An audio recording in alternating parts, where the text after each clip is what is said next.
You are listening to Anne of Green Gables by Lucy Maud Montgomery. Chapter 1.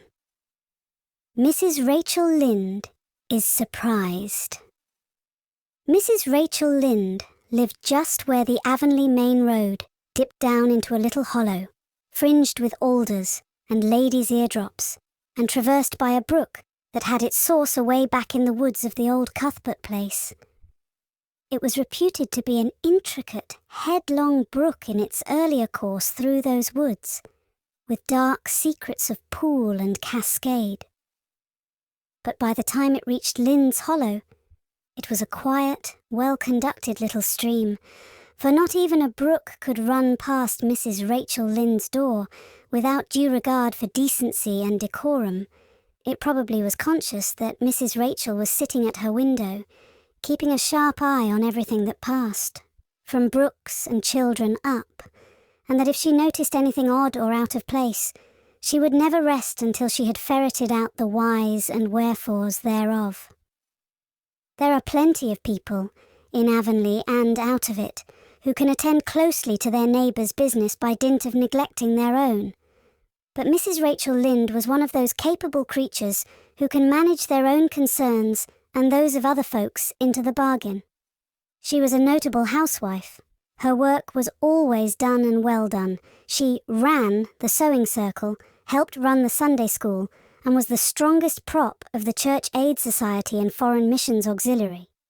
Yet, with all this Mrs. Rachel found abundant time to sit for hours at her kitchen window, knitting cotton warp quilts. She had knitted 16 of them, as Avonlea housekeepers were wont to tell in awed voices, and keeping a sharp eye on the main road that crossed the hollow and wound up the steep red hill beyond. Since Avonlea occupied a little triangular peninsula jutting out into the Gulf of St. Lawrence, with water on two sides of it, anybody who went out of it or into it had to pass over that hill road, and so run the unseen gauntlet of Mrs. Rachel's all-seeing eye. She was sitting there one afternoon in early June. The sun was coming in at the window warm and bright. The orchard on the slope below the house was in a bridal flush of pinky-white bloom, hummed over by a myriad of bees. Thomas Lynde, a meek little man whom Avonlea people called Rachel Lynde's husband, was sowing his late turnip seed on the hill field beyond the barn, and Matthew Cuthbert ought to have been sowing his on the big red brook field away over by Green Gables. Mrs. Rachel knew that he ought, because she had heard him tell Peter Morrison the evening before in William J. Blair's store over at Carmody that he meant to sow his turnip seed the next afternoon. Peter had asked him, of course, for Matthew Cuthbert had never been known to volunteer information about anything in his whole life. And yet here was Matthew Cuthbert, at 3:30 on the afternoon of a busy day, placidly driving over the hollow and up the hill. Moreover, he wore a white collar and his best suit of clothes, which was plain proof that he was going out of Avonlea. And he had the buggy and the sorrel mare, which betokened that he was going a considerable distance. Now, where was Matthew Cuthbert going, and why was he going there? Had it been any other man in Avonlea, Mrs. Rachel, deftly putting this and that together, might have given a pretty good guess as to both questions. But Matthew so rarely went from home that it must be something pressing and unusual which was taking him. He was the shyest man alive, and hated to have to go among strangers or to any place where he might have to talk. Matthew, dressed up with a white collar and driving in a buggy, was something that didn't happen often. Mrs. Rachel, ponder as she might, could make nothing of it, and her afternoon's enjoyment was spoiled. "I'll just step over to Green Gables after tea and find out from Marilla where he's gone and why," the worthy woman finally concluded. "He doesn't generally go to town this time of year, and he never visits. If he'd run out of turnip seed, he wouldn't dress up and take the buggy to go for more." He wasn't driving fast enough to be going for a doctor. Yet something must have happened since last night to start him off. I'm clean puzzled, that's what, and I won't know a minute's peace of mind or conscience until I know what has taken Matthew Cuthbert out of Avonlea today. Accordingly, after tea, Mrs. Rachel set out. She had not far to go. The big, rambling, orchard-embowered house where the Cuthberts lived was a scant quarter of a mile up the road from Lynn's Hollow. To be sure, the long lane made it a good deal further. Matthew Cuthbert's father, as shy and silent as his son after him, had got as far away as he possibly could from his fellow men without actually retreating into the woods when he founded his homestead. Green Gables was built at the furthest edge of his cleared land, and there it was to this day, barely visible from the main road along which all the other Avonlea houses were so sociably situated. Mrs. Rachel Lynde did not call living in such a place living at all. "It's just staying, that's what," she said as she stepped along the deep-rutted grassy lane bordered with wild rose bushes. "It's no wonder Matthew and Marilla are both a little odd, living away back here by themselves. Trees aren't much company, though dear knows if they were, there'd be enough of them. I'd rather look at people.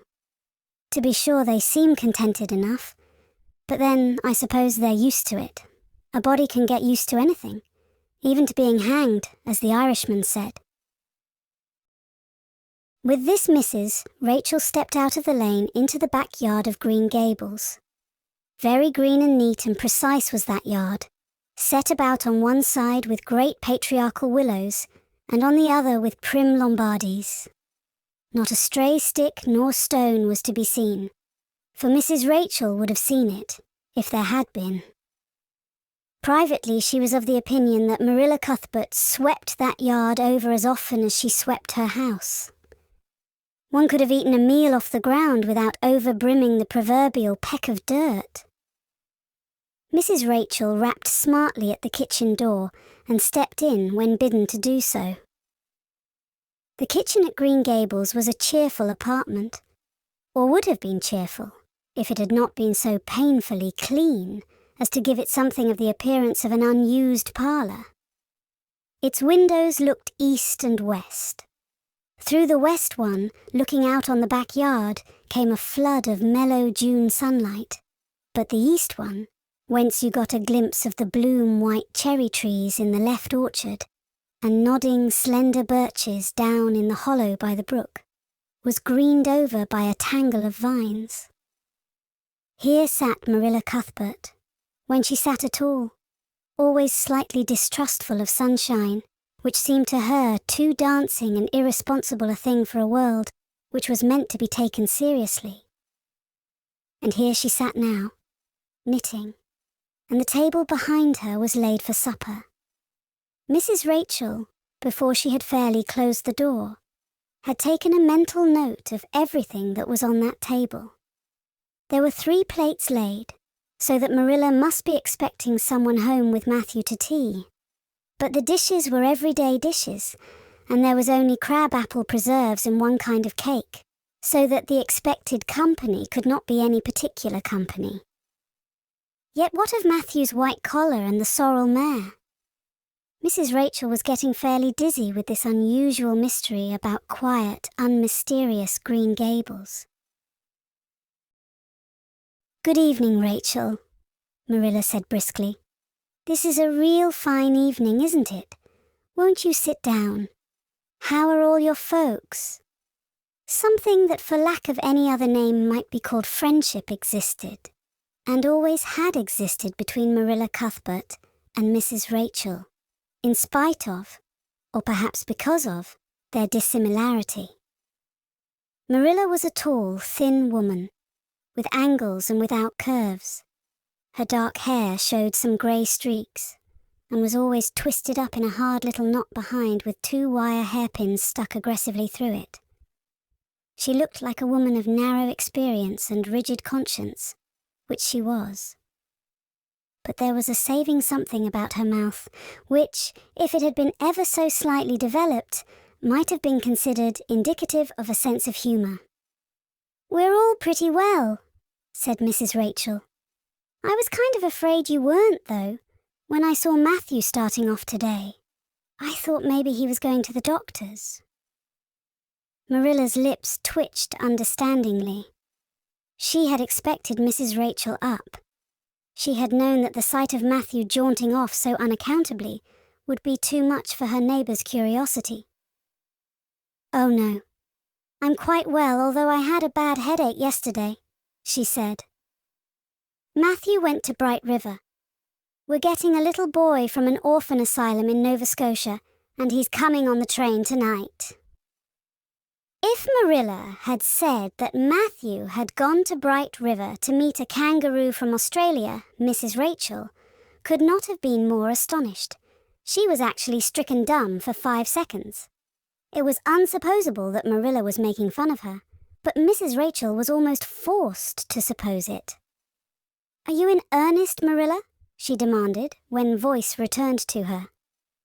"Yes, of course," said Marilla, as if getting boys from orphan asylums in Nova Scotia were part of the usual spring work on any well-regulated Avonlea farm, instead of being an unheard-of innovation.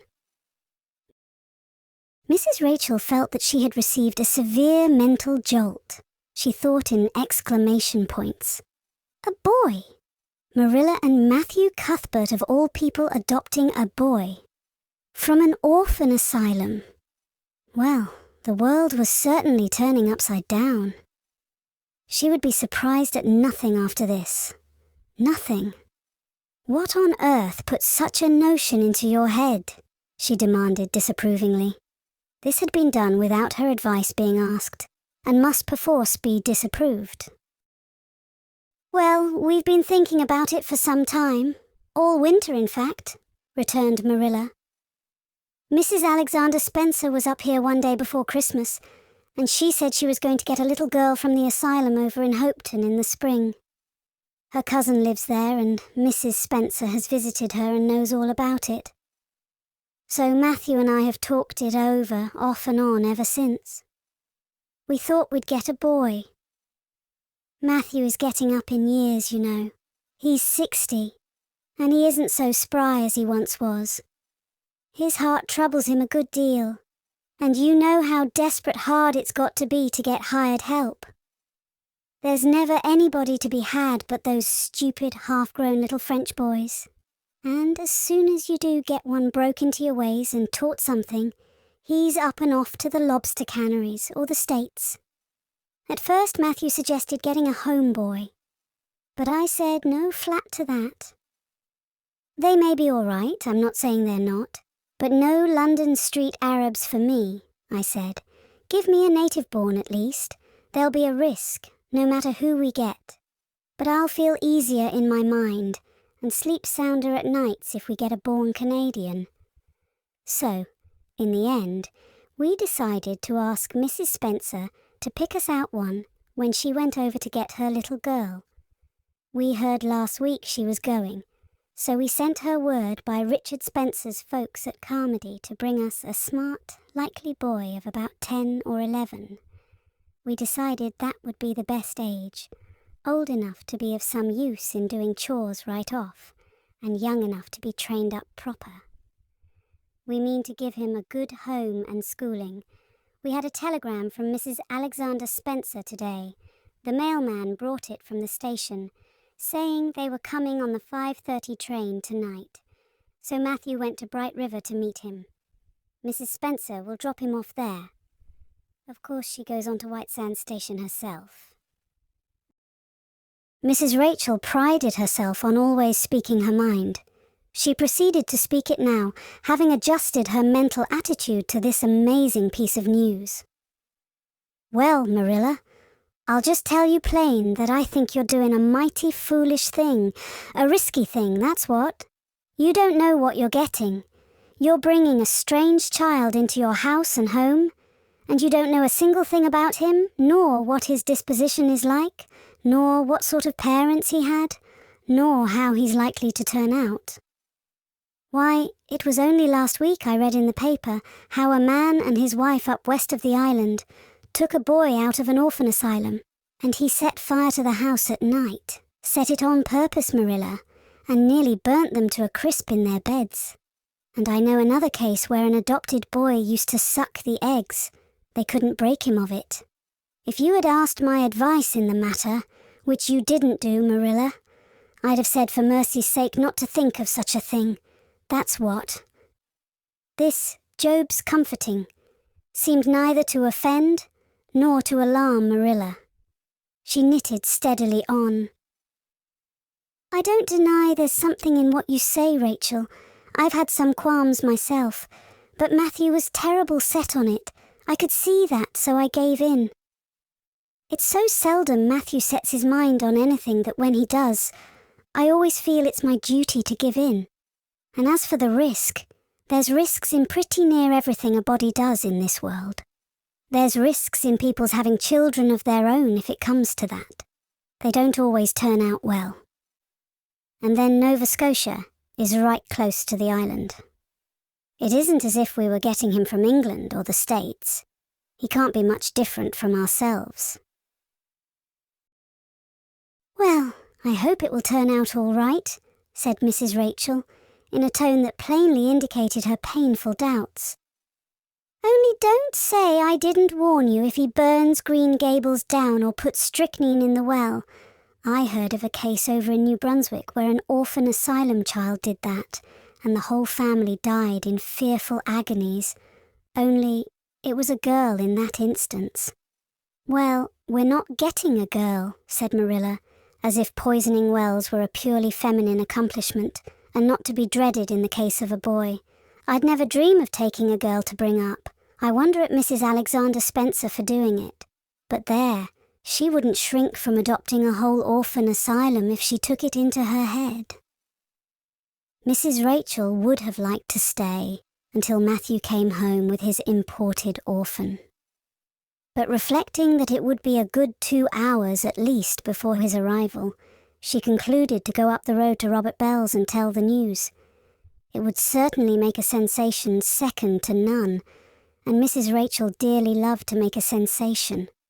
So she took herself away, somewhat to Marilla's relief, for the latter felt her doubts and fears reviving under the influence of Mrs. Rachel's pessimism.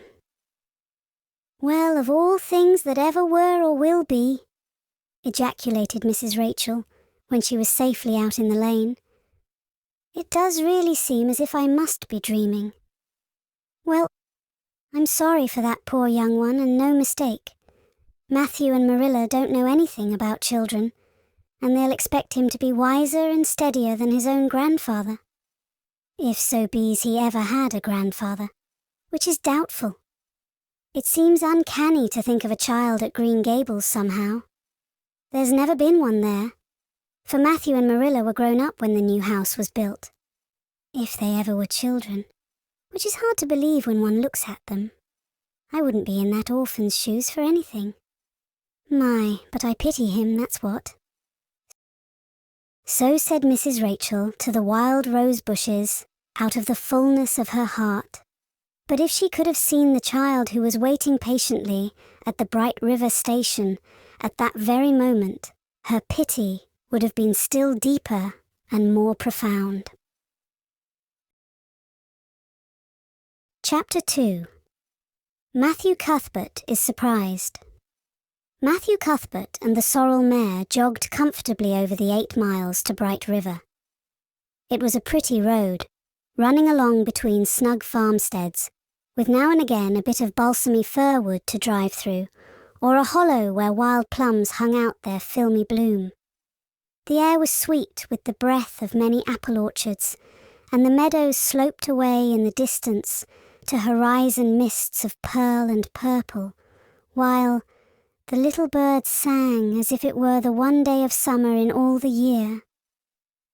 Matthew enjoyed the drive after his own fashion, except during the moments when he met women and had to nod to them, for in Prince Edward Island you are supposed to nod to all and sundry you meet on the road, whether you know them or not. Matthew dreaded all women except Marilla and Mrs. Rachel. He had an uncomfortable feeling that the mysterious creatures were secretly laughing at him. He may have been quite right in thinking so, for he was an odd-looking personage, with an ungainly figure and long iron-grey hair that touched his stooping shoulders, and a full, soft brown beard, which he had worn ever since he was 20. In fact, he had looked at 20 very much as he looked at 60, lacking a little of the greyness. When he reached Bright River, there was no sign of any train. He thought he was too early, so he tied his horse in the yard of the small Bright River Hotel and went over to the station house. The long platform was almost deserted, the only living creature in sight being a girl who was sitting on a pile of shingles at the extreme end. Matthew, barely noting that it was a girl, sidled past her as quickly as possible without looking at her. Had he looked, he could hardly have failed to notice the tense rigidity and expectation of her attitude and expression. She was sitting there waiting for something or somebody, and, since sitting and waiting was the only thing to do just then, she sat and waited with all her might and main. Matthew encountered the station master, locking up the ticket office preparatory to going home for supper, and asked him if the 5:30 train would soon be along. "The 5:30 train has been in and gone half an hour ago," answered that brisk official. "But there was a passenger dropped off for you, a little girl. She's sitting out there on the shingles. I asked her to go into the ladies' waiting room, but she informed me gravely that she preferred to stay outside." "There was more scope for imagination," she said. "She's a case, I should say." "I'm not expecting a girl," said Matthew blankly. "It's a boy I've come for. He should be here. Mrs. Alexander Spencer was to bring him over from Nova Scotia for me." The station master whistled. "Guess there's some mistake," he said. "Mrs. Spencer came off the train with that girl and gave her into my charge. Said you and your sister were adopting her from an orphan asylum and that you would be along for her presently. That's all I know about it, and I haven't got any more orphans concealed hereabouts." "I don't understand," said Matthew helplessly, wishing that Marilla was at hand to cope with the situation. "Well, you'd better question the girl," said the station master carelessly. "I dare say she'll be able to explain. She's got a tongue of her own, that's certain. Maybe they were out of boys of the brand you wanted." He walked jauntily away, being hungry, and the unfortunate Matthew was left to do that which was harder for him than bearding a lion in its den. Walk up to a girl, a strange girl, an orphan girl, and demand of her why she wasn't a boy. Matthew groaned in spirit as he turned about and shuffled gently down the platform towards her. She had been watching him ever since he had passed her, and she had her eyes on him now. Matthew was not looking at her, and would not have seen what she was really like if he had been. But an ordinary observer would have seen this. A child of about 11, garbed in a very short, very tight, very ugly dress of yellowish-grey wincey. She wore a faded brown sailor hat, and beneath the hat, extending down her back, were 2 braids of very thick, decidedly red hair. Her face was small, white and thin, also much freckled. Her mouth was large, and so were her eyes, which looked green in some lights and moods and grey in others. So far, the ordinary observer, an extraordinary observer, might have seen that the chin was very pointed and pronounced, that the big eyes were full of spirit and vivacity, that the mouth was sweet-lipped and expressive, that the forehead was broad and full.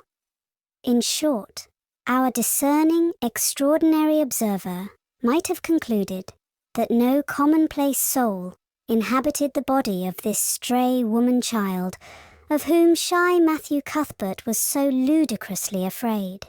Matthew, however, was spared the ordeal of speaking first, for as soon as she concluded that he was coming to her, she stood up grasping with one thin brown hand the handle of a shabby old-fashioned carpet bag. The other she held out to him. "I suppose you are Mr. Matthew Cuthbert of Green Gables," she said in a peculiarly clear, sweet voice. "I'm very glad to see you. I was beginning to be afraid you weren't coming for me, and I was imagining all the things that might have happened to prevent you. I had made up my mind that if you didn't come for me tonight, I'd go down the track to that big wild cherry tree at the bend and climb up into it to stay all night. I wouldn't be a bit afraid, and it would be lovely to sleep in a wild cherry tree all white with bloom in the moonshine, don't you think? You could imagine you were dwelling in marble halls, couldn't you? And I was quite sure you would come for me in the morning, if you didn't tonight." Matthew had taken the scrawny little hand awkwardly in his. Then and there he decided what to do. He could not tell this child with the glowing eyes that there had been a mistake. He would take her home and let Marilla do that. She couldn't be left at Bright River anyhow, no matter what mistake had been made. So all questions and explanations might as well be deferred until he was safely back at Green Gables. "I'm sorry I was late," he said shyly. "Come along, the horse is over in the yard. Give me your bag." "Oh, I can carry it," the child responded cheerfully. "It isn't heavy. I've got all my worldly goods in it, but it isn't heavy. And if it isn't carried in just a certain way, the handle pulls out. So I'd better keep it, because I know the exact knack of it. It's an extremely old carpet bag. Oh, I'm very glad you've come, even if it would have been nice to sleep in a wild cherry tree. We've got to drive a long piece, haven't we? Mrs. Spencer said it was 8 miles. I'm glad because I love driving. Oh, it seems so wonderful that I'm going to live with you and belong to you. I've never belonged to anybody, not really. But the asylum was the worst. I've only been in it 4 months, but that was enough.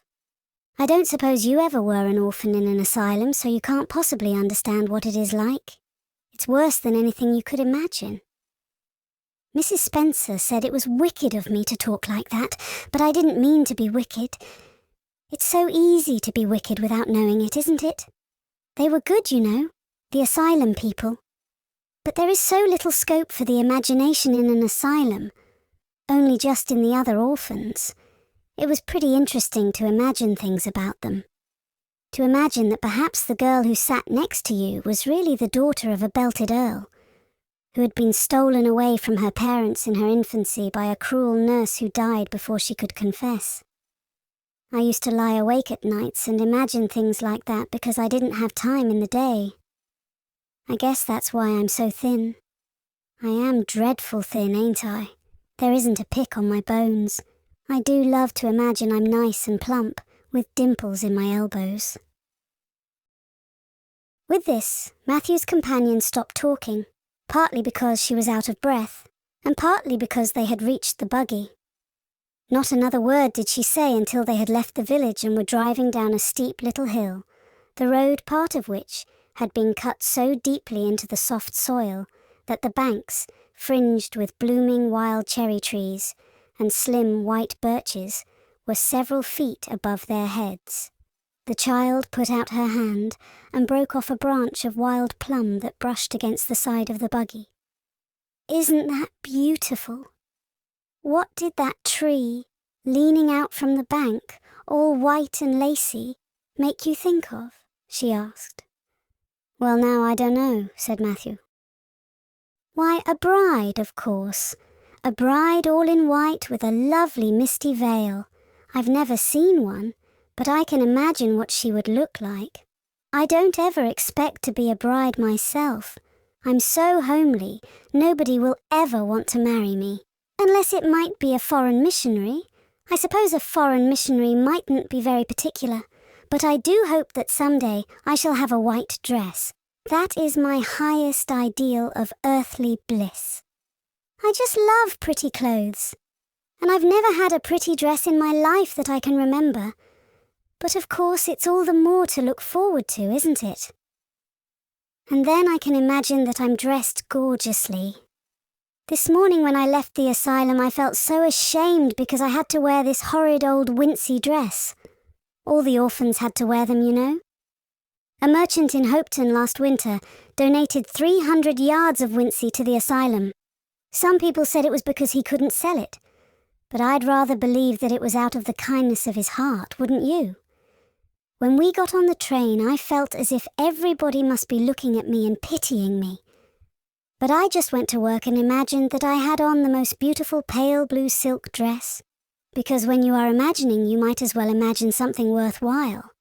And a big hat all flowers and nodding plumes and a gold watch and kid gloves and boots. I felt cheered up right away, and I enjoyed my trip to the island with all my might. I wasn't a bit sick coming over in the boat. Neither was Mrs. Spencer, although she generally is. She said she hadn't time to get sick, watching to see that I didn't fall overboard. She said she never saw the beat of me for prowling about. But if it kept her from being seasick, it's a mercy I did prowl, isn't it? And I wanted to see everything that was to be seen on that boat, because I didn't know whether I'd ever have another opportunity. Oh, there are a lot more cherry trees all in bloom. This island is the bloomiest place. I just love it already, and I'm so glad I'm going to live here. I've always heard that Prince Edward Island was the prettiest place in the world, and I used to imagine I was living here, but I never really expected I would. It's delightful when your imaginations come true, isn't it? But those red roads are so funny. When we got into the train at Charlottetown, and the red roads began to flash past, I asked Mrs. Spencer what made them red, and she said she didn't know, and for pity's sake not to ask her any more questions. She said I must have asked her 1,000 already. I suppose I had too, but how are you going to find out about things if you don't ask questions? And what does make the roads red? Well, now, I don't know, said Matthew. Well, that is one of the things to find out sometime. Isn't it splendid to think of all the things there are to find out about? It just makes me feel glad to be alive. It's such an interesting world. It wouldn't be half so interesting if we knew all about everything, would it? There'd be no scope for imagination then, would there? But am I talking too much? People are always telling me I do. Would you rather I didn't talk? If you say so, I'll stop. I can stop when I make up my mind to it, although it's difficult. Matthew, much to his own surprise, was enjoying himself. Like most quiet folks, he liked talkative people when they were willing to do the talking themselves, and did not expect him to keep up his end of it. But he had never expected to enjoy the society of a little girl. Women were bad enough in all conscience, but little girls were worse. He detested the way they had of sidling past him timidly, with sidewise glances, as if they expected him to gobble them up at a mouthful if they ventured to say a word. That was the Avonlea type of well-bred little girl. But this freckled witch was very different, and although he found it rather difficult for his slower intelligence to keep up with her brisk mental processes, he thought that he kind of liked her chatter. So he said, as shyly as usual, "Oh, you can talk as much as you like, I don't mind. Oh, I'm so glad. I know you and I are going to get along together fine. It's such a relief to talk when one wants to, and not be told that children should be seen and not heard. I've had that said to me 1,000,000 times if I have once, and people laugh at me because I use big words. But if you have big ideas, you have to use big words to express them, haven't you?" "Well now, that seems reasonable," said Matthew. "Mrs. Spencer said that my tongue must be hung in the middle, but it isn't. It's firmly fastened at one end. Mrs. Spencer said your place was named Green Gables. I asked her all about it, and she said there were trees all around it. I was gladder than ever. I just love trees. And there weren't any at all about the asylum. Only a few poor weeny-teeny things out in front with little whitewashed cagey things about them. They just looked like orphans themselves, those trees did. It used to make me want to cry to look at them. I used to say to them, "Oh, you poor little things. If you were out in a great big woods with other trees all around you, and little mosses and June bells growing over your roots, and a brook not far away, and birds singing in your branches, you could grow, couldn't you? But you can't where you are. I know just exactly how you feel, little trees." I felt sorry to leave them behind this morning. You do get so attached to things like that, don't you?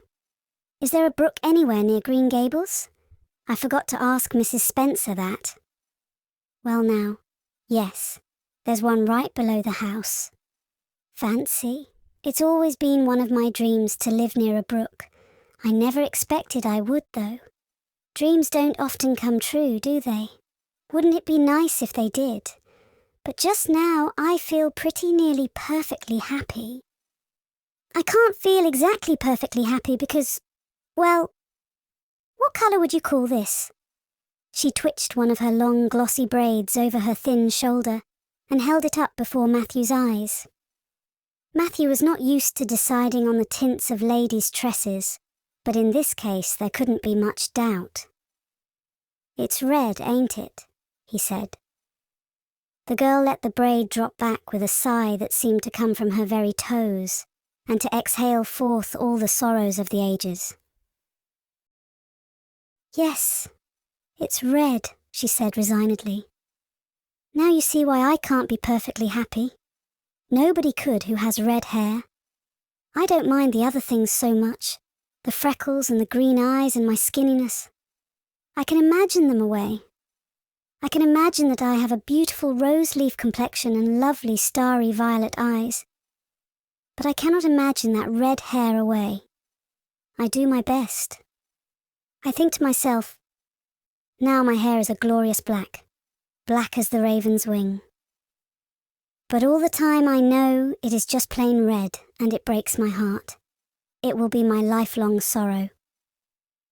I read of a girl once in a novel who had a lifelong sorrow, but it wasn't red hair. Her hair was pure gold rippling back from her alabaster brow. What is an alabaster brow? I never could find out. Can you tell me? Well now, I'm afraid I can't, said Matthew, who was getting a little dizzy. He felt as he had once felt in his rash youth, when another boy had enticed him on the merry-go-round at a picnic. Well, whatever it was, it must have been something nice because she was divinely beautiful. Have you ever imagined what it must feel like to be divinely beautiful? Well now, no, I haven't, confessed Matthew ingenuously. I have, often. Which would you rather be if you had the choice? Divinely beautiful, or dazzlingly clever, or angelically good? Well now, I don't know exactly. Neither do I. I can never decide. But it doesn't make much real difference, for it isn't likely I'll ever be either. It's certain I'll never be angelically good. Mrs. Spencer says, "Oh, Mr. Cuthbert, oh, Mr. Cuthbert, oh, Mr. Cuthbert." That was not what Mrs. Spencer had said. Neither had the child tumbled out of the buggy, nor had Matthew done anything astonishing. They had simply rounded a curve in the road and found themselves in the avenue. The avenue, so called by the Newbridge people, was a stretch of road 400 or 500 yards long, completely arched over with huge, wide-spreading apple trees, planted years ago by an eccentric old farmer. Overhead was one long canopy of snowy, fragrant bloom. Below the boughs, the air was full of a purple twilight, and far ahead, a glimpse of painted sunset sky shone like a great rose window at the end of a cathedral aisle. Its beauty seemed to strike the child dumb. She leaned back in the buggy, her thin hands clasped before her, her face lifted rapturously to the white splendor above. Even when they had passed out and were driving down the long slope to Newbridge, she never moved or spoke. Still, with rapt face, she gazed afar into the sunset west, with eyes that saw visions trooping splendidly across that glowing background. Through Newbridge, A bustling little village where dogs barked at them and small boys hooted, and curious faces peered from the windows. They drove, still in silence. When 3 more miles had dropped away behind them, the child had not spoken. She could keep silence, it was evident, as energetically as she could talk. "I guess you're feeling pretty tired and hungry," Matthew ventured to say at last, accounting for her long visitation of dumbness with the only reason he could think of. "But we haven't very far to go now, only another mile." She came out of her reverie with a deep sigh and looked at him with the dreamy gaze of a soul that had been wandering afar, star-led. "Oh, Mr. Cuthbert," she whispered, "that place we came through, that white place, what was it?" "Well now, you must mean the avenue," said Matthew, after a few moments' profound reflection. "It is a kind of pretty place." "Pretty? Oh, pretty doesn't seem the right word to use. Nor beautiful either. They don't go far enough. Oh, it was wonderful, wonderful. It's the first thing I ever saw that couldn't be improved upon by imagination. It just satisfied me here." She put one hand on her breast. It made a queer, funny ache, and yet it was a pleasant ache. "Did you ever have an ache like that, Mr. Cuthbert?" "Well now, I just can't recollect that I ever had." "I have it lots of times, whenever I see anything royally beautiful. But they shouldn't call that lovely place the Avenue. There is no meaning in a name like that. They should call it, let me see, the White Way of Delight. Isn't that a nice imaginative name? When I don't like the name of a place or a person, I always imagine a new one and always think of them so. There was a girl at the asylum whose name was Hepzibah Jenkins, but I always imagined her as Rosalia de Vere. Other people may call that place the Avenue, but I shall always call it the White Way of Delight. Have we really only another mile to go before we get home?" "I'm glad, and I'm sorry. I'm sorry because this drive has been so pleasant, and I'm always sorry when pleasant things end. Something still pleasanter may come after, but you can never be sure. And it's so often the case that it isn't pleasanter. That has been my experience anyhow. But I'm glad to think of getting home. You see, I've never had a real home since I can remember. It gives me that pleasant ache again just to think of coming to a really, truly home. Oh, isn't that pretty?" They had driven over the crest of a hill. Below them was a pond, looking almost like a river, so long and winding was it. A bridge spanned it midway, and from there to its lower end, where an amber-hued belt of sandhills shut it in from the dark blue gulf beyond. The water was a glory of many shifting hues. The most spiritual shadings of crocus and rose and ethereal green, with other elusive tintings for which no name has ever been found. Above the bridge, the pond ran up into fringing groves of fir and maple, and lay all darkly translucent in their wavering shadows. Here and there a wild plum leaned out from the bank, like a white-clad girl tiptoeing to her own reflection. From the marsh at the head of the pond came the clear, mournfully sweet chorus of the frogs. There was a little grey house peering around a white apple orchard on a slope beyond, and although it was not yet quite dark, a light was shining from one of its windows. "That's Barry's Pond," said Matthew. "Oh, I don't like that name either. I shall call it, let me see, the Lake of Shining Waters. Yes, that is the right name for it. I know, because of the thrill.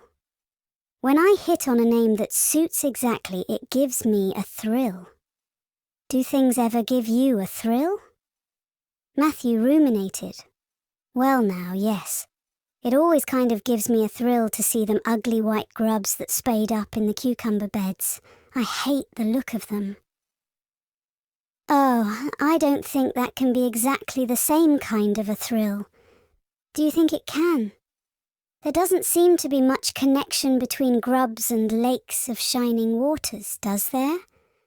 But why do other people call it Barry's Pond? I reckon because Mr. Barry lives up there in that house. Orchard Slope's the name of his place. If it wasn't for that big bush behind it, you could see Green Gables from here. But we have to go over the bridge and round by the road, so it's near half a mile further. Has Mr. Barry any little girls? Well, not so very little either. About my size. He's got one about 11. Her name is Diana. Oh, with a long indrawing of breath, what a perfectly lovely name.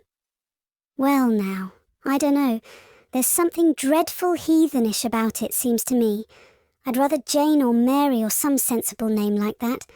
But when Diana was born, there was a schoolmaster boarding there, and they gave him the naming of her, and he called her Diana. I wish there had been a schoolmaster like that around when I was born then. Oh, here we are at the bridge. I'm going to shut my eyes tight. I'm always afraid going over bridges.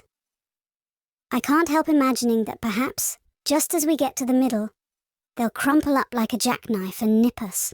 So I shut my eyes, but I always have to open them for all when I think we're getting near the middle, because you see, if the bridge did crumple up, I'd want to see it crumple.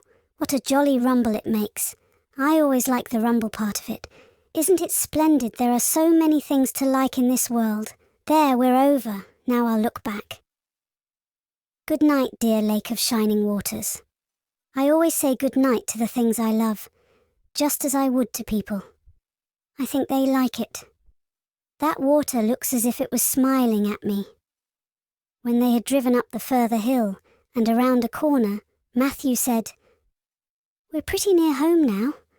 That's Green Gables over—" "Oh, don't tell me," she interrupted breathlessly, catching at his partially raised arm and shutting her eyes that she might not see his gesture. "Let me guess. I'm sure I'll guess right." She opened her eyes and looked about her. They were on the crest of a hill. The sun had set some time since, but the landscape was still clear in the mellow afterlight. To the west, a dark church spire rose up against a marigold sky.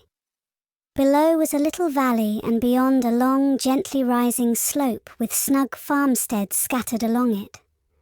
From one to another the child's eyes darted, eager and wistful. At last they lingered on one away to the left, far back from the road, dimly white with blossoming trees in the twilight of the surrounding woods. Over it, in the stainless southwest sky, a great crystal white star was shining like a lamp of guidance and promise. "That's it, isn't it?" she said, pointing. Matthew slapped the reins on the sorrel's back delightedly. "Well now, you've guessed it, but I reckon Mrs. Spencer described it so's you could tell." "No, she didn't. Really, she didn't. All she said might just as well have been about most of those other places. I hadn't any real idea what it looked like, but just as soon as I saw it, I felt it was home. Oh, it seems as if I must be in a dream. Do you know, my arm must be black and blue from the elbow up, for I've pinched myself so many times today. Every little while a horrible sickening feeling would come over me and I'd be so afraid it was all a dream. Then I'd pinch myself to see if it was real, until suddenly I remembered that even supposing it was only a dream, I'd better go on dreaming as long as I could. So I stopped pinching. But it is real, and we're nearly home." With a sigh of rapture, she relapsed into silence. Matthew stirred uneasily. He felt glad that it would be Marilla, and not he, who would have to tell this waif of the world that the home she longed for was not to be hers after all. They drove over Lynn's Hollow, where it was already quite dark, but not so dark that Mrs. Rachel could not see them from her window vantage, and up the hill, and into the long lane of Green Gables. By the time they arrived at the house, Matthew was shrinking from the approaching revelation with an energy he did not understand. It was not of Marilla or himself he was thinking, or of the trouble this mistake was probably going to make for them, but of the child's disappointment. When he thought of that rapt light being quenched in her eyes, he had an uncomfortable feeling that he was going to assist at murdering something. Much the same feeling that came over him when he had to kill a lamb or calf or any other innocent little creature. The yard was quite dark as they turned into it, and the poplar leaves were rustling silkily all round it. "Listen to the trees talking in their sleep," she whispered, as he lifted her to the ground. "What nice dreams they must have." Then, holding tightly to the carpet bag, which contained all her worldly goods, she followed him into the house. Chapter 3. Marilla Cuthbert is surprised. Marilla came briskly forward as Matthew opened the door, but when her eyes fell on the odd little figure in the stiff, ugly dress, with the long braids of red hair and the eager, luminous eyes, she stopped short in amazement. "Matthew Cuthbert? Who's that?" she ejaculated. "Where is the boy?" "There wasn't any boy," said Matthew wretchedly. "There was only her." He nodded at the child, remembering that he had never even asked her name. "No boy, but there must have been a boy," insisted Marilla. "We sent word to Mrs. Spencer to bring a boy." "Well, she didn't. She brought her. I asked the station master, and I had to bring her home. She couldn't be left there, no matter where the mistake had come in." "Well, this is a pretty piece of business," ejaculated Marilla. During this dialogue the child had remained silent, her eyes roving from one to the other, all the animation fading out of her face. Suddenly she seemed to grasp the full meaning of what had been said. Dropping her precious carpet bag, she sprang forward a step and clasped her hands. "You don't want me," she cried. "You don't want me because I'm not a boy. I might have expected it. Nobody ever did want me. I might have known it was all too beautiful to last. I might have known nobody really did want me. Oh, what shall I do? I'm going to burst into tears." Burst into tears she did. Sitting down on a chair by the table, flinging her arms out upon it, and burying her face in them, she proceeded to cry stormily. Marilla and Matthew looked at each other deprecatingly across the stove. Neither of them knew what to say or do. Finally, Marilla stepped lamely into the breach. "Well, well, there's no need to cry so about it." "Yes, there is need." The child raised her head quickly, revealing a tear-stained face and trembling lips. "You would cry too if you were an orphan and had come to a place you thought was going to be home and found that they didn't want you because you weren't a boy. Oh, this is the most tragical thing that ever happened to me." Something like a reluctant smile, rather rusty from long disuse, mellowed Marilla's grim expression. "Well, don't cry any more. We're not going to turn you out of doors tonight. You'll have to stay here until we investigate this affair. What's your name?" The child hesitated for a moment. "Will you please call me Cordelia?" she said eagerly. "Call you Cordelia? Is that your name?" "No, it's not exactly my name, but I would love to be called Cordelia. It's such a perfectly elegant name." "I don't know what on earth you mean. If Cordelia isn't your name, what is?" "Anne Shirley," reluctantly faltered forth the owner of that name. "But, oh, please do call me Cordelia. It can't matter much to you what you call me if I'm only going to be here a little while, can it? And Anne is such an unromantic name." "Unromantic fiddlesticks," said the unsympathetic Marilla. "Anne is a real good, plain, sensible name. You've no need to be ashamed of it." "Oh, I'm not ashamed of it," explained Anne. "Only I like Cordelia better. I've always imagined that my name was Cordelia. At least, I always have of late years. When I was young, I used to imagine it was Geraldine, but I like Cordelia better now. But if you call me Anne, please call me Anne, spelled with an E." "What difference does it make how it's spelled?"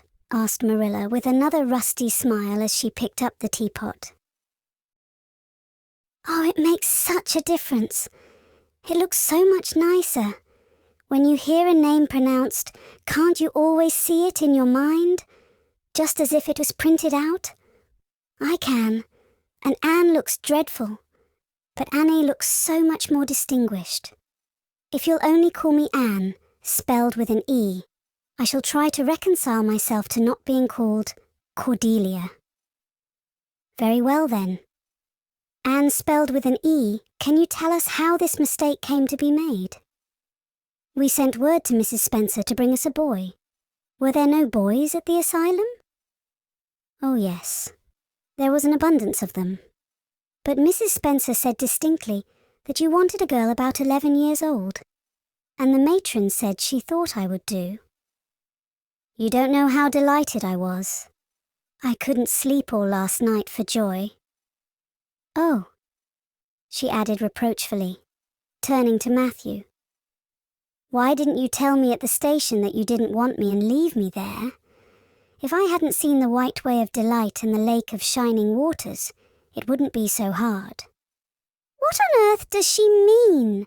demanded Marilla, staring at Matthew. She's just referring to some conversation we had on the road," said Matthew hastily. "I'm going out to put the mare in, Marilla. Have tea ready when I come back."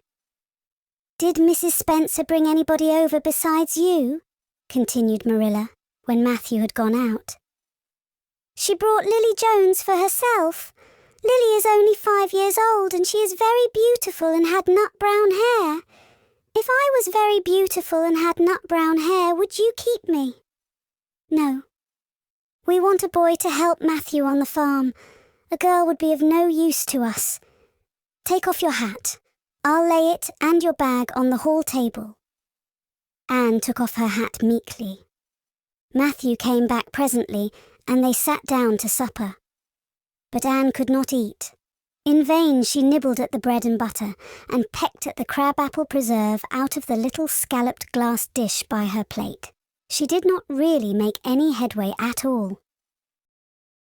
"You're not eating anything," said Marilla sharply, eyeing her as if it were a serious shortcoming. Anne sighed. "I can't.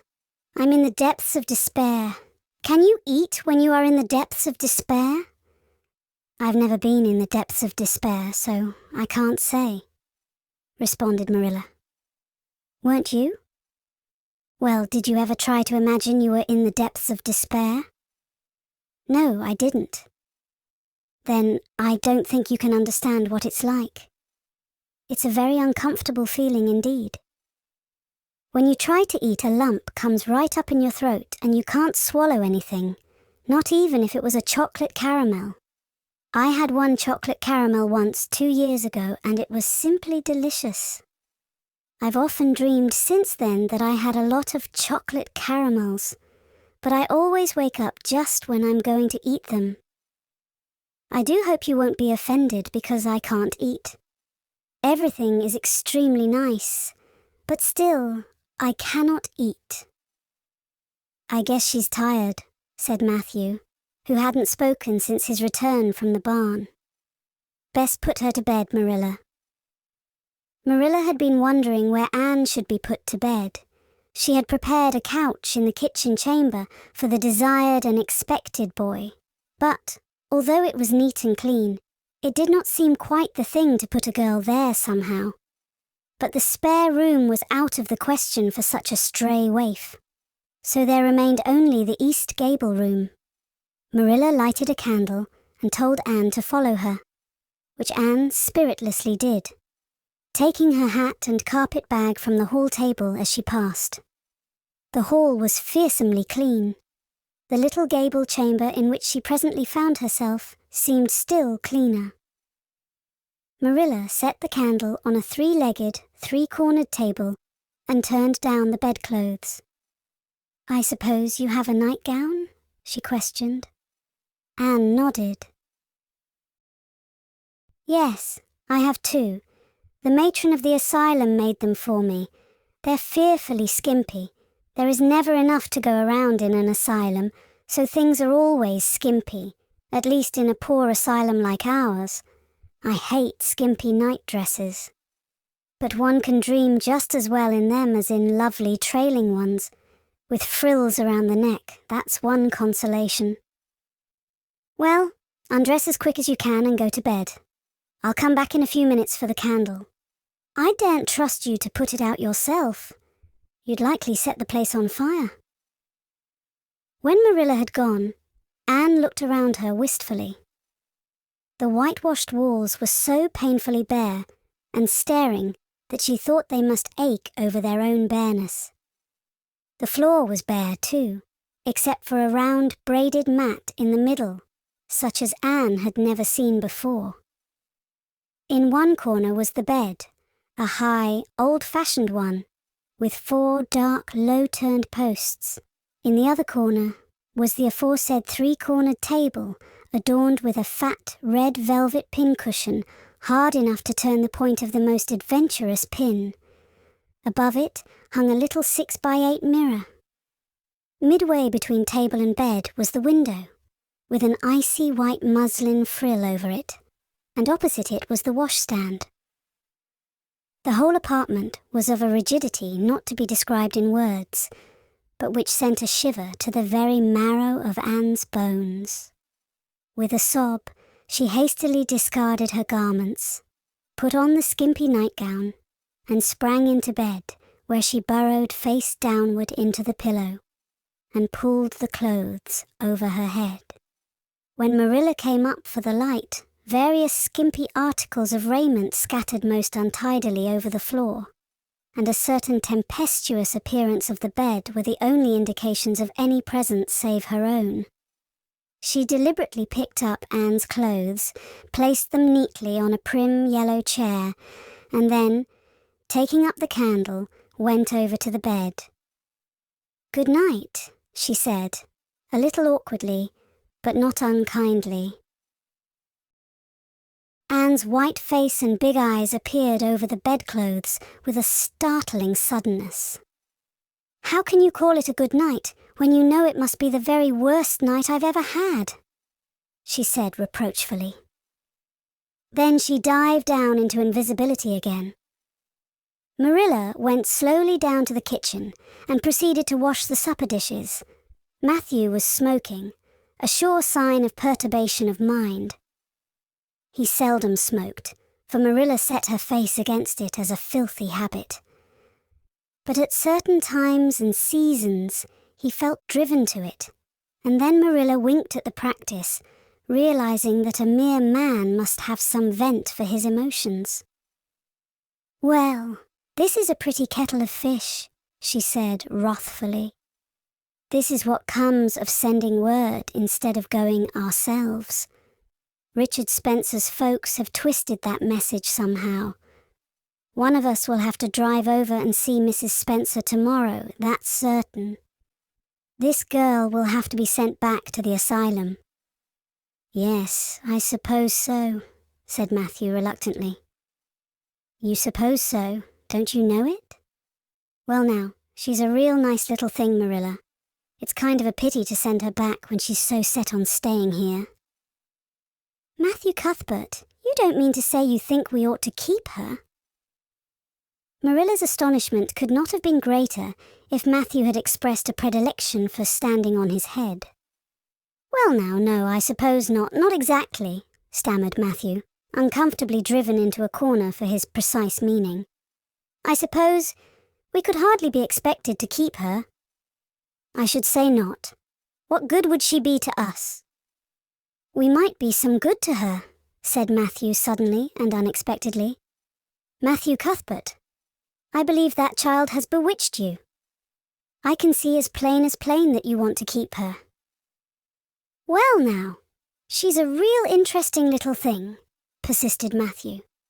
"You should have heard her talk coming from the station." "Oh, she can talk fast enough. I saw that at once. It's nothing in her favor either. I don't like children who have so much to say. I don't want an orphan girl, and if I did, she isn't the style I'd pick out. There's something I don't understand about her. No, she's got to be dispatched straightway back to where she came from. I could hire a French boy to help me, said Matthew, and she'd be company for you. I'm not suffering for company, said Marilla shortly, and I'm not going to keep her. Well now, it's just as you say, of course, Marilla, said Matthew, rising and putting his pipe away. I'm going to bed. To bed went Matthew. And to bed, when she had put her dishes away, went Marilla, frowning most resolutely. And upstairs, in the east gable, a lonely, heart-hungry, friendless child cried herself to sleep. Chapter 4. Morning at Green Gables. It was broad daylight when Anne awoke and sat up in bed, staring confusedly at the window, through which a flood of cheery sunshine was pouring, and outside of which something white and feathery waved across glimpses of blue sky. For a moment she could not remember where she was. First came a delightful thrill, as of something very pleasant. Then a horrible remembrance. This was Green Gables, and they didn't want her because she wasn't a boy. But it was morning and, yes, it was a cherry tree in full bloom outside of her window. With a bound, she was out of bed and across the floor. She pushed up the sash. It went up stiffly and creakily, as if it hadn't been opened for a long time. Which was the case, and it stuck so tight that nothing was needed to hold it up. Anne dropped on her knees and gazed out into the June morning, her eyes glistening with delight. Oh, wasn't it beautiful? Wasn't it a lovely place? Suppose she wasn't really going to stay here. She would imagine she was. There was scope for imagination here. A huge cherry tree grew outside, so close that its boughs tapped against the house, and it was so thick set with blossoms that hardly a leaf was to be seen. On both sides of the house was a big orchard, one of apple trees and one of cherry trees, also showered over with blossoms, and their grass was all sprinkled with dandelions. In the garden below were lilac trees, purple with flowers, and their dizzily sweet fragrance drifted up to the window on the morning wind. Below the garden, a green field, lush with clover, sloped down to the hollow where the brook ran and where scores of white birches grew, upspringing airily out of an undergrowth suggestive of delightful possibilities in ferns and mosses and woodsy things generally. Beyond it was a hill, green and feathery, with spruce and fir. There was a gap in it where the grey gable end of the little house she had seen from the other side of the lake of shining waters was visible. Off to the left were the big barns, and beyond them, away down over green, low-sloping fields, was a sparkling blue glimpse of sea. Anne's beauty-loving eyes lingered on it all, taking everything greedily in. She had looked on so many unlovely places in her life, poor child, but this was as lovely as anything she had ever dreamed. She knelt there, lost to everything but the loveliness around her, until she was startled by a hand on her shoulder. Marilla had come in unheard by the small dreamer. "It's time you were dressed," she said curtly. Marilla really did not know how to talk to the child, and her uncomfortable ignorance made her crisp and curt when she did not mean to be. Anne stood up and drew a long breath. "Oh, isn't it wonderful?" she said, waving her hand comprehensively at the good world outside. "It's a big tree," said Marilla, "and it blooms great, but the fruit don't amount to much, never. Small and wormy." Oh, I don't mean just the tree. Of course it's lovely. Yes, it's radiantly lovely. It blooms as if it meant it. But I meant everything. The garden and the orchard and the brook and the woods, the whole big dear world. Don't you feel as if you just loved the world on a morning like this? And I can hear the brook laughing all the way up here. Have you ever noticed what cheerful things brooks are? They're always laughing. Even in wintertime I've heard them under the ice. I'm so glad there's a brook near Green Gables. Perhaps you think it doesn't make any difference to me when you're not going to keep me. But it does. I shall always like to remember that there is a brook at Green Gables, even if I never see it again. If there wasn't a brook, I'd be haunted by the uncomfortable feeling that there ought to be one. I'm not in the depths of despair this morning. I never can be in the morning. Isn't it a splendid thing that there are mornings? But I feel very sad. I've just been imagining that it was really me you wanted after all, and that I was to stay here forever and ever. It was a great comfort while it lasted. But the worst of imagining things is that the time comes when you have to stop, and that hurts. You'd better get dressed and come downstairs and never mind your imaginings, said Marilla, as soon as she could get a word in edgewise. Breakfast is waiting. Wash your face and comb your hair. Leave the window up and turn your bedclothes back over the foot of the bed. Be as smart as you can.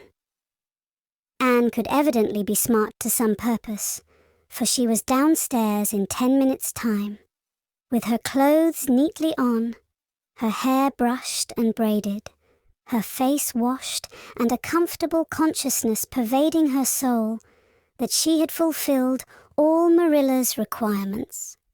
As a matter of fact, however, she had forgotten to turn back the bedclothes. "I'm pretty hungry this morning," she announced as she slipped into the chair Marilla placed for her. "The world doesn't seem such a howling wilderness as it did last night. I'm so glad it's a sunshiny morning, but I like rainy mornings real well too. All sorts of mornings are interesting, don't you think? You don't know what's going to happen through the day, and there's so much scope for imagination. But I'm glad it's not rainy today because it's easier to be cheerful and bear up under affliction on a sunshiny day. I feel that I have a good deal to bear up under.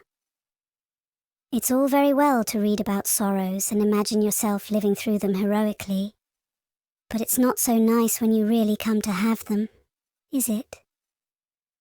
"For pity's sake, hold your tongue," said Marilla. "You talk entirely too much for a little girl." Thereupon Anne held her tongue so obediently and thoroughly that her continued silence made Marilla rather nervous, as if in the presence of something not exactly natural. Matthew also held his tongue, but this was natural, so that the meal was a very silent one. As it progressed, Anne became more and more abstracted, eating mechanically, with her big eyes fixed unswervingly and unseeingly on the sky outside the window. This made Marilla more nervous than ever. She had an uncomfortable feeling that while this odd child's body might be there at the table, her spirit was far away in some remote airy cloudland, borne aloft on the wings of imagination.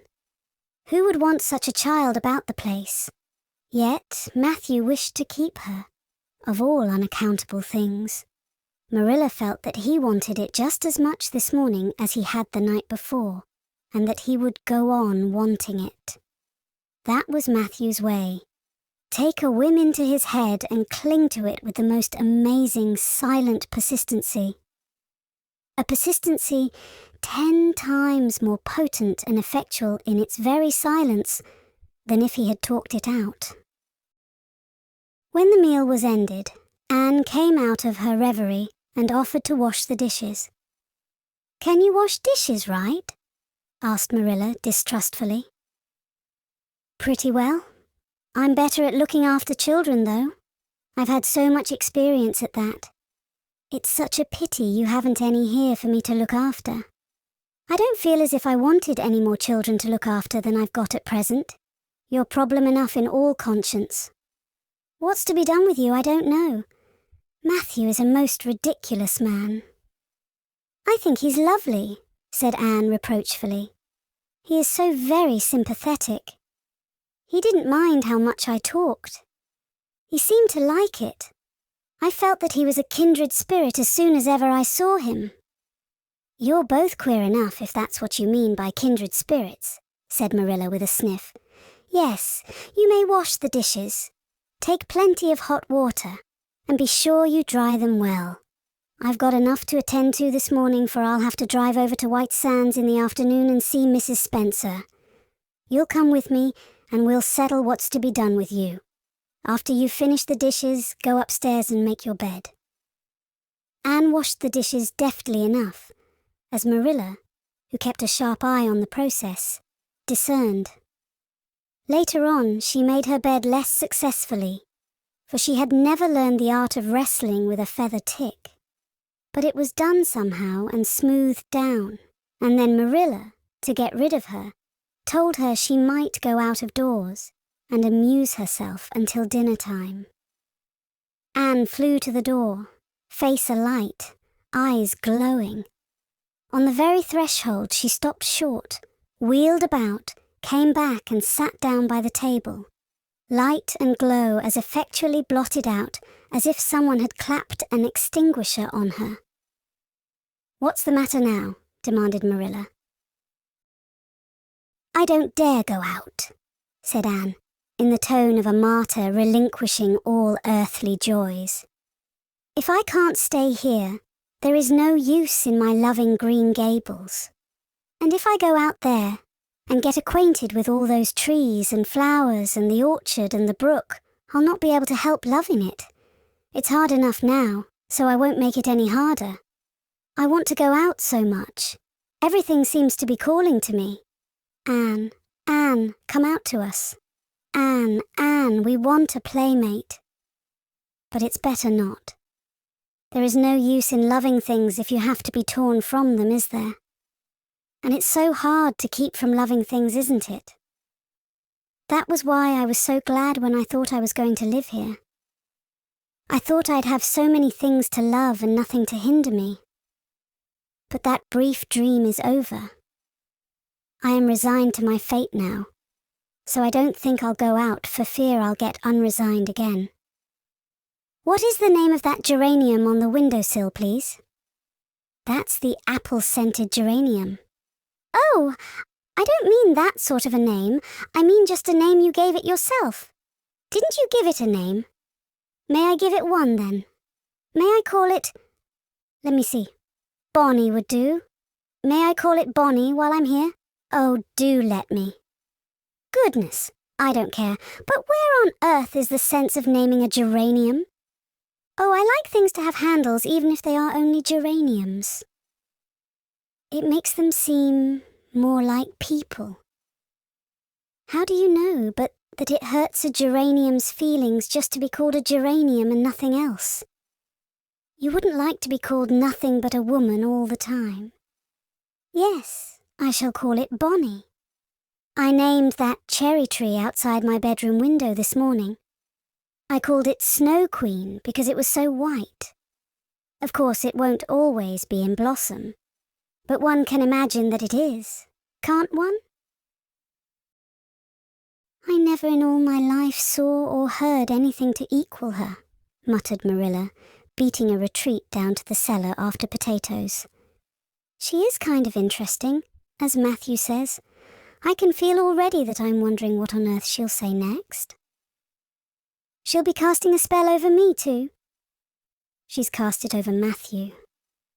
That look he gave me when he went out said everything he said or hinted last night over again. I wish he was like other men and would talk things out.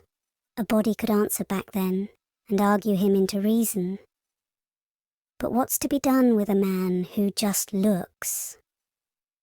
Anne had relapsed into reverie, with her chin in her hands and her eyes on the sky, when Marilla returned from her cellar pilgrimage.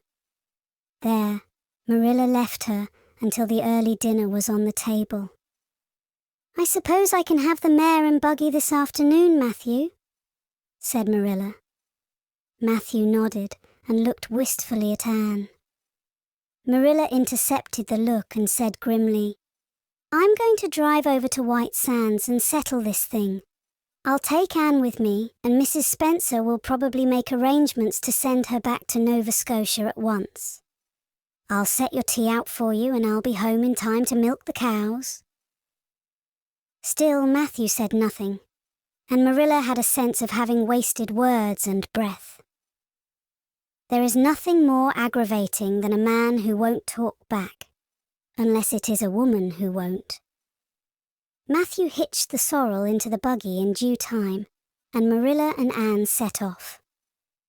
Matthew opened the yard gate for them, and as they drove slowly through, he said, to nobody in particular as it seemed, "Little Jerry Boot from the creek was here this morning, and I told him I guessed I'd hire him for the summer." Marilla made no reply, but she hit the unlucky sorrel such a vicious clip with the whip that the fat mare, unused to such treatment, whizzed indignantly down the lane at an alarming pace. Marilla looked back once as the buggy bounced along, and saw that aggravating Matthew leaning over the gate, looking wistfully after them. Chapter 5. Anne's History. "Do you know," said Anne confidentially, "I've made up my mind to enjoy this drive. It's been my experience that you can nearly always enjoy things if you make up your mind firmly that you will. Of course, you must make it up firmly. I am not going to think about going back to the asylum while we're having our drive. I'm just going to think about the drive. Oh, look, there's one little early wild rose out. Isn't it lovely? Don't you think it must be glad to be a rose? Wouldn't it be nice if roses could talk? I'm sure they could tell us such lovely things. And isn't pink the most bewitching colour in the world? I love it, but I can't wear it. Red-headed people can't wear pink, not even in imagination. Did you ever know of anybody whose hair was red when she was young, but got to be another colour when she grew up?" "No, I don't know as I ever did," said Marilla mercilessly, "and I shouldn't think it likely to happen in your case either." Anne sighed. "Well, that is another hope gone. My life is a perfect graveyard of buried hopes. That's a sentence I read in a book once, and I say it over to comfort myself whenever I'm disappointed in anything." "I don't see where the comforting comes in myself," said Marilla. "Why? Because it sounds so nice and romantic, just as if I were a heroine in a book, you know.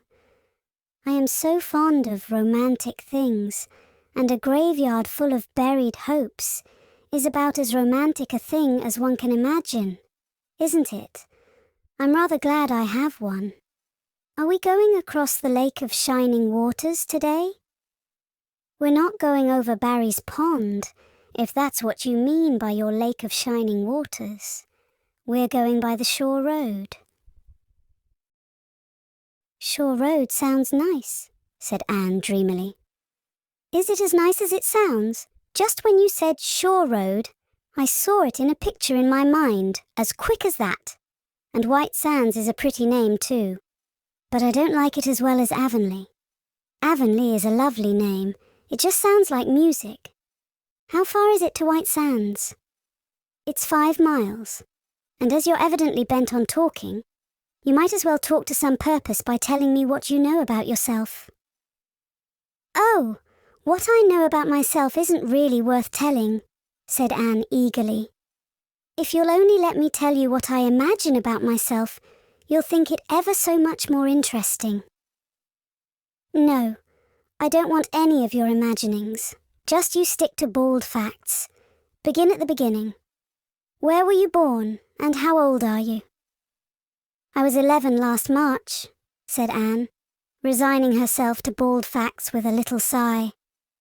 "And I was born in Bolingbroke, Nova Scotia. My father's name was Walter Shirley, and he was a teacher in the Bolingbroke High School. My mother's name was Bertha Shirley. Aren't Walter and Bertha lovely names? I'm so glad my parents had nice names. It would be a real disgrace to have a father named, well, say Jedediah, wouldn't it? I guess it doesn't matter what a person's name is as long as he behaves himself, said Marilla, feeling herself called upon to inculcate a good and useful moral. Well, I don't know. Anne looked thoughtful. I read in a book once that a rose by any other name would smell as sweet, but I've never been able to believe it. I don't believe a rose would be as nice if it was called a thistle or a skunk cabbage. I suppose my father could have been a good man, even if he had been called Jedediah. But I'm sure it would have been a cross. Well, my mother was a teacher in the high school too. But when she married father, she gave up teaching, of course. A husband was enough responsibility. Mrs. Thomas said that they were a pair of babies and as poor as church mice. They went to live in a weeny-teeny little yellow house in Bolingbroke. I've never seen that house, but I've imagined it thousands of times. I think it must have had honeysuckle over the parlour window and lilacs in the front yard, and lilies of the valley just inside the gate. Yes, and muslin curtains in all the windows. Muslin curtains give a house such an air. I was born in that house. Mrs. Thomas said I was the homeliest baby she ever saw. I was so scrawny and tiny and nothing but eyes. But that mother thought I was perfectly beautiful. I should think a mother would be a better judge than a poor woman who came into scrup, wouldn't you? I'm glad she was satisfied with me anyhow. I would feel so sad if I thought I was a disappointment to her, because she didn't live very long after that, you see. She died of fever when I was just 3 months old. I do wish she'd lived long enough for me to remember calling her mother. I think it would be so sweet to say mother. Don't you? And father died 4 days afterwards from fever too. That left me an orphan, and folks were at their wits' end. So Mrs. Thomas said, what to do with me. You see, nobody wanted me even then. It seems to be my fate. Father and mother had both come from places far away, and it was well known they hadn't any relatives living. Finally, Mrs. Thomas said she'd take me, though she was poor and had a drunken husband. She brought me up by hand. Do you know if there is anything in being brought up by hand that ought to make people who are brought up that way better than other people? Because whenever I was naughty, Mrs. Thomas would ask me how I could be such a bad girl when she had brought me up by hand, reproachful-like. Mr. and Mrs. Thomas moved away from Bolingbroke to Marysville, and I lived with them until I was 8 years old. I helped look after the Thomas children. There were 4 of them younger than me. And I can tell you, they took a lot of looking after. Then Mr. Thomas was killed, falling under a train. And his mother offered to take Mrs. Thomas and the children, but she didn't want me. Mrs. Thomas was at her wits' end, so she said what to do with me. Then Mrs. Hammond from up the river came down and said she'd take me, seeing I was handy with children, and I went up the river to live with her in a little clearing among the stumps. It was a very lonesome place. I'm sure I could never have lived there if I hadn't had an imagination. Mr. Hammond worked a little sawmill up there, and Mrs. Hammond had 8 children. She had twins 3 times. I like babies in moderation, but twins 3 times in succession is too much. I told Mrs. Hammond so firmly when the last pair came. I used to get so dreadfully tired carrying them about. I lived upriver with Mrs. Hammond over 2 years. And then Mr. Hammond died and Mrs. Hammond broke up housekeeping. She divided her children among her relatives and went to the States. I had to go to the asylum at Hopeton because nobody would take me. They didn't want me at the asylum either. They said they were overcrowded as it was. But they had to take me, and I was there 4 months until Mrs. Spencer came.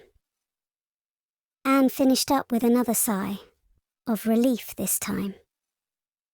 Evidently, she did not like talking about her experiences in a world that had not wanted her.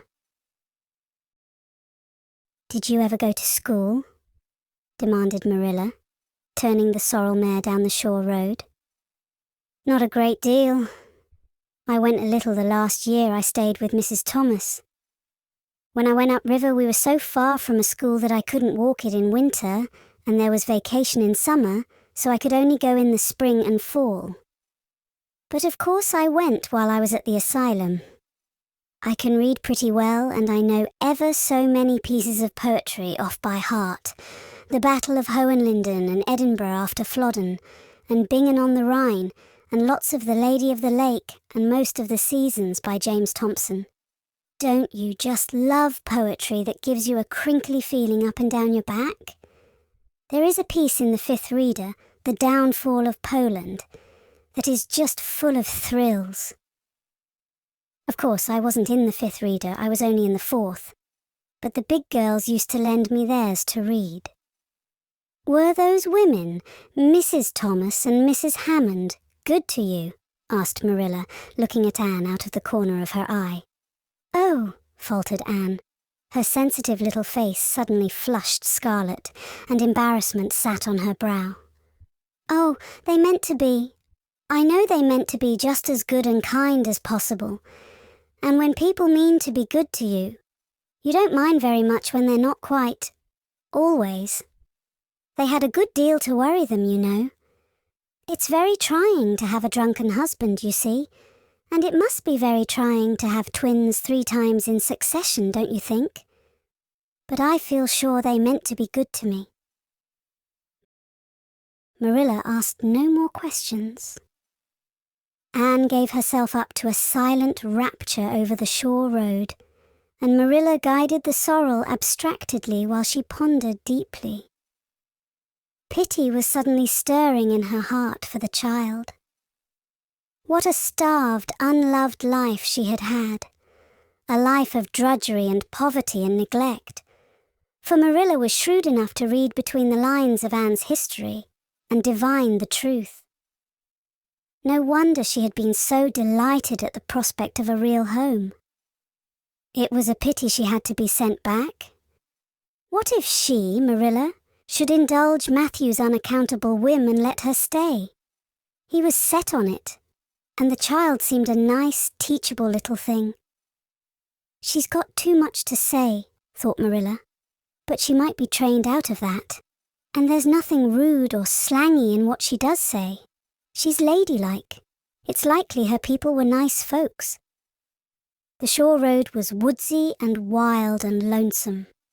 On the right hand, scrub firs, their spirits quite unbroken by long years of tussle with the Gulf winds, grew thickly.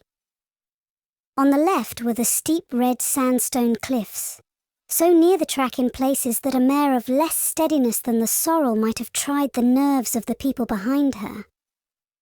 Down at the base of the cliffs were heaps of surf-worn rocks or little sandy coves, inlaid with pebbles as with ocean jewels.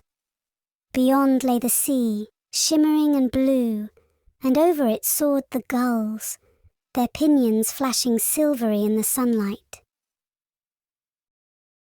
"Isn't the sea wonderful?" said Anne, rousing from a long, wide-eyed silence. "Once, when I lived in Marysville, Mr. Thomas hired an express wagon and took us all to spend the day at the shore 10 miles away. I enjoyed every moment of that day, even if I had to look after the children all the time. I lived it over in happy dreams for years, but this shore is nicer than the Marysville shore. Aren't those gulls splendid?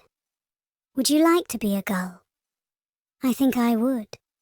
That is, if I couldn't be a human girl. Don't you think it would be nice to wake up at sunrise and swoop down over the water and away out over that lovely blue all day, and then at night to fly back to one's nest? Oh, I can just imagine myself doing it.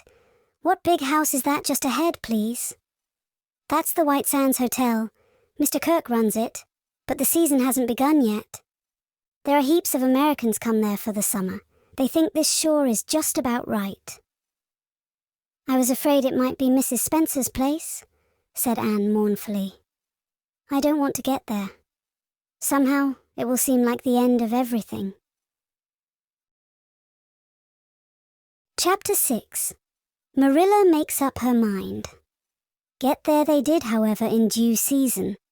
Mrs. Spencer lived in a big yellow house at White Sands Cove, and she came to the door with surprise and welcome mingled on her benevolent face. Dear, dear, she exclaimed. You're the last folks I was looking for today, but I'm real glad to see you. You'll put your horse in? And how are you, Anne?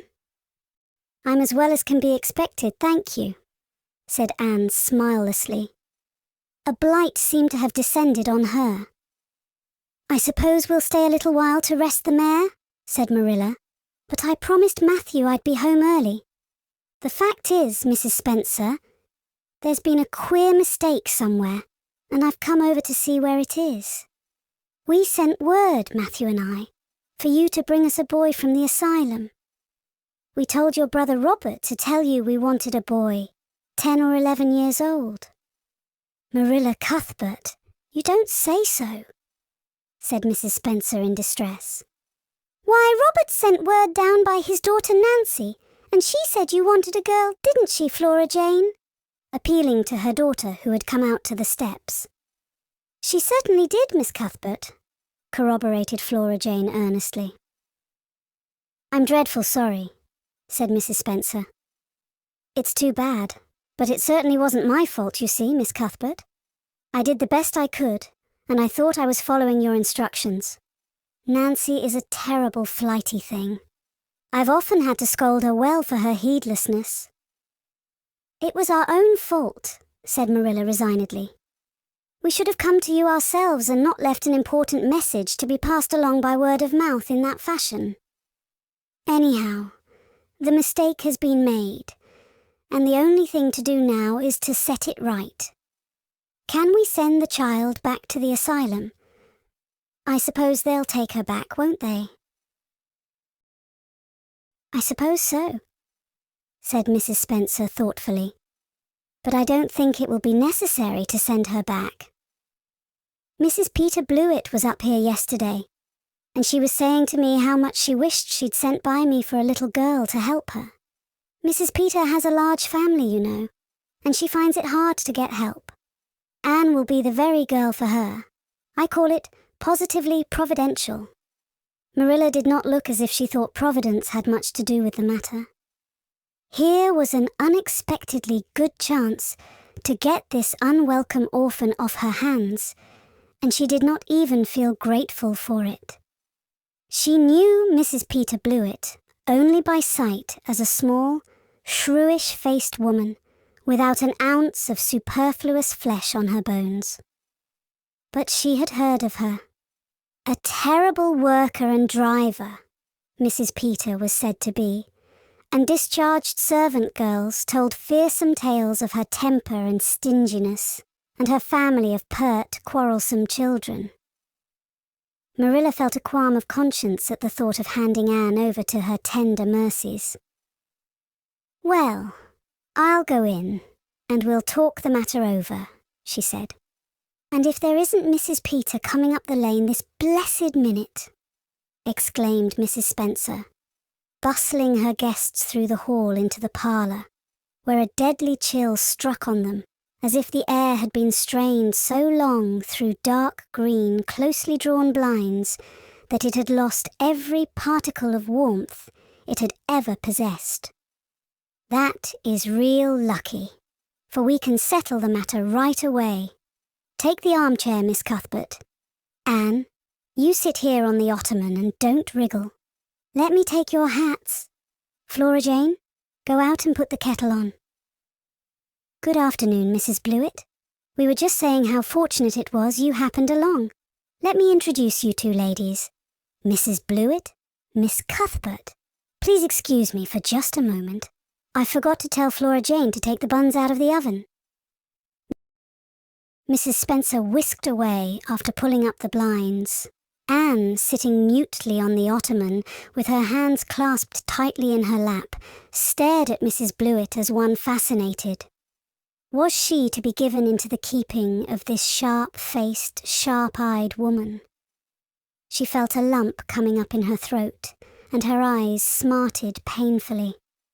She was beginning to be afraid she couldn't keep the tears back when Mrs. Spencer returned, flushed and beaming, quite capable of taking any and every difficulty, physical, mental, or spiritual, into consideration and settling it out of hand.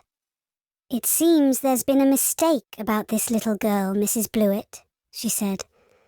"I was under the impression that Mr. and Miss Cuthbert wanted a little girl to adopt. I was certainly told so, but it seems it was a boy they wanted.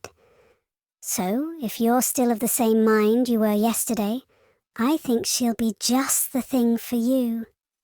Mrs. Blewett darted her eyes over Anne from head to foot. "How old are you and what's your name?" she demanded.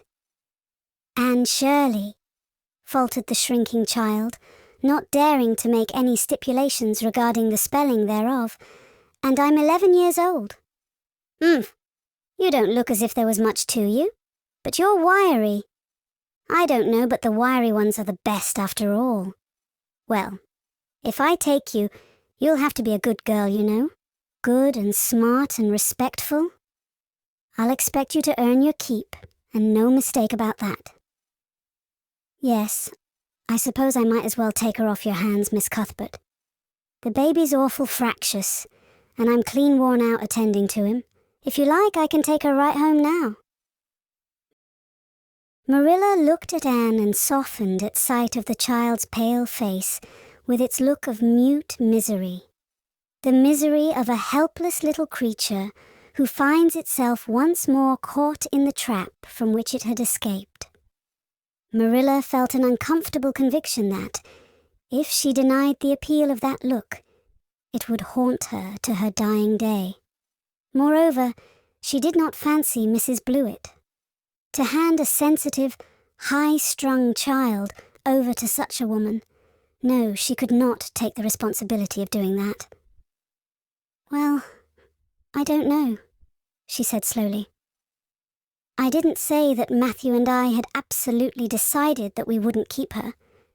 In fact, I may say that Matthew is disposed to keep her. I just came over to find out how the mistake had occurred. I think I'd better take her home again and talk it over with Matthew. I feel that I oughtn't to decide on anything without consulting him. If we make up our mind not to keep her, we'll bring or send her over to you tomorrow night. If we don't, you may know that she is going to stay with us. Will that suit you, Mrs. Blewett?" "I suppose it'll have to," said Mrs. Blewett ungraciously. During Marilla's speech, a sunrise had been dawning on Anne's face. First the look of despair faded out. Then came a faint flush of hope. Her eyes grew deep and bright as morning stars. The child was quite transfigured. And a moment later, when Mrs. Spencer and Mrs. Blewett went out in quest of a recipe the latter had come to borrow, she sprang up and flew across the room to Marilla. "Oh, Miss Cuthbert! Did you really say that perhaps you would let me stay at Green Gables?" she said in a breathless whisper, as if speaking aloud might shatter the glorious possibility. "Did you really say it? Or did I only imagine that you did?" "I think you'd better learn to control that imagination of yours, Anne, if you can't distinguish between what is real and what isn't," said Marilla crossly. "Yes, you did hear me say just that and no more. It isn't decided yet, and perhaps we will conclude to let Mrs. Blewett take you after all. She certainly needs you much more than I do." "I'd rather go back to the asylum than go to live with her," said Anne passionately. "She looks exactly like a gimlet." Marilla smothered a smile under the conviction that Anne must be reproved for such a speech. "A little girl like you should be ashamed of talking so about a lady and a stranger," she said severely. "Go back and sit down quietly and hold your tongue and behave as a good girl should." "I'll try to do and be anything you want me, if you'll only keep me," said Anne, returning meekly to her ottoman. When they arrived back at Green Gables that evening, Matthew met them in the lane. Marilla, from afar, had noted him prowling along it and guessed his motive. She was prepared for the relief she read in his face when he saw that she had at least brought Anne back with her. But she said nothing to him relative to the affair until they were both out in the yard behind the barn milking the cows. Then she briefly told him Anne's history and the result of the interview with Mrs. Spencer. "I wouldn't give a dog I liked to that Blewett woman," said Matthew with unusual vim. "I don't fancy her style myself," admitted Marilla. "But it's that or keeping her ourselves, Matthew. And since you seem to want her, I suppose I'm willing. Or have to be. I've been thinking over the idea until I've got kind of used to it. It seems a sort of duty. I've never brought up a child, especially a girl, and I dare say I'll make a terrible mess of it. But I'll do my best. So far as I'm concerned, Matthew, she may stay." Matthew's shy face was a glow of delight. "Well now, I reckoned you'd come to see it in that light, Marilla," he said. "She's such an interesting little thing." "It'd be more to the point if you could say she was a useful little thing," retorted Marilla. "But I'll make it my business to see she's trained to be that. And mind, Matthew, you're not to go interfering with my methods. Perhaps an old maid doesn't know much about bringing up a child, but I guess she knows more than an old bachelor. So you just leave me to manage her. When I fail, it'll be time enough to put your oar in." There, Marilla, you can have your own way," said Matthew reassuringly. "Only be as good and kind to her as you can without spoiling her. I kind of think she's one of the sort you can do anything with, if you only get her to love you."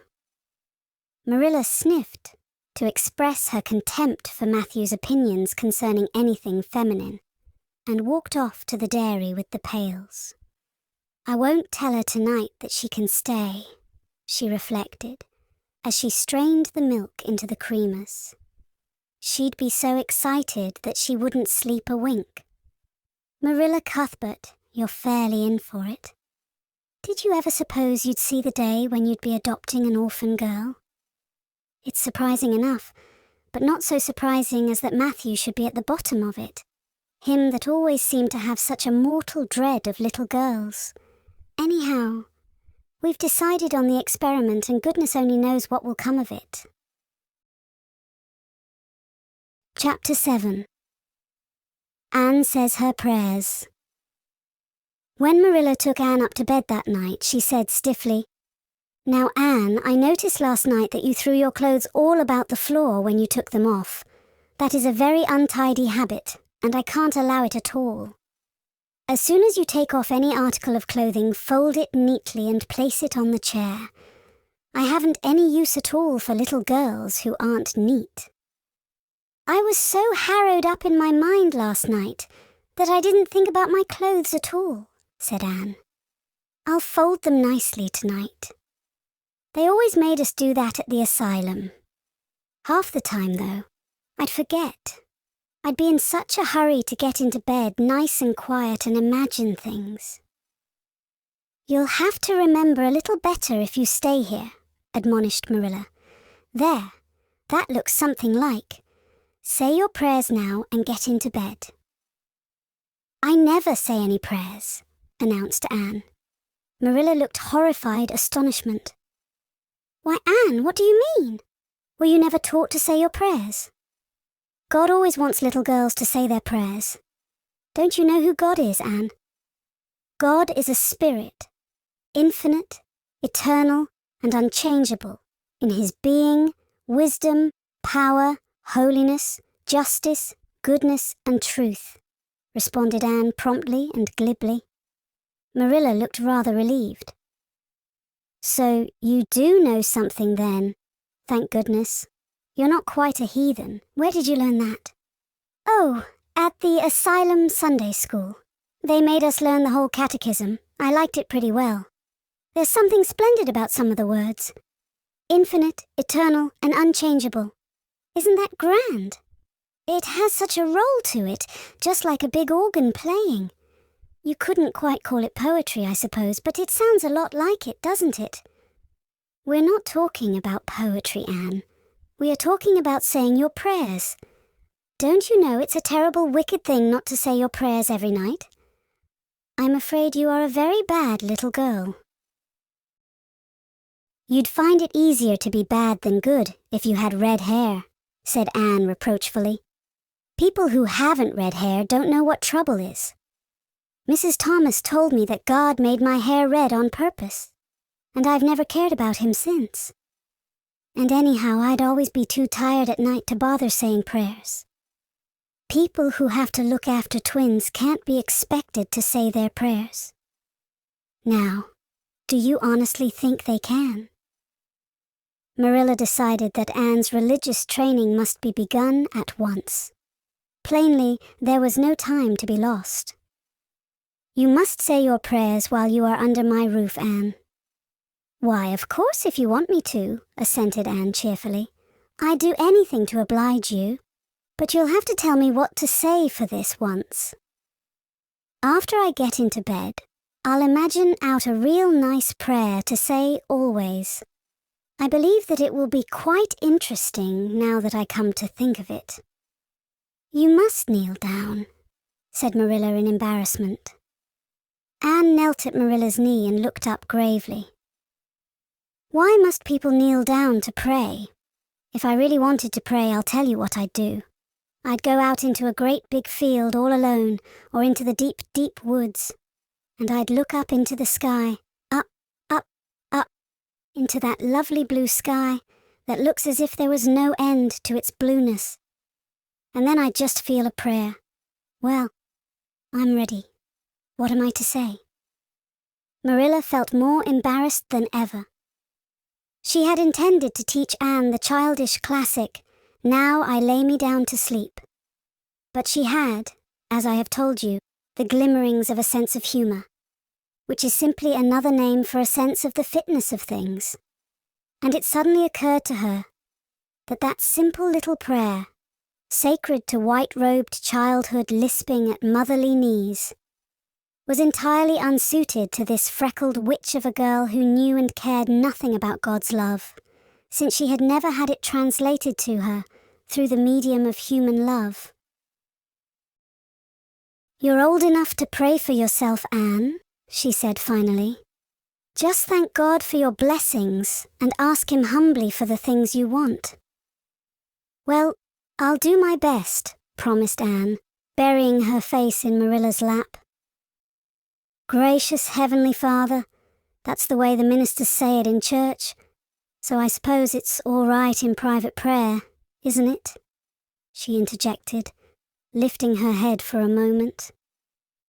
"Gracious Heavenly Father, I thank thee for the white way of delight and the lake of shining waters and Bonnie and the Snow Queen. I'm really extremely grateful for them, and that's all the blessings I can think of just now to thank thee for. As for the things I want, they're so numerous that it would take a great deal of time to name them all, so I will only mention the two most important. Please let me stay at Green Gables, and please let me be good-looking when I grow up. I remain, yours respectfully, Anne Shirley." "There, did I do all right?" she asked eagerly, getting up. "I could have made it much more flowery if I'd had a little more time to think it over." Poor Marilla was only preserved from complete collapse by remembering that it was not irreverence, but simply spiritual ignorance on the part of Anne that was responsible for this extraordinary petition. She tucked the child up in bed, mentally vowing that she should be taught a prayer the very next day, and was leaving the room with the light when Anne called her back. "I've just thought of it now. I should have said Amen in place of yours respectfully, shouldn't I? The way the ministers do. I'd forgotten it, but I felt a prayer should be finished off in some way, so I put in the other. Do you suppose it will make any difference?" I don't suppose it will," said Marilla. "Go to sleep now like a good child. Good night." "I can say good night tonight with a clear conscience," said Anne, cuddling luxuriously down among her pillows. Marilla retreated to the kitchen, set the candle firmly on the table, and glared at Matthew. Matthew Cuthbert. It's about time somebody adopted that child and taught her something. She's next door to a perfect heathen. Will you believe that she never said a prayer in her life till tonight? I'll send to the manse tomorrow and borrow the Peep of the Day series, that's what I'll do. And she shall go to Sunday school just as soon as I can get some suitable clothes made for her. I foresee that I shall have my hands full. Well, we can't get through this world without our share of trouble.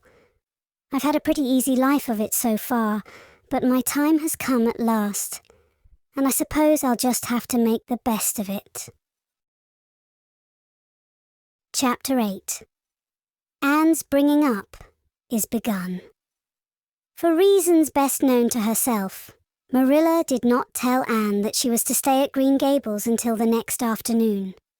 During the forenoon, she kept the child busy with various tasks and watched over her with a keen eye while she did them. By noon, she had concluded that Anne was smart and obedient, willing to work and quick to learn. Her most serious shortcoming seemed to be a tendency to fall into daydreams in the middle of a task and forget all about it until such time as she was sharply recalled to earth by a reprimand or a catastrophe. When Anne had finished washing the dinner dishes, she suddenly confronted Marilla with the air and expression of one desperately determined to learn the worst. Her thin little body trembled from head to foot. Her face flushed and her eyes dilated until they were almost black. She clasped her hands tightly and said in an imploring voice, "Oh, please, Miss Cuthbert, won't you tell me if you are going to send me away or not? I've tried to be patient all the morning, but I really feel that I cannot bear not knowing any longer. It's a dreadful feeling. Please tell me." "You haven't scalded the dishcloth in clean hot water as I told you to do," said Marilla immovably. "Just go and do it before you ask any more questions, Anne."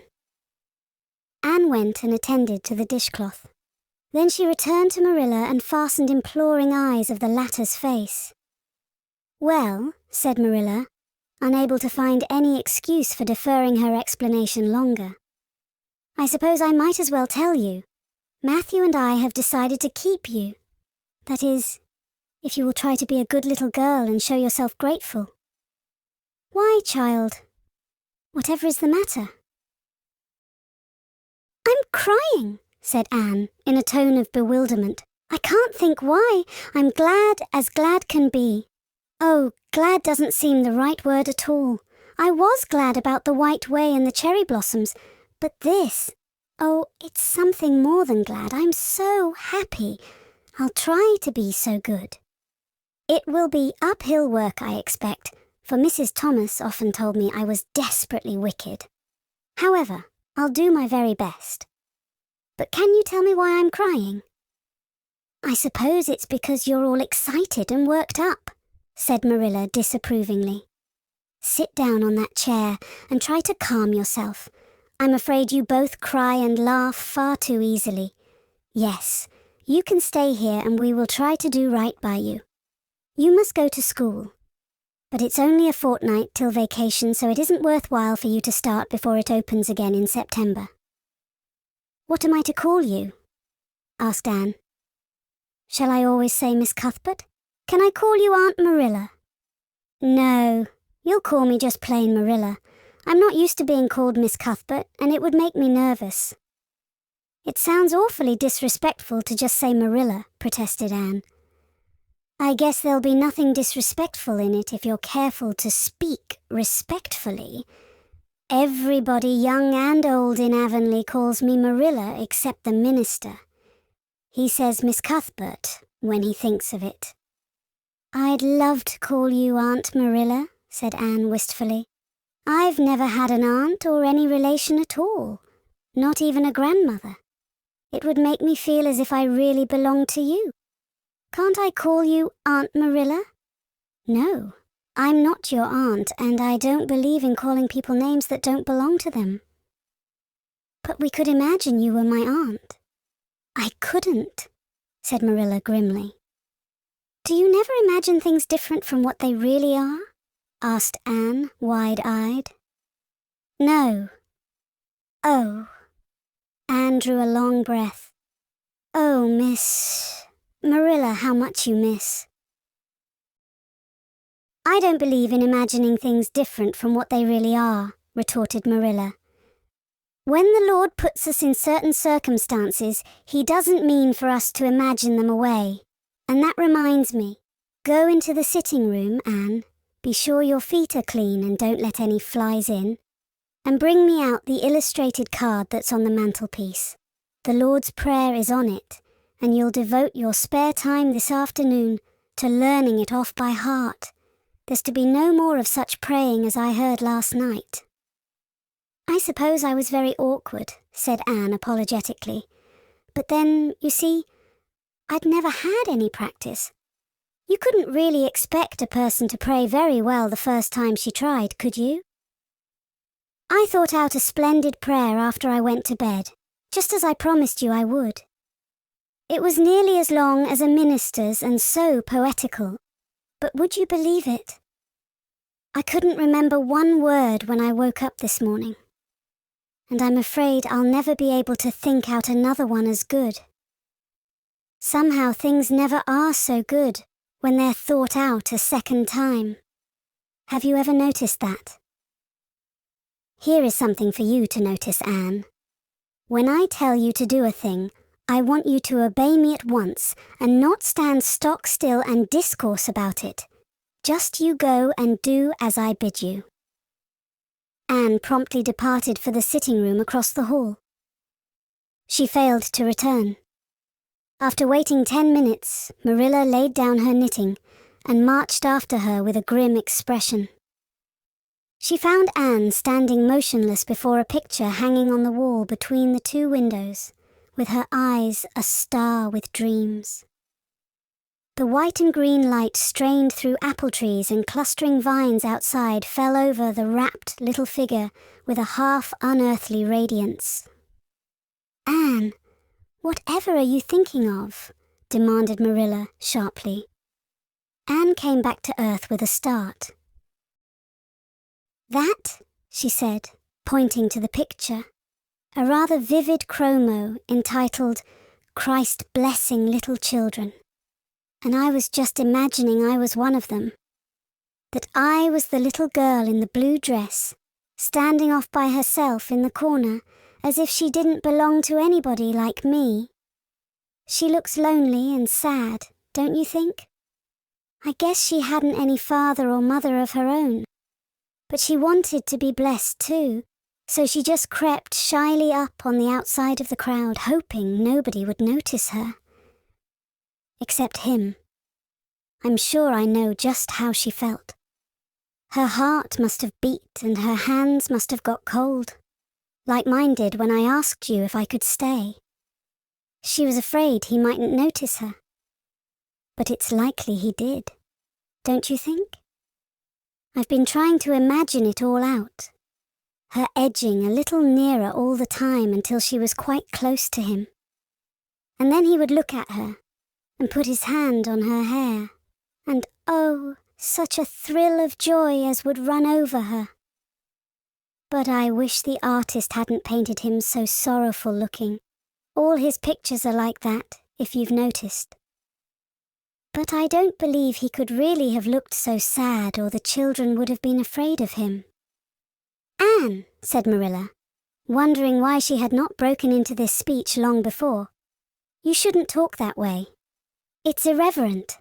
Positively irreverent." Anne's eyes marveled. "Why, I felt just as reverent as could be. I'm sure I didn't mean to be irreverent." Well, I don't suppose you did. But it doesn't sound right to talk so familiarly about such things.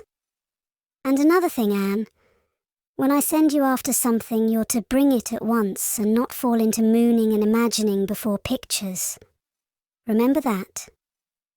Take that card and come right to the kitchen. Now, sit down in the corner and learn that prayer off by heart. Anne set the card up against the jug full of apple blossoms she had brought in to decorate the dinner table. Marilla had eyed that decoration askance but had said nothing, propped her chin on her hands, and fell to studying it intently for several silent minutes. "I like this," she announced at length. "It's beautiful. I've heard it before. I heard the superintendent of the asylum's Sunday school say it over once. But I didn't like it then. He had such a cracked voice and he prayed it so mournfully. I really felt sure he thought praying was a disagreeable duty. This isn't poetry, but it makes me feel just the same way poetry does. Our Father who art in heaven, hallowed be thy name. That is just like a line of music. Oh, I'm so glad you thought of making me learn this, Miss Marilla." "Well, learn it and hold your tongue," said Marilla shortly. Anne tipped the vase of apple blossoms near enough to bestow a soft kiss on a pink-cupped bud, and then studied diligently for some moments longer. "Marilla," she demanded presently, "do you think that I shall ever have a bosom friend in Avonlea?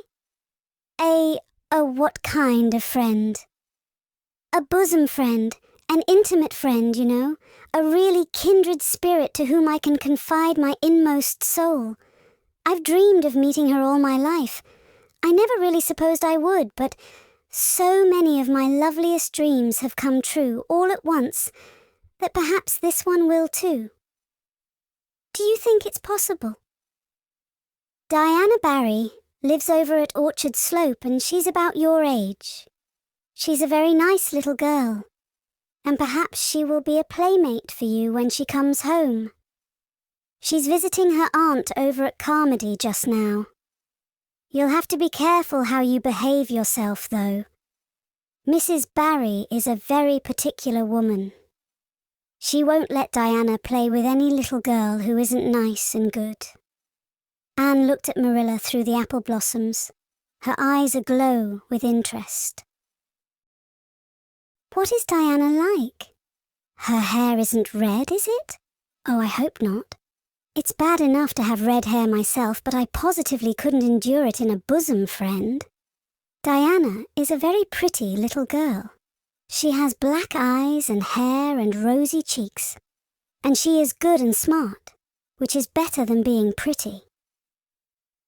Marilla was as fond of morals as the Duchess in Wonderland, and was firmly convinced that one should be tacked on to every remark made to a child who was being brought up. But Anne waved the moral inconsequently aside and seized only on the delightful possibilities before it. "Oh, I'm so glad she's pretty. Next to being beautiful oneself, and that's impossible in my case, it would be best to have a beautiful bosom friend. When I lived with Mrs. Thomas, she had a bookcase in her sitting room with glass doors. There weren't any books in it. Mrs. Thomas kept her best china and her preserves there, when she had any preserves to keep. One of the doors was broken. Mr. Thomas smashed it one night when he was slightly intoxicated.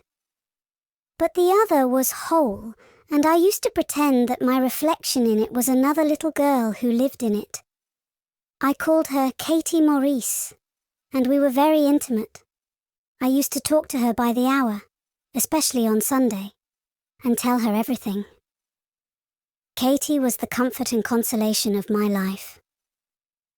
We used to pretend that the bookcase was enchanted, and that if I only knew the spell, I could open the door and step right into the room where Katie Maurice lived, instead of into Mrs. Thomas's shelves of preserves and china.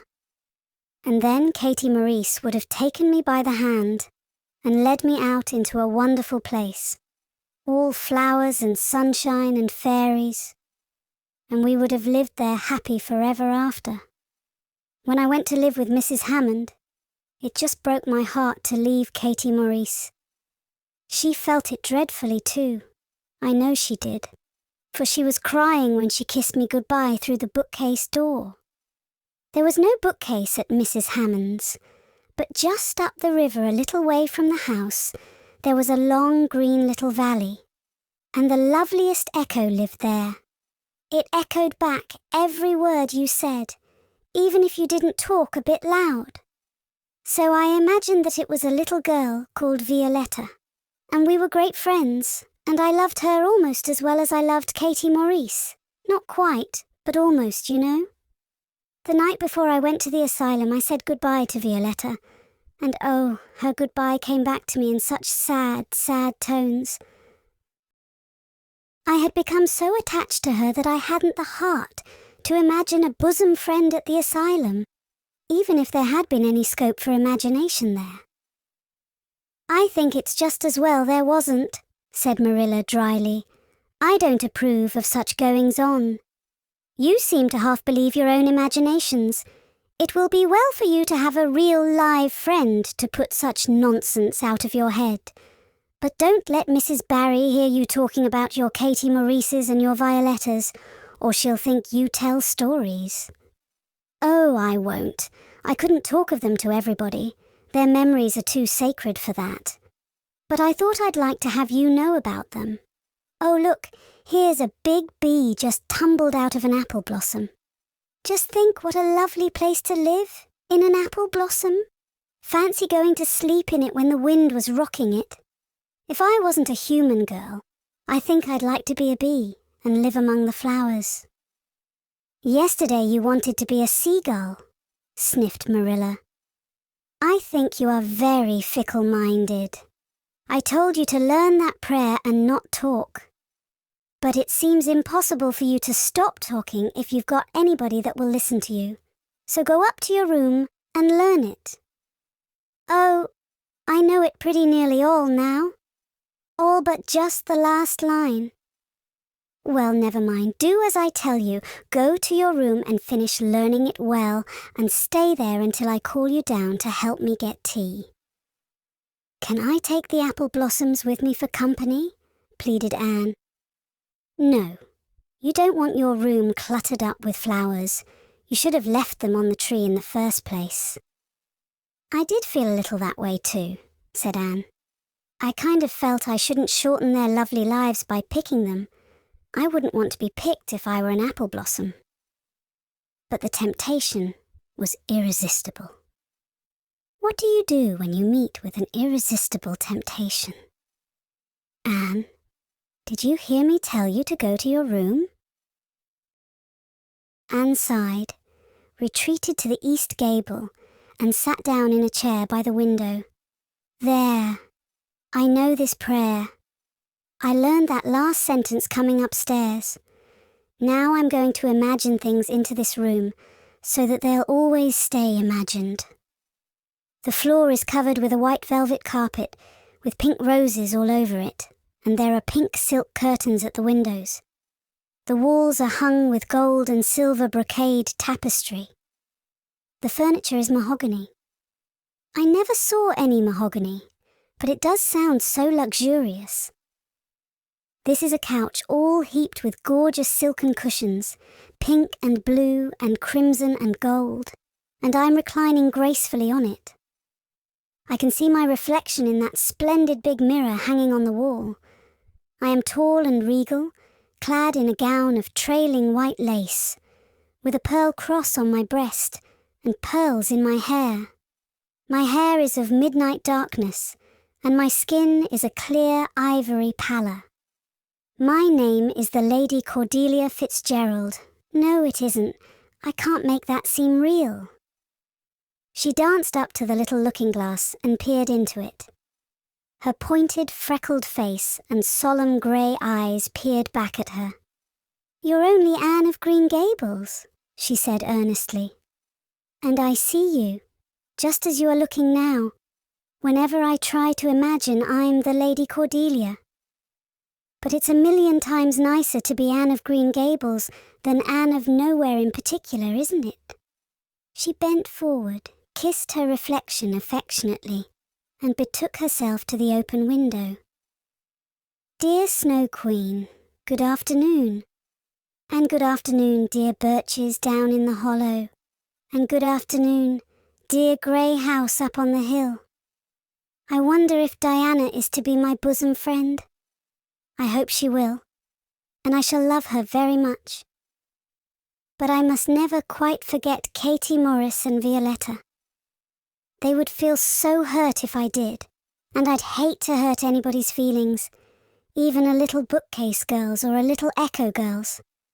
I must be careful to remember them and send them a kiss every day. Anne blew a couple of airy kisses from her fingertips, past the cherry blossoms, and then, with her chin in her hands, drifted luxuriously out on a sea of daydreams. Chapter 9. Mrs. Rachel Lynde is properly horrified. Anne had been a fortnight at Green Gables before Mrs. Lynde arrived to inspect her. Mrs. Rachel, to do her justice, was not to blame for this. A severe and unseasonable attack of grippe had confined that good lady to her house ever since the occasion of her last visit to Green Gables. Mrs. Rachel was not often sick and had a well-defined contempt for people who were. But grippe, she asserted, was like no other illness on earth and could only be interpreted as one of the special visitations of Providence. As soon as her doctor allowed her to put her foot out of doors, she hurried up to Green Gables, bursting with curiosity to see Matthew and Marilla's orphan, concerning whom all sorts of stories and suppositions had gone abroad in Avonlea. Anne had made good use of every waking moment of that fortnight. Already she was acquainted with every tree and shrub about the place. She had discovered that a lane opened out below the apple orchard and ran up through a belt of woodland, and she had explored it to its furthest end in all its delicious vagaries of brook and bridge, fir coppice and wild cherry arch, corners thick with fern, and branching byways of maple and mountain ash. She had made friends with the spring down in the hollow, that wonderful deep, clear, icy cold spring. It was set about with smooth red sandstones and rimmed in by great palm-like clumps of water fern, and beyond it was a log bridge over the brook. That bridge led Anne's dancing feet up over a wooded hill beyond, where perpetual twilight reigned under the straight, thick-growing firs and spruces. The only flowers there were myriads of delicate June bells, those shyest and sweetest of woodland blooms, and a few pale aerial starflowers, like the spirits of last year's blossoms. Gossamers glimmered like threads of silver among the trees, and the fir boughs and tassels seemed to utter friendly speech. All these raptured voyages of exploration were made in the odd half-hours which she was allowed for play, and Anne talked Matthew and Marilla half-deaf over her discoveries. Not that Matthew complained, to be sure. He listened to it all with a wordless smile of enjoyment on his face. Marilla permitted the chatter until she found herself becoming too interested in it, whereupon she always promptly quenched Anne by a curt command to hold her tongue. Anne was out in the orchard when Mrs. Rachel came, wandering at her own sweet will through the lush, tremulous grasses, splashed with ruddy evening sunshine. So that good lady had an excellent chance to talk her illness fully over, describing every ache and pulse beat, with such evident enjoyment that Marilla thought even grippe must bring its compensations. When details were exhausted, Mrs. Rachel introduced the real reason of her call. "I've been hearing some surprising things about you and Matthew." "I don't suppose you are any more surprised than I am myself," said Marilla. "I'm getting over my surprise now." "It was too bad there was such a mistake," said Mrs. Rachel sympathetically. Couldn't you have sent her back? I suppose we could, but we decided not to. Matthew took a fancy to her, and I must say I like her myself, although I admit she has her faults. The house seems a different place already. She's a real bright little thing. Marilla said more than she had intended to say when she began, for she read disapproval in Mrs. Rachel's expression. "It's a great responsibility you've taken on yourself," said that lady gloomily, "especially when you've never had any experience with children. You don't know much about her or her real disposition, I suppose, and there's no guessing how a child like that will turn out. But I don't want to discourage you, I'm sure, Marilla." "I'm not feeling discouraged," was Marilla's dry response. "When I make up my mind to do a thing, it stays made up. I suppose you'd like to see Anne. I'll call her in." Anne came running in presently, her face sparkling with the delight of her orchard rovings.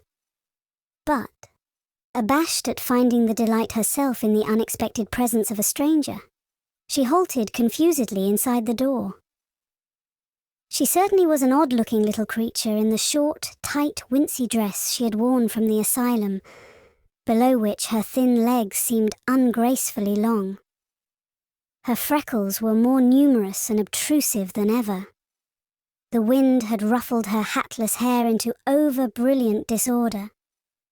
It had never looked redder than at that moment. "Well, they didn't pick you for your looks, that's sure and certain," was Mrs. Rachel Lynde's emphatic comment. Mrs. Rachel was one of those delightful and popular people who pride themselves on speaking their mind without fear or favour. "She's terrible skinny and homely, Marilla. Come here, child, and let me have a look at you. Lawful heart, did anyone ever see such freckles? And hair as red as carrots? Come here, child, I say." Anne came there, but not exactly as Mrs. Rachel expected. With one bound, she crossed the kitchen floor and stood before Mrs. Rachel, her face scarlet with anger, her lips quivering, and her whole slender form trembling from head to foot.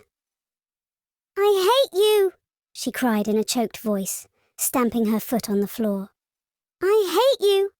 I hate you! I hate you!"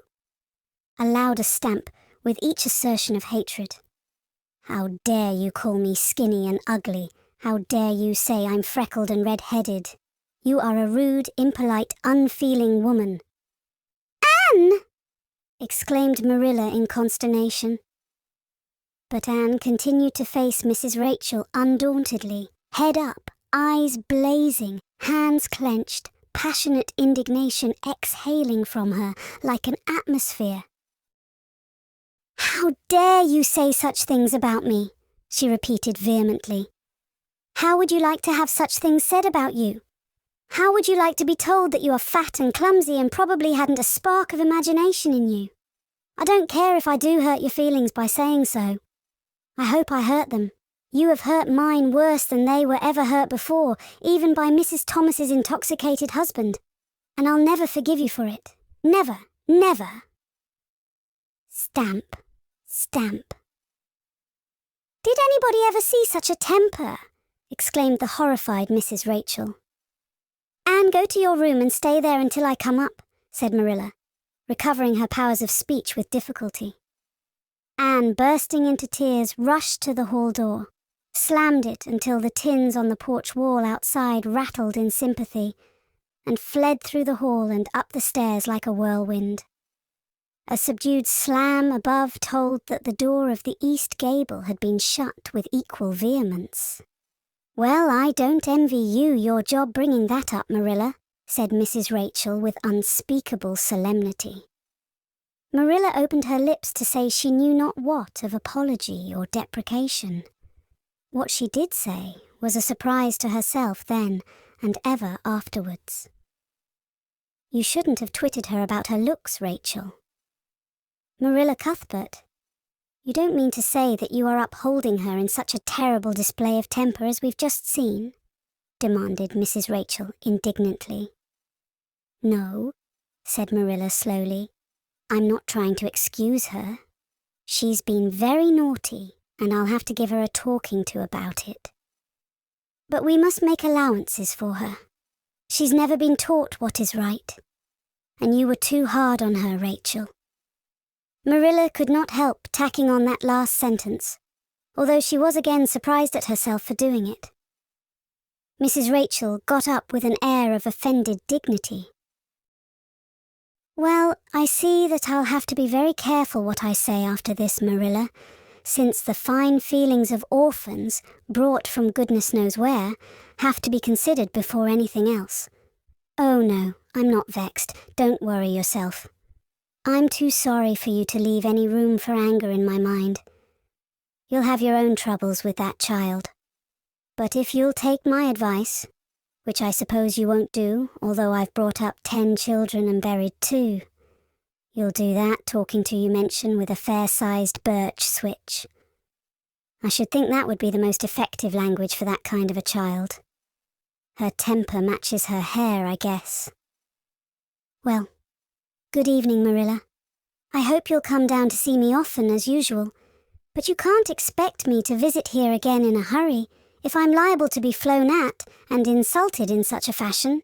It's something new in my experience." Whereat Mrs. Rachel swept out and away, if a fat woman who always waddled could be said to sweep away, and Marilla with a very solemn face betook herself to the east gable. On the way upstairs, she pondered uneasily as to what she ought to do. She felt no little dismay over the scene that had just been enacted. How unfortunate that Anne should have displayed such temper before Mrs. Rachel Lynde, of all people. Then Marilla suddenly became aware of an uncomfortable and rebuking consciousness that she felt more humiliation over this than sorrow over the discovery of such a serious defect in Anne's disposition. And how was she to punish her? The amiable suggestion of the birch switch, to the efficiency of which all of Mrs. Rachel's own children could have borne smarting testimony, did not appeal to Marilla. She did not believe she could whip a child.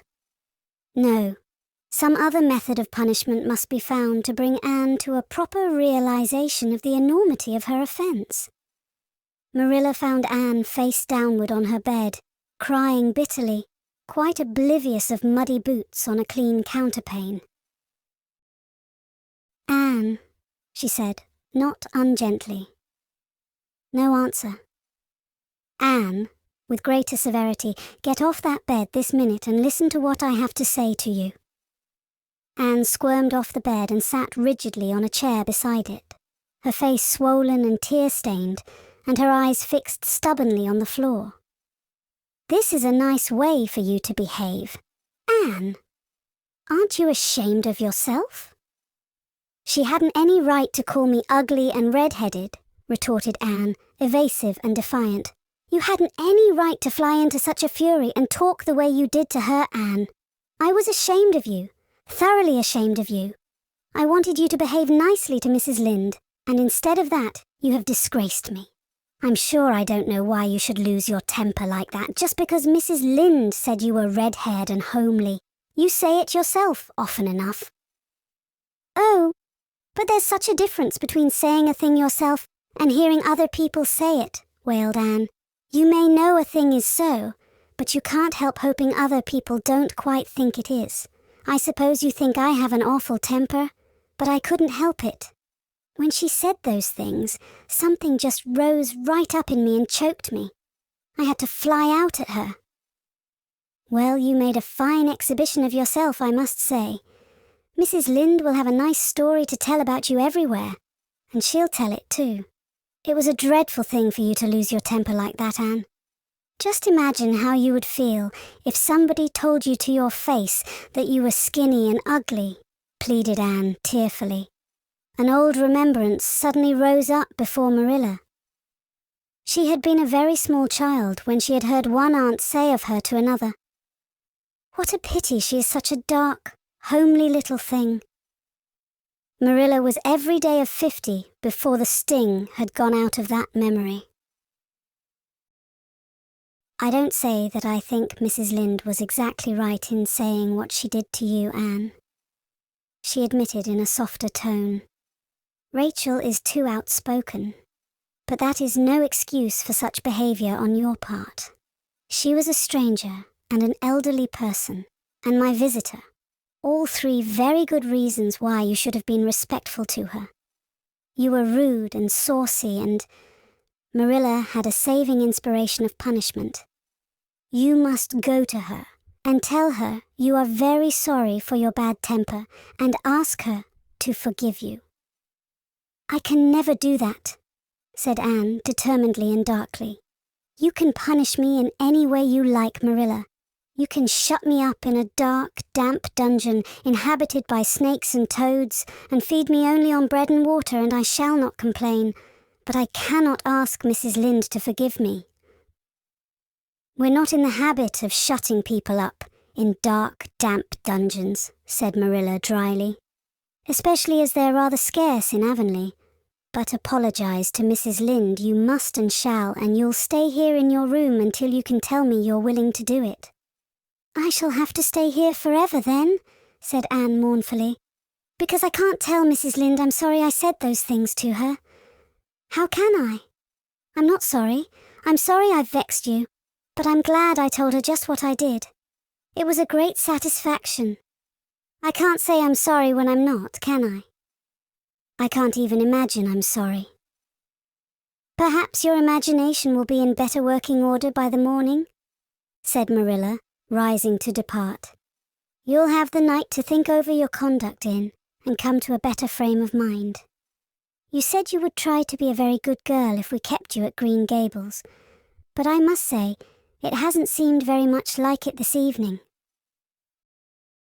Leaving this Parthian shaft to rankle in Anne's stormy bosom, Marilla descended to the kitchen, grievously troubled in mind and vexed in soul.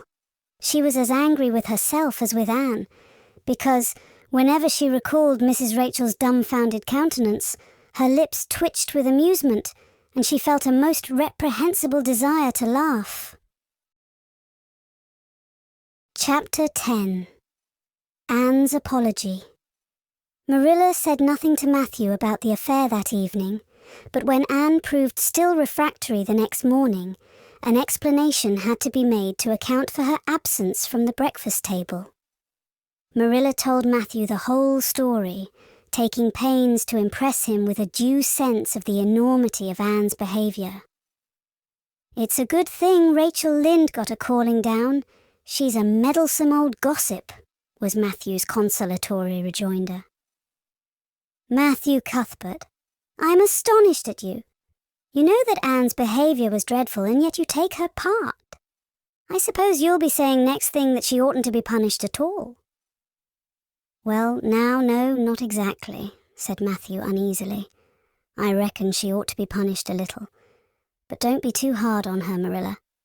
Recollect she hasn't ever had anyone to teach her right. You're going to give her something to eat, aren't you? When did you ever hear of me starving people into good behavior? Demanded Marilla indignantly. She'll have her meals regular, and I'll carry them up to her myself. But she'll stay up there until she's willing to apologize to Mrs. Lynde, and that's final, Matthew. Breakfast, dinner, and supper were very silent meals, for Anne still remained obdurate. After each meal, Marilla carried a well-filled tray to the east gable and brought it down later on not noticeably depleted. Matthew eyed its last descent with a troubled eye. Had Anne eaten anything at all? When Marilla went out that evening to bring the cows from the back pasture, Matthew, who had been hanging about the barns and watching, slipped into the house with the air of a burglar and crept upstairs. As a general thing, Matthew gravitated between the kitchen and the little bedroom off the hall where he slept. Once in a while, he ventured uncomfortably into the parlour or sitting room when the minister came to tea. But he had never been upstairs in his own house since the spring he helped Marilla paper the spare bedroom, and that was 4 years ago. He tiptoed along the hall and stood for several minutes outside the door of the east gable before he summoned courage to tap on it with his fingers, and then opened the door to peep in. Anne was sitting on the yellow chair by the window, gazing mournfully out into the garden. Very small and unhappy she looked, and Matthew's heart smote him. He softly closed the door and tiptoed over to her. "Anne," he whispered, as if afraid of being overheard. "How are you making it, Anne?" Anne smiled wanly. "Pretty well. I imagine a good deal, and that helps to pass the time. Of course, it's rather lonesome, but then I may as well get used to that." Anne smiled again, bravely facing the long years of solitary imprisonment before her. Matthew recollected that he must say what he had come to say without loss of time, lest Marilla return prematurely. "Well now, Anne, don't you think you'd better do it and have it over with?" he whispered. "It'll have to be done sooner or later, you know. For Marilla's a dreadful determined woman. Dreadful determined, Anne. Do it right off, I say, and have it over." "Do you mean apologize to Mrs. Lynde?" "Yes, apologize, that's the very word," said Matthew eagerly. "Just smooth it over, so to speak. That's what I was trying to get at." "I suppose I could do it to oblige you," said Anne thoughtfully. "It would be true enough to say I am sorry, because I am sorry now. I wasn't a bit sorry last night. I was mad clear through, and I stayed mad all night. I know I did because I woke up 3 times and I was just furious every time. But this morning it was over. I wasn't in a temper anymore, and it left a dreadful sort of goneness too. I felt so ashamed of myself. But I just couldn't think of going and telling Mrs. Lynde so. It would be so humiliating. I made up my mind I'd stay shut up here forever, rather than do that. But still, I'd do anything for you, if you really want me to." "Well now, of course I do. It's terrible lonesome downstairs without you. Just go and smooth things over. That's a good girl." "Very well," said Anne resignedly. "I'll tell Marilla as soon as she comes in I've repented." That's right, Anne. But don't tell Marilla I said anything about it. She might think I was putting my oar in, and I promised not to do that." "Wild horses won't drag the secret from me," promised Anne solemnly. "How would wild horses drag a secret from a person anyhow?" But Matthew was gone, scared at his own success. He fled hastily to the remotest corner of the horse pasture, lest Marilla should suspect what he had been up to.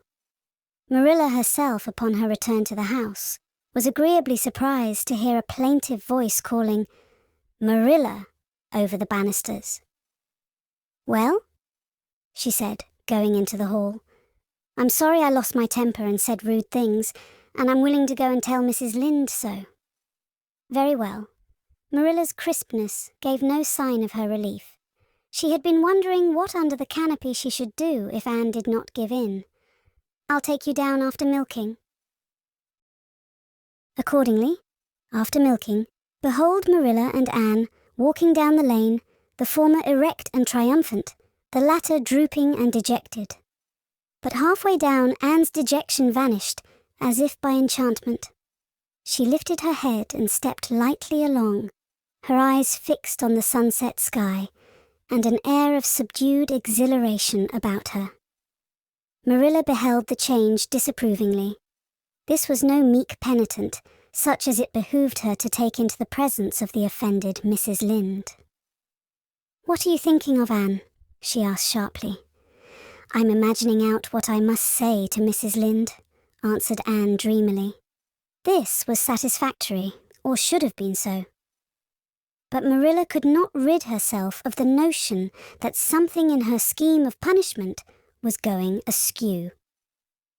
Anne had no business to look so rapt, and radiant.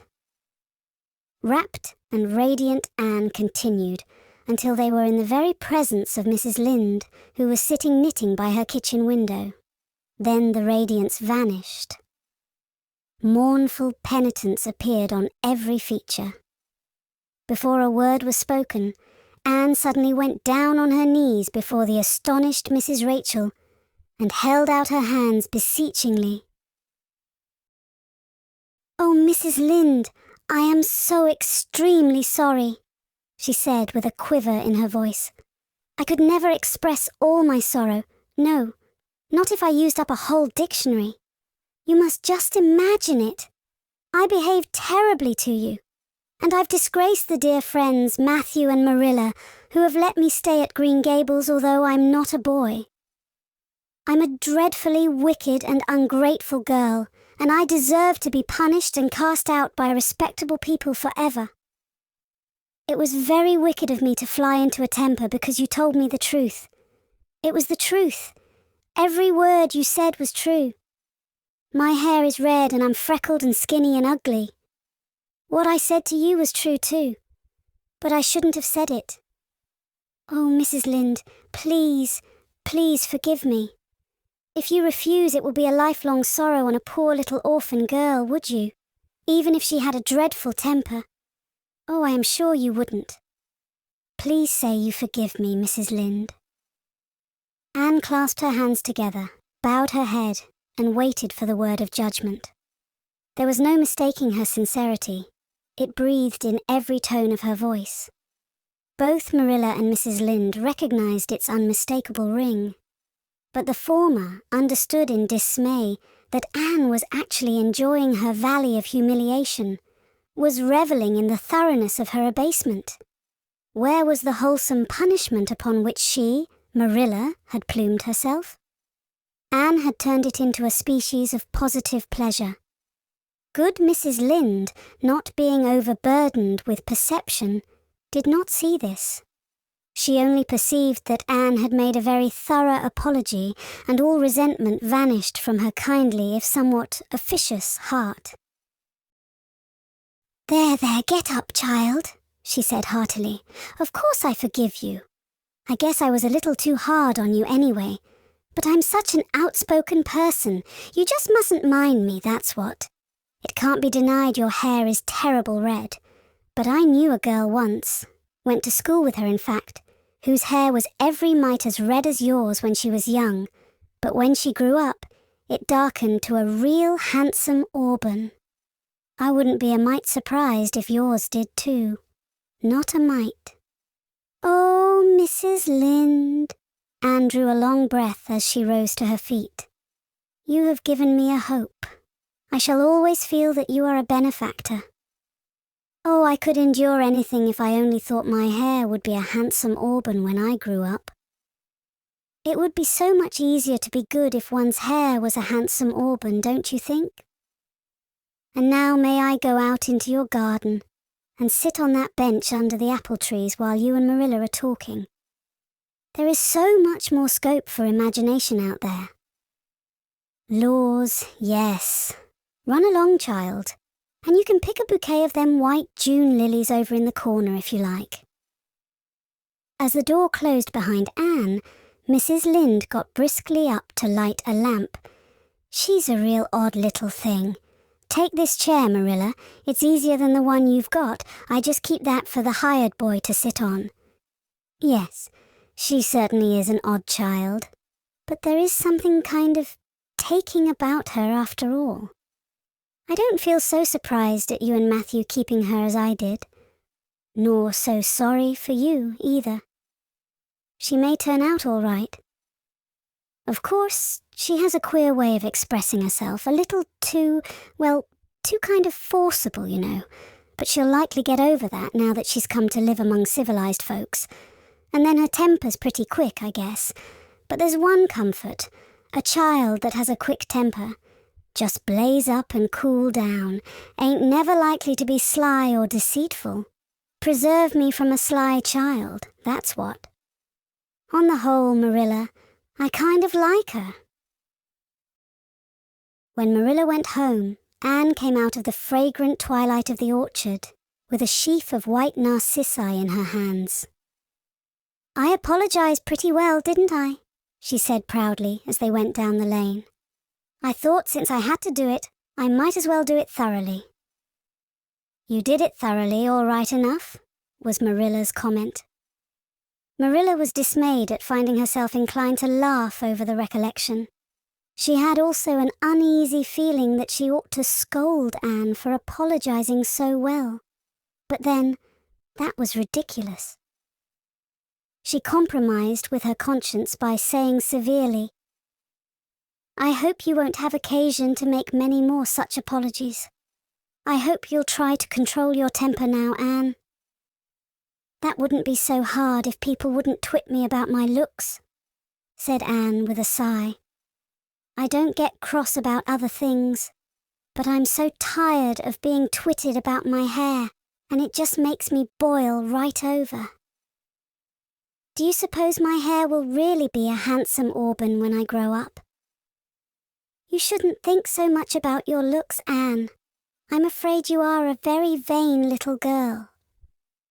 "How can I be vain when I know I'm homely?" protested Anne. "I love pretty things, and I hate to look in the glass and see something that isn't pretty. It makes me feel so sorrowful, just as I feel when I look at any ugly thing. I pity it because it isn't beautiful." "Handsome is as handsome does," quoted Marilla. "I've had that said to me before, but I have my doubts about it," remarked skeptical Anne, sniffing at her narcissi. "Oh, aren't these flowers sweet? It was lovely of Mrs. Lynde to give them to me." "I have no hard feelings against Mrs. Lynde now. It gives you a lovely, comfortable feeling to apologize and be forgiven, doesn't it?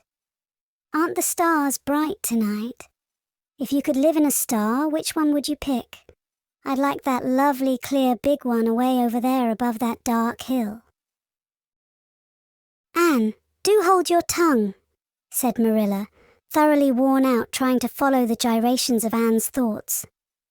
Anne said no more until they turned into their own lane.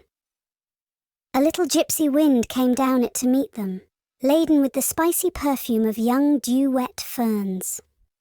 Far up in the shadows, a cheerful light gleamed out through the trees from the kitchen at Green Gables.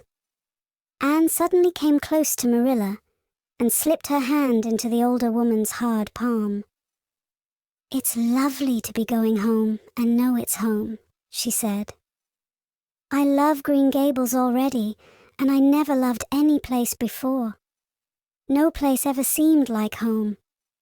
Oh, Marilla, I'm so happy. I could pray right now and not find it a bit hard." Something warm and pleasant welled up in Marilla's heart at touch of that thin little hand in her own. A throb of the maternity she had missed, perhaps. Its very unaccustomedness and sweetness disturbed her. She hastened to restore her sensations to their normal calm by inculcating a moral. "If you'll be a good girl, you'll always be happy, Anne, and you should never find it hard to say your prayers." "Saying one's prayers isn't exactly the same thing as praying," said Anne meditatively. "But I'm going to imagine that I'm the wind that is blowing up there in those treetops. When I get tired of the trees, I'll imagine I'm gently waving down here in the ferns, and then I'll fly over to Mrs. Lynde's garden and set the flowers dancing. And then I'll go with one great swoop over the clover field, and then I'll blow over the lake of shining waters and ripple it all up into little sparkling waves. Oh, there's so much scope for imagination in a wind, so I'll not talk any more just now, Marilla." "Thanks be to goodness for that," breathed Marilla in devout relief. Chapter 11. Anne's Impressions of Sunday School. "Well, how do you like them?"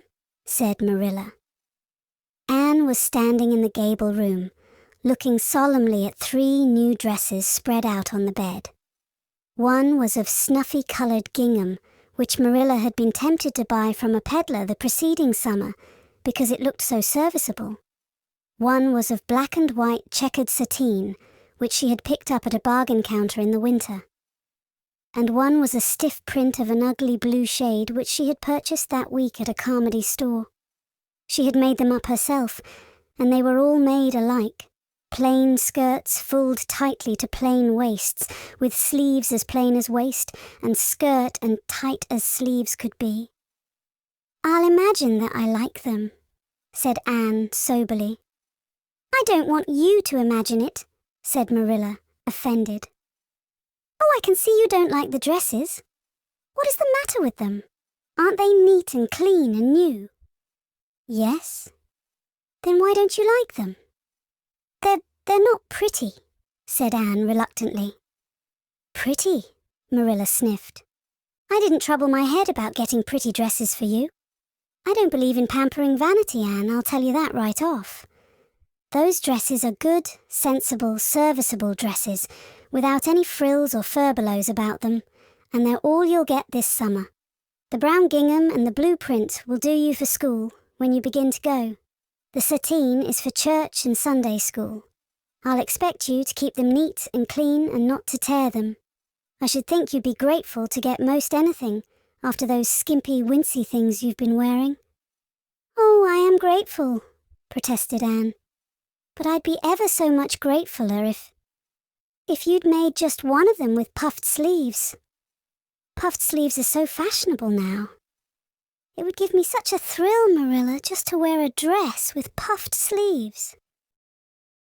"Well, you'll have to do without your thrill. I hadn't any material to waste on puffed sleeves. I think they are ridiculous-looking things anyhow. I prefer the plain, sensible ones." "But I'd rather look ridiculous when everybody else does than plain and sensible all by myself," persisted Anne mournfully. "Trust you for that. Well, hang those dresses carefully up in your closet, and then sit down and learn the Sunday school lesson. I got a quarterly from Mr. Bell for you, and you'll go to Sunday school tomorrow," said Marilla, disappearing downstairs in high dudgeon. Anne clasped her hands and looked at the dresses. "I did hope there would be a white one with puffed sleeves," she whispered disconsolately. "I prayed for one, but I didn't much expect it on that account. I didn't suppose God would have time to bother about a little orphan girl's dress. I knew I'd just have to depend on Marilla for it. Well, fortunately, I can imagine that one of them is of snow-white muslin with lovely lace frills and 3 puffed sleeves." The next morning, warnings of a sick headache prevented Marilla from going to Sunday school with Anne. "You'll have to go down and call for Mrs. Lynde, Anne," she said. "She'll see that you get into the right class. Now, mind you behave yourself properly. Stay to preaching afterwards and ask Mrs. Lynde to show you our pew. Here's a cent for collection. Don't stare at people and don't fidget. I shall expect you to tell me the text when you come home." Anne started off irreproachable, arrayed in the stiff black and white sateen, which, while decent as regards length and certainly not open to the charge of skimpiness, contrived to emphasize every corner and angle of her thin figure. Her hat was a little flat, glossy new sailor, the extreme plainness of which had likewise much disappointed Anne, who had permitted herself secret visions of ribbon and flowers. The latter, however, were supplied before Anne reached the main road, for being confronted halfway down the lane with a golden frenzy of wind-stirred buttercups and a glory of wild roses, Anne promptly and liberally garlanded her hat with a heavy wreath of them. Whatever other people might have thought of the result, it satisfied Anne, and she tripped gaily down the road, holding her ruddy head with its decoration of pink and yellow very proudly. When she had reached Mrs. Lynde's house, she found that lady gone. Nothing daunted, Anne proceeded onward to the church alone. In the porch, she found a crowd of little girls, all more or less gaily attired in whites and blues and pinks, and all staring with curious eyes at this stranger in their midst, with her extraordinary head adornment. Avonlea little girls had already heard queer stories about Anne. Mrs. Lynde said she had an awful temper. Jerry Boot, the hired boy at Green Gables, said she talked all the time to herself or to the trees and flowers like a crazy girl. They looked at her and whispered to each other behind their quarterlies. Nobody made any friendly advances. Then or later on, when the opening exercises were over, and Anne found herself in Miss Rogerson's class. Miss Rogerson was a middle-aged lady who had taught a Sunday school class for 20 years. Her method of teaching was to ask the printed questions from the quarterly and look sternly over its edge at the particular little girl she thought ought to answer the question. She looked very often at Anne, and Anne, thanks to Marilla's drilling, answered promptly. But it may be questioned if she understood very much about either question or answer. She did not think she liked Miss Rogerson, and she felt very miserable. Every other little girl in the class had puffed sleeves. Anne felt that life was really not worth living without puffed sleeves. "Well, how did you like Sunday school?" Marilla wanted to know when Anne came home. Her wreath having faded, Anne had discarded it in the lane, so Marilla was spared the knowledge of that for a time. "I didn't like it a bit. It was horrid." "Anne Shirley," said Marilla rebukingly. Anne sat down on the rocker with a long sigh, kissed one of Bonnie's leaves, and waved her hand to a blossoming fuchsia. "They might have been lonesome while I was away," she explained. "And now about the Sunday school. I behaved well, just as you told me.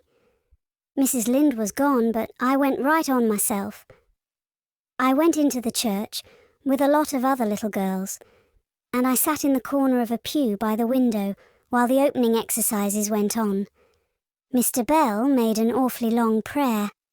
I would have been dreadfully tired before he got through if I hadn't been sitting by that window, but it looked right out on the lake of shining waters, so I just gazed at that and imagined all sorts of splendid things. You shouldn't have done anything of the sort. You should have listened to Mr. Bell." "But he wasn't talking to me," protested Anne. "He was talking to God, and he didn't seem to be very much interested in it either. I think he thought God was too far off, though. There was a long row of white birches hanging over the lake, and the sunshine fell down through them, way, way down, deep into the water. Oh, Marilla, it was like a beautiful dream. It gave me a thrill, and I just said, 'Thank you for it, God,' 2 or 3 times. Not out loud, I hope," said Marilla anxiously. "Oh no, just under my breath. Well, Mr. Bell did get through at last, and they told me to go into the classroom with Miss Rogerson's class. There were 9 other girls in it. They all had puffed sleeves. I tried to imagine mine were puffed too, but I couldn't." "Why couldn't I?" "It was as easy as could be to imagine they were puffed when I was alone in the East Gable. But it was awfully hard there among the others who had really, truly puffs. You shouldn't have been thinking about your sleeves in Sunday school. You should have been attending to the lesson. I hope you knew it." "Oh, yes, and I answered a lot of questions. Miss Rogerson asked ever so many. I don't think it was fair for her to do all the asking.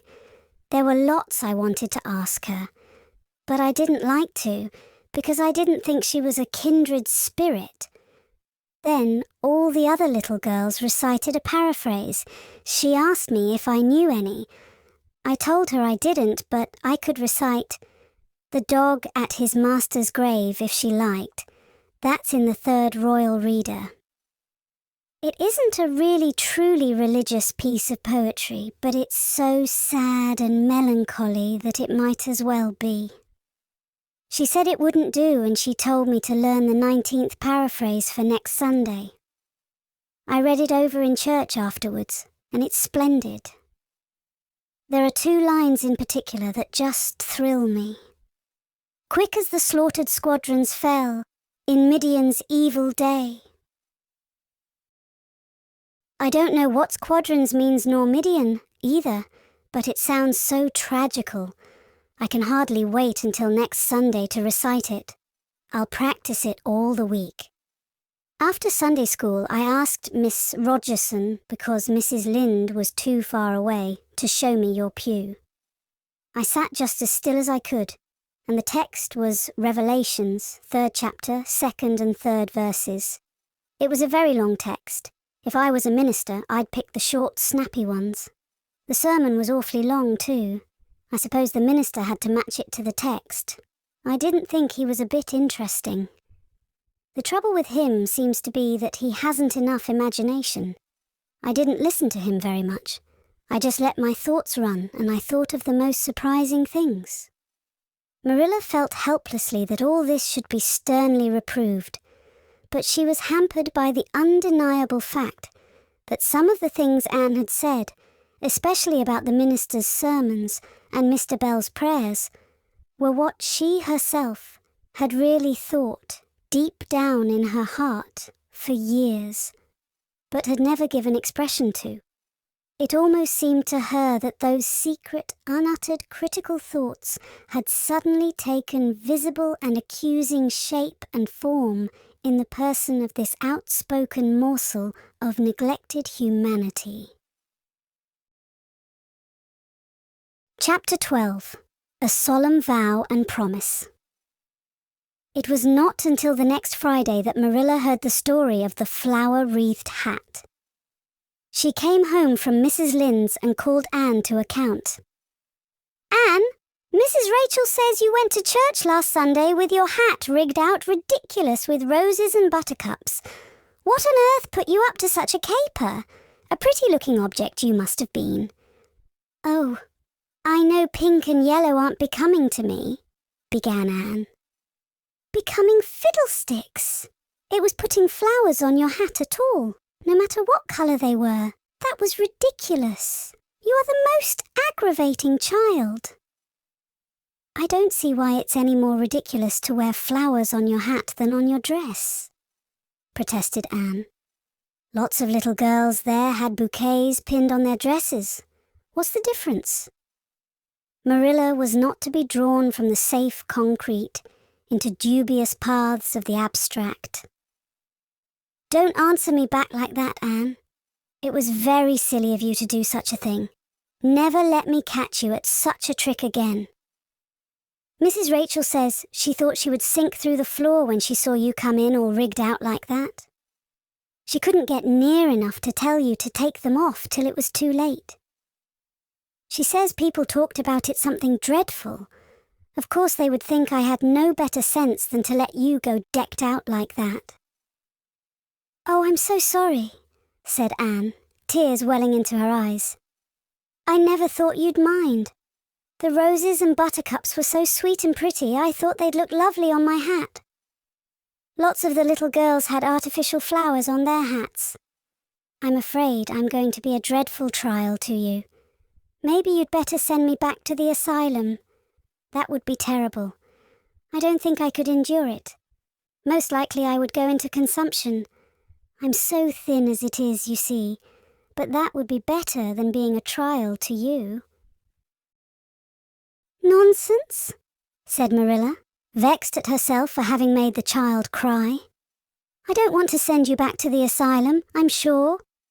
All I want is that you should behave like other little girls and not make yourself ridiculous. Don't cry anymore. I've got some news for you. Diana Barry came home this afternoon.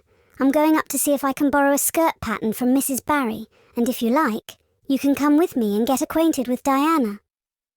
Anne rose to her feet with clasped hands, the tears still glistening on her cheeks. The dish towel she had been hemming slipped unheeded to the floor. "Oh, Marilla, I'm frightened. Now that it has come, I'm actually frightened. What if she shouldn't like me?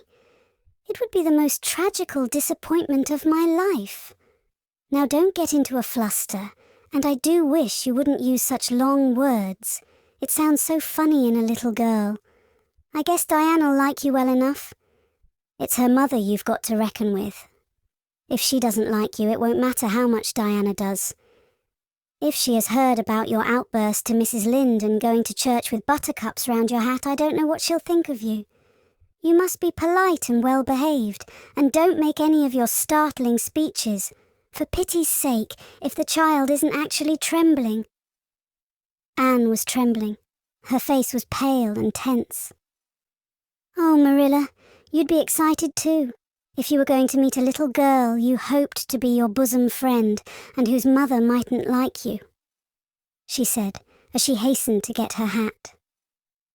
They went over to Orchard Slope by the shortcut across the brook and up the Firry Hill Grove. Mrs. Barry came to the kitchen door in answer to Marilla's knock.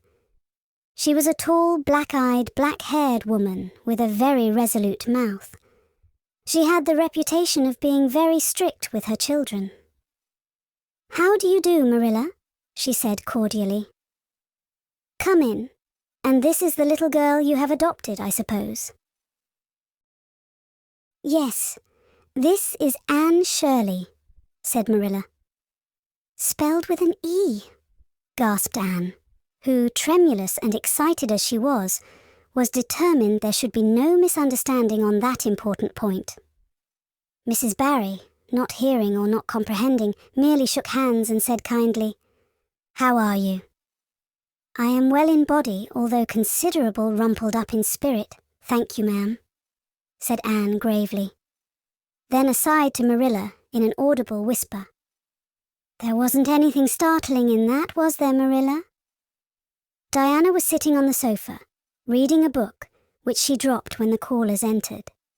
She was a very pretty little girl, with her mother's black eyes and hair and rosy cheeks, and the merry expression which was her inheritance from her father. "This is my little girl Diana," said Mrs. Barry. "Diana, you might take Anne out into the garden and show her your flowers. It will be better for you than straining your eyes over that book. She reads entirely too much." This to Marilla as the little girls went out. "And I can't prevent her, for her father aids and abets her. She's always poring over a book. I'm glad she has the prospect of a playmate. Perhaps it will take her more out of doors." Outside in the garden, which was full of mellow sunset light streaming through the dark old firs to the west of it, stood Anne and Diana, gazing bashfully at each other over a clump of gorgeous tiger lilies. The Barry garden was a bowery wilderness of flowers, which would have delighted Anne's heart at any time less fraught with destiny. It was encircled by huge old willows and tall firs, beneath which flourished flowers that loved the shade, prim right-angled paths neatly bordered with clam-shells intersected it like moist red ribbons, and in the beds between old-fashioned flowers ran riot. There were rosy bleeding hearts, and great splendid crimson peonies, white fragrant narcissi and thorny sweet Scotch roses, pink and blue and white columbines and lilac-tinted bouncing betts, clumps of southernwood and ribbon grass and mint, purple Adam and Eve daffodils and masses of sweet clover white with its delicate fragrant feathery sprays, scarlet lightning that shot its fiery lances over prim white musk flowers. A garden it was where sunshine lingered and bees hummed, and winds, beguiled into loitering, purred and rustled. "Oh, Diana," said Anne at last, clasping her hands and speaking almost in a whisper. "Oh, do you think you can like me a little? Enough to be my bosom friend?" Diana laughed. Diana always laughed before she spoke. "Why, I guess so," she said frankly. "I'm awfully glad you've come to live at Green Gables. It will be jolly to have somebody to play with. There isn't any other girl who lives near enough to play with, and I've no sisters big enough." "Will you swear to be my friend forever and ever?" demanded Anne eagerly. Diana looked shocked. "Why, it's dreadfully wicked to swear," she said rebukingly. "Oh no, not my kind of swearing. There are two kinds, you know. I never heard of but one kind, said Diana doubtfully. There really is another. Oh, it isn't wicked at all. It just means vowing and promising solemnly. Well, I don't mind doing that, agreed Diana, relieved. How do you do it? We must join hands, so, said Anne gravely. It ought to be over running water. We'll just imagine this path is running water. I'll repeat the oath first. I solemnly swear to be faithful to my bosom friend Diana Barry as long as the sun and moon shall endure. Now you say it and put my name in. Diana repeated the oath with a laugh fore and aft. Then she said, You're a queer girl, Anne. I heard before that you were queer, but I believe I'm going to like you real well. When Marilla and Anne went home, Diana went with them as far as the log bridge. The two little girls walked with their arms about each other. At the brook they parted with many promises to spend the next afternoon together. Well, did you find Diana a kindred spirit? Asked Marilla as they went up through the garden of Green Gables. Oh, yes, sighed Anne, blissfully unconscious of any sarcasm on Marilla's part. Oh, Marilla, I'm the happiest girl on Prince Edward Island this very moment. I assure you, I'll say my prayers with a right good will tonight. Diana and I are going to build a playhouse in Mr. William Bell's birch grove tomorrow. Can I have those broken pieces of china that are out in the woodshed? Diana's birthday is in February, and mine is in March. Don't you think that is a very strange coincidence? Diana is going to lend me a book to read. She says it's perfectly splendid and tremendously exciting. She's going to show me a place back in the woods where rice lilies grow. Don't you think Diana has got very soulful eyes? I wish I had soulful eyes. Diana is going to teach me to sing a song called Nellie in the Hazel Dell. She's going to give me a picture to put up in my room. It's a perfectly beautiful picture, she says. A lovely lady in a pale blue silk dress. A sewing machine agent gave it to her. I wish I had something to give Diana. I'm an inch taller than Diana, but she is ever so much fatter. She says she'd like to be thin because it's so much more graceful, but I'm afraid she only said it to soothe my feelings.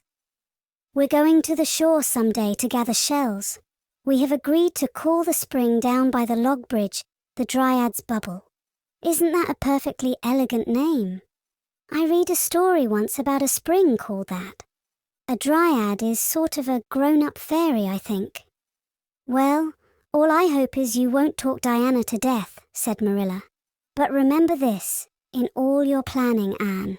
You're not going to play all the time, nor most of it. You'll have your work to do, and it'll have to be done first. Anne's cup of happiness was full, and Matthew caused it to overflow. He had just got home from a trip to the store at Carmody, and he sheepishly produced a small parcel from his pocket and handed it to Anne, with a deprecatory look at Marilla. I heard you say you liked chocolate sweeties, so I got you some, he said. Humph, sniffed Marilla. It'll ruin her teeth and stomach. There, child. Don't look so dismal. You can eat those. Since Matthew has gone and got them. He'd better have brought you peppermints. They're wholesomer. Don't sicken yourself eating all them at once now. Oh, no, indeed, I won't, said Anne eagerly. I'll just eat one tonight, Marilla, and I can give Diana half of them, can't I? The other half will taste twice as sweet to me if I give some to her. It's delightful to think I have something to give her. I will say it for the child, said Marilla, when Anne had gone to her gable. She isn't stingy, I'm glad, for of all faults I detest stinginess in a child. Dear me, it's only 3 weeks since she came, and it seems as if she'd been here always. I can't imagine the place without her. Now, don't be looking I told you so, Matthew. That's bad enough in a woman, but it isn't to be endured in a man. I'm perfectly willing to own up that I'm glad I consented to keep the child, and that I'm getting fond of her. But don't you rub it in, Matthew Cuthbert. Chapter 13. The Delights of Anticipation.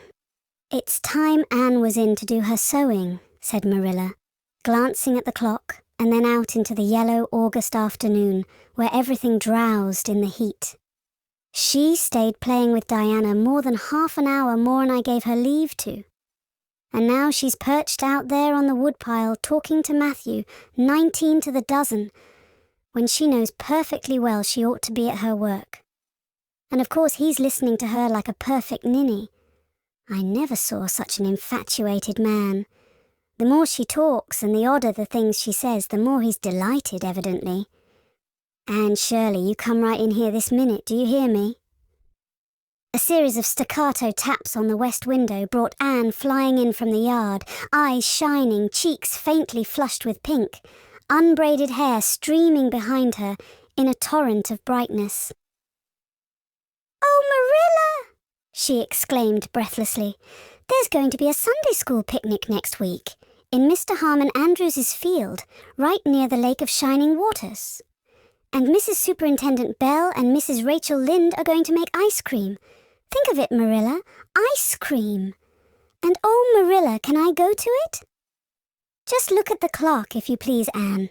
What time did I tell you to come in?" 2 o'clock. But isn't it splendid about the picnic, Marilla? Please, can I go?" "Oh, I've never been to a picnic. I've dreamed of picnics, but I've never—" "Yes, I told you to come at 2 o'clock, and it's 2:45. I'd like to know why you didn't obey me, Anne." "Why, I meant to, Marilla, as much as could be. But you have no idea how fascinating Idlewild is. And then, of course, I had to tell Matthew about the picnic. Matthew is such a sympathetic listener. Please, can I go?" "You'll have to learn to resist the fascination of idle, whatever you call it. When I tell you to come in at a certain time, I mean that time and not half an hour later. And you needn't stop to discourse with sympathetic listeners on your way, either. As for the picnic, of course you can go. You're a Sunday school scholar, and it's not likely I'd refuse to let you go when all the other little girls are going." But, faltered Anne, "Diana says that everybody must take a basket of things to eat. I can't cook, as you know, Marilla, and I don't mind going to a picnic without puffed sleeves so much, but I'd feel terribly humiliated if I had to go without a basket. It's been preying on my mind ever since Diana told me." "Well, it needn't prey any longer. I'll bake you a basket." "Oh, you dear good Marilla. Oh, you are so kind to me. Oh, I'm so much obliged to you." Getting through with her O's, Anne cast herself into Marilla's arms and rapturously kissed her sallow cheek. It was the first time in her whole life that childish lips had voluntarily touched Marilla's face. Again, that sudden sensation of startling sweetness thrilled her. She was secretly vastly pleased at Anne's impulsive caress, which was probably the reason why she said brusquely, There, never mind your kissing nonsense. I'd sooner see you doing strictly as you're told. As for cooking, I mean to begin giving you lessons in that some of these days. But you're so feather-brained, Anne. I've been waiting to see if you'd sober down a little and learn to be steady before I begin. You've got to keep your wits about you in cooking and not stop in the middle of things to let your thoughts rove all over creation. Now, get out your patchwork and have your square done before tea time." "I do not like patchwork," said Anne dolefully, hunting out her work basket and sitting down before a little heap of red and white diamonds with a sigh. "I think some kinds of sewing would be nice, but there's no scope for imagination in patchwork. It's just one little seam after another and you never seem to be getting anywhere. But of course I'd rather be Anne of Green Gables sewing patchwork than Anne of any other place with nothing to do but play. I wish time went as quick sewing patches as it does when I'm playing with Diana, though. Oh, we do have such elegant times, Marilla. I have to furnish most of the imagination, but I'm well able to do that. Diana is simply perfect in every other way. You know that little piece of land across the brook that runs up between our farm and Mr. Barry's? It belongs to Mr. William Bell, and right in the corner there is a little ring of white birch trees, the most romantic spot, Marilla. Diana and I have our playhouse there. We call it Idlewild. Isn't that a poetical name? I assure you it took me some time to think it out. I stayed awake nearly a whole night before I invented it. Then, just as I was dropping off to sleep, it came like an inspiration. Diana was enraptured when she heard it. We have got our house fixed up elegantly. You must come and see it, Marilla, won't you? We have great big stones, all covered with moss for seats and boards from tree to tree for shelves. And we have all our dishes on them. Of course, they're all broken, but it's the easiest thing in the world to imagine that they are whole. There's a piece of a plate with a spray of red and yellow ivy on it that is especially beautiful. We keep it in the parlour, and we have the fairy glass there too. The fairy glass is as lovely as a dream. Diana found it out in the woods behind their chicken house. It's all full of rainbows, just little young rainbows that haven't grown big yet. And Diana's mother told her it was broken off a hanging lamp they once had. But it's nice to imagine the fairies lost it one night when they had a ball, so we call it the fairy glass. Matthew is going to make us a table. Oh, we have named that little round pool over in Mr. Barry's field Willowmere. I got that name out of the book Diana lent me. That was a thrilling book, Marilla. The heroine had 5 lovers. I'd be satisfied with one, wouldn't you? She was very handsome, and she went through great tribulations. She could faint as easy as anything. I'd love to be able to faint, wouldn't you, Marilla? It's so romantic. But I'm really very healthy for all I'm so thin. I believe I'm getting fatter, though. Don't you think I am? I look at my elbows every morning when I get up to see if any dimples are coming. Diana is having a new dress made with elbow sleeves. She's going to wear it to the picnic. Oh, I do hope it will be fine next Wednesday. I don't feel that I could endure the disappointment if anything happened to prevent me from getting to the picnic. I suppose I'd live through it, but I'm certain it would be a lifelong sorrow. It wouldn't matter if I got to 100 picnics in after years. They wouldn't make up for missing this one. They're going to have boats on the Lake of Shining Waters, and ice cream, as I told you. I have never tasted ice cream. Diana tried to explain what it was like, but I guess ice cream is one of those things that are beyond imagination. Anne, you have talked even on for 10 minutes by the clock, said Marilla. Now, just for curiosity's sake, see if you can hold your tongue for the same length of time. Anne held her tongue as desired. But for the rest of the week, she talked picnic and thought picnic and dreamed picnic. On Saturday it rained, and she worked herself up into such a frantic state, lest it should keep on raining until and over Wednesday, that Marilla made her sew an extra patchwork square by way of steadying her nerves. On Sunday, Anne confided to Marilla on the way home from church that she grew actually cold all over with excitement when the minister announced the picnic from the pulpit. Such a thrill as went up and down my back, Marilla. I don't think I'd ever really believed until then that there was honestly going to be a picnic. I couldn't help fearing I'd only imagined it. But when a minister says a thing in the pulpit, you just have to believe it. You set your heart too much on things, Anne, said Marilla with a sigh. I'm afraid there'll be a great many disappointments in store for you through life. Oh, Marilla, looking forward to things is half the pleasure of them, exclaimed Anne. You mayn't get the things themselves, but nothing can prevent you from having the fun of looking forward to them. Mrs. Lynde says, "Blessed are they who expect nothing, for they shall not be disappointed." But I think it would be worse to expect nothing than to be disappointed. Marilla wore her amethyst brooch to church that day as usual. Marilla always wore her amethyst brooch to church. She would have thought it rather sacrilegious to leave it off, as bad as forgetting her Bible or her collection dime. That amethyst brooch was Marilla's most treasured possession. A seafaring uncle had given it to her mother, who in turn had bequeathed it to Marilla. It was an old-fashioned oval, containing a braid of her mother's hair, surrounded by a border of very fine amethysts. Marilla knew too little about precious stones to realize how fine the amethysts actually were, but she thought them very beautiful, and was always pleasantly conscious of their violet shimmer at her throat, above her good brown satin dress, even although she could not see it. Anne had been smitten with delighted admiration when she first saw that brooch. "Oh, Marilla, it's a perfectly elegant brooch. I don't know how you can pay attention to the sermon or the prayers when you have it on." "I couldn't, I know.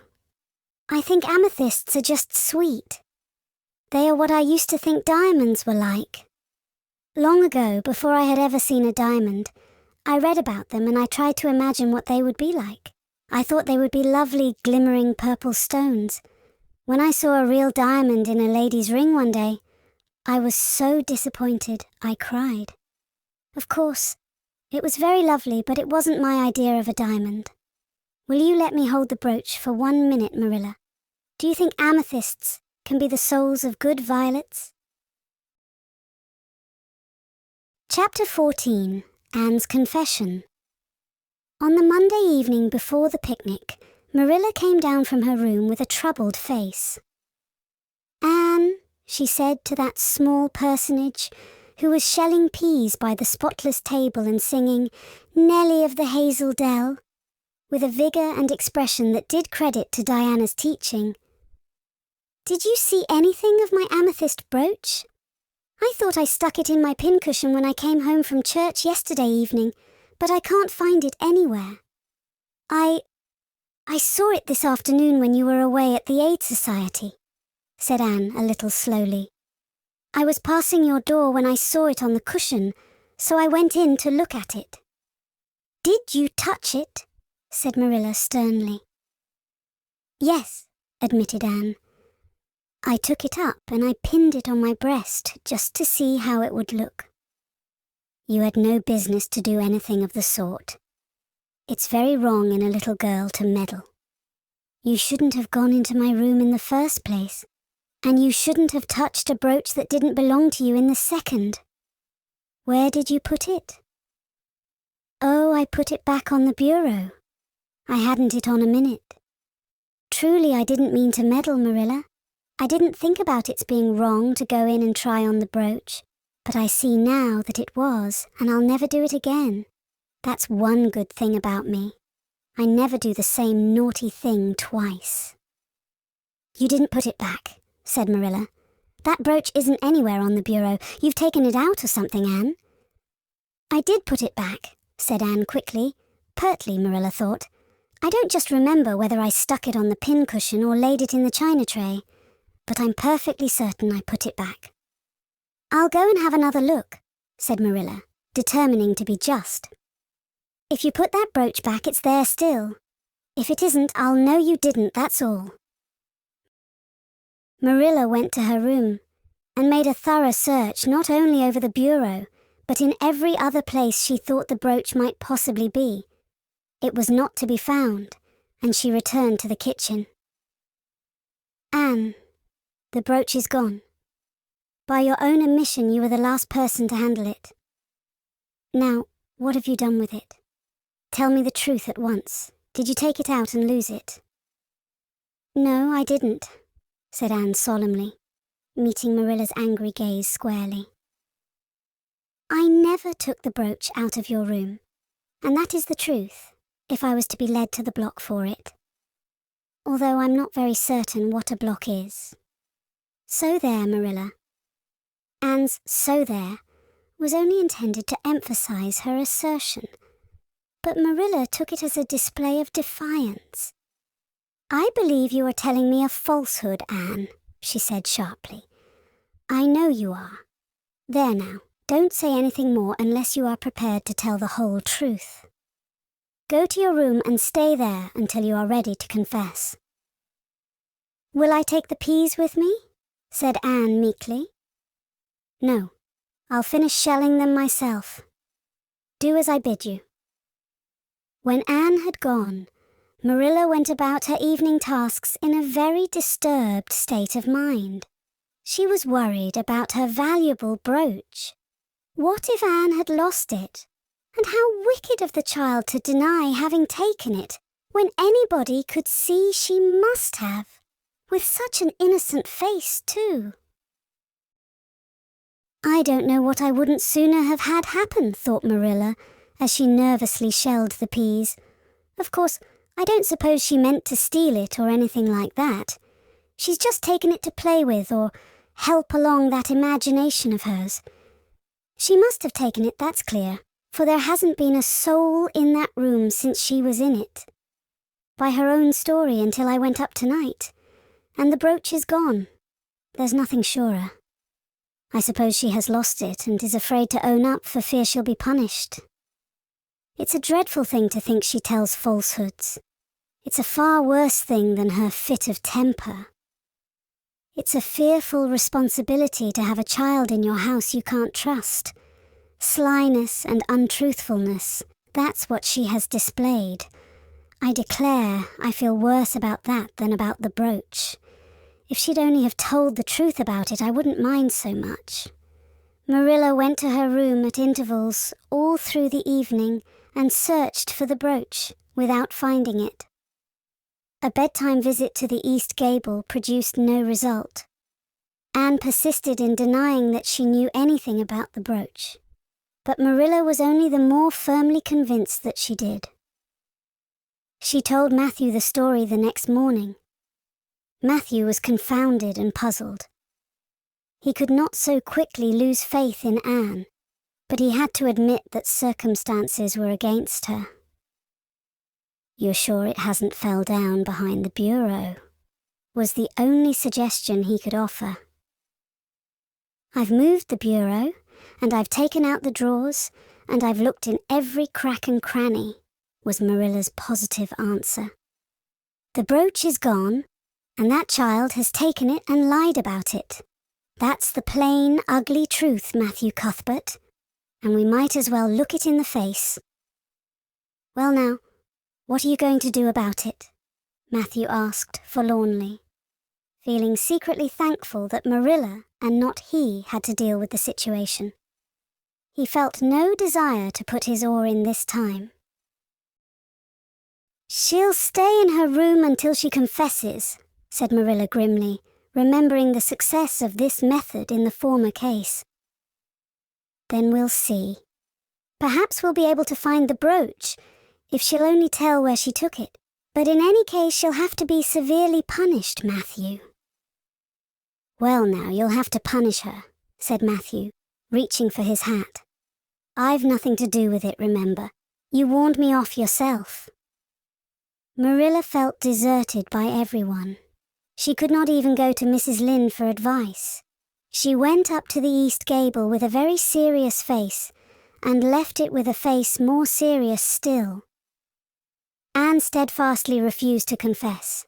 She persisted in asserting that she had not taken the brooch. The child had evidently been crying, and Marilla felt a pang of pity which she sternly repressed.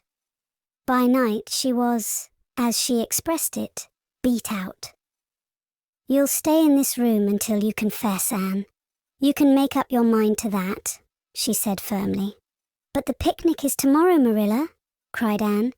"You won't keep me from going to that, will you? You'll just let me out for the afternoon, won't you?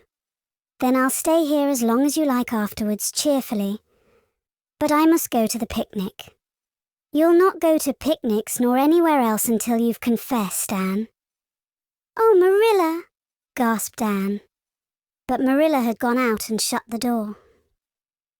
Wednesday morning dawned as bright and fair as if expressly made to order for the picnic.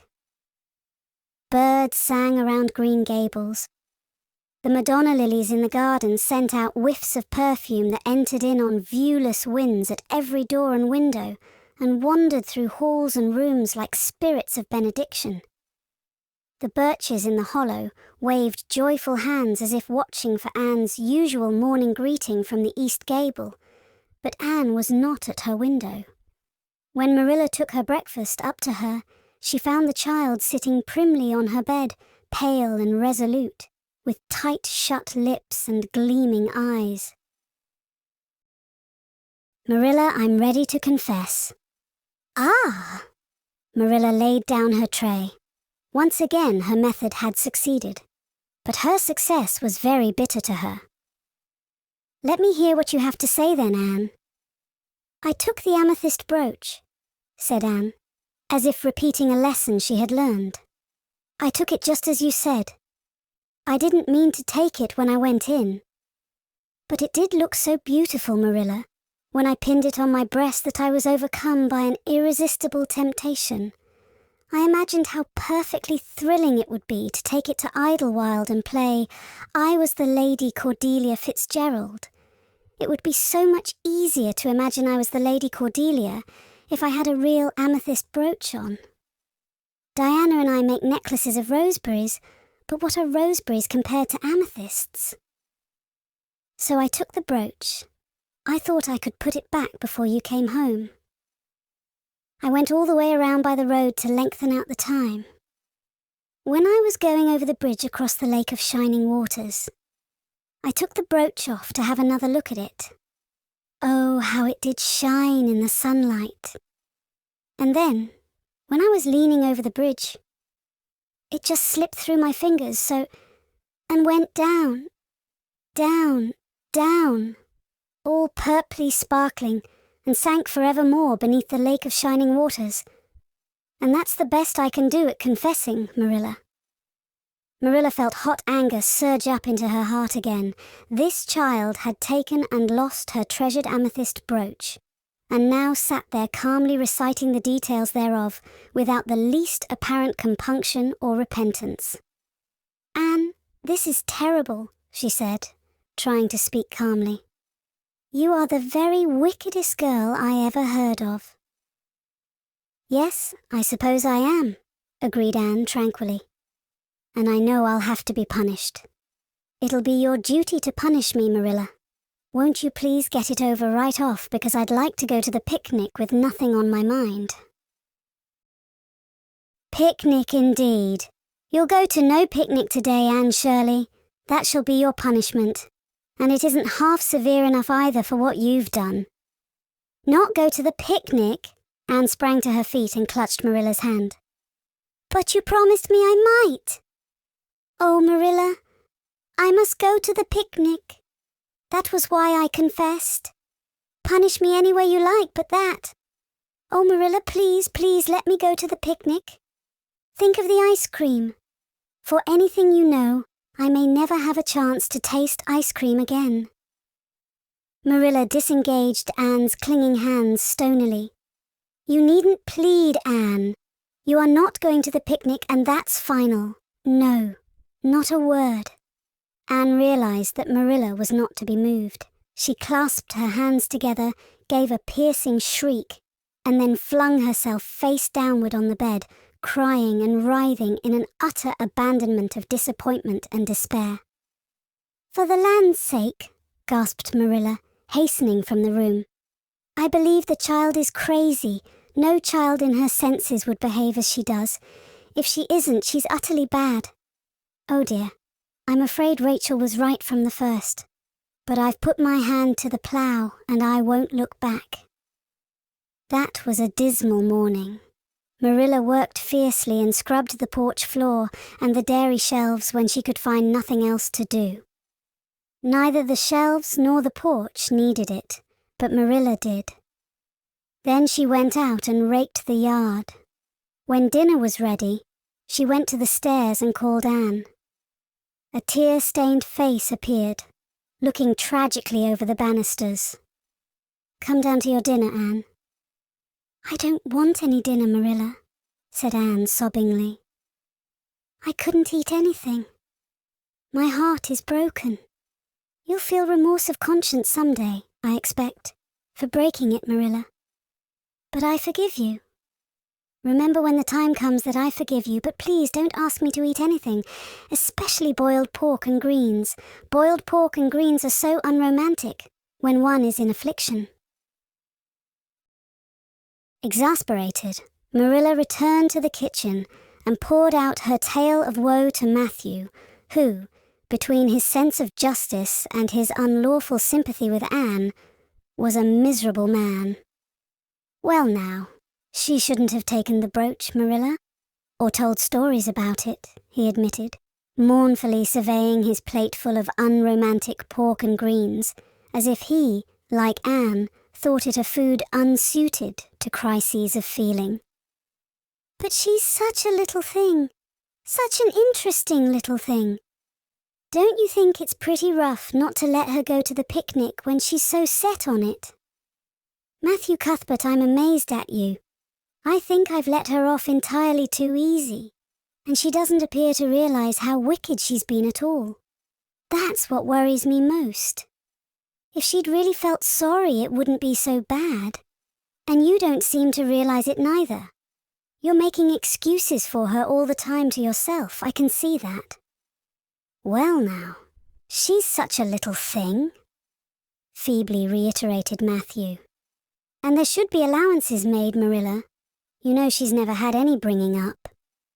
Well, she's having it now, retorted Marilla. The retort silenced Matthew if it did not convince him. That dinner was a very dismal meal.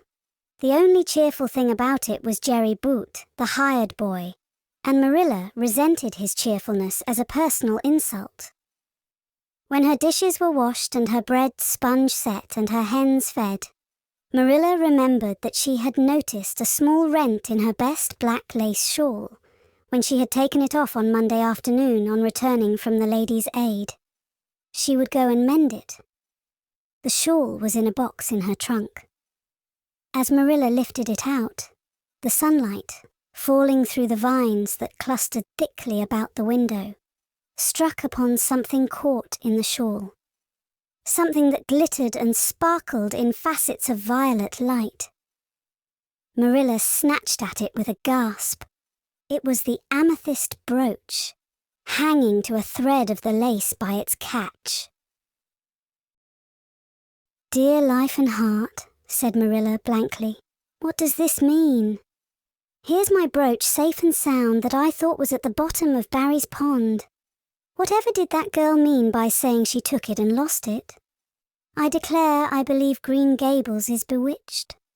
I remember now that when I took off my shawl Monday afternoon, I laid it on the bureau for a minute.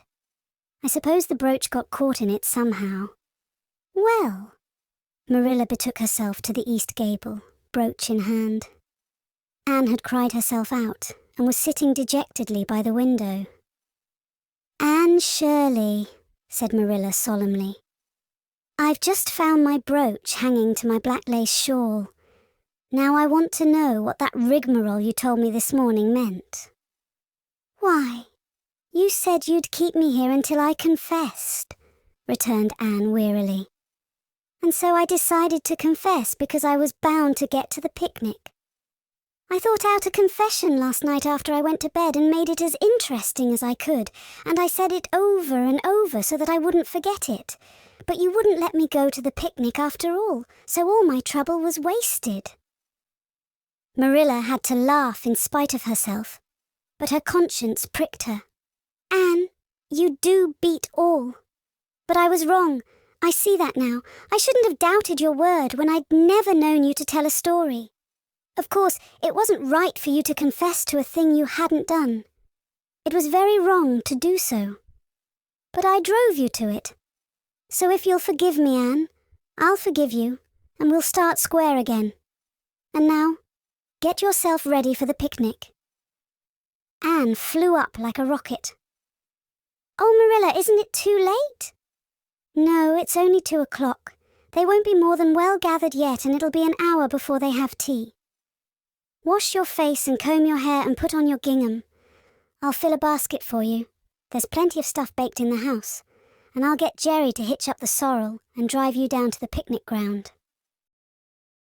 "Oh, Marilla," exclaimed Anne, flying to the washstand. "5 minutes ago I was so miserable I was wishing I'd never been born, and now I wouldn't change places with an angel." That night, a thoroughly happy, completely tired out Anne returned to Green Gables in a state of beatification impossible to describe. "Oh, Marilla, I've had a perfectly scrumptious time." Scrumptious is a new word I learned today. I heard Mary Alice Bell use it. Isn't it very expressive? Everything was lovely. We had a splendid tea, and then Mr. Harmon Andrews took us all for a row on the Lake of Shining Waters, 6 of us at a time. And Jane Andrews nearly fell overboard. She was leaning out to pick water lilies, and if Mr. Andrews hadn't caught her by her sash, just in the nick of time she'd fallen in and probably been drowned. I wish it had been me. It would have been such a romantic experience to have been nearly drowned. It would be such a thrilling tale to tell. And we had the ice cream. Words fail me to describe that ice cream. Marilla, I assure you, it was sublime. That evening Marilla told the whole story to Matthew over her stocking basket. "I'm willing to own up that I made a mistake," she concluded candidly. "But I've learned a lesson. I have to laugh when I think of Anne's confession. Although I suppose I shouldn't, for it really was a falsehood. But it doesn't seem as bad as the other would have been somehow. And anyhow, I'm responsible for it. That child is hard to understand in some respects. But I believe she'll turn out all right yet. And there's one thing certain, no house will ever be dull that she's in." Chapter 15. A Tempest in the School Teapot. "What a splendid day," said Anne, drawing a long breath. "Isn't it good just to be alive on a day like this? I pity the people who aren't born yet for missing it. They may have good days, of course, but they can never have this one. And it's splendid still to have such a lovely way to go to school by, isn't it? It's a lot nicer than going round by the road. That is so dusty and hot," said Diana practically, peeping into her dinner basket and mentally calculating if the 3 juicy, toothsome raspberry tarts reposing there were divided among 10 girls, how many bites each girl would have. The little girls of Avonlea School always pooled their lunches, and to eat 3 raspberry tarts all alone, or even to share them only with one's best chum, would have forever and ever branded as awful mean the girl who did it. And yet, when the tarts were divided among 10 girls, you just got enough to tantalize you. The way Anne and Diana went to school was a pretty one. Anne thought those walks to and from school with Diana couldn't be improved upon even by imagination. Going around by the main road would have been so unromantic. But to go by Lover's Lane and Willowmere and Violet Vale and the Birch Path was romantic, if ever anything was. Lover's Lane opened out below the orchard at Green Gables and stretched far up into the woods to the end of the Cuthbert farm.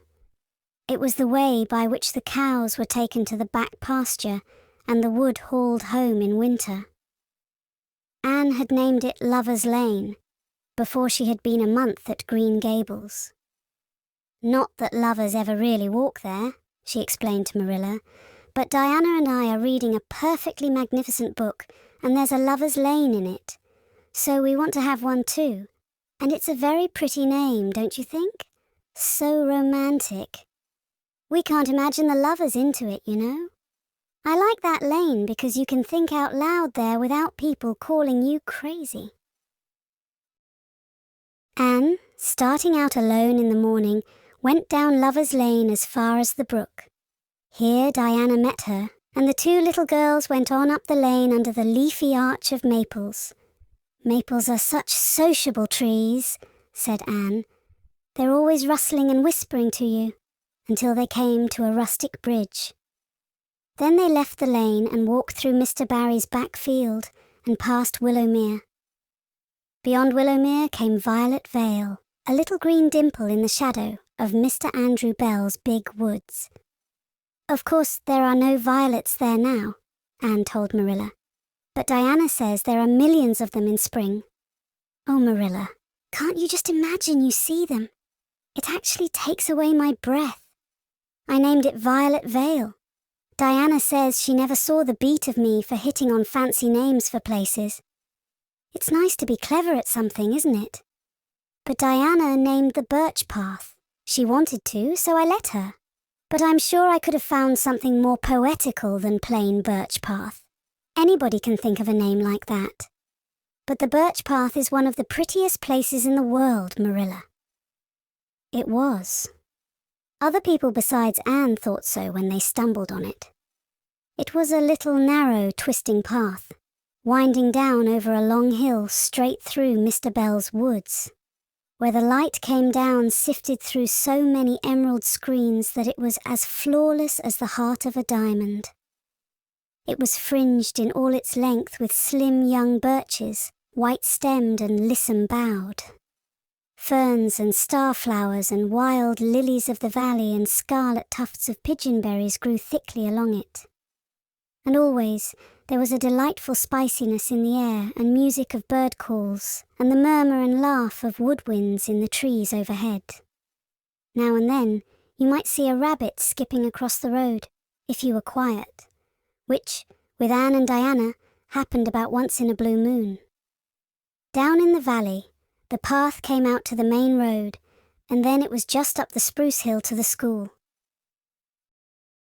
The Avonlea School was a whitewashed building, low in the eaves and wide in the windows, furnished inside with comfortable, substantial, old-fashioned desks that opened and shut, and were carved all over their lids with the initials and hieroglyphics of 3 generations of school children. The schoolhouse was set back from the road, and behind it was a dusky fir wood and a brook, where all the children put their bottles of milk in the morning to keep cool and sweet until dinner hour. Marilla had seen Anne start off to school on the first day of September with many secret misgivings. Anne was such an odd girl. How would she get on with the other children? And how on earth would she ever manage to hold her tongue during school hours? Things went better than Marilla feared, however. Anne came home that evening in high spirits. "I think I'm going to like school here," she announced. "I don't think much of the master, though. He's all the time curling his moustache and making eyes at Prissy Andrews. Prissy is grown up, you know. She's 16 and she's studying for the entrance examination into Queen's Academy at Charlottetown next year. Tilly Boulter says the master is dead gone on her. She's got a beautiful complexion and curly brown hair, and she does it up so elegantly. She sits in the long seat at the back, and he sits there too, most of the time, to explain her lessons, he says. But Ruby Gillis says she saw him writing something on her slate, and when Prissy read it, she blushed as red as a beet and giggled. And Ruby Gillis says she doesn't believe it had anything to do with the lesson. "Anne Shirley, don't let me hear you talking about your teacher in that way again," said Marilla sharply. "You don't go to school to criticize the master. I guess he can teach you something, and it's your business to learn. And I want you to understand right off that you are not to come home telling tales about him. That is something I won't encourage. I hope you are a good girl." "Indeed I was," said Anne comfortably. "It wasn't so hard as you might imagine either. I sit with Diana. Our seat is right by the window, and we can look down to the lake of shining waters. There are a lot of nice girls in school, and we had scrumptious fun playing at dinner time. It's so nice to have a lot of little girls to play with. But of course I like Diana best, and always will. I adore Diana. I'm dreadfully far behind the others. They're all in the 5th book and I'm only in the 4th. I feel that it's kind of a disgrace. But there's not one of them has such an imagination as I have, and I soon found that out. We had reading and geography and Canadian history and dictation today. Mr. Phillips said my spelling was disgraceful, and he held up my slate so that everybody could see it, all marked over. I felt so mortified, Marilla. He might have been politer to a stranger, I think. Ruby Gillis gave me an apple and Sophia Sloane lent me a lovely pink card with "May I see you home?" on it. I'm to give it back to her tomorrow. And Tilly Boulter let me wear her bead ring all the afternoon. Can I have some of those pearl beads off the old pincushion in the garret to make myself a ring? And oh, Marilla, Jane Andrews told me that Minnie Macpherson told her that she heard Prissy Andrews tell Sarah Gillis that I had a very pretty nose. Marilla, that is the first compliment I have ever had in my life, and you can't imagine what a strange feeling it gave me. Marilla, have I really a pretty nose? I know you'll tell me the truth. Your nose is well enough, said Marilla shortly. Secretly, she thought Anne's nose was a remarkable pretty one, but she had no intention of telling her so. That was 3 weeks ago, and all had gone smoothly so far. And now, this crisp September morning, Anne and Diana were tripping blithely down the birch path. 2 of the happiest little girls in Avonlea. I guess Gilbert Blythe will be in school today, said Diana. He's been visiting his cousins over in New Brunswick all summer, and he only came home Saturday night. He's awfully handsome, Anne, and he teases the girls something terrible. He just torments our lives out. Diana's voice indicated that she rather liked having her life tormented out than not. Gilbert Blythe, said Anne. Isn't his name that's written up on the porch wall, with Julia Bell's and a big take notice over them? Yes, said Diana, tossing her head. But I'm sure he doesn't like Julia Bell so very much. I've heard him say he studied the multiplication table by her freckles. Oh, don't speak about freckles to me, implored Anne. It isn't delicate when I've got so many. But I do think that writing take notices up on the wall about the boys and girls is the silliest ever. I should just like to see anybody dare to write my name up with a boy's. Not, of course, she hastened to add, that anybody would. Anne sighed. She didn't want her name written up, but it was a little humiliating to know that there was no danger of it. Nonsense, said Diana, whose black eyes and glossy tresses had played such havoc with the hearts of Avonlea schoolboys that her name figured on the porch walls in 6 take notices. It's only meant as a joke, and don't you be too sure your name won't ever be written up. Charlie Sloane is dead gone on you. He told his mother, mind you, that you were the smartest girl in school. That's better than being good-looking. No, it isn't, said Anne, feminine to the core. I'd rather be pretty than clever. And I hate Charlie Sloane. I can't bear a boy with goggle eyes. If anyone wrote my name up with his, I'd never get over it, Diana Barry. But it is nice to keep head of your class. You'll have Gilbert in your class after this, said Diana. And he's used to being head of his class, I can tell you. He's only in the 4th book, although he's nearly 14. 4 years ago, his father was sick and had to go out to Alberta for his health, and Gilbert went with him. They were there 3 years, and Gil didn't go to school, hardly any, until they came back. You won't find it so easy to keep head after this, Anne. I'm glad, said Anne quickly.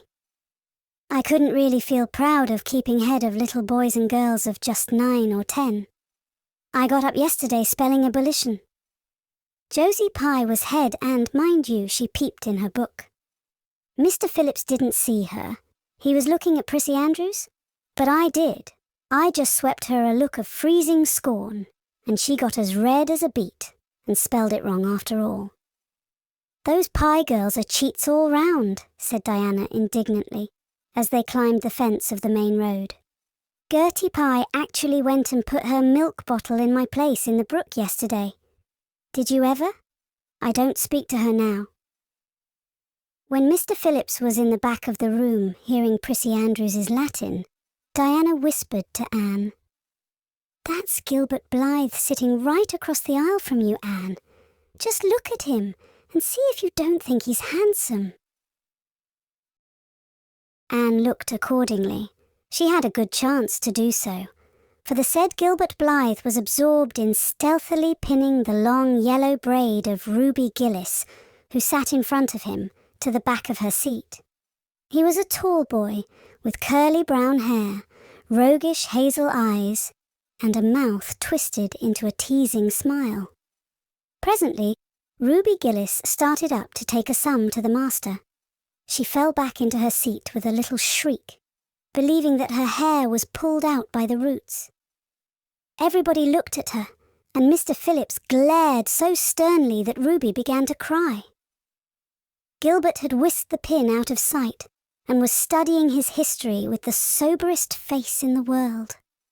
But when the commotion subsided, he looked at Anne and winked with inexpressible drollery.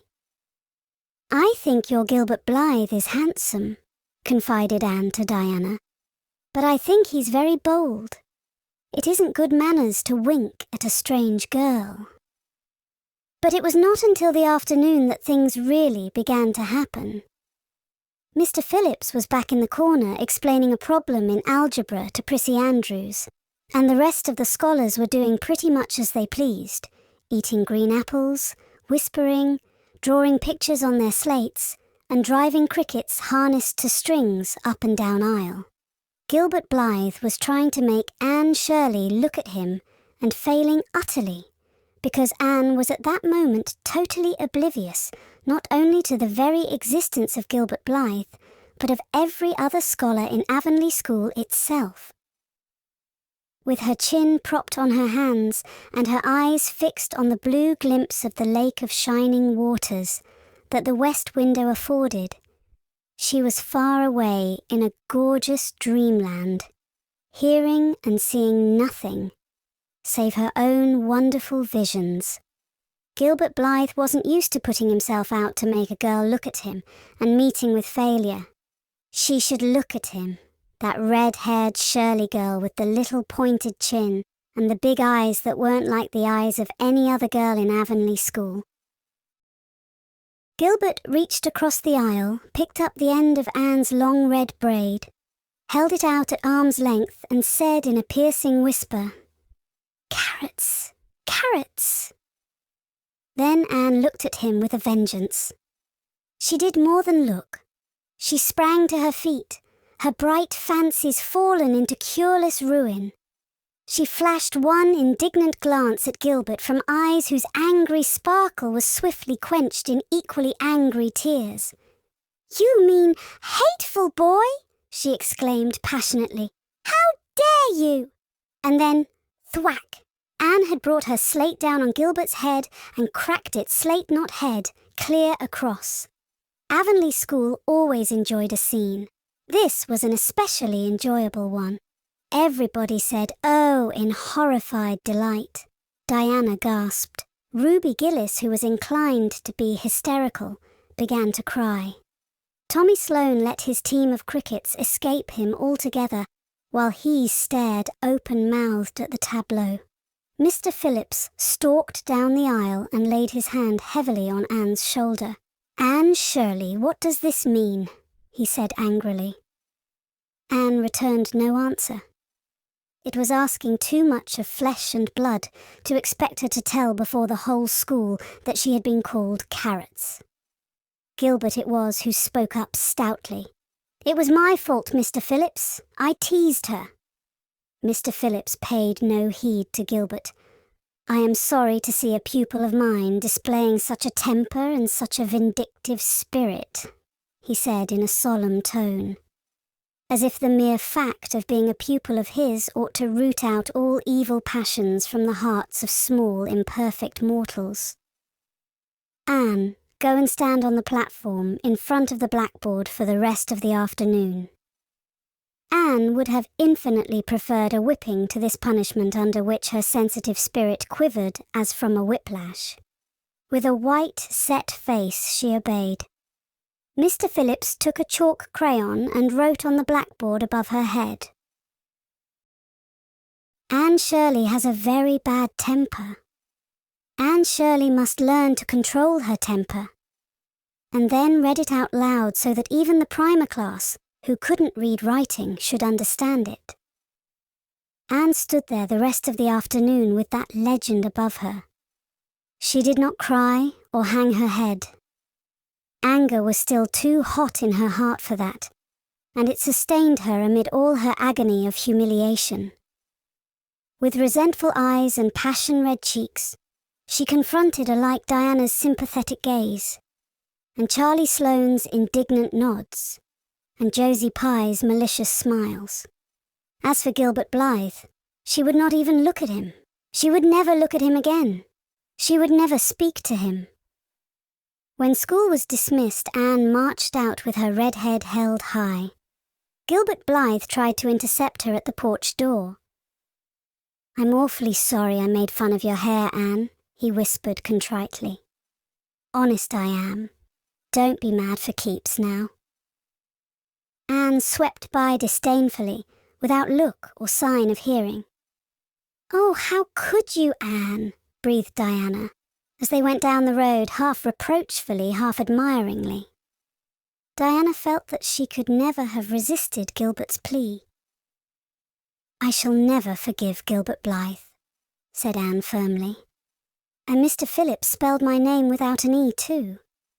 The iron has entered into my soul, Diana." Diana hadn't the least idea what Anne meant, but she understood it was something terrible. "You mustn't mind Gilbert making fun of your hair," she said soothingly. "Why, he makes fun of all the girls. He laughs at mine because it's so black. He's called me a crow a dozen times, and I never heard him apologize for anything before either." "There's a great deal of difference between being called a crow and being called carrots," said Anne with dignity. "Gilbert Blythe has hurt my feelings excruciatingly, Diana. It is possible the matter might have blown over without more excruciation if nothing else had happened. But when things begin to happen, they are apt to keep on." Avonlea scholars often spent noon hour picking gum in Mr. Bell's spruce grove over the hill and across his big pasture field. From there they could keep an eye on Eben Wright's house, where the master boarded.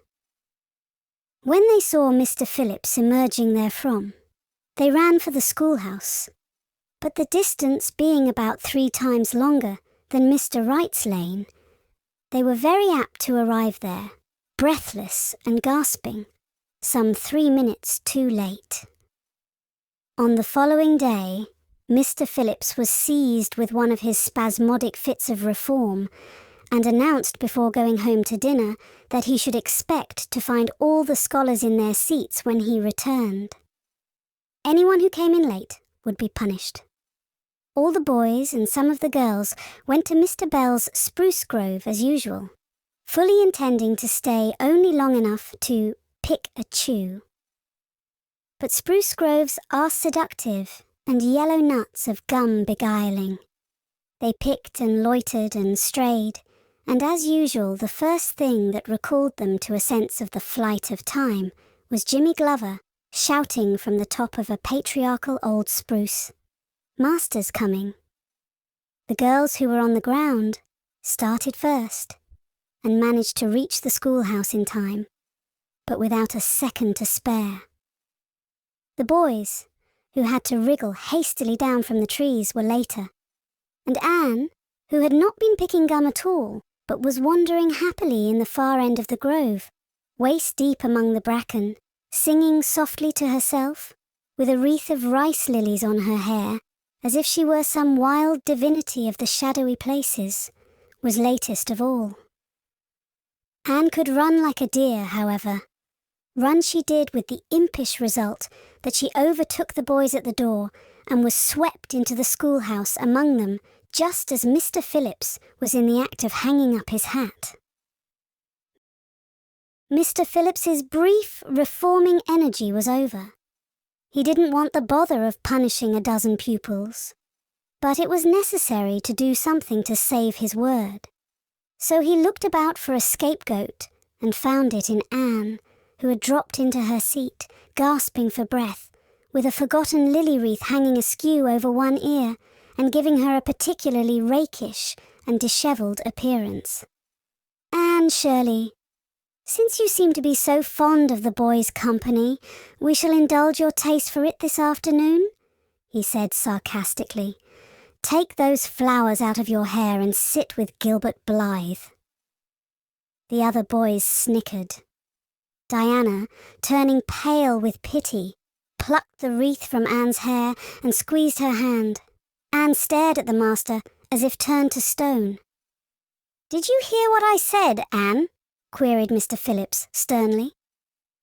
"Yes, sir," said Anne slowly, "but I didn't suppose you really meant it." "I assure you I did," still with the sarcastic inflection which all the children, and Anne especially, hated. It flicked on the raw. "Obey me at once." For a moment Anne looked as if she meant to disobey. Then, realizing that there was no help for it, she rose haughtily, stepped across the aisle, sat down beside Gilbert Blythe, and buried her face in her arms on the desk. Ruby Gillis, who got a glimpse of it as it went down, told the others going home from school that she'd actually never seen anything like it.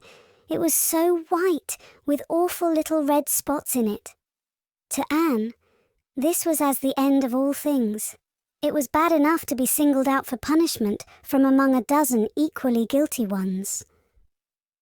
It was worse still to be sent to sit with a boy, but that boy should be Gilbert Blythe was heaping insult on injury to a degree utterly unbearable. Anne felt that she could not bear it, and it would be of no use to try. Her whole being seethed with shame and anger and humiliation. At first the other scholars looked and whispered and giggled and nudged. But as Anne never lifted her head, and as Gilbert worked fractions, as if his whole soul was absorbed in them and them only, they soon returned to their own tasks, and Anne was forgotten. When Mr. Phillips called the history class out, Anne should have gone. But Anne did not move, and Mr. Phillips, who had been writing some verses to Priscilla before he called the class, was thinking about an obstinate rhyme still, and never missed her. Once, when nobody was looking, Gilbert took from his desk a little pink candy heart with a gold motto on it, "You are sweet," and slipped it under the curve of Anne's arm. Whereupon Anne arose, took the pink heart gingerly between the tips of her fingers, dropped it on the floor, ground it to powder beneath her heel, and resumed her position without deigning to bestow a glance on Gilbert. When school went out, Anne marched to her desk, ostentatiously took out everything therein, books and writing tablet, pen and ink, testament and arithmetic, and piled them neatly on her cracked slate. "What are you taking all those things home for, Anne?" Diana wanted to know, as soon as they were out on the road. She had not dared to ask the question before. "I'm not coming back to school any more," said Anne. Diana gasped and stared at Anne to see if she meant it. "Will Marilla let you stay home?" she asked. "She'll have to," said Anne. "I'll never go to school to that man again." "Oh, Anne!" Diana looked as if she were ready to cry. "I do think you're mean. What shall I do? Mr. Phillips will make me sit with that horrid Gertie Pye. I know he will because she is sitting alone. Do come back, Anne." "I'd do almost anything in the world for you, Diana," said Anne sadly. "I'd let myself be torn limb from limb if it would do you any good. But I can't do this, so please don't ask it. You harrow up my very soul." "Just think of all the fun you will miss," mourned Diana. We are going to build the loveliest new house down by the brook, and we'll be playing ball next week. And you've never played ball, Anne. It's tremendously exciting. And we're going to learn a new song. Jane Andrews is practicing it up now, and Alice Andrews is going to bring a new pansy book next week, and we're all going to read it out loud, chapter about, down by the brook. And you know you are so fond of reading out loud, Anne. Nothing moved Anne in the least. Her mind was made up. She would not go to school to Mr. Phillips again. She told Marilla so when she got home. "Nonsense," said Marilla. "It isn't nonsense at all," said Anne, gazing at Marilla with solemn, reproachful eyes. "Don't you understand, Marilla? I've been insulted." "Insulted fiddlesticks! You'll go to school tomorrow as usual." "Oh no," Anne shook her head gently. "I'm not going back, Marilla. I'll learn my lessons at home, and I'll be as good as I can be and hold my tongue all the time if it's possible at all. But I will not go back to school, I assure you." Marilla saw something remarkably like unyielding stubbornness looking out of Anne's small face. She understood that she would have trouble in overcoming it, but she resolved wisely to say nothing more just then.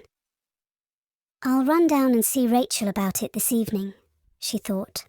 "There's no use reasoning with Anne now.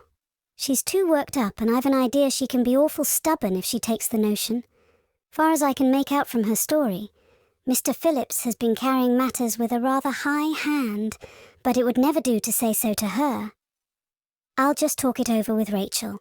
She sent 10 children to school, and she ought to know something about it. She'll have heard the whole story too by this time." Marilla found Mrs. Lynde knitting quilts as industriously and cheerfully as usual. "I suppose you know what I've come about?" she said, a little shamefacedly. Mrs. Rachel nodded. "About Anne's fuss in school, I reckon," she said. "Tilly Boulter was in on her way home from school and told me about it." "I don't know what to do with her," said Marilla. "She declares she won't go back to school. I never saw a child so worked up. I've been expecting trouble ever since she started to school. I knew things were going too smooth to last. She's so high-strung. What would you advise, Rachel?" "Well, since you've asked my advice, Marilla," said Mrs. Lynde amiably. Mrs. Lynde dearly loved to be asked for advice. "I'd just humour her a little at first. That's what I'd do. It's my belief that Mr. Phillips was in the wrong. Of course, it doesn't do to say so to the children, you know. And of course, he did right to punish her yesterday for giving way to temper. But today it was different. The others who were late should have been punished as well as Anne, that's what. And I don't believe in making the girls sit with the boys for punishment. It isn't modest. Tilly Boulter was real indignant. She took Anne's part right through and said all the scholars did too. Anne seems real popular among them somehow. I never thought she'd take with them so well." "Then you really think I'd better let her stay home?" said Marilla in amazement. "Yes. That is, I wouldn't say school to her again until she said it herself. Depend upon it, Marilla, she'll cool off in a week or so and be ready enough to go back of her own accord. That's what. While, if you were to make her go back right off, dear knows what freak or tantrum she'd take next and make more trouble than ever. The less fuss made the better, in my opinion. She won't miss much by not going to school, as far as that goes. Mr. Phillips isn't any good at all as a teacher. The order he keeps is scandalous, that's what. And he neglects the young fry and puts all his time on those big scholars he's getting ready for Queen's. He'd never have got the school for another year if his uncle hadn't been a trustee. The trustee, for he just leads the other two around by the nose, that's what. I declare, I don't know what education in this island is coming to." Mrs. Rachel shook her head, as much as to say if she were only at the head of the educational system of the province, things would be much better managed. Marilla took Mrs. Rachel's advice, and not another word was said to Anne about going back to school. She learned her lessons at home, did her chores, and played with Diana in the chilly purple autumn twilights. But when she met Gilbert Blythe on the road, or encountered him in Sunday school, she passed him by with an icy contempt that was no whit thawed by his evident desire to appease her. Even Diana's efforts as a peacemaker were of no avail. Anne had evidently made up her mind to hate Gilbert Blythe to the end of life. As much as she hated Gilbert, however, did she love Diana, with all the love of her passionate little heart, equally intense in its likes and dislikes. One evening Marilla, coming in from the orchard with a basket of apples, found Anne sitting along by the east window in the twilight, crying bitterly. "Whatever's the matter now, Anne?" she asked. "It's about Diana," sobbed Anne luxuriously. "I love Diana so, Marilla. I cannot ever live without her. But I know very well when we grow up that Diana will get married and go away and leave me. And oh, what shall I do? I hate her husband. I just hate him furiously. I've been imagining it all out. The wedding and everything. Diana dressed in snowy garments, with a veil, and looking as beautiful and regal as a queen.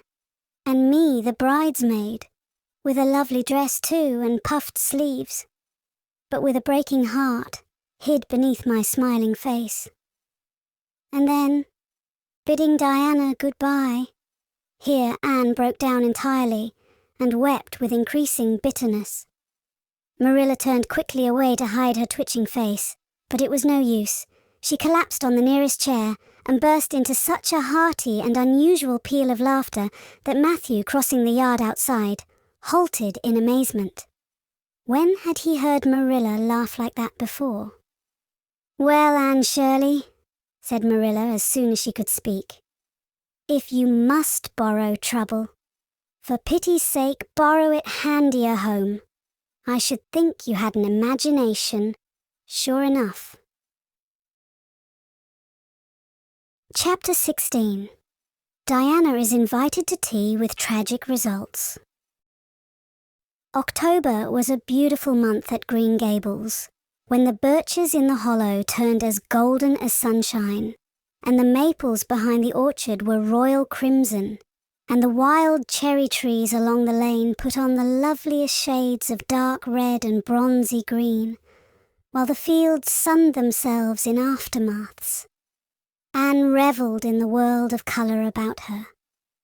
"Oh, Marilla," she exclaimed one Saturday morning, coming dancing in with her arms full of gorgeous boughs. "I'm so glad I live in a world where there are Octobers. It would be terrible if we just skipped from September to November, wouldn't it? Look at these maple branches. Don't they give you a thrill? Several thrills. I'm going to decorate my room with them." "Messy things," said Marilla, whose aesthetic sense was not noticeably developed. "You clutter up your room entirely too much with out-of-doors stuff, Anne. Bedrooms were made to sleep in. Oh, and dream in too, Marilla. And you know, one can dream so much better in a room where there are pretty things. I'm going to put these boughs in the old blue jug and set them on my table.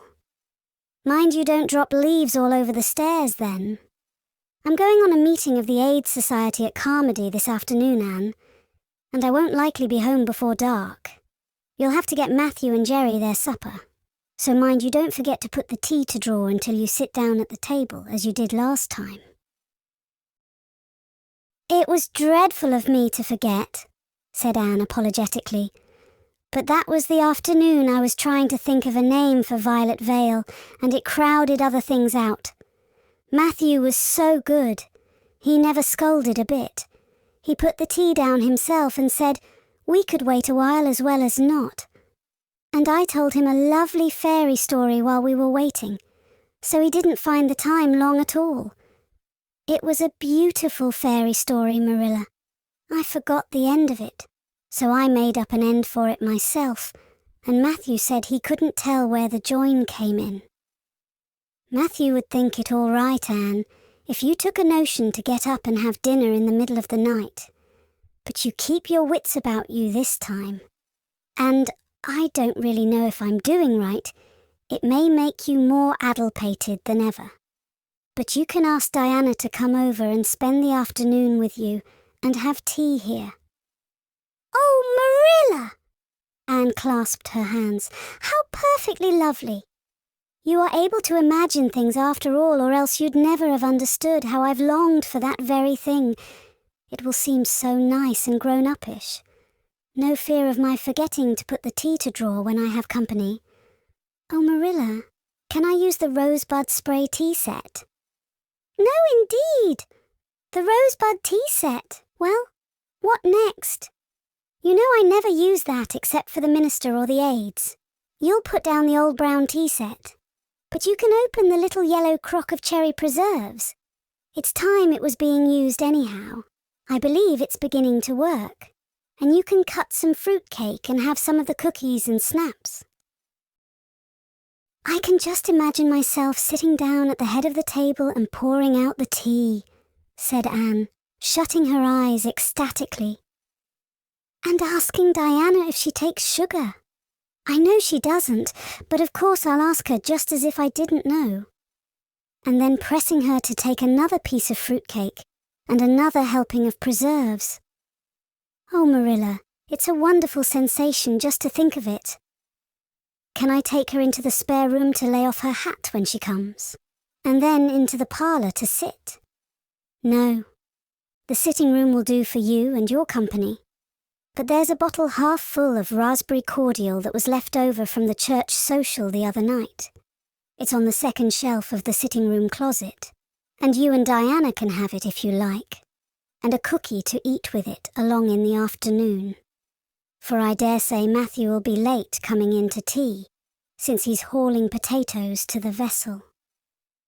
Anne flew down to the hollow, past the Dryad's bubble, and up the spruce path to Orchard Slope, to ask Diana to tea. As a result, just after Marilla had driven off to Carmody, Diana came over, dressed in her second-best dress, and looking exactly as it is proper to look when asked out to tea. At other times, she was wont to run into the kitchen without knocking. But now she knocked primly at the front door, and when Anne, dressed in her second best, as primly opened it, both little girls shook hands as gravely as if they had never met before. This unnatural solemnity lasted until after Diana had been taken to the east gable to lay off her hat, and then had sat for 10 minutes in the sitting room, toes in position. "How is your mother?" inquired Anne politely, just as if she had not seen Mrs. Barry picking apples that morning in excellent health and spirits. "She is very well, thank you." "I suppose Mr. Cuthbert is hauling potatoes to the lily sands this afternoon, is he?" said Diana, who had ridden down to Mr. Harmon Andrews's that morning in Matthew's cart. "Yes, our potato crop is very good this year. I hope your father's crop is good too." "It is fairly good, thank you. Have you picked many of your apples yet?" "Oh, ever so many," said Anne, forgetting to be dignified and jumping up quickly. "Let's go out to the orchard and get some of the red sweetings, Diana. Marilla says we can have all that are left on the tree. Marilla is a very generous woman. She said we could have fruit cake and cherry preserves for tea, but it isn't good manners to tell your company what you're going to give them to eat, so I won't tell you what she said we could have to drink.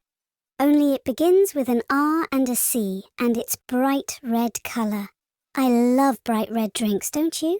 They taste twice as good as any other colour." The orchard, with its great sweeping boughs that bent to the ground with fruit, proved so delightful that the little girls spent most of the afternoon in it, sitting in a grassy corner where the frost had spared the green and the mellow autumn sunshine lingered warmly, eating apples and talking as hard as they could. Diana had much to tell Anne of what went on in school. She had to sit with Gertie Pye and she hated it. Gertie squeaked her pencil all the time and it just made her, Diana's, blood run cold. Ruby Gillis had charmed all her warts away, true's you live, with a magic pebble that old Mary Jo from the creek gave her, You had to rub the warts with a pebble and then throw it away over your left shoulder at the time of the new moon, and the warts would all go. Charlie Sloane's name was written up with M. White's on the porch wall, and M. White was awful mad about it. Sam Bolter had sassed Mr. Phillips in class, and Mr. Phillips whipped him, and Sam's father came down to the school and dared Mr. Phillips to lay a hand on one of his children again. And Mattie Andrews had a new red hood and a blue crossover with tassels on it, and the airs she put on about it were perfectly sickening. And Lizzie Wright didn't speak to Mamie Wilson because Mamie Wilson's grown-up sister had cut out Lizzie Wright's grown-up sister with her beau, and everybody missed Anne so and wished she's come to school again, and Gilbert Blythe. But Anne didn't want to hear about Gilbert Blythe. She jumped up hurriedly and said, "Suppose they go in and have some raspberry cordial." Anne looked on the second shelf of the room pantry, but there was no bottle of raspberry cordial there. Search revealed it away back on the top shelf. Anne put it on a tray and set it on the table with a tumbler. "Now, please help yourself, Diana," she said politely. "I don't believe I'll have any just now. I don't feel as if I wanted any after all those apples." Diana poured herself out a tumblerful, looked at its bright red hue admiringly, and then sipped it daintily. "That's awfully nice raspberry cordial, Anne," she said. "I didn't know raspberry cordial was so nice." "I'm real glad you like it. Take as much as you want. I'm going to run out and stir the fire up. There are so many responsibilities on a person's mind when they're keeping house, isn't there?" When Anne came back from the kitchen, Diana was drinking her second glassful of cordial, and being entreated thereto by Anne, she offered no particular objection to the drinking of a third. The tumblerfuls were generous ones, and the raspberry cordial was certainly very nice. "The nicest I ever drank," said Diana. "It's ever so much nicer than Mrs. Lynde's, although she brags of hers so much. It doesn't taste a bit like hers." "I should think Marilla's raspberry cordial would probably be much nicer than Mrs. Lynde's," said Anne loyally. "Marilla is a famous cook. She is trying to teach me to cook, but I assure you, Diana, it is uphill work. There's so little scope for imagination in cookery. You just have to go by rules. The last time I made a cake, I forgot to put the flour in. I was thinking the loveliest story about you and me, Diana. I thought you were desperately ill with smallpox, and everybody deserted you. But I went boldly to your bedside and nursed you back to life. And then I took the smallpox and died, and I was buried under those poplar trees in the graveyard, and you planted a rose bush by my grave and watered it with your tears. And you never forgot the friend of your youth who sacrificed her life for you. Oh, it was such a pathetic tale, Diana. The tears just rained down over my cheeks while I mixed the cake. But I forgot the flour, and the cake was a dismal failure. Flour is so essential to cakes, you know. Marilla was very cross, and I don't wonder. I'm a great trial to her. She was terribly mortified about the pudding sauce last week. We had a plum pudding for dinner on Tuesday, and there was half the pudding and a pitcher full of sauce left over. Marilla said there was enough for another dinner and told me to set it on the pantry shelf and cover it. I meant to cover it just as much as could be, Diana. But when I carried it in, I was imagining I was a nun. Of course, I'm a Protestant, but I imagined I was a Catholic, taking the veil to bury a broken heart in cloistered seclusion, and I forgot all about covering the pudding sauce. I thought of it next morning and ran to the pantry. Diana, fancy if you can my extreme horror at finding a mouse drowned in that pudding sauce. I lifted the mouse out with a spoon and threw it out in the yard, and then I washed the spoon in 3 waters. Marilla was out milking, and I fully intended to ask her when she came in if I'd give the sauce to the pigs. But when she did come in, I was imagining that I was a frost fairy going through the woods, turning the trees red and yellow, whichever they wanted to be. So I never thought about the pudding sauce again, and Marilla sent me out to pick apples. Well, Mr. and Mrs. Chester Ross from Spencervale came here that morning. You know they are very stylish people, especially Mrs. Chester Ross.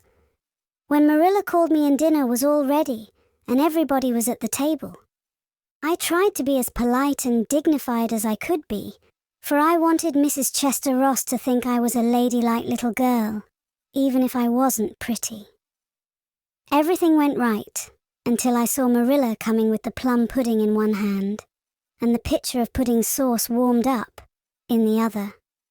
Diana, that was a terrible moment. I remembered everything and I just stood up in my place and shrieked out, "Marilla, you mustn't use that pudding sauce. There was a mouse drowned in it. I forgot to tell you before."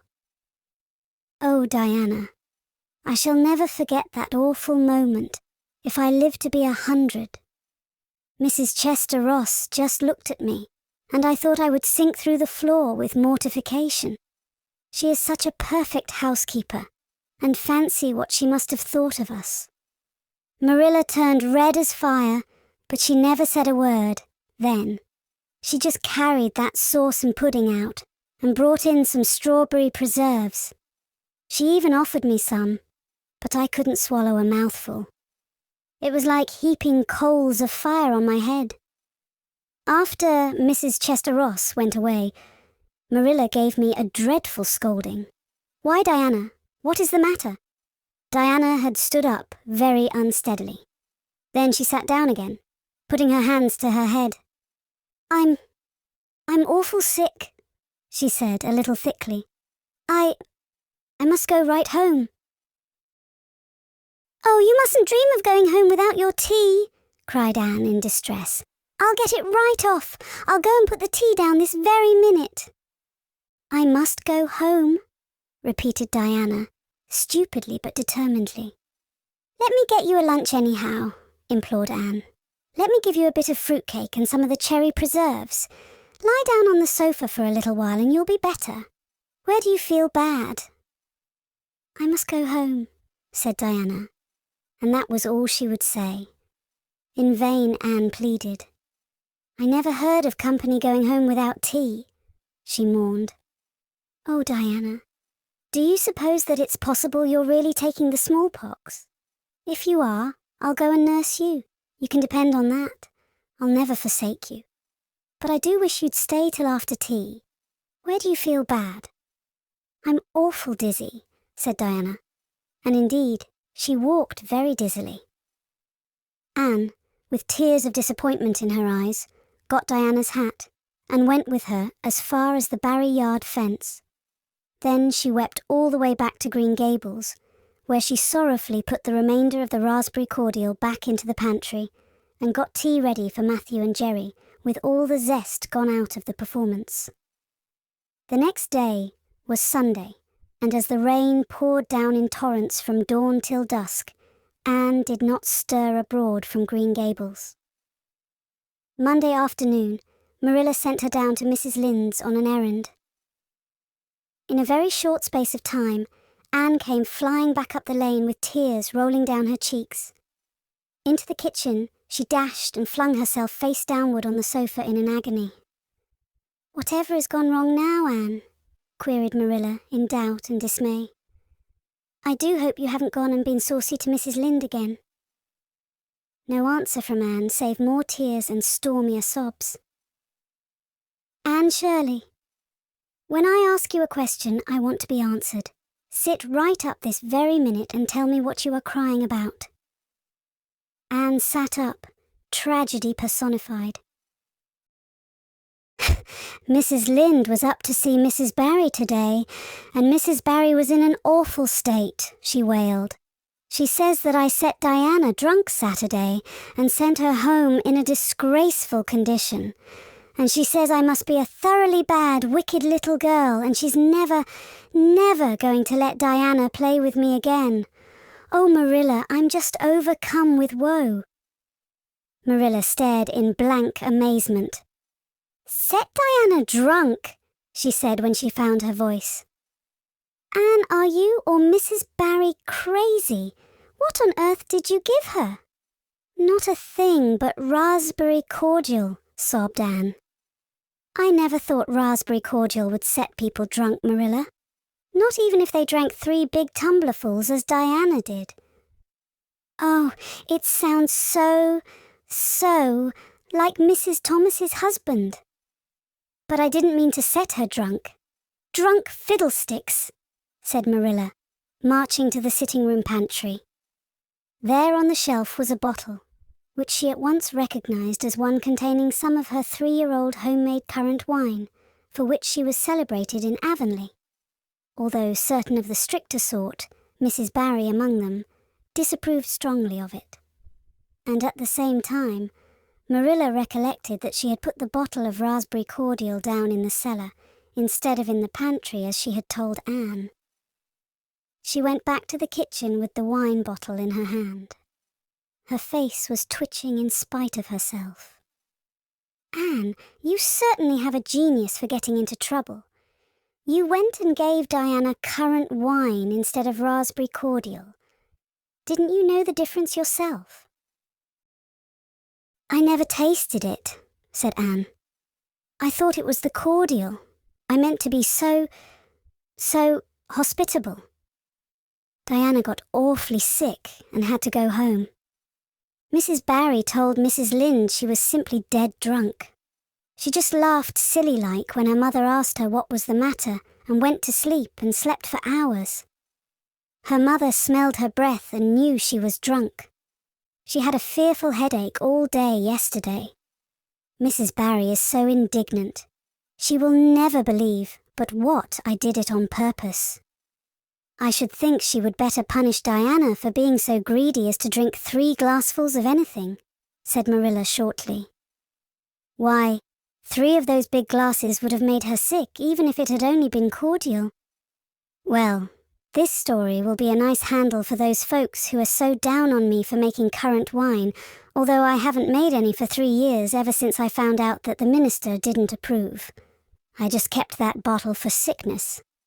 There, child, don't cry. I can't see as you were to blame, although I'm sorry it happened so." "I must cry," said Anne. "My heart is broken. The stars in their courses fight against me, Marilla. Diana and I are parted forever. Oh, Marilla, I little dreamed of this when first we swore our vows of friendship. Don't be foolish, Anne. Mrs. Barry will think better of it when she finds you're not to blame. I suppose she thinks you've done it for a silly joke or something of that sort. You'd best go up this evening and tell her how it was."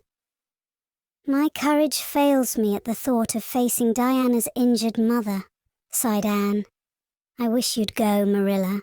You're so much more dignified than I am. Likely she'd listen to you quicker than to me." "Well, I will," said Marilla, reflecting that it would probably be the wiser course. "Don't cry any more, Anne. It will be all right." Marilla had changed her mind about it being all right by the time she got back from Orchard Slope. Anne was watching for her coming and flew to the porch door to meet her. "Oh, Marilla, I know by your face that it's been no use," she said sorrowfully. "Mrs. Barry won't forgive me." "Mrs. Barry indeed," snapped Marilla. "Of all the unreasonable women I ever saw, she's the worst. I told her it was all a mistake and you weren't to blame, but she just simply didn't believe me. And she rubbed it well in about my currant wine and how I'd always said it couldn't have the least effect on anybody. I just told her plainly that currant wine wasn't meant to be drunk 3 tumblerfuls at a time, and that if a child I had to do with was so greedy, I'd sober her up with a right good spanking." Marilla whisked into the kitchen, grievously disturbed, leaving a very much distracted little soul in the porch behind her. Presently Anne stepped out bareheaded into the chill autumn dusk. Very determinedly and steadily she took her way down through the sere clover field, over the log bridge, and up through the spruce grove, lighted by a pale little moon hanging low over the western woods. Mrs. Barry, coming to the door in answer to a timid knock, found a white-lipped, eager-eyed suppliant on the doorstep. Her face hardened. Mrs. Barry was a woman of strong prejudices and dislikes, and her anger was of the cold, sullen sort, which is always hardest to overcome. To do her justice, she really believed Anne had made Diana drunk out of sheer malice prepense, and she was honestly anxious to preserve her little daughter from the contamination of further intimacy with such a child.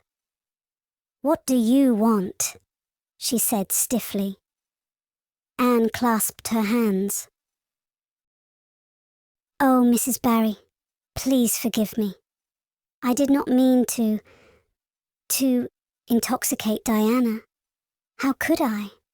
Just imagine if you were a poor little orphan girl that kind people had adopted and you had just one bosom friend in all the world. Do you think you would intoxicate her on purpose? I thought it was only raspberry cordial. I was firmly convinced it was raspberry cordial. Oh, please don't say that you won't let Diana play with me anymore. If you do, you will cover my life with a dark cloud of woe." This speech, which would have softened good Mrs. Lynde's heart in a twinkling, had no effect on Mrs. Barry except to irritate her still more. She was suspicious of Anne's big words and dramatic gestures, and imagined that the child was making fun of her. So she said, coldly and cruelly, "I don't think you are a fit little girl for Diana to associate with. You'd better go home and behave yourself." Anne's lips quivered. "Won't you let me see Diana just once to say farewell?" she implored. "Diana has gone over to Carmody with her father," said Mrs. Barry, going in and shutting the door. Anne went back to Green Gables calm with despair. "My last hope is gone," she told Marilla. "I went up and saw Mrs. Barry myself, and she treated me very insultingly. Marilla, I do not think she is a well-bred woman. There is nothing more to do except to pray, and I haven't much hope that that'll do much good because, Marilla, I do not believe that God himself can do very much with such an obstinate person as Mrs. Barry." "Anne, you shouldn't say such things," rebuked Marilla, striving to overcome that unholy tendency to laughter which she was dismayed to find growing upon her. And indeed, when she told the whole story to Matthew that night, she did laugh heartily over Anne's tribulations. But when she slipped into the east gable before going to bed and found that Anne had cried herself to sleep, an unaccustomed softness crept into her face. "Poor little soul," she murmured, lifting a loose curl of hair from the child's tear-stained face. Then she bent down and kissed the flushed cheek on the pillow. Chapter 17. A new interest in life. The next afternoon, Anne, bending over her patchwork at the kitchen window, happened to glance out and beheld Diana down by the Dryad's bubble, beckoning mysteriously. In a trice, Anne was out of the house and flying down to the hollow, astonishment and hope struggling in her expressive eyes. But the hope faded when she saw Diana's dejected countenance. "Your mother hasn't relented?" she gasped. Diana shook her head mournfully. "No. And oh, Anne, she says I'm never to play with you again. I've cried and cried, and I told her it wasn't your fault, but it wasn't any use. I had ever such a time coaxing her to let me come down and say goodbye to you. She said I was only to stay 10 minutes and she's timing me by the clock." "10 minutes isn't very long to say an eternal farewell in," said Anne tearfully. "Oh, Diana, will you promise faithfully never to forget me, the friend of your youth, no matter what dearer friends may caress thee?" "Indeed I will," sobbed Diana, "and I'll never have another bosom friend. I don't want to have. I couldn't love anybody as I love you." "Oh, Diana," cried Anne, clasping her hands, Do you love me?" "Why, of course I do. Didn't you know that?" "No." Anne drew a long breath. "I thought you liked me, of course, but I never hoped you loved me." "Why, Diana, I didn't think anybody could love me. Nobody ever has loved me since I can remember. Oh, this is wonderful. It's a ray of light which will forever shine on the darkness of a path severed from thee, Diana. Oh, just say it once again." "I love you devotedly, Anne," said Diana staunchly, "and I always will. You may be sure of that." "And I will always love thee, Diana," said Anne, solemnly extending her hand. "In the years to come thy memory will shine like a star over my lonely life, as that last story we read together says. Diana, wilt thou give me a lock of thy jet-black tresses in parting to treasure forevermore?" "Have you got anything to cut it with?" queried Diana, wiping away the tears which Anne's affecting accents had caused to flow afresh, and returning to practicalities. "Yes, I've got my patchwork scissors in my apron pocket, fortunately," said Anne. She solemnly clipped one of Diana's curls. "Fare thee well, my beloved friend. Henceforth, we must be as strangers though living side by side. But my heart will ever be faithful to thee." Anne stood and watched Diana out of sight, mournfully waving her hand to the latter whenever she turned to look back. Then she returned to the house, not a little consoled for the time being by this romantic parting. "It is all over," she informed Marilla. "I shall never have another friend. I'm really worse off than ever before, for I haven't Katie Morris and Violetta now. And even if I had, it wouldn't be the same. Somehow, little dream girls are not satisfying after a real friend." Diana and I had such an affecting farewell down by the spring. It will be sacred in my memory forever. I used the most pathetic language I could think of and said thou and thee. Thou and thee seems so much more romantic than you. Diana gave me a lock of her hair, and I'm going to sew it up in a little bag and wear it around my neck all my life. Please see that it is buried with me, for I don't believe I'll live very long. Perhaps when she sees me lying cold and dead before her missus, Barry may feel remorse for what she has done, and will let Diana come to my funeral. I don't think there is much fear of your dying of grief as long as you can talk, Anne, said Marilla unsympathetically. The following Monday, Anne surprised Marilla by coming down from her room with her basket of books on her arm and hip, and her lips primmed up into a line of determination. I'm going back to school, she announced. That is all there is left in life for me, now that my friend has been ruthlessly torn from me. In school, I can look at her and muse over days departed. You'd better muse over your lessons and sums, said Marilla, concealing her delight at this development of the situation. If you're going back to school, I hope we'll hear no more of breaking slates over people's heads and such carryings on. Behave yourself, and do just what your teacher tells you. I'll try to be a model pupil, agreed Anne dolefully. There won't be much fun in it, I expect. Mr. Phillips said Minnie Andrews was a model pupil, and there isn't a spark of imagination or life in her. She is just dull and poky and never seems to have a good time. But I feel so depressed that perhaps it will come easy to me now. I'm going round by the road. I couldn't bear to go by the birch path all alone. I should weep bitter tears if I did.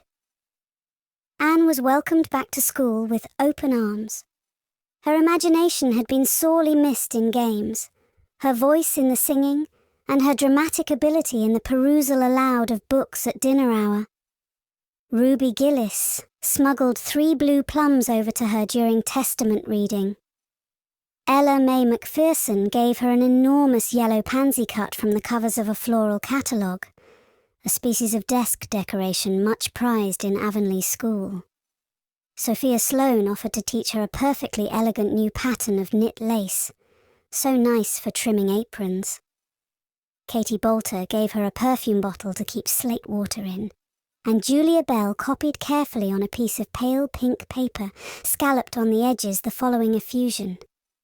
To Anne, when twilight drops her curtain down and pins it with a star, remember that you have a friend, though she may wander far. It's so nice to be appreciated, sighed Anne rapturously to Marilla that night. The girls were not the only scholars who appreciated her. When Anne went to her seat after dinner hour, she had been told by Mr. Phillips to sit with the model Minnie Andrews.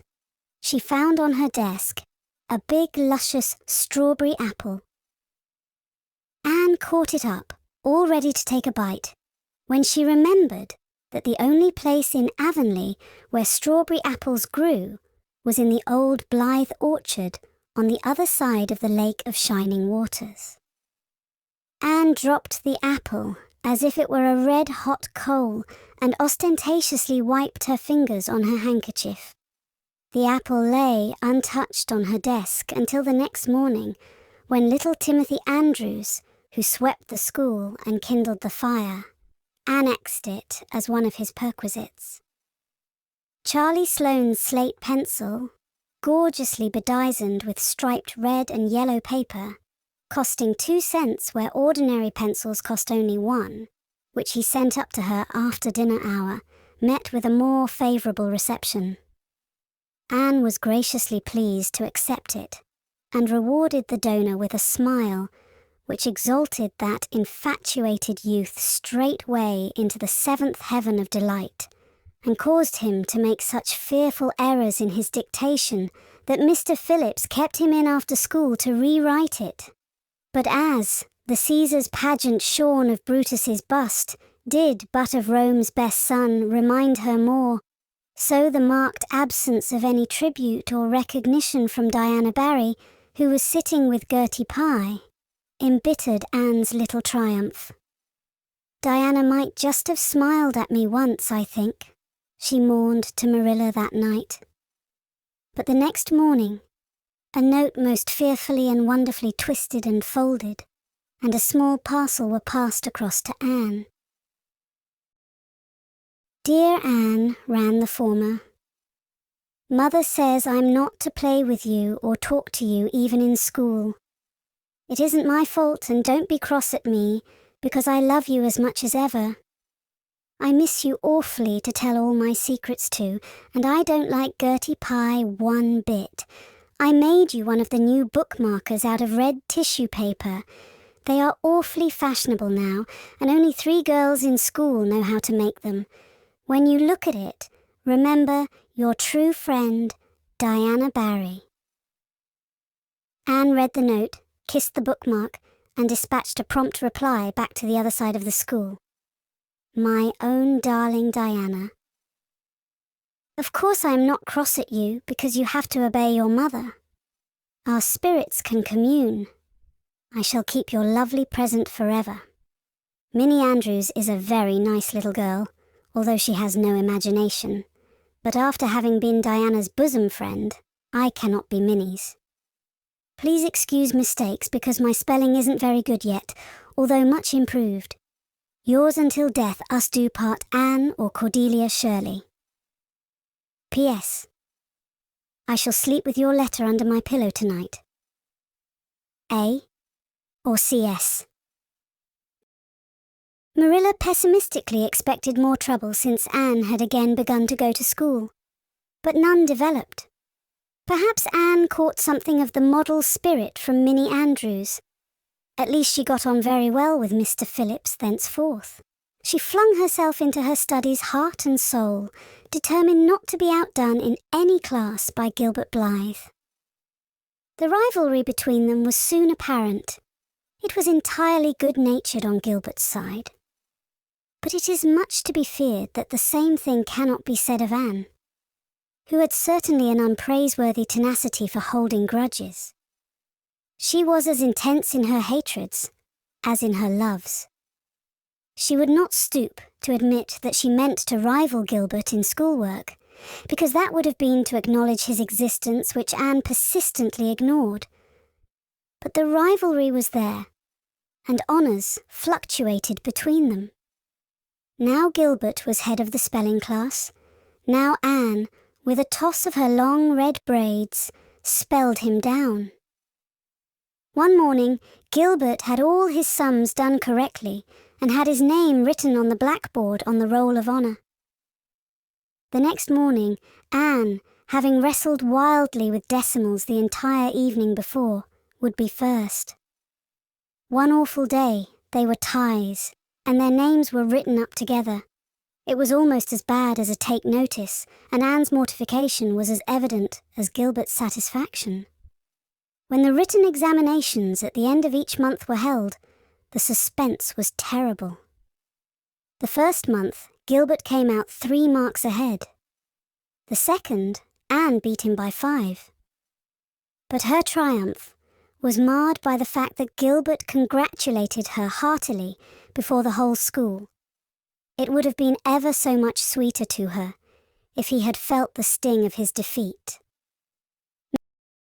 Mr. Phillips might not be a very good teacher, but a pupil so inflexibly determined on learning as Anne was could hardly escape making progress under any kind of teacher. By the end of the term, Anne and Gilbert were both promoted into the 5th class and allowed to begin studying the elements of the branches, by which Latin, geometry, French, and algebra were meant. In geometry, Anne met her Waterloo. "It's perfectly awful stuff, Marilla," she groaned. "I'm sure I'll never be able to make head or tail of it. There is no scope for imagination in it at all. Mr. Phillips says I'm the worst dunce he ever saw at it. And some of the others are so smart at it. It is extremely mortifying, Marilla. Even Diana gets along better than I do. But I don't mind being beaten by Diana. Even although we meet as strangers now, I still love her with an inextinguishable love. It makes me very sad at times to think about her. But really, Marilla, one can't stay sad very long in such an interesting world, can one?" Chapter 18. Anne to the Rescue. All things great are wound up with all things little. At first glance, it might not seem that the decision of a certain Canadian premier to include Prince Edward Island in a political tour could have much or anything to do with the fortunes of little Anne Shirley at Green Gables, but it had. It was a January the premier came, to address his loyal supporters and such of his non-supporters as chose to be present at the monster mass meeting held in Charlottetown. Most of the Avonlea people were on Premier's side of politics. Hence, on the night of the meeting, nearly all the men and a goodly proportion of the women had gone to town 30 miles away. Mrs. Rachel Lynde had gone too. Mrs. Rachel Lynde was a red-hot politician and couldn't have believed that the political rally could be carried through without her, although she was on the opposite side of politics. So she went to town and took her husband. Thomas would be useful in looking after the horse. And Marilla Cuthbert with her. Marilla had a sneaking interest in politics herself, and as she thought it might be her only chance to see a real live premier, she promptly took it, leaving Anne and Matthew to keep house until her return the following day. Hence, while Marilla and Mrs. Rachel were enjoying themselves hugely at the mass meeting, Anne and Matthew had the cheerful kitchen at Green Gables all to themselves. A bright fire was glowing in the old-fashioned Waterloo stove, and blue-white frost crystals were shining on the window panes. Matthew nodded over a farmer's advocate on the sofa, and Anne at the table studied her lessons with grim determination, despite sundry wistful glances at the clock shelf, where lay a new book that Jane Andrews had lent her that day. Jane had assured her that it was warranted to produce any number of thrills, or words to that effect, and Anne's fingers tingled to reach out for it. But that would mean Gilbert Blythe's triumph on the morrow. Anne turned her back on the clock shelf and tried to imagine it wasn't there. Matthew, did you ever study geometry when you went to school? Well now, no, I didn't, said Matthew, coming out of his doze with a start. I wish you had, sighed Anne, because then you'd be able to sympathise with me. You can't sympathise properly if you've never studied it. It is casting a cloud over my whole life. I'm such a dunce at it, Matthew. Well now, I don't know, said Matthew soothingly. I guess you're all right at anything. Mr. Phillips told me last week in Blair's store at Carmody that you was the smartest scholar in school and was making rapid progress. Rapid progress was his very words. There's them as runs down Teddy Phillips and says he ain't much of a teacher, but I guess he's all right. Matthew would have thought anyone who praised Anne was all right. I'm sure I'd get on better with geometry if only he wouldn't change the letters, complained Anne. I learn the proposition off by heart, and then he draws it on the blackboard and puts different letters from what are in the book, and I get all mixed up. I don't think a teacher should take such a mean advantage, do you? We're studying agriculture now, and I found out at last what makes the roads red. It's a great comfort. I wonder how Marilla and Mrs. Lynde are enjoying themselves. Mrs. Lynde says Canada is going to the dogs the way things are being run at Ottawa, and that it's an awful warning to the electors. She says if women were allowed to vote, we would soon see a blessed change. What way do you vote, Matthew? Conservative, said Matthew promptly. To vote Conservative was part of Matthew's religion. Then I'm Conservative too, said Anne decidedly. I'm glad, because some of the boys in school are grits. I guess Mr. Phillips is a grit too, because Prissy Andrews' father is one. And Ruby Gillis says that when a man is courting, he always has to agree with the girl's mother in religion and her father in politics. Is that true, Matthew? Well, now, I don't know, said Matthew. Did you ever go courting, Matthew? Well, now, no, I don't know's I ever did, said Matthew, who had certainly never thought of such a thing in his whole existence. Anne reflected, with her chin in her hands. It must be rather interesting, don't you think, Matthew? Ruby Gillis says when she grows up, she's going to have ever so many bows on the string and have them all crazy about her. But I think that would be too exciting. I'd rather have just one in his right mind. But Ruby Gillis knows a great deal about such matters because she has so many big sisters, and Mrs. Lynde says the Gillis girls have gone off like hot cakes. Mr. Phillips goes up to see Prissy Andrews nearly every evening. He says it is to help her with her lessons, but Miranda Sloane is studying for Queen's too, and I should think she needed help a lot more than Prissy, because she's ever so much stupider, but he never goes to help her in the evenings at all. There are a great many things in this world that I can't understand very well, Matthew. Well now, I don't know as I comprehend them all myself, acknowledged Matthew. Well, I suppose I must finish up my lessons. I won't allow myself to open that new book Jane lent me until I'm through. But it's a terrible temptation, Matthew. Even when I turn my back on it, I can see it there just as plain. Jane said she cried herself sick over it. I love a book that makes me cry. But I think I'll carry that book into the sitting room and lock it in the jam closet and give you the key. And you must not give it to me, Matthew, until my lessons are done, not even if I implore you on my bended knees. It's all very well to say resist temptation, but it's ever so much easier to resist it if you can't get the key. And then shall I run down the cellar and get some russets, Matthew? Wouldn't you like some russets?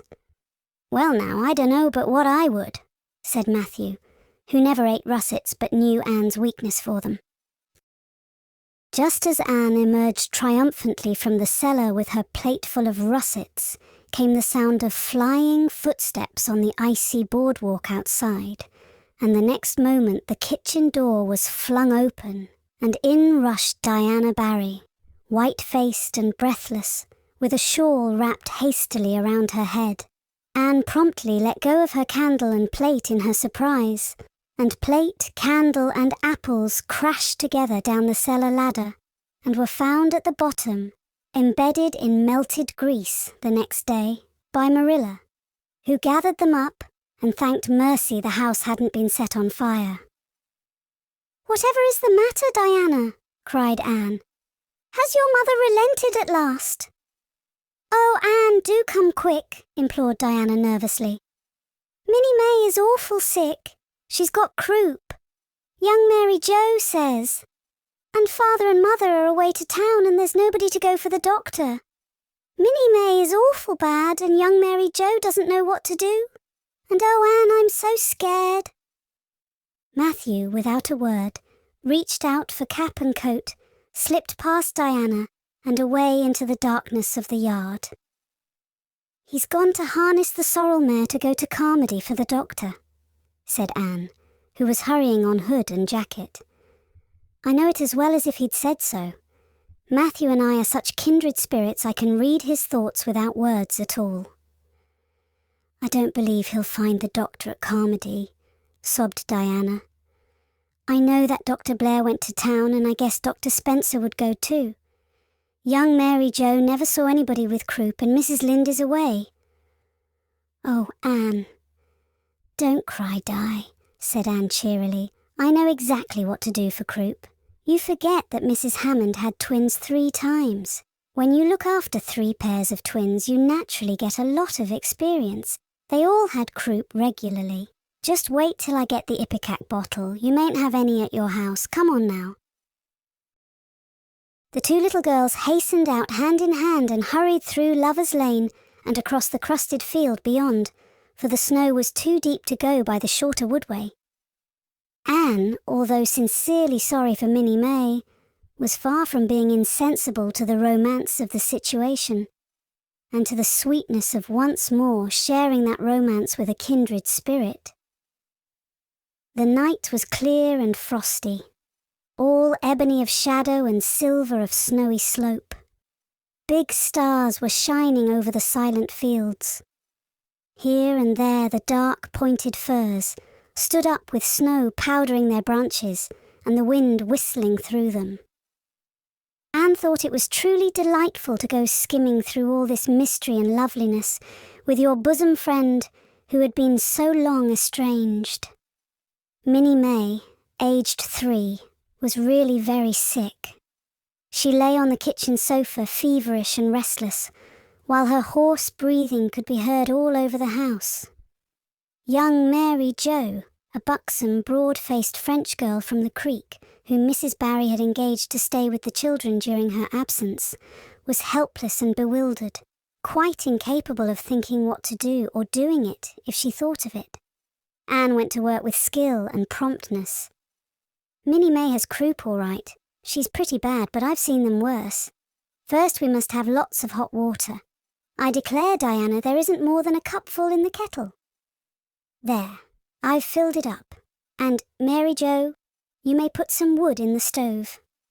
I don't want to hurt your feelings, but it seems to me you might have thought of this before if you'd any imagination. Now I'll undress Minnie May and put her to bed, and you try to find some soft flannel cloths, Diana. I'm going to give her a dose of Ipecac first of all." Minnie May did not take kindly to the Ipecac, but Anne had not brought up 3 pairs of twins for nothing. Down the Ipecac went, not only once, but many times during the long, anxious night when the 2 little girls worked patiently over the suffering Minnie May, and young Mary Joe, honestly anxious to do all she could, kept up a roaring fire and heated more water than would have been needed for a hospital of croupy babies. It was 3 o'clock when Matthew came with a doctor, for he had been obliged to go all the way to Spencervale for one. But the pressing need for assistance was past. Minnie May was much better and was sleeping soundly. "I was awfully near giving up in despair," explained Anne. "She got worse and worse until she was sicker than ever the Hammond twins were, even the last pair. I actually thought she was going to choke to death. I gave her every drop of ipecac in that bottle, and when the last dose went down, I said to myself, not to Diana or young Mary Jo, because I didn't want to worry them any more than they were worried. But I had to say it to myself, just to relieve my feelings. This is the last lingering hope, and I fear 'tis a vain one. But in about 3 minutes she coughed up the phlegm and began to get better right away. You must just imagine my relief, Doctor, because I can't express it in words. You know, there are some things that cannot be expressed in words. Yes, I know, nodded the doctor. He looked at Anne as if he were thinking some things about her that couldn't be expressed in words. Later on, however, he expressed them to Mr. and Mrs. Barry. That little red-headed girl they have over at Cuthbert's is as smart as they make 'em. I tell you, she saved that baby's life, for it would have been too late by the time I got there. She seems to have a skill and presence of mind, perfectly wonderful in a child of her age. I never saw anything like the eyes of her when she was explaining the case to me. Anne had gone home in the wonderful white frosted winter morning, heavy-eyed from loss of sleep, but still talking unweariedly to Matthew as they crossed the long white field and walked under the glittering fairy arch of the Lovers' Lane maples. Oh, Matthew, isn't it a wonderful morning? The world looks like something God had just imagined for his own pleasure, doesn't it? Those trees look as if I could blow them away with a breath. Poof! I'm so glad I live in a world where there are white frosts, aren't you? And I'm so glad Mrs. Hammond had 3 pairs of twins after all. If she hadn't, I mightn't have known what to do for Minnie May. I'm real sorry I was ever cross with Mrs. Hammond for having twins. But oh, Matthew, I'm so sleepy, I can't go to school. I just know I couldn't keep my eyes open and I'd be so stupid. But I hate to stay home for Gil. Some of the others will get head of the class, and it's so hard to get up again, although of course the harder it is, the more satisfaction you have when you do get up, haven't you? Well now, I guess you'll manage all right, said Matthew, looking at Anne's white little face and the dark shadows under her eyes. You just go right to bed and have a good sleep. I'll do all the chores. Anne accordingly went to bed, and slept so long and soundly that it was well on in the white and rosy winter afternoon when she awoke and descended to the kitchen where Marilla, who had arrived home in the meantime, was sitting knitting. "Oh, did you see the Premier?" exclaimed Anne at once. "What did he look like, Marilla?" "Well, he never got to be Premier on account of his looks," said Marilla. "Such a nose as that man had. But he can speak. I was proud of being a Conservative. Rachel Lynde, of course, being a Liberal, had no use for him. Your dinner is in the oven, Anne, and you can get yourself some blue plum preserve out of the pantry. I guess you're hungry. Matthew has been telling me about last night. I must say, it was fortunate you knew what to do. I wouldn't have had any idea myself, for I never saw a case of croup. There now, never mind talking till you've had your dinner. I can tell by the look of you that you're just full up with speeches, but they'll keep." Marilla had something to tell Anne, but she did not tell it just then, for she knew if she did, Anne's consequent excitement would lift her clear out of the region of such material matters as appetite or dinner. Not until Anne had finished her saucer of blue plums did Marilla say, "Mrs. Barry was here this afternoon, Anne. She wanted to see you, but I wouldn't wake you up. She says you saved Minnie May's life, and she is very sorry she acted as she did in that affair of the currant wine.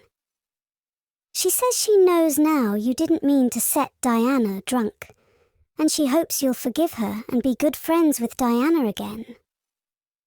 You're to go over this evening if you like, for Diana can't stir outside the door on account of a bad cold she caught last night."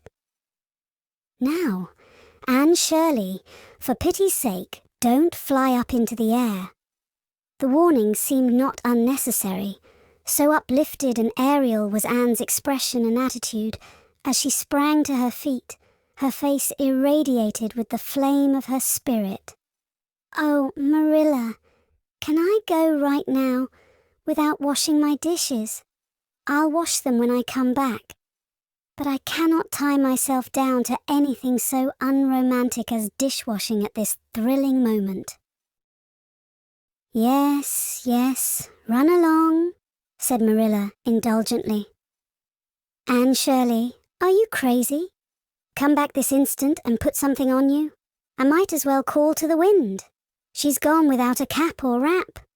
Look at her tearing through the orchard with her hair streaming. It'll be a mercy if she doesn't catch her death of cold." Anne came dancing home in the purple winter twilight across the snowy places. Afar in the southwest was the great shimmering pearl-like sparkle of an evening star in a sky that was pale golden and ethereal, rose over gleaming white spaces and dark glens of spruce. The tinkles of sleigh bells among the snowy hills came like elfin chimes through the frosty air. But their music was not sweeter than the song in Anne's heart and on her lips. "You see before you a perfectly happy person, Marilla," she announced. "I'm perfectly happy, yes, in spite of my red hair. Just at present, I have a soul above red hair. Mrs. Barry kissed me and cried, and said she was so sorry, and she could never repay me. I felt fearfully embarrassed, Marilla, but I just said as politely as I could, 'I have no hard feelings for you, Mrs. Barry. I assure you once for all that I did not mean to intoxicate Diana, and henceforth I shall cover the past with the mantle of oblivion.' That was a pretty dignified way of speaking, wasn't it, Marilla?" I felt that I was heaping coals of fire on Mrs. Barry's head, and Diana and I had a lovely afternoon. Diana showed me a new fancy crochet stitch her aunt over at Carmody taught her. Not a soul in Avonlea knows it but us, and we pledged a solemn vow never to reveal it to anyone else.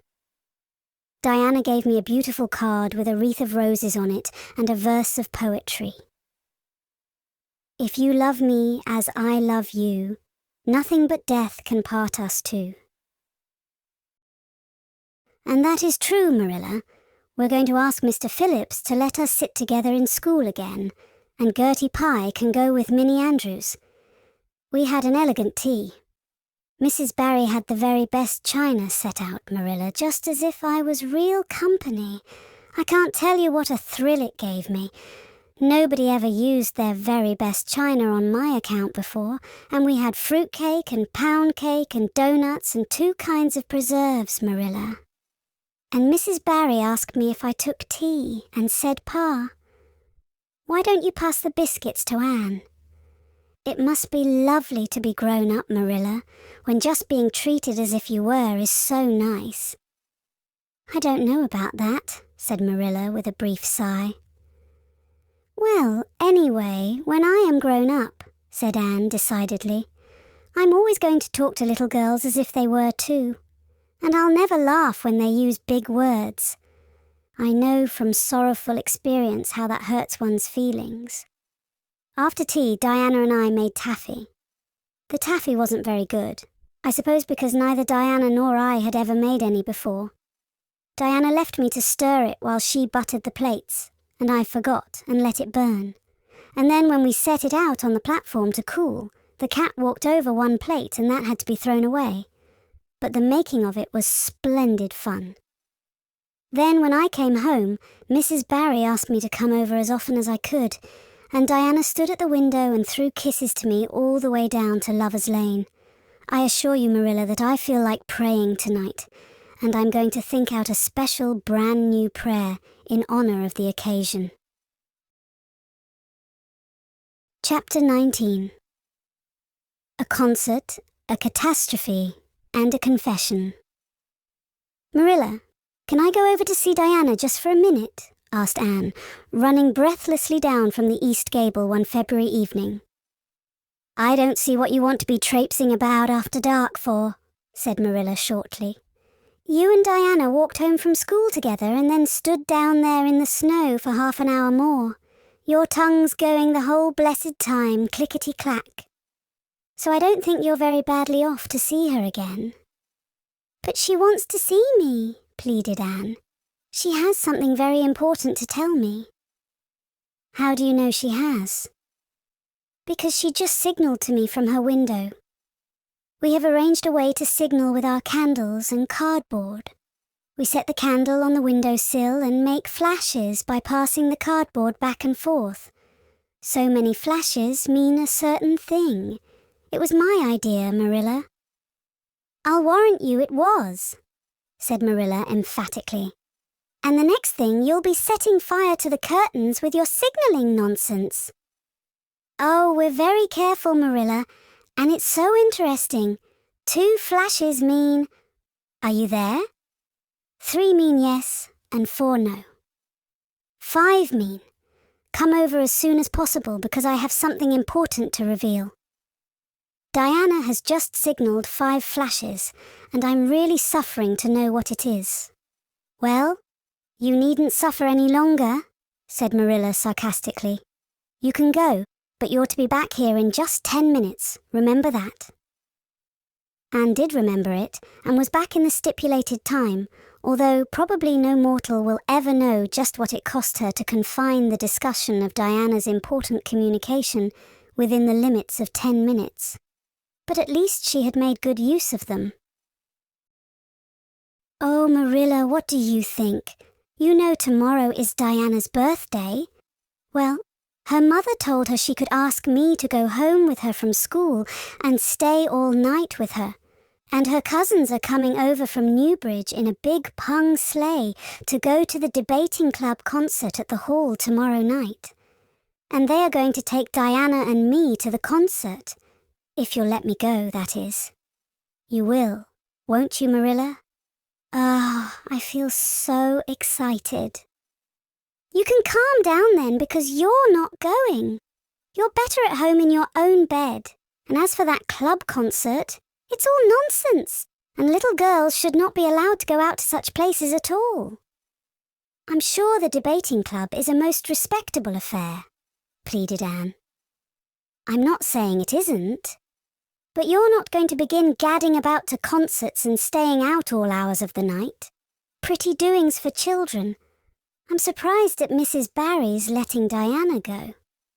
"But it's such a very special occasion," mourned Anne, on the verge of tears. "Diana has only 1 birthday in a year. It isn't as if birthdays were common things, Marilla. Prissy Andrews is going to recite Curfew Must Not Ring Tonight." "That is such a good moral piece, Marilla. I'm sure it would do me lots of good to hear it. And the choir are going to sing 4 lovely pathetic songs that are pretty near as good as hymns. And oh, Marilla, the minister is going to take part. Yes, indeed he is. He's going to give an address. That will be just about the same thing as a sermon. Please, mayn't I go, Marilla?" "You heard what I said, Anne, didn't you? Take off your boots now and go to bed. It's past 8. "There's just one more thing, Marilla," said Anne, with the air of producing the last shot in her locker. "Mrs. Barry told Diana that we might sleep in the spare room bed. Think of the honor of your little Anne being put in the spare room bed. It's an honor you'll have to get along without. Go to bed, Anne, and don't let me hear another word out of you." When Anne, with tears rolling over her cheeks, had gone sorrowfully upstairs, Matthew, who had been apparently sound asleep on the lounge during the whole dialogue, opened his eyes and said decidedly, "Well now, Marilla, I think you ought to let Anne go." "I don't then," retorted Marilla. "Who's bringing this child up, Matthew? You or me?" "Well now, you," admitted Matthew. "Don't interfere then." Well, now, I ain't interfering. It ain't interfering to have your own opinion, and my opinion is that you ought to let Anne go. You'd think I ought to let Anne go to the moon if she took the notion, I've no doubt, was Marilla's amiable rejoinder. I might have let her spend the night with Diana, if that was all. But I don't approve of this concert plan. She'd go there and catch cold like as not, and have her head filled up with nonsense and excitement. It would unsettle her for a week. I understand that child's disposition and what's good for it better than you, Matthew. I think you ought to let Anne go, repeated Matthew firmly. Argument was not his strong point, but holding fast to his opinion certainly was. Marilla gave a gasp of helplessness and took refuge in silence. The next morning, when Anne was washing the breakfast dishes in the pantry, Matthew paused on his way out to the barn to say to Marilla again, "I think you ought to let Anne go, Marilla." For a moment, Marilla looked things not lawful to be uttered. Then she yielded to the inevitable and said tartly, "Very well, she can go, since nothing else'll please you." Anne flew out of the pantry, dripping dishcloth in hand. "Oh, Marilla, Marilla, say those blessed words again." "I guess once is enough to say them. This is Matthew's doings, and I wash my hands of it. If you catch pneumonia sleeping in a strange bed, or coming out of that hot hall in the middle of the night, don't blame me. Blame Matthew. Anne Shirley, you're dripping greasy water all over the floor. I never saw such a careless child." "Oh, I know I'm a great trial to you, Marilla," said Anne repentantly. "I make so many mistakes. But then just think of all the mistakes I don't make, although I might. I'll get some sand and scrub up the spots before I go to school. Oh, Marilla, my heart was just set on going to that concert. I never was to a concert in my life. And when the other girls talk about them in school, I feel so out of it. You didn't know just how I felt about it, but you see, Matthew did. Matthew understands me, and it's so nice to be understood, Marilla." Anne was too excited to do herself justice as to lessons that morning in school. Gilbert Blythe spelled her down in class and left her clear out of sight in mental arithmetic. Anne's consequent humiliation was less than it might have been, however, in view of the concert and the spare room bed. She and Diana talked so constantly about it all day that with a stricter teacher than Mr. Phillips, dire disgrace must inevitably have been their portion. Anne felt that she could not have borne it if she had not been going to the concert, for nothing else was discussed that day in school. The Avonlea Debating Club, which met fortnightly all winter, had had several smaller free entertainments, but this was to be a big affair, admission 10 cents, in aid of the library. The Avonlea young people had been practicing for weeks, and all the scholars were especially interested in it by reason of older brothers and sisters who were going to take part.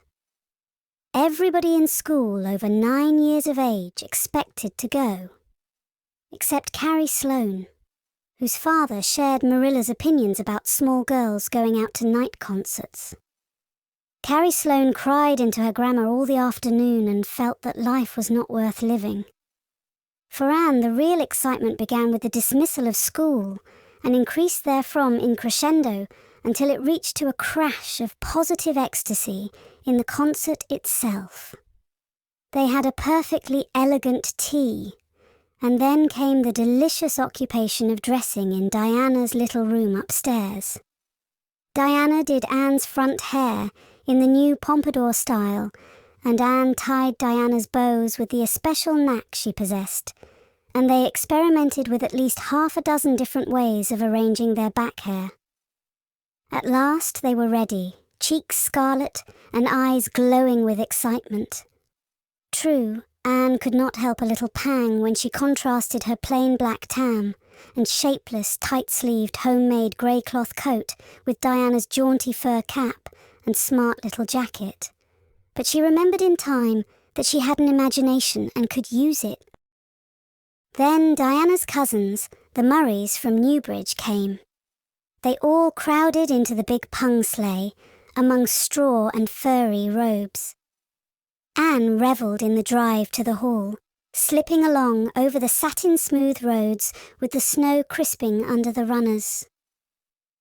There was a magnificent sunset, and the snowy hills and deep blue water of the St. Lawrence Gulf seemed to rim in the splendour like a huge bowl of pearl and sapphire, brimmed with wine and fire. Tinkles of sleigh bells and distant laughter, that seemed like the mirth of wood elves, came from every quarter. "Oh, Diana," breathed Anne, squeezing Diana's mittened hand under the fur robe. "Isn't it all like a beautiful dream? Do I really look the same as usual? I feel so different that it seems to me it must show in my looks." "You look awfully nice," said Diana, who, having just received a compliment from one of her cousins, felt that she ought to pass it on. "You've got the loveliest colour." The programme that night was a series of thrills for at least one listener in the audience, and, as Anne assured Diana, every succeeding thrill was thrillier than the last. When Prissy Andrews, attired in a new pink silk waist, with a string of pearls about her smooth white throat and real carnations in her hair, rumour whispered that the master had sent all the way to town for them for her, climbed the slimy ladder, dark without one ray of light, Anne shivered in luxurious sympathy. When the choir sang Far Above the Gentle Daisies, Anne gazed at the ceiling as if it were frescoed with angels. When Sam Sloane proceeded to explain and illustrate how Sockery set a hen, Anne laughed until people sitting near her laughed too, more out of sympathy with her than with amusement, at a selection that was rather threadbare even in Avonlea. And when Mr. Phillips gave Mark Antony's oration over the dead body of Caesar in the most heart-stirring tones, looking at Prissy Andrews at the end of every sentence, Anne felt that she could rise and mutiny on the spot if but one Roman citizen led the way. Only one number on the programme failed to interest her. When Gilbert Blythe recited Binion on the Rhine, Anne picked up Rhoda Murray's library book and read it until he had finished, when she sat rigidly stiff and motionless while Diana clapped her hands until they tingled. It was 11 when they got home, sated with dissipation, but with the exceeding sweet pleasure of talking it all over still to come. Everybody seemed asleep, and the house was dark and silent. Anne and Diana tiptoed into the parlour, a long, narrow room out of which the spare room opened. It was pleasantly warm and dimly lighted by the embers of a fire in the grate. "Let's undress here," said Diana. "It's so nice and warm." "Hasn't it been a delightful time?" sighed Anne rapturously. "It must be splendid to get up and recite there. Do you suppose we will ever be asked to do it, Diana?" "Yes, of course, some day. They're always wanting the big scholars to recite. Gilbert Blythe does often, and he's only 2 years older than us. Oh, Anne, how could you pretend not to listen to him? When he came to the line, 'There's another, not a sister,' he looked right down at you." "Diana," said Anne with dignity, "you are my bosom friend, but I cannot allow even you to speak to me of that person. Are you ready for bed? Let's run a race and see who'll get to the bed first." The suggestion appealed to Diana. The 2 little white-clad figures flew down the long room, through the spare room door, and bounded on the bed at the same moment. And then, something moved beneath them. There was a gasp and a cry, and somebody said in muffled accents, "Merciful goodness." Anne and Diana were never able to tell just how they got off that bed and out of the room. They only knew that after one frantic rush, they found themselves tiptoeing shiveringly upstairs. "Oh," Who was it? What was it? Whispered Anne, her teeth chattering with cold and fright. It was Aunt Josephine, said Diana, gasping with laughter. Oh, Anne, it was Aunt Josephine, however she came to be there. Oh, and I know she will be furious. It's dreadful, it's really dreadful. But did you ever know anything so funny, Anne? Who is your Aunt Josephine? She's Father's aunt, and she lives in Charlottetown. She's awfully old, 70 anyhow, and I don't believe she was ever a little girl. We were expecting her out for a visit, but not so soon. She's awfully prim and proper, and she'll scold dreadfully about this, I know. Well, we'll have to sleep with Minnie May, and you can't think how she kicks. Miss Josephine Barry did not appear at the early breakfast the next morning. Mrs. Barry smiled kindly at the two little girls. Did you have a good time last night? I tried to stay awake until you came home, for I wanted to tell you Aunt Josephine had come, and that you would have to go upstairs after all. But I was so tired I fell asleep. I hope you didn't disturb your aunt, Diana. Diana preserved a discreet silence, but she and Anne exchanged furtive smiles of guilty amusement across the table. Anne hurried home after breakfast, and so remained in blissful ignorance of the disturbance which presently resulted in the Barry household until the late afternoon, when she went down to Mrs. Lynde's on an errand for Marilla. So you and Diana nearly frightened poor old Miss Barry to death last night, said Mrs. Lynde severely, but with a twinkle in her eye. Mrs. Barry was here a few minutes ago on her way to Carmody.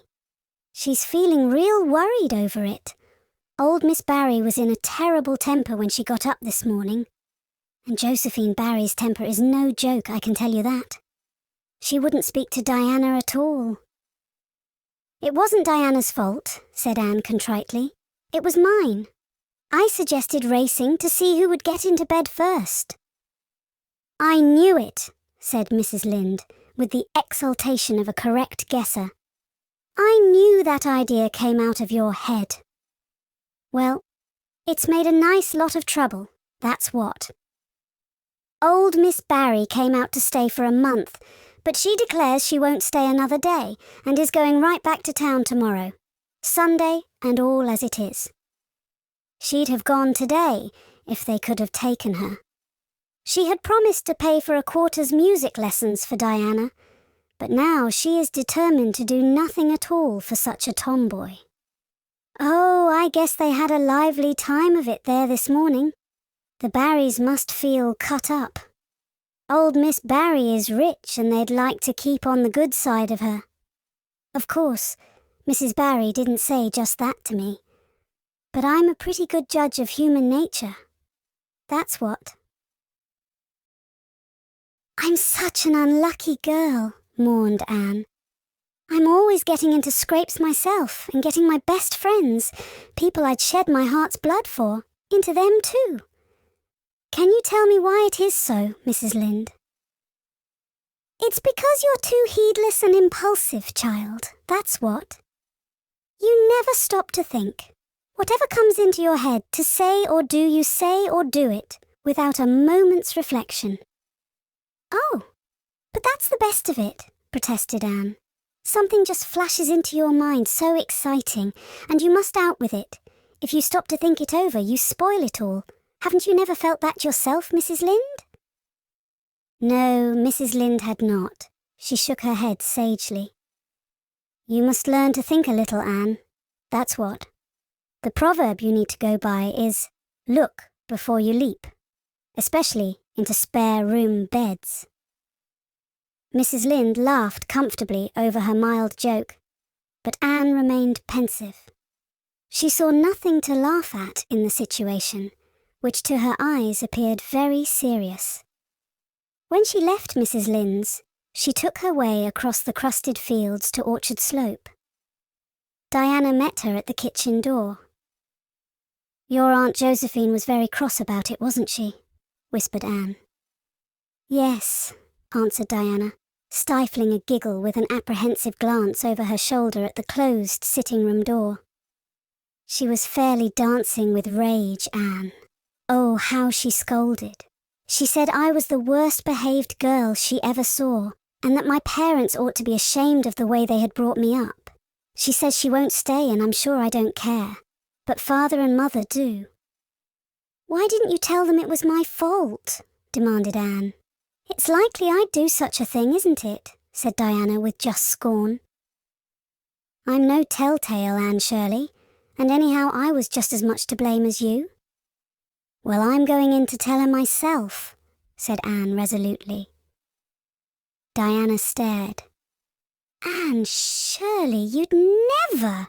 Why, she'll eat you alive." "Don't frighten me any more than I am frightened," implored Anne. "I'd rather walk up to a cannon's mouth. But I've got to do it, Diana. It was my fault, and I've got to confess. I've had practice in confessing, fortunately." "Well, she's in the room," said Diana. "You can go in if you want to. I wouldn't dare. And I don't believe you'll do a bit of good." With this encouragement, Anne bearded the lion in its den. That is to say, walked resolutely up to the sitting-room door and knocked faintly. A sharp "Come in" followed. Miss Josephine Barry, thin, prim, and rigid, was knitting fiercely by the fire, her wrath quite unappeased and her eyes snapping through her gold-rimmed glasses. She wheeled around in her chair, expecting to see Diana, and beheld a white-faced girl whose great eyes were brimmed up with a mixture of desperate courage and shrinking terror. "Who are you?" demanded Miss Josephine Barry without ceremony. "I'm Anne of Green Gables," said the small visitor tremulously, clasping her hands with her characteristic gesture. "And I've come to confess, if you please." "Confess what?" "That it was all my fault about jumping into bed on you last night. I suggested it. Diana would never have thought of such a thing, I am sure. Diana is a very ladylike girl, Miss Barry, so you must see how unjust it is to blame her." "Oh, I must, hey? I rather think Diana did her share of the jumping at least. Such carryings on in a respectable house." "But we were only in fun," persisted Anne. "I think you ought to forgive us, Miss Barry, now that we've apologized. And anyhow, please forgive Diana and let her have her music lessons. Diana's heart is set on her music lessons, Miss Barry, and I know too well what it is to set your heart on a thing and not get it. If you must be cross with anyone, be cross with me. I've been so used in my early days to having people cross at me that I can endure it much better than Diana can." Much of the snap had gone out of the old lady's eyes by this time, and was replaced by a twinkle of amused interest. But she still said severely, "I don't think it is any excuse for you that you were only in fun. Little girls never indulged in that kind of fun when I was young. You don't know what it is to be awakened out of a sound sleep after a long and arduous journey by two great girls coming bounce down on you." "I don't know, but I can imagine," said Anne eagerly. "I'm sure it must have been very disturbing. But then there is our side of it too. Have you any imagination, Miss Barry? If you have, just put yourself in our place. We didn't know there was anybody in that bed, and you nearly scared us to death. It was simply awful the way we felt. And then we couldn't sleep in the spare room after being promised. I suppose you are used to sleeping in spare rooms. But just imagine what you would feel like if you were a little orphan girl who had never had such an honor." All the snap had gone by this time. Miss Barry actually laughed, a sound which caused Diana, waiting in speechless anxiety in the kitchen outside, to give a great gasp of relief. "I'm afraid my imagination is a little rusty. It's so long since I used it," she said. "I dare say your claim to sympathy is just as strong as mine. It all depends on the way we look at it. Sit down here and tell me about yourself." "I am very sorry I can't," said Anne firmly. "I would like to, because you seem like an interesting lady, and you might even be a kindred spirit, although you don't look very much like it. But it is my duty to go home to Miss Marilla Cuthbert. Miss Marilla Cuthbert is a very kind lady, who has taken me to bring up properly. She is doing her best, but it is very discouraging work. You must not blame her because I jumped on the bed.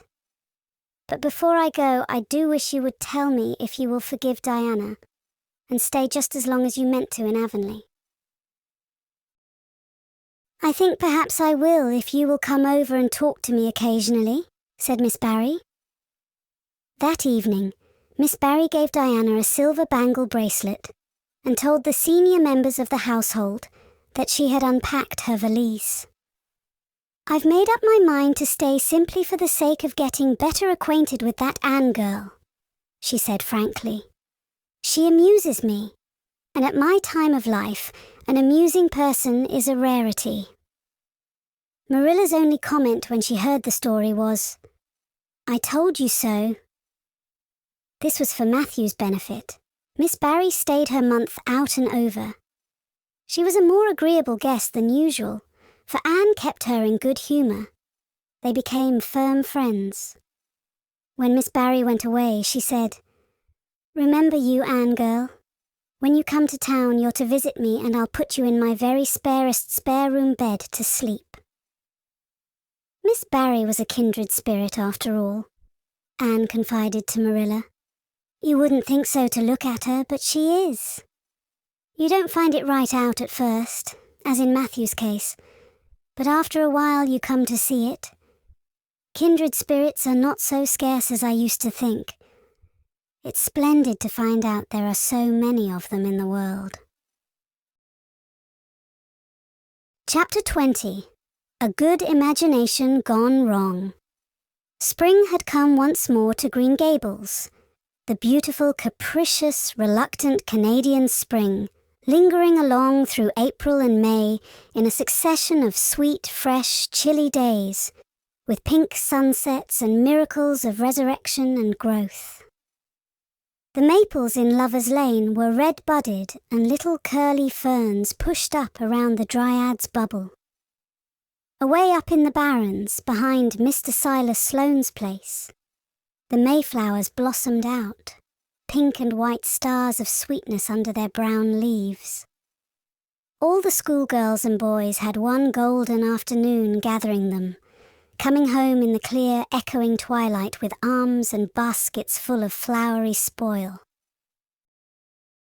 "I'm so sorry for people who live in lands where there are no mayflowers," said Anne. "Diana says perhaps they have something better, but there couldn't be anything better than mayflowers, could there, Marilla? And Diana says if they don't know what they are like, they don't miss them. But I think that is the saddest thing of all. I think it would be tragic, Marilla, not to know what mayflowers are like, and not to miss them. Do you know what I think mayflowers are, Marilla?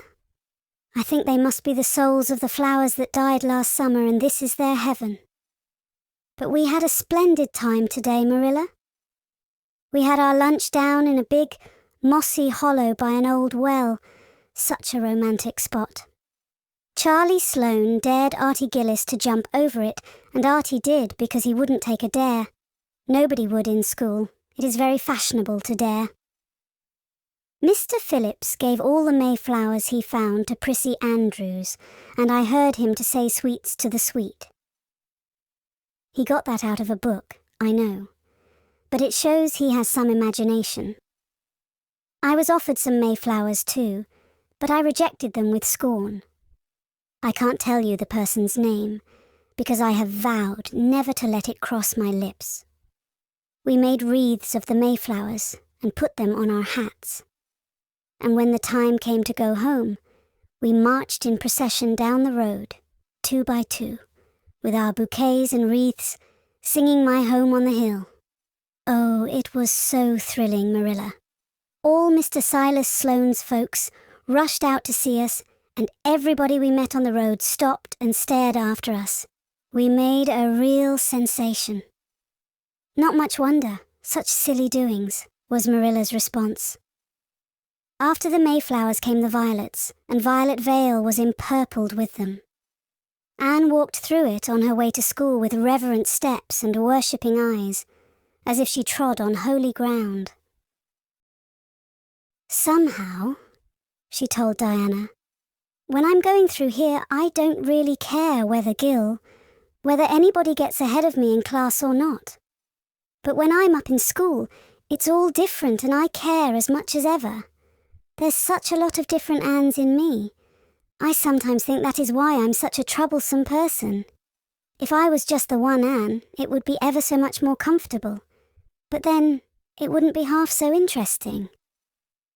One June evening, when the orchards were pink-blossomed again, when the frogs were singing silverly sweet in the marshes, about the head of the lake of shining waters, and the air was full of the savour of clover fields and balsamic fir woods, Anne was sitting by her gable window. She had been studying her lessons, but it had grown too dark to see the book, so she had fallen into wide-eyed reverie, looking out past the boughs of the Snow Queen, once more bestarred with its tufts of blossom. In all essential respects, the little gable chamber was unchanged. The walls were as white, the pincushion as hard, the chairs as stiffly and yellowly upright as ever. Yet the whole character of the room was altered. It was full of a new, vital, pulsing personality that seemed to pervade it and to be quite independent of schoolgirl books and dresses and ribbons, and even of the cracked blue jug full of apple blossoms on the table. It was as if all the dreams, sleeping and waking, of its vivid occupant had taken a visible, although unmaterial form, and had tapestried the bare room with splendid filmy tissues of rainbow and moonshine. Presently, Marilla came briskly in with some of Anne's freshly ironed school aprons. She hung them over a chair and sat down with a short sigh. She had had one of her headaches that afternoon, and although the pain had gone, she felt weak and tuckered out, as she expressed it. Anne looked at her with eyes limpid with sympathy. "I do truly wish I could have had the headache in your place, Marilla.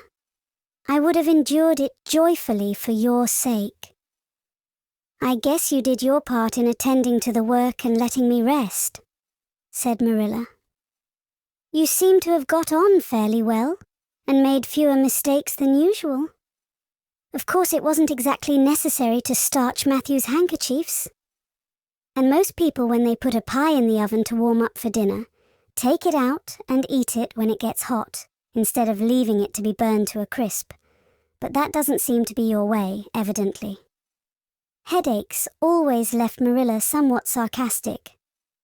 "Oh, I'm so sorry," said Anne penitently. "I never thought about that pie from the moment I put it in the oven till now.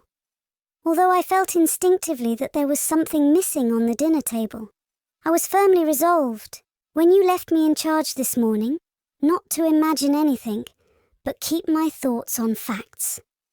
I did pretty well until I put the pie in, and then an irresistible temptation came to me to imagine I was an enchanted princess shut up in a lonely tower with a handsome knight riding to my rescue on a coal-black steed. So that is how I came to forget the pie. I didn't know I starched the handkerchiefs. All the time I was ironing, I was trying to think of a name for a new island Diana and I have discovered up the brook. It's the most ravishing spot, Marilla. There are 2 maple trees on it, and the brook flows right around it. At last, it struck me that it would be splendid to call it Victoria Island, because we found it on the Queen's birthday. Both Diana and I are very loyal, but I'm sorry about that pie and the handkerchiefs. I wanted to be extra good today because it's an anniversary. Do you remember what happened this day last year, Marilla? No, I can't think of anything special. Oh, Marilla, it was the day I came to Green Gables. I shall never forget it. It was the turning point in my life. Of course it wouldn't seem so important to you. I've been here for a year and I've been so happy. Of course I've had my troubles, but one can live down troubles. Are you sorry you kept me, Marilla? No, I can't say I'm sorry, said Marilla, who sometimes wondered how she could have lived before Anne came to Green Gables. No, not exactly sorry. If you've finished your lessons, Anne, I want you to run over and ask Mrs. Barry if she'll lend me Diana's apron pattern. Oh, it's too dark, cried Anne. Too dark? Why, it's only twilight, and goodness knows you've gone over often enough after dark. I'll go over early in the morning, said Anne eagerly. I'll get up at sunrise and go over, Marilla. What has got into your head now, Anne Shirley? I want that pattern to cut out your new apron this evening. Go at once and be smart too. I'll have to go round by the road then, said Anne, taking up her hat reluctantly. Go by the road and waste half an hour. I'd like to catch you. I can't go through the haunted wood, Marilla, cried Anne desperately. Marilla stared. The haunted wood? Are you crazy? What under the canopy is the haunted wood? The spruce wood over the brook, said Anne in a whisper.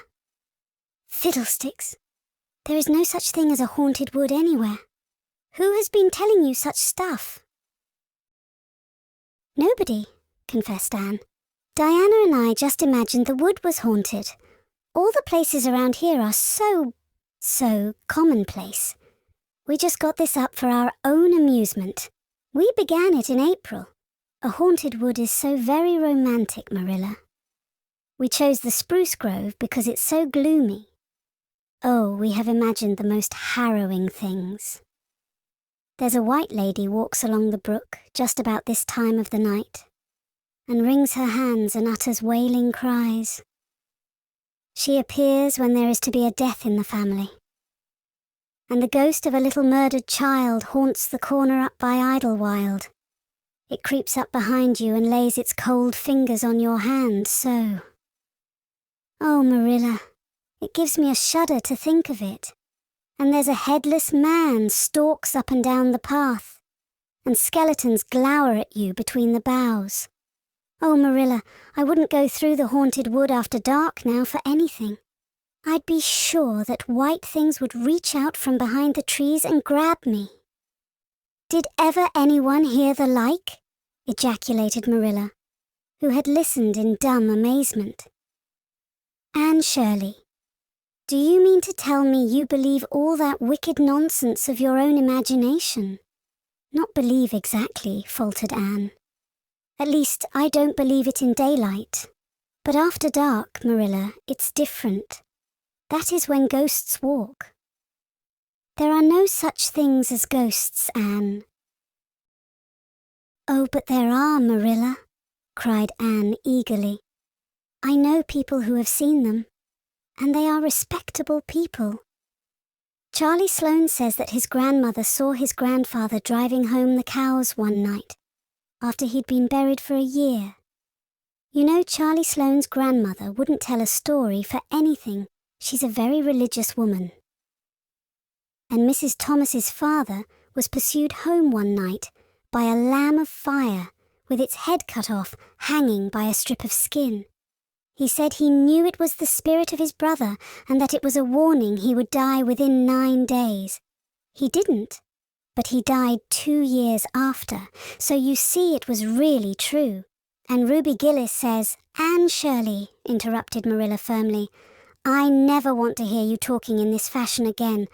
I've had my doubts about that imagination of yours right along, and if this is going to be the outcome of it, I won't countenance any such doings.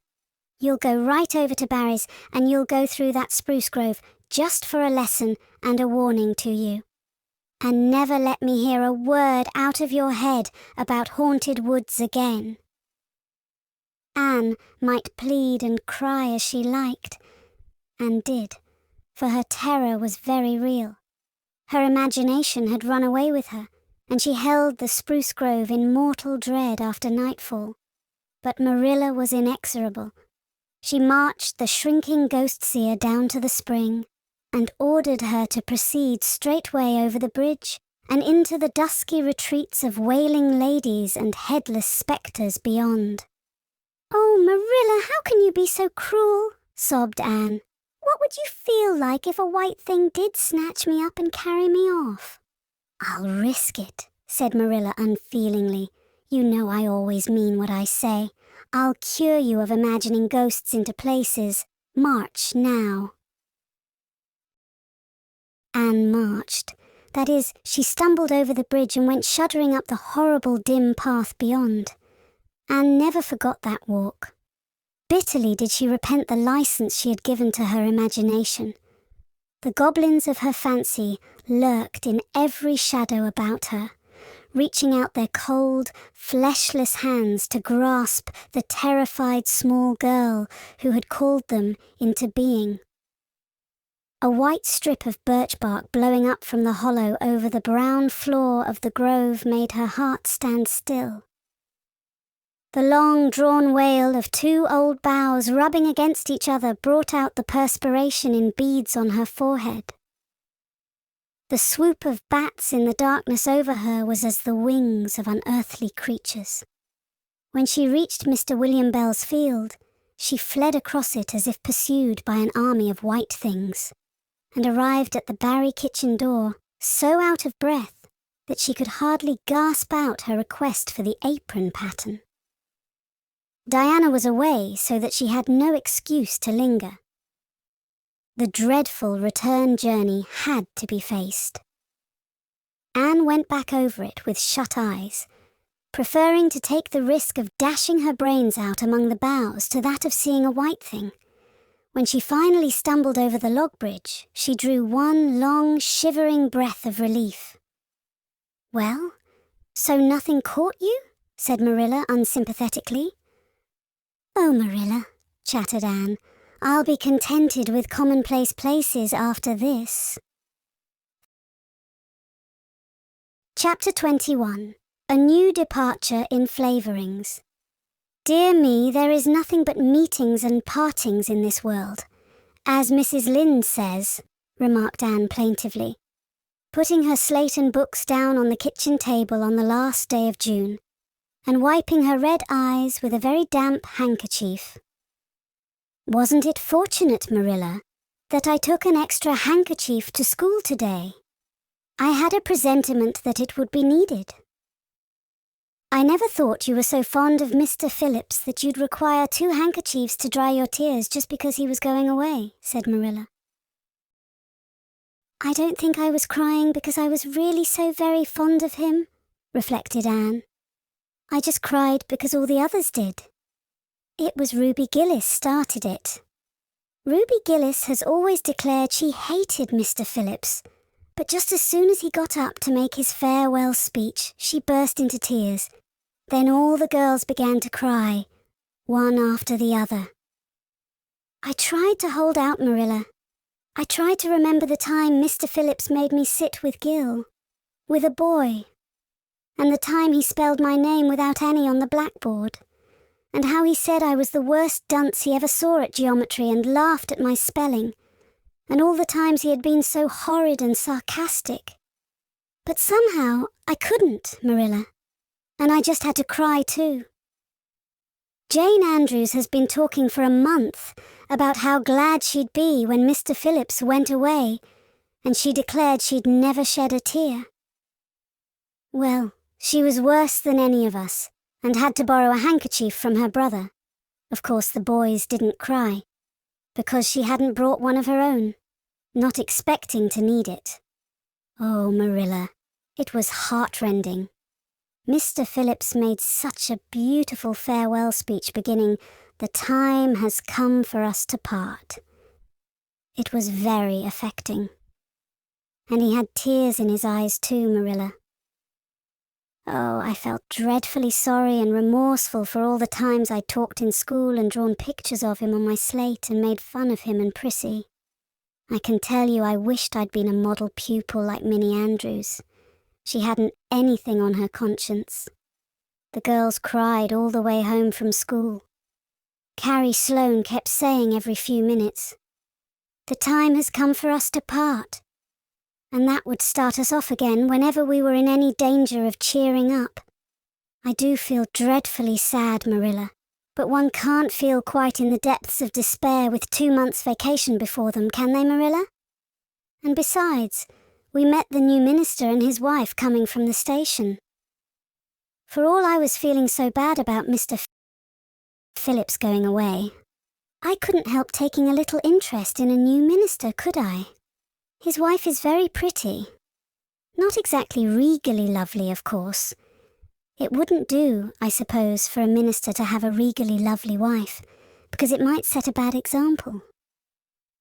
Mrs. Lynde says the minister's wife over at Newbridge sets a very bad example because she dresses so fashionably. Our new minister's wife was dressed in blue muslin with lovely puffed sleeves and a hat trimmed with roses. Jane Andrews said she thought puffed sleeves were too worldly for a minister's wife. But I didn't make any such uncharitable remark, Marilla, because I know what it is to long for puffed sleeves. Besides, she's only been a minister's wife for a little while, so one should make allowances, shouldn't they? They are going to board with Mrs. Lynde until the manse is ready. If Marilla, in going down to Mrs. Lynde's that evening, was actuated by any motive save her avowed one of returning the quilting frame she had borrowed the preceding winter, it was an amiable weakness shared by most of the Avonlea people. Many a thing Mrs. Lynde had lent, sometimes never expecting to see it again, came home that night in charge of the borrowers thereof. A new minister, and moreover a minister with a wife, was a lawful object of curiosity in a quiet little country settlement, where sensations were few and far between. Old Mr. Bentley, the minister whom Anne had found lacking in imagination, had been pastor of Avonlea for 18 years. He was a widower when he came, and a widower he remained, despite the fact that gossip regularly married him to this, that, or the other one, every year of his sojourn. In the preceding February, he had resigned his charge and departed amid the regrets of his people, most of whom had the affection born of long intercourse for their good old minister, in spite of his shortcomings as an orator. Since then, the Avonlea Church had enjoyed a variety of religious dissipation in listening to the many and various candidates and supplies who came Sunday after Sunday to preach on trial. These stood or fell by the judgment of the fathers and mothers in Israel. But a certain small, red-haired girl who sat meekly in the corner of the old Cuthbert pew also had her opinions about them, and discussed the same in full with Matthew, Marilla always declining from principle to criticize ministers in any shape or form. "I don't think Mr. Smith would have done, Matthew," was Anne's final summing up. "Mrs. Lynde says his delivery was so poor, but I think his worst fault was just like Mr. Bentley's. He had no imagination. And Mr. Terry had too much. He let it run away with him just as I did mine in the matter of the haunted wood. Besides, Mrs. Lynde says his theology wasn't sound. Mr. Gresham was a very good man, and a very religious man, but he told too many funny stories and made the people laugh in church. He was undignified, and you must have some dignity about a minister, mustn't you, Matthew? I thought Mr. Marshall was decidedly attractive, but Mrs. Lynde says he isn't married, or even engaged, because she made special inquiries about him, and she says it would never do to have a young unmarried minister in Avonlea, because he might marry in the congregation and that would make trouble. Mrs. Lynde is a very far-seeing woman, isn't she, Matthew? I'm very glad they've called Mr. Allen. I liked him because his sermon was interesting, and he prayed as if he meant it, and not just as if he did it, because he was in the habit of it. Mrs. Lynde says he isn't perfect, but she says she supposes we couldn't expect a perfect minister for $750 a year.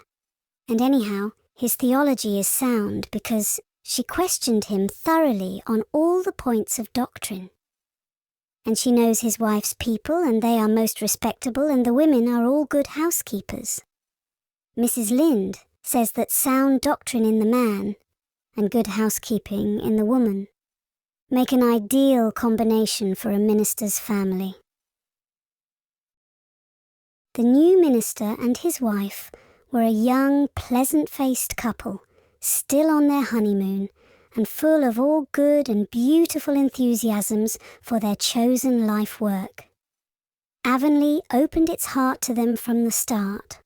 Old and young liked the frank, cheerful young man with his high ideals, and the bright, gentle little lady who assumed the mistress-ship of the manse. With Mrs. Anne fell promptly and wholeheartedly in love. She had discovered another kindred spirit. "Mrs. Allen is perfectly lovely," she announced one Sunday afternoon. "She's taken our class and she's a splendid teacher. She said right away she didn't think it was fair for the teacher to ask all the questions, and you know, Marilla, that is exactly what I've always thought. She said we could ask her any question we liked, and I asked ever so many. I'm good at asking questions, Marilla." "I believe you," was Marilla's emphatic comment. Nobody else asked any except Ruby Gillis, and she asked if there was to be a Sunday school picnic this summer. I didn't think that was a very proper question to ask, because it hadn't any connection with the lesson. The lesson was about Daniel in the lion's den. But Mrs. Allen just smiled and said she thought there would be. Mrs. Allen has a lovely smile. She has such exquisite dimples in her cheeks. I wish I had dimples in my cheeks, Marilla. I'm not half so skinny as I was when I came here, but I have no dimples yet. If I had, perhaps I could influence people for good. Mrs. Allen said we ought always to try to influence other people for good.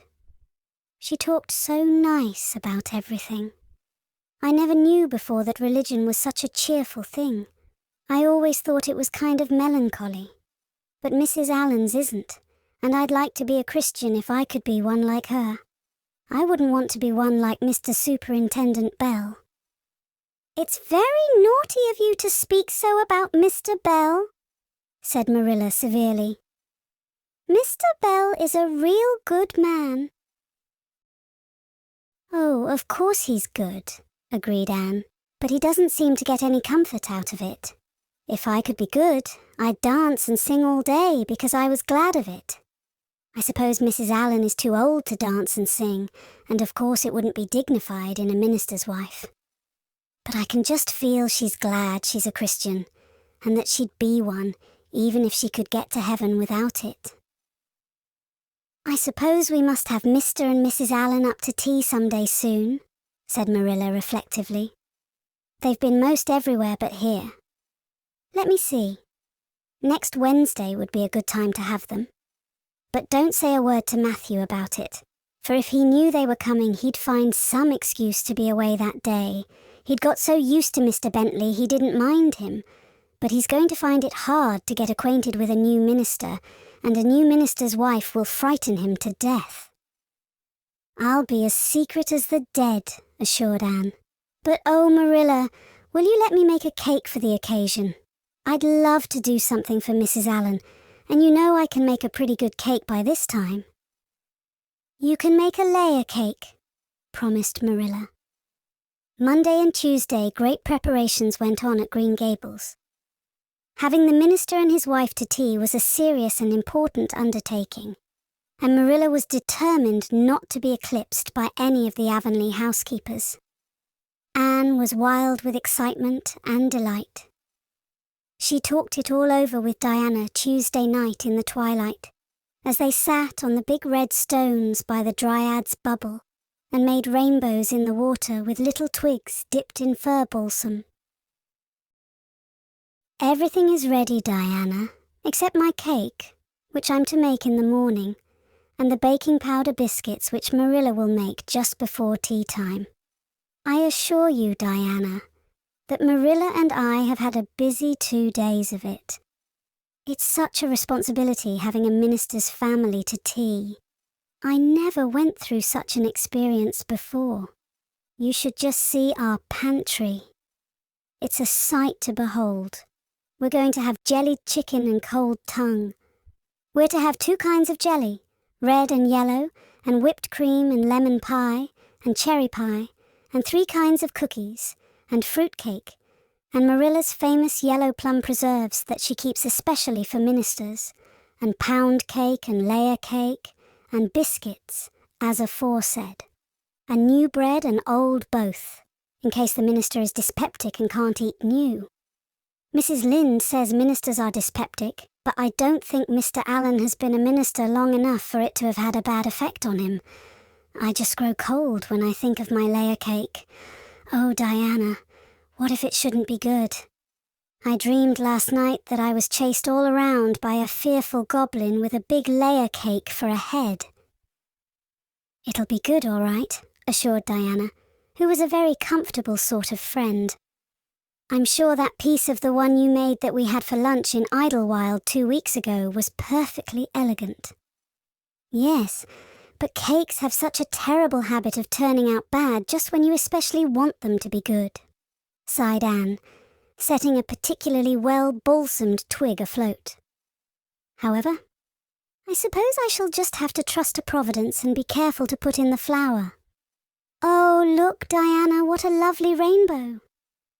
Do you suppose the dryad will come out after we go away and take it for a scarf?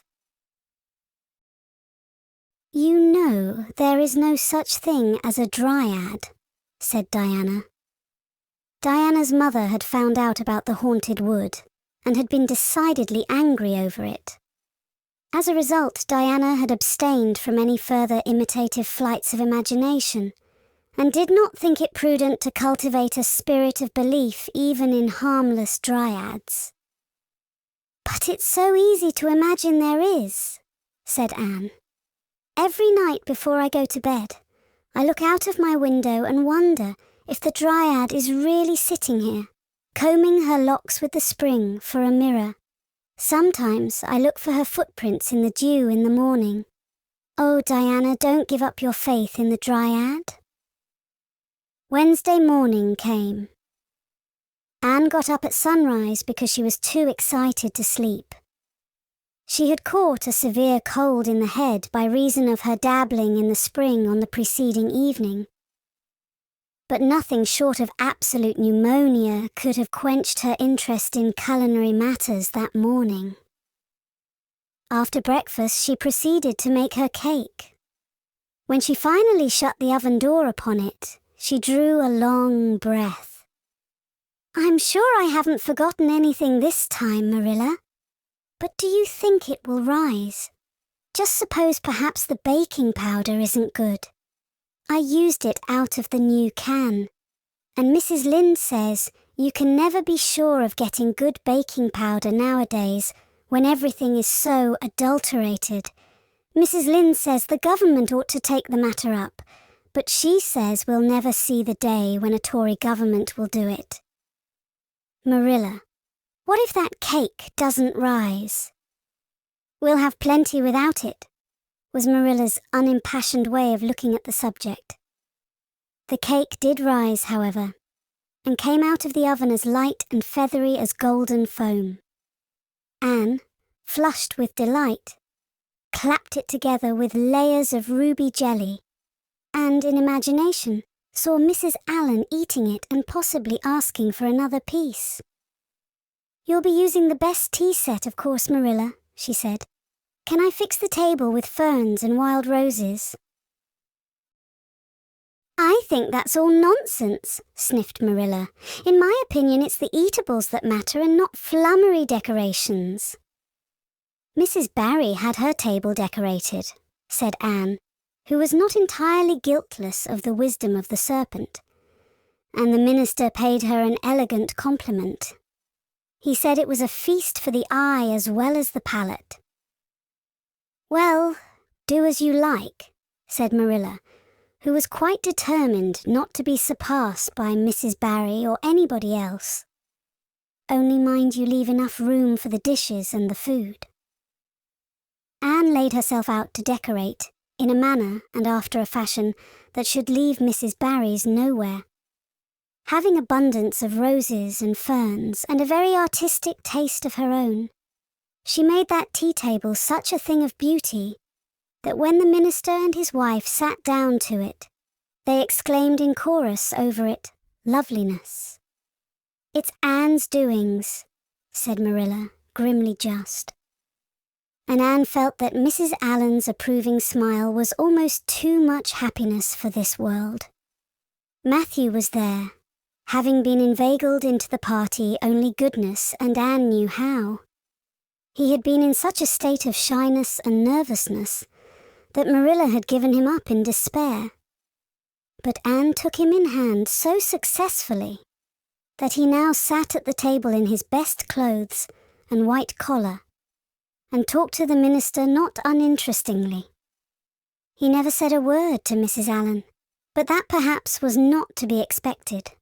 All went merry as a marriage bell until Anne's layer cake was passed. Mrs. Allen, having already been helped to a bewildering variety, declined it. But Marilla, seeing the disappointment on Anne's face, said smilingly, "Oh, you must take a piece of this, Mrs. Allen. Anne made it on purpose for you." "In that case, I must sample it," laughed Mrs. Allen, helping herself to a plump triangle, as did also the minister and Marilla. Mrs. Allen took a mouthful of hers, and a most peculiar expression crossed her face. Not a word did she say, however, but steadily ate away at it. Marilla saw the expression and hastened to taste the cake. "Anne Shirley," she exclaimed, "what on earth did you put into that cake?" "Nothing but what the recipe said, Marilla," cried Anne with a look of anguish. "Oh, isn't it all right?" "All right. It's simply horrible." "Mr. Allen, don't try to eat it. Anne, taste it yourself. What flavoring did you use?" "Vanilla," said Anne, her face scarlet with mortification after tasting the cake. "Only vanilla." "Oh, Marilla, it must have been the baking powder. I had my suspicions of that Baking powder, fiddlesticks! Go and bring me the bottle of vanilla you used." Anne fled to the pantry and returned with a small bottle partially filled with a brown liquid and labelled yellowly, "Best vanilla." Marilla took it, uncorked it, smelled it. "Mercy on us, Anne, you've flavoured that cake with anodyne liniment. I broke the liniment bottle last week and poured what was left into an old empty vanilla bottle. I suppose it's partly my fault. I should have warned you, but for pity's sake, why couldn't you have smelled it?" Anne dissolved into tears under this double disgrace. "I couldn't. I had such a cold." And with this, she fairly fled to the gable chamber, where she cast herself on the bed and wept, as one who refuses to be comforted. Presently, a light step sounded on the stairs, and somebody entered the room. "Oh, Marilla," sobbed Anne without looking up, "I'm disgraced forever. I shall never be able to live this down. It will get out. Things always do get out in Avonlea. Diana will ask me how my cake turned out, and I shall have to tell her the truth. I shall always be pointed at as the girl who flavoured a cake with anodyne liniment. Gill. The boys in school will never get over laughing at it. Oh, Marilla, if you have a spark of Christian pity. Don't tell me that I must go down and wash the dishes after this. I'll wash them when the minister and his wife are gone, but I cannot ever look Mrs. Allen in the face again. Perhaps she'll think I tried to poison her. Mrs. Lynde says she knows an orphan girl who tried to poison her benefactor. But the liniment isn't poisonous. It's meant to be taken internally, although not in cakes. Won't you tell Mrs. Allen so, Marilla? Suppose you jump up and tell her so yourself, said a merry voice. Anne flew up, to find Mrs. Allen standing by her bed, surveying her with laughing eyes. "My dear little girl, you mustn't cry like this," she said, genuinely disturbed by Anne's tragic face. "Why, it's all just a funny mistake that anybody might make." "Oh, no, "It takes me to make such a mistake," said Anne forlornly. "And I wanted to have that cake so nice for you, Mrs. Allen." "Yes, I know, dear. And I assure you I appreciate your kindness and thoughtfulness just as much as if it had turned out all right. Now, you mustn't cry any more. But come down with me and show me your flower garden. Miss Cuthbert tells me you have a little plot all your own. I want to see it, for I'm very much interested in flowers." Anne permitted herself to be led down and comforted, reflecting that it was really providential that Mrs. Allen was a kindred spirit. Nothing more was said about the liniment cake, and when the guests went away, Anne found that she had enjoyed the evening more than could have been expected, considering that terrible incident. Nevertheless, she sighed deeply. "Marilla, isn't it nice to think that tomorrow is a new day, with no mistakes in it yet?" "I'll warrant you'll make plenty in it," said Marilla. "I never saw your beat for making mistakes, Anne." "Yes, and well I know it," admitted Anne mournfully. "But have you ever noticed one encouraging thing about me, Marilla? I never make the same mistake twice. I don't know as that's much benefit when you're always making new ones. Oh, don't you see, Marilla? There must be a limit to the mistakes one person can make, and when I get to the end of them, then I'll be through with them. That's a very comforting thought." "Well, you'd better go and give that cake to the pigs," said Marilla. "It isn't fit for any human to eat, not even Jerry Boutte." Chapter 22. Anne is invited out to tea. "And what are your eyes popping out of your head about now?" asked Marilla, when Anne had just come in from a run to the post office. "Have you discovered another kindred spirit?" Excitement hung around Anne like a garment, shone in her eyes, kindled in every feature. She had come dancing up the lane like a wind-blown sprite, through the mellow sunshine and lazy shadows of the August evening. "No, Marilla, but oh, what do you think? I am invited to tea at the manse tomorrow afternoon. Mrs. Allen left the letter for me at the post office. Just look at it, Marilla. Miss Anne Shirley, Green Gables. That is the first time I was ever called Miss. Such a thrill as it gave me. I shall cherish it forever among my choicest treasures. Mrs. Allen told me she meant to have all the members of her Sunday school class to tea in turn," said Marilla, regarding the wonderful event very coolly. "You needn't get in such a fever over it. Do learn to take things calmly, child." For Anne to take things calmly would have been to change her nature. All spirit and fire and dew as she was, the pleasures and pains of life came to her with trebled intensity. Marilla felt this, and was vaguely troubled over it, realizing that the ups and downs of existence would probably bear hardly on this impulsive soul, and not sufficiently understanding that the equally great capacity for delight might more than compensate. Therefore, Marilla conceived it to be her duty to drill Anne into a tranquil uniformity of disposition, as impossible and alien to her as to a dancing sunbeam in one of the brook shallows. She did not make much headway, as she sorrowfully admitted to herself.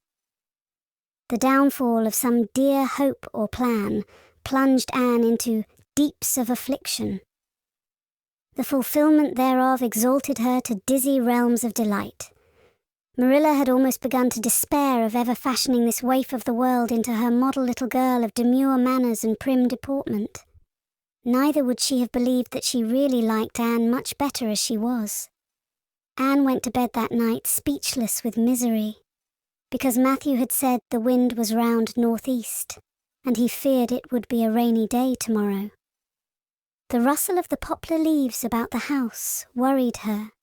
It sounded so like pattering raindrops, and the full, faraway roar of the gulf, to which she listened delightedly at other times, loving its strange, sonorous, haunting rhythm, now seemed like a prophecy of storm and disaster to a small maiden who particularly wanted a fine day.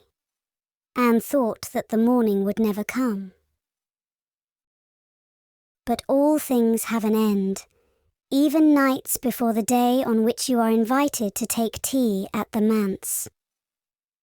The morning, in spite of Matthew's predictions, was fine, and Anne's spirits soared to their highest. "Oh, Marilla, there is something in me today that makes me just love everybody I see," she exclaimed as she washed the breakfast dishes. "You don't know how good I feel. Wouldn't it be nice if it could last? I believe I could be a model child if I were just invited out to tea every day.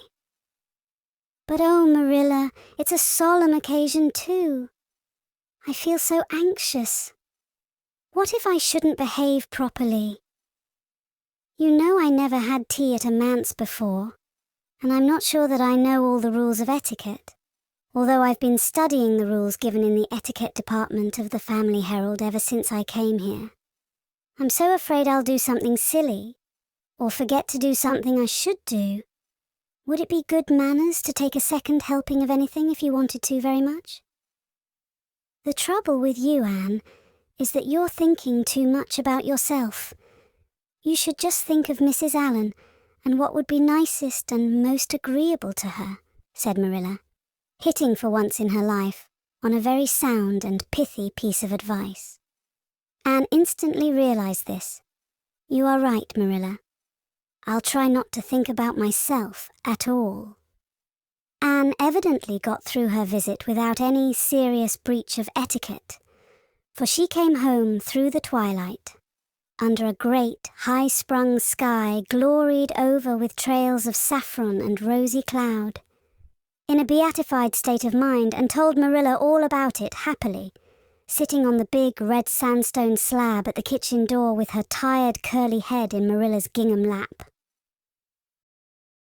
A cool wind was blowing down over the long harvest fields from the rims of firry western hills, and whistling through the poplars. One clear star hung over the orchard, and the fireflies were flitting over in Lover's Lane, in and out among the ferns and rustling boughs. Anne watched them as she talked and somehow felt that wind and stars and fireflies were all tangled up together into something unutterably sweet and enchanting. "Oh, Marilla, I've had a most fascinating time.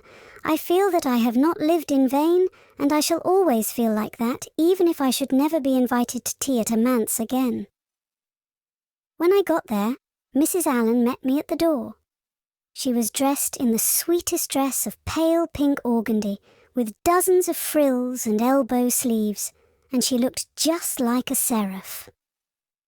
"I really think I'd like to be a minister's wife when I grow up, Marilla. A minister mightn't mind my red hair because he wouldn't be thinking of such worldly things.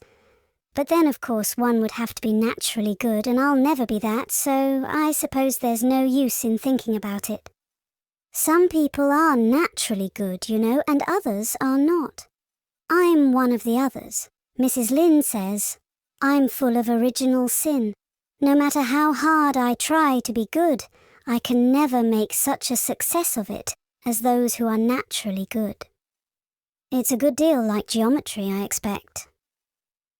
But don't you think the trying so hard ought to count for something? Mrs. Allen is one of the naturally good people. I love her passionately. You know, there are some people like Matthew and Mrs. Allen that you can love right off without any trouble. And there are others, like Mrs. Lynde, that you have to try very hard to love. You know you ought to love them because they know so much and are such active workers in the church, but you have to keep reminding yourself of it all the time, or else you forget. There was another little girl at the manse to tea from the White Sands Sunday School. Her name was Laurette Bradley, and she was a very nice little girl.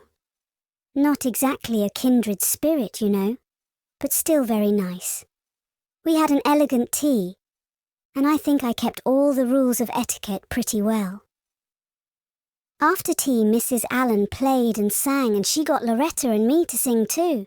Mrs. Allen says I have a good voice, and she says I must sing in the Sunday school choir after this. You can't think how I was thrilled at the mere thought. I've longed so to sing in the Sunday school choir, as Diana does, but I feared it was an honor I could never aspire to. Loretta had to go home early because there is a big concert in the White Sands Hotel tonight, and her sister is to recite at it.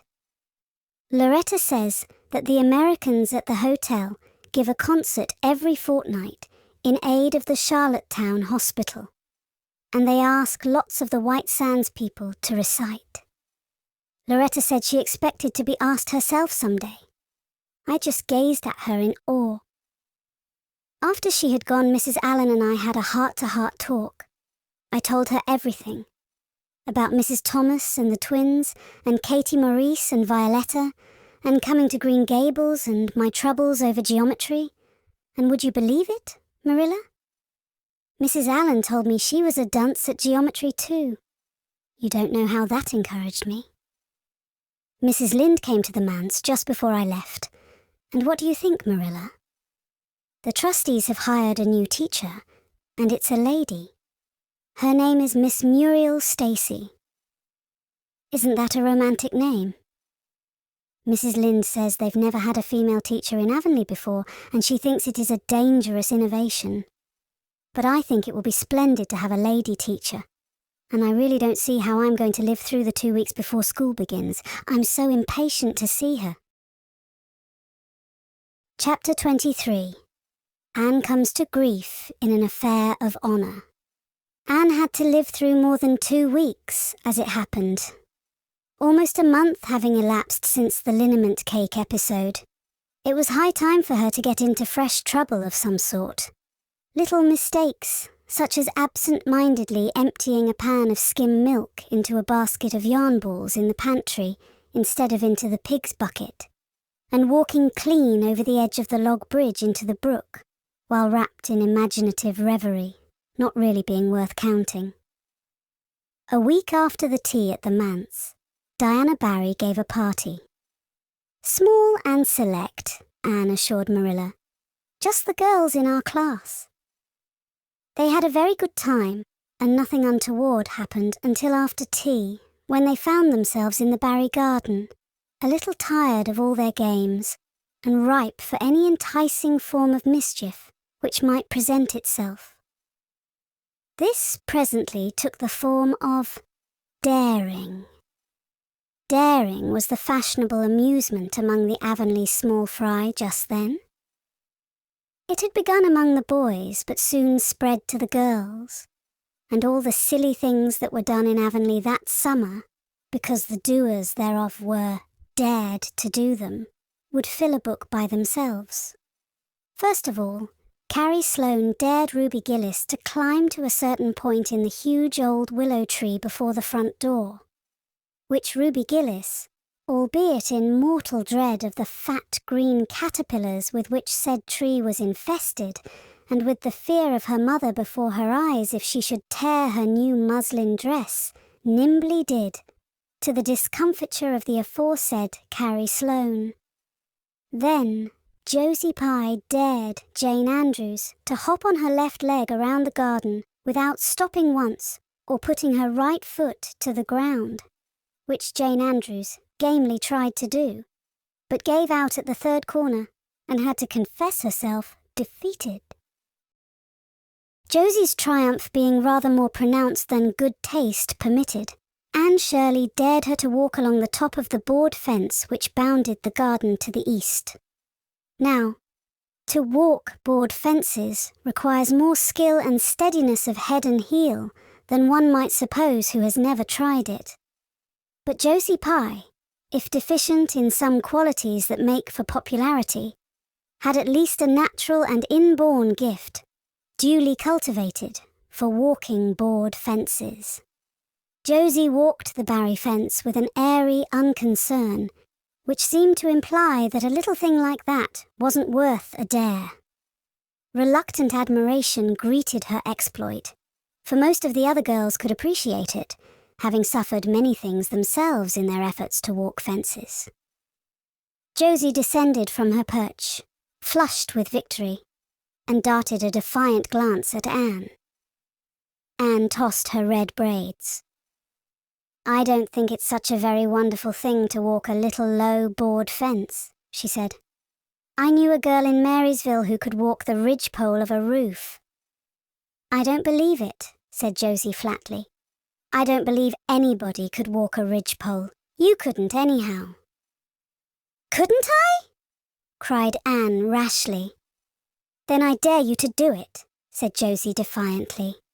"I dare you to climb up there and walk the ridgepole of Mr. Barry's kitchen roof." Anne turned pale, but there was clearly only one thing to be done. She walked toward the house, where a ladder was leaning against the kitchen roof. All the fifth-class girls said, "Oh," partly in excitement, partly in dismay. "Don't you do it, Anne," entreated Diana. "You'll fall off and be killed. Never mind Josie Pye. It isn't fair to dare anybody to do anything so dangerous." "I must do it. My honor is at stake," said Anne solemnly. "I shall walk that ridgepole, Diana, or perish in the attempt. If I am killed, you are to have my pearl bead ring." Anne climbed the ladder amid breathless silence, gained the ridgepole, balanced herself uprightly on that precarious footing, and started to walk along it, dizzily conscious that she was uncomfortably high up in the world and that walking ridgepoles was not a thing in which your imagination helped you out much. Nevertheless, she managed to take several steps before the catastrophe came. Then she swayed, lost her balance, stumbled, staggered and fell, sliding down over the sun-baked roof and crashing off it through the tangle of Virginia creeper beneath, all before the dismayed circle below could give a simultaneous, terrified shriek. If Anne had tumbled off the roof, on the side up which she had ascended, Diana would probably have fallen heir to the pearl bead ring then and there. Fortunately, she fell on the other side, where the roof extended down over the porch so nearly to the ground that a fall therefrom was a much less serious thing. Nevertheless, when Diana and the other girls had rushed frantically around the house, except Ruby Gillis, who remained as if rooted to the ground and went into hysterics, they found Anne lying all white and limp among the wreck and ruin of the Virginia creeper. "Anne! Are you killed?" shrieked Diana, throwing herself on her knees beside her friend. "Oh, Anne, dear Anne, speak just one word to me, and tell me if you're killed." To the immense relief of all the girls, and especially of Josie Pye, who, in spite of lack of imagination, had been seized with horrible visions of a future branded as the girl who was the cause of Anne Shirley's early and tragic death, Anne sat dizzily up and answered uncertainly, "No, Diana, I am not killed, but I think I am rendered unconscious." "Where?" sobbed Carrie Sloane.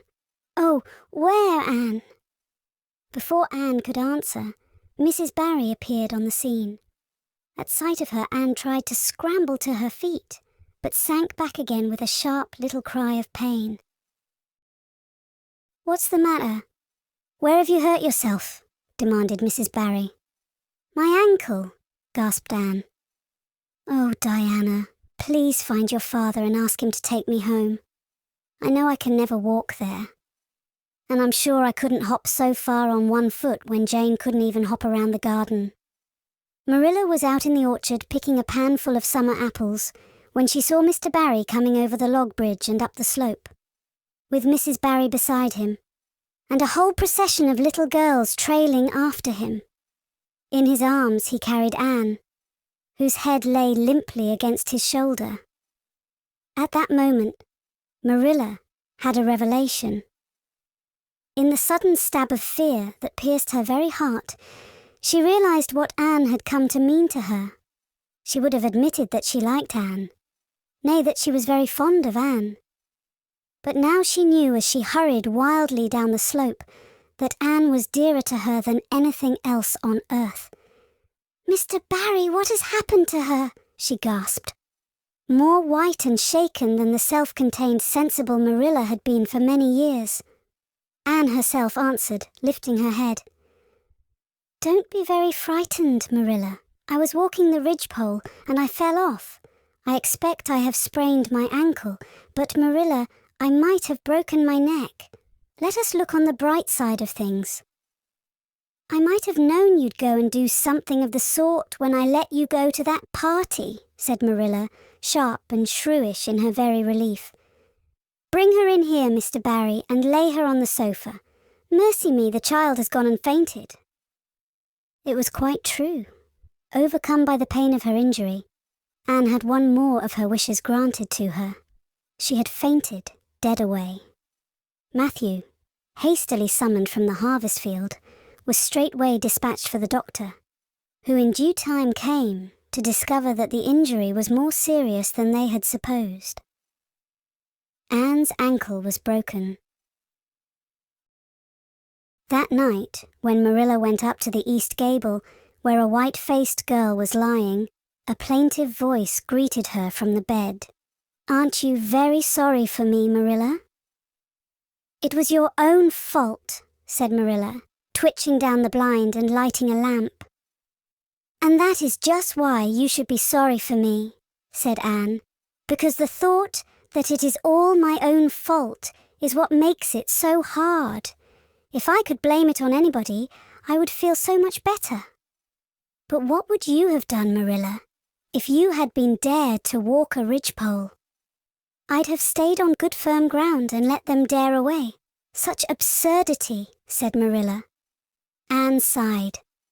"But you have such strength of mind, Marilla. I haven't. I just felt that I couldn't bear Josie Pye's scorn. She would have crowed over me all my life. And I think I have been punished so much that you needn't be very cross with me, Marilla. It's not a bit nice to faint after all. And the doctor hurt me dreadfully when he was setting my ankle. I won't be able to go around for 6 or 7 weeks, and I'll miss the new lady teacher. She won't be new anymore by the time I'm able to go to school. And Gil? Everybody will get ahead of me in class. Oh, I am an afflicted mortal. But I'll try to bear it all bravely if only you won't be cross with me, Marilla." There, I'm not cross," said Marilla. "You're an unlucky child, there's no doubt about that. But as you say, you'll have the suffering of it. Here now, try and eat some supper." "Isn't it fortunate I've got such an imagination?" said Anne. "It will help me through splendidly, I expect. What do people who haven't any imagination do when they break their bones, do you suppose, Marilla?"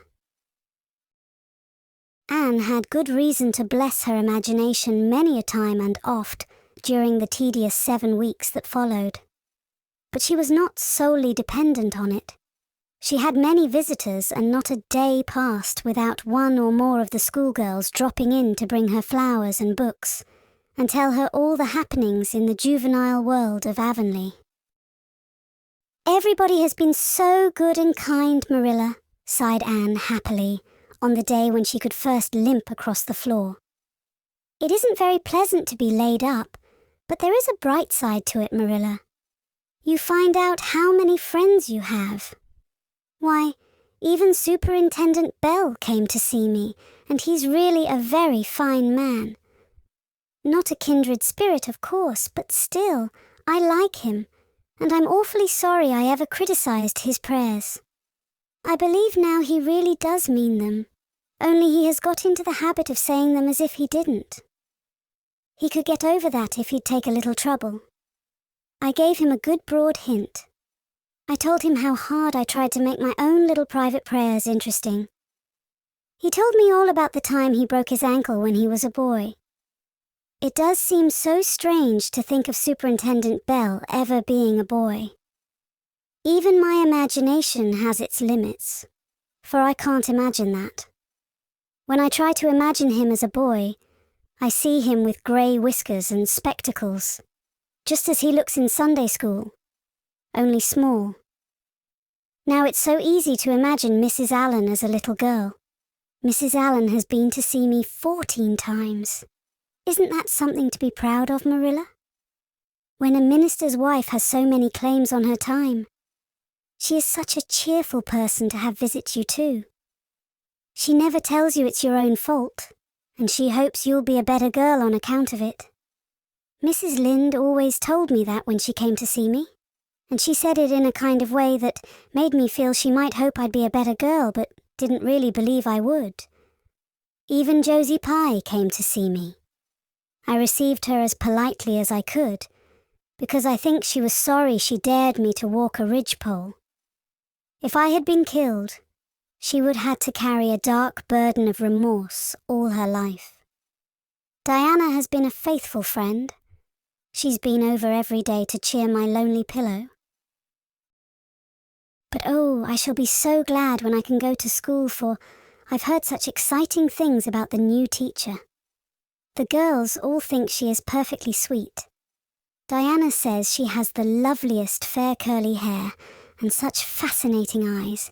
She dresses beautifully, and her sleeve puffs are bigger than anybody else's in Avonlea. Every other Friday afternoon she has recitations, and everybody has to say a piece or take part in a dialogue. Oh, it's just glorious to think of it. Josie Pye says she hates it, but that is just because Josie has so little imagination. Diana and Ruby Gillis and Jane Andrews are preparing a dialogue called A Morning Visit for next Friday. And the Friday afternoons they don't have recitations. Miss Stacy takes them all to the woods for a field day, and they study ferns and flowers and birds.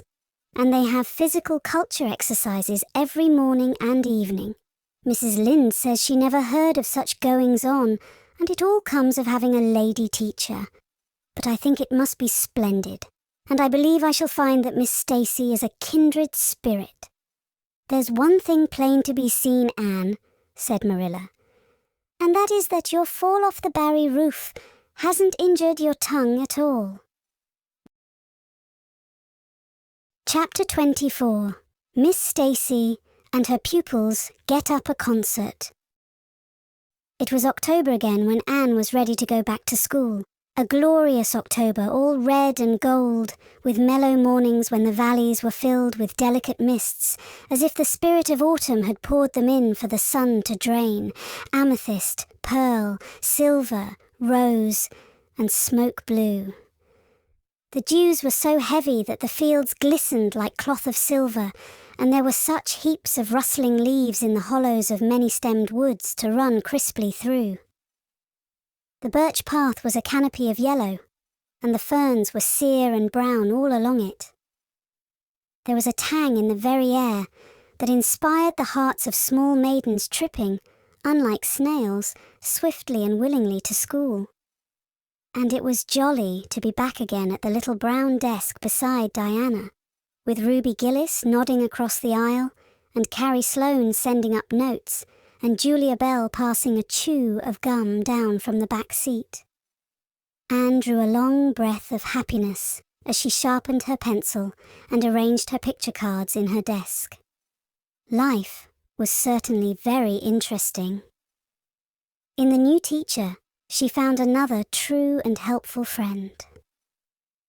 Miss Stacy was a bright, sympathetic young woman with the happy gift of winning and holding the affections of her pupils and bringing out the best that was in them mentally and morally. Anne expanded like a flower under this wholesome influence and carried home to the admiring Matthew and the critical Marilla glowing accounts of schoolwork and aims. I love Miss Stacy with my whole heart, Marilla.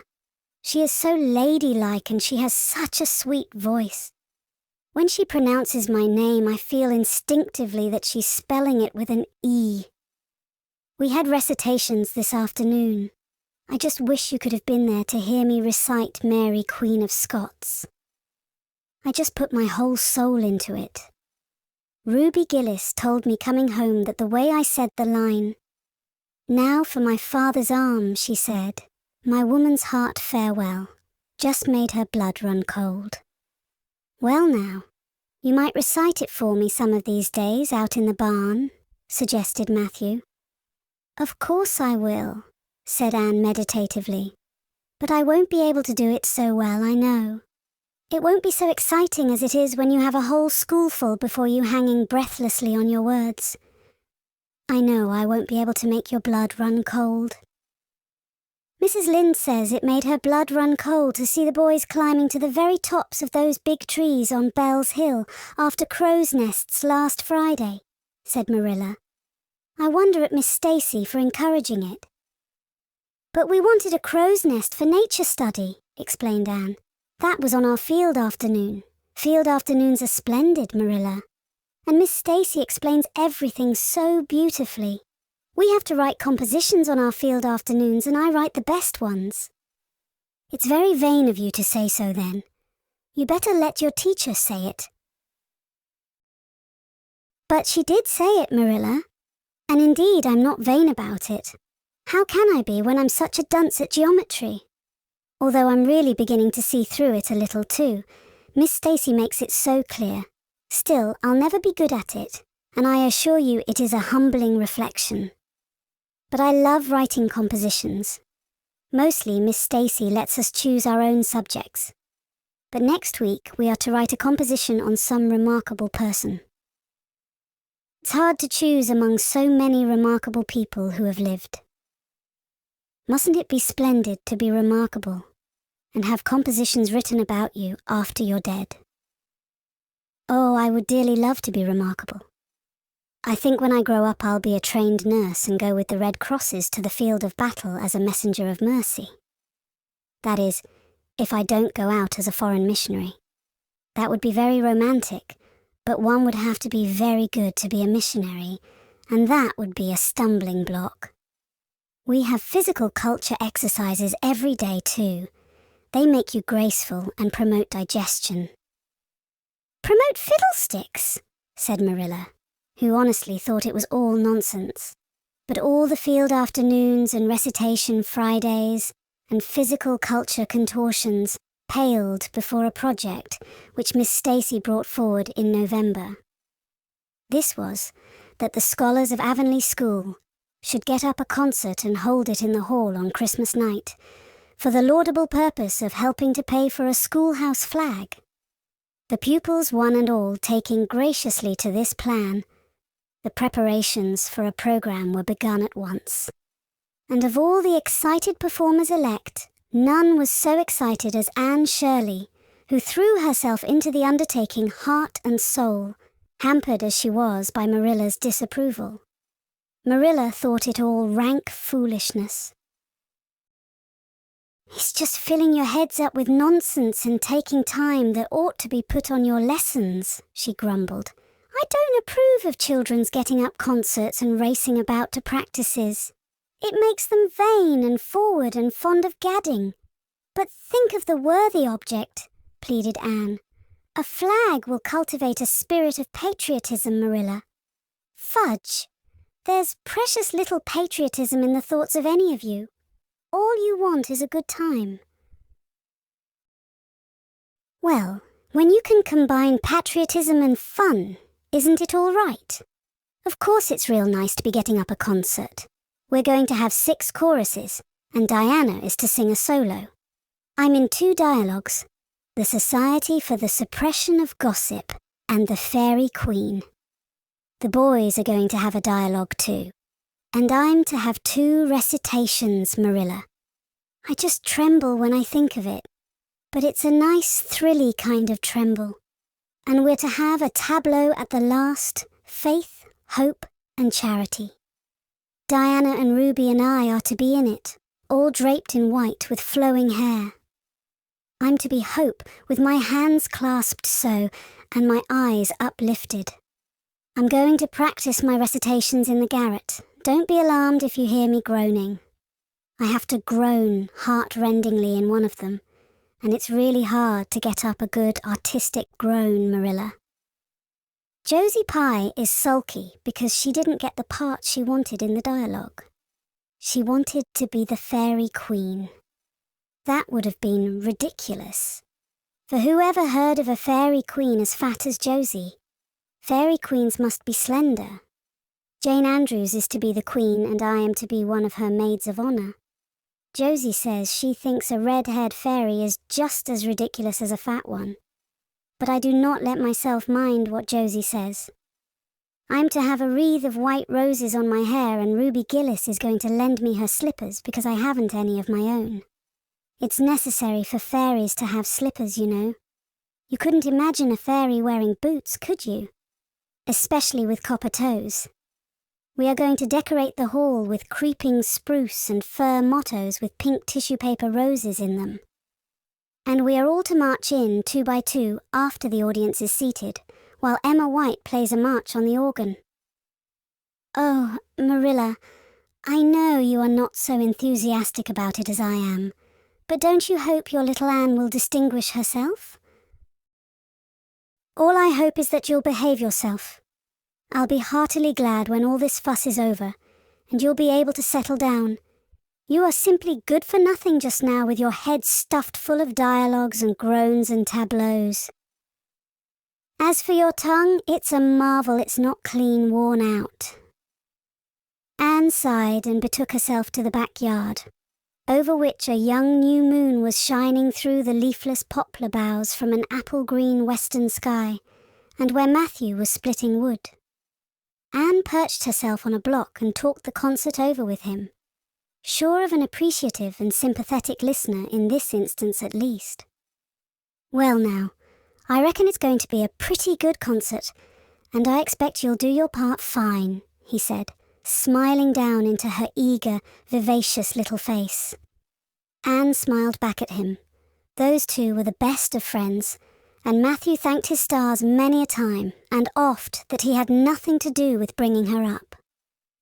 That was Marilla's exclusive duty. If it had been his, he would have been worried over frequent conflicts between inclination and said duty. As it was, he was free to spoil Anne, Marilla's phrasing, as much as he liked. But it was not such a bad arrangement after all. A little appreciation sometimes does quite as much good as all the conscientious bringing up in the world. Chapter 25. Matthew insists on puffed sleeves. Matthew was having a bad 10 minutes of it. He had come into the kitchen in the twilight of a cold, grey December evening and had sat down in the woodbox corner to take off his heavy boots, unconscious of the fact that Anne and a bevy of her schoolmates were having a practice of the Fairy Queen in the sitting room. Presently, they came trooping through the hall and out into the kitchen, laughing and chattering gaily. They did not see Matthew, who shrank bashfully back into the shadows beyond the woodbox, with a boot in one hand and a boot-jack in the other. And he watched them shyly for the aforesaid 10 minutes, as they put on caps and jackets and talked about the dialogue and the concert. Anne stood among them, bright-eyed and animated as they. But Matthew suddenly became conscious that there was something about her different from her mates. And what worried Matthew was that the difference impressed him as being something that should not exist. Anne had a brighter face, and bigger, starrier eyes, and more delicate features than the other. Even shy, unobservant Matthew had learned to take note of these things. But the difference that disturbed him did not consist in any of these respects. Then, in what did it consist? Matthew was haunted by this question long after the girls had gone, arm in arm, down the long, hard-frozen lane, and Anne had betaken herself to her books. He could not refer it to Marilla, who, he felt, would be quite sure to sniff scornfully, and remark that the only difference she saw between Anne and the other girls was that they sometimes kept their tongues quiet, while Anne never did. This, Matthew felt, would be no great help. He had recourse to his pipe that evening to help him study it out, much to Marilla's disgust. After 2 hours of smoking and hard reflection, Matthew arrived at a solution of his problem. Anne was not dressed like the other girls. The more Matthew thought about the matter, the more he was convinced that Anne never had been dressed like the other girls, never since she had come to Green Gables. Marilla kept her clothed in plain, dark dresses, all made after the same unvarying pattern. If Matthew knew there was such a thing as fashion in dress, it was as much as he did. But he was quite sure that Anne's sleeves did not look at all like the sleeves the other girls wore. He recalled the cluster of little girls he had seen around her that evening, all gay in waists of red and blue and pink and white. And he wondered why Marilla always kept her so plainly and soberly gowned. Of course it must be all right. Marilla knew best, and Marilla was bringing her up. Probably some wise, inscrutable motive was to be served thereby. But surely it would do no harm to let the child have one pretty dress, something like Diana Barry always wore. Matthew decided that he would give her one. That surely could not be objected to as an unwarranted putting in of his oar. Christmas was only a fortnight off. A nice new dress would be the very thing for a present. Matthew, with a sigh of satisfaction, put away his pipe and went to bed, while Marilla opened all the doors and aired the house. The very next evening, Matthew betook himself to Carmody to buy the dress, determined to get the worst over and have done with it. It would be, he felt assured, no trifling ordeal. There were some things Matthew could buy, and prove himself no mean bargainer, but he knew he would be at the mercy of shopkeepers when it came to buying a girl's dress. After much cogitation, Matthew resolved to go to Samuel Lawson's store instead of William Blair's.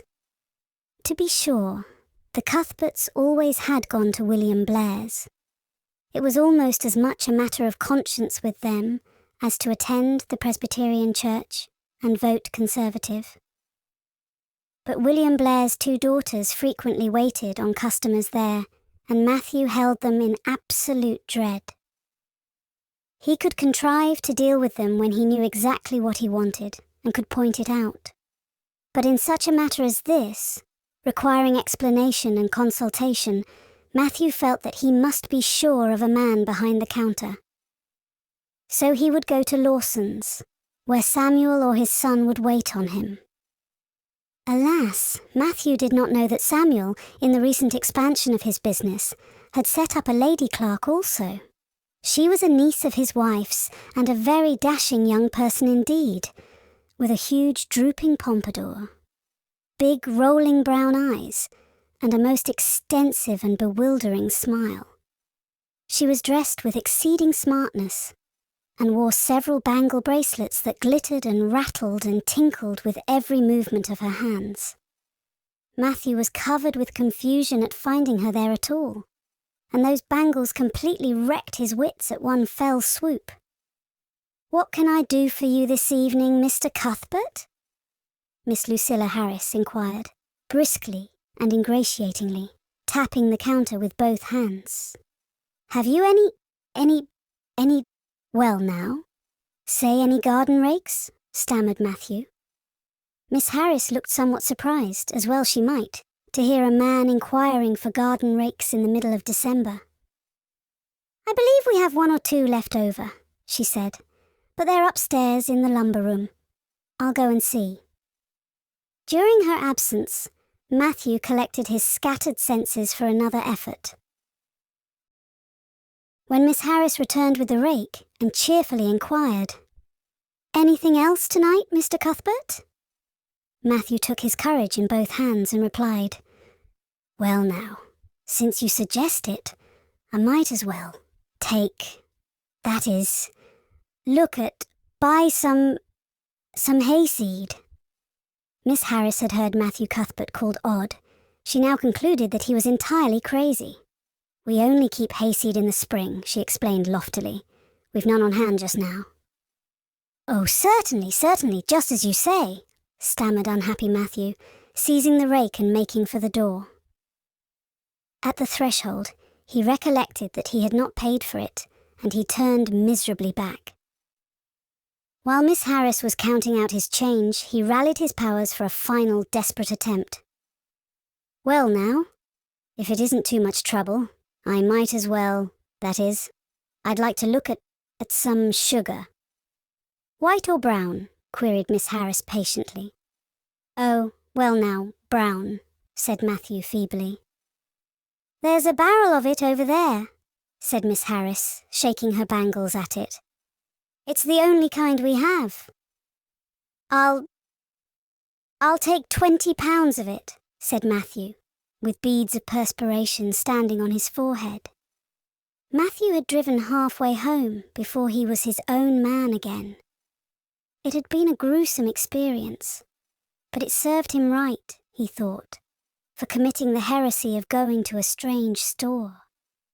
When he reached home, he hid the rake in the tool house, but the sugar he carried in to Marilla. "Brown sugar!" exclaimed Marilla. "Whatever possessed you to get so much? You know I never use it except for the hired man's porridge or black fruit cake." "Jerry's gone and I've made my cake long ago. It's not good sugar either. It's coarse and dark. William Blair doesn't usually keep sugar like that." I thought it might come in handy sometime," said Matthew, making good his escape.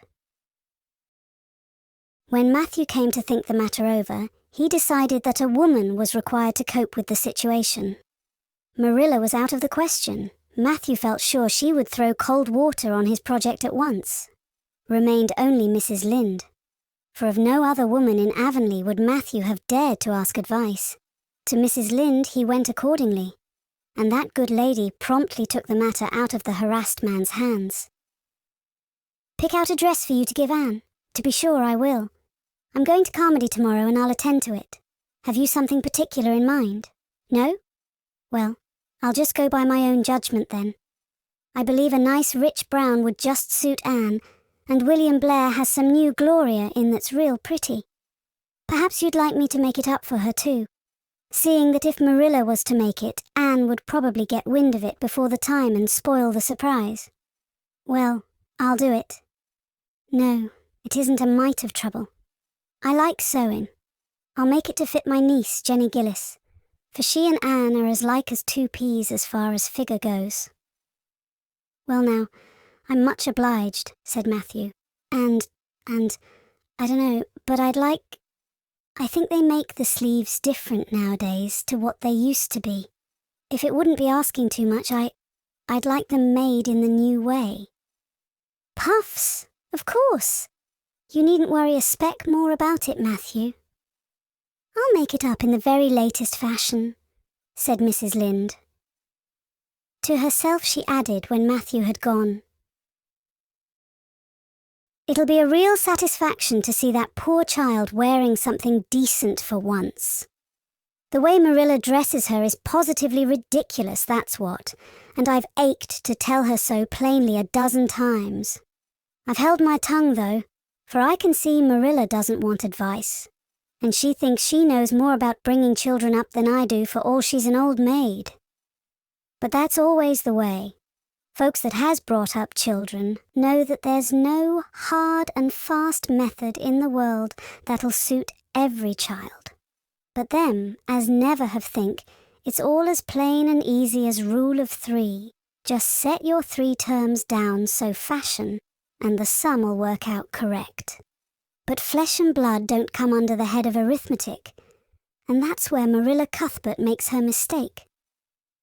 I suppose she's trying to cultivate a spirit of humility in Anne by dressing her as she does, but it's more likely to cultivate envy and discontent. I'm sure the child must feel the difference between her clothes and the other girls, but to think of Matthew taking notice of it. That man is waking up after being asleep for over 60 years. Marilla knew all the following fortnight that Matthew had something on his mind, but what it was she could not guess until Christmas Eve, when Mrs. Lynde brought up the new dress. Marilla behaved pretty well on the whole, although it is very likely she distrusted Mrs. Lynde's diplomatic explanation that she had made the dress because Matthew was afraid Anne would find out about it too soon if Marilla made it. "So this is what Matthew has been looking so mysterious over and grinning about to himself for 2 weeks, is it?" she said a little stiffly but tolerantly. "I knew he was up to some foolishness. Well, I must say I don't think Anne needed any more dresses. I made her 3 good, warm, serviceable ones this fall, and anything more is sheer extravagance. There's enough material in those sleeves alone to make a waist, I declare there is. You'll just pamper Anne's vanity, Matthew, and she's as vain as a peacock now. Well, I hope she'll be satisfied at last, for I know she's been hankering after those silly sleeves ever since they came in, although she never said a word after the first. The puffs have been getting bigger and more ridiculous right along. They're as big as balloons now. Next year, anybody who wears them will have to go through a door sideways." Christmas morning broke on a beautiful white world. It had been a very mild December, and people had looked forward to a green Christmas. But just enough snow fell softly in the night to transfigure Avonlea. Anne peeped out from her frosted gable window with delighted eyes. The firs in the haunted wood were all feathery and wonderful. The birches and wild cherry trees were outlined in pearl. The ploughed fields were stretches of snowy dimples, and there was a crisp tang in the air that was glorious. Anne ran downstairs singing until her voice re-echoed through Green Gables. "Merry Christmas, Marilla! Merry Christmas, Matthew! Isn't it a lovely Christmas? I'm so glad it's white. Any other kind of Christmas doesn't seem real, does it? I don't like green Christmases. They're not green. They're just nasty, faded browns and greys. What makes people call them green? Why? Matthew, is that for me? Oh, Matthew!" Matthew had sheepishly unfolded the dress from its paper swathings and held it out with a deprecatory glance at Marilla, who feigned to be contemptuously filling the teapot, but nevertheless watched the scene out of the corner of her eye with a rather interested air.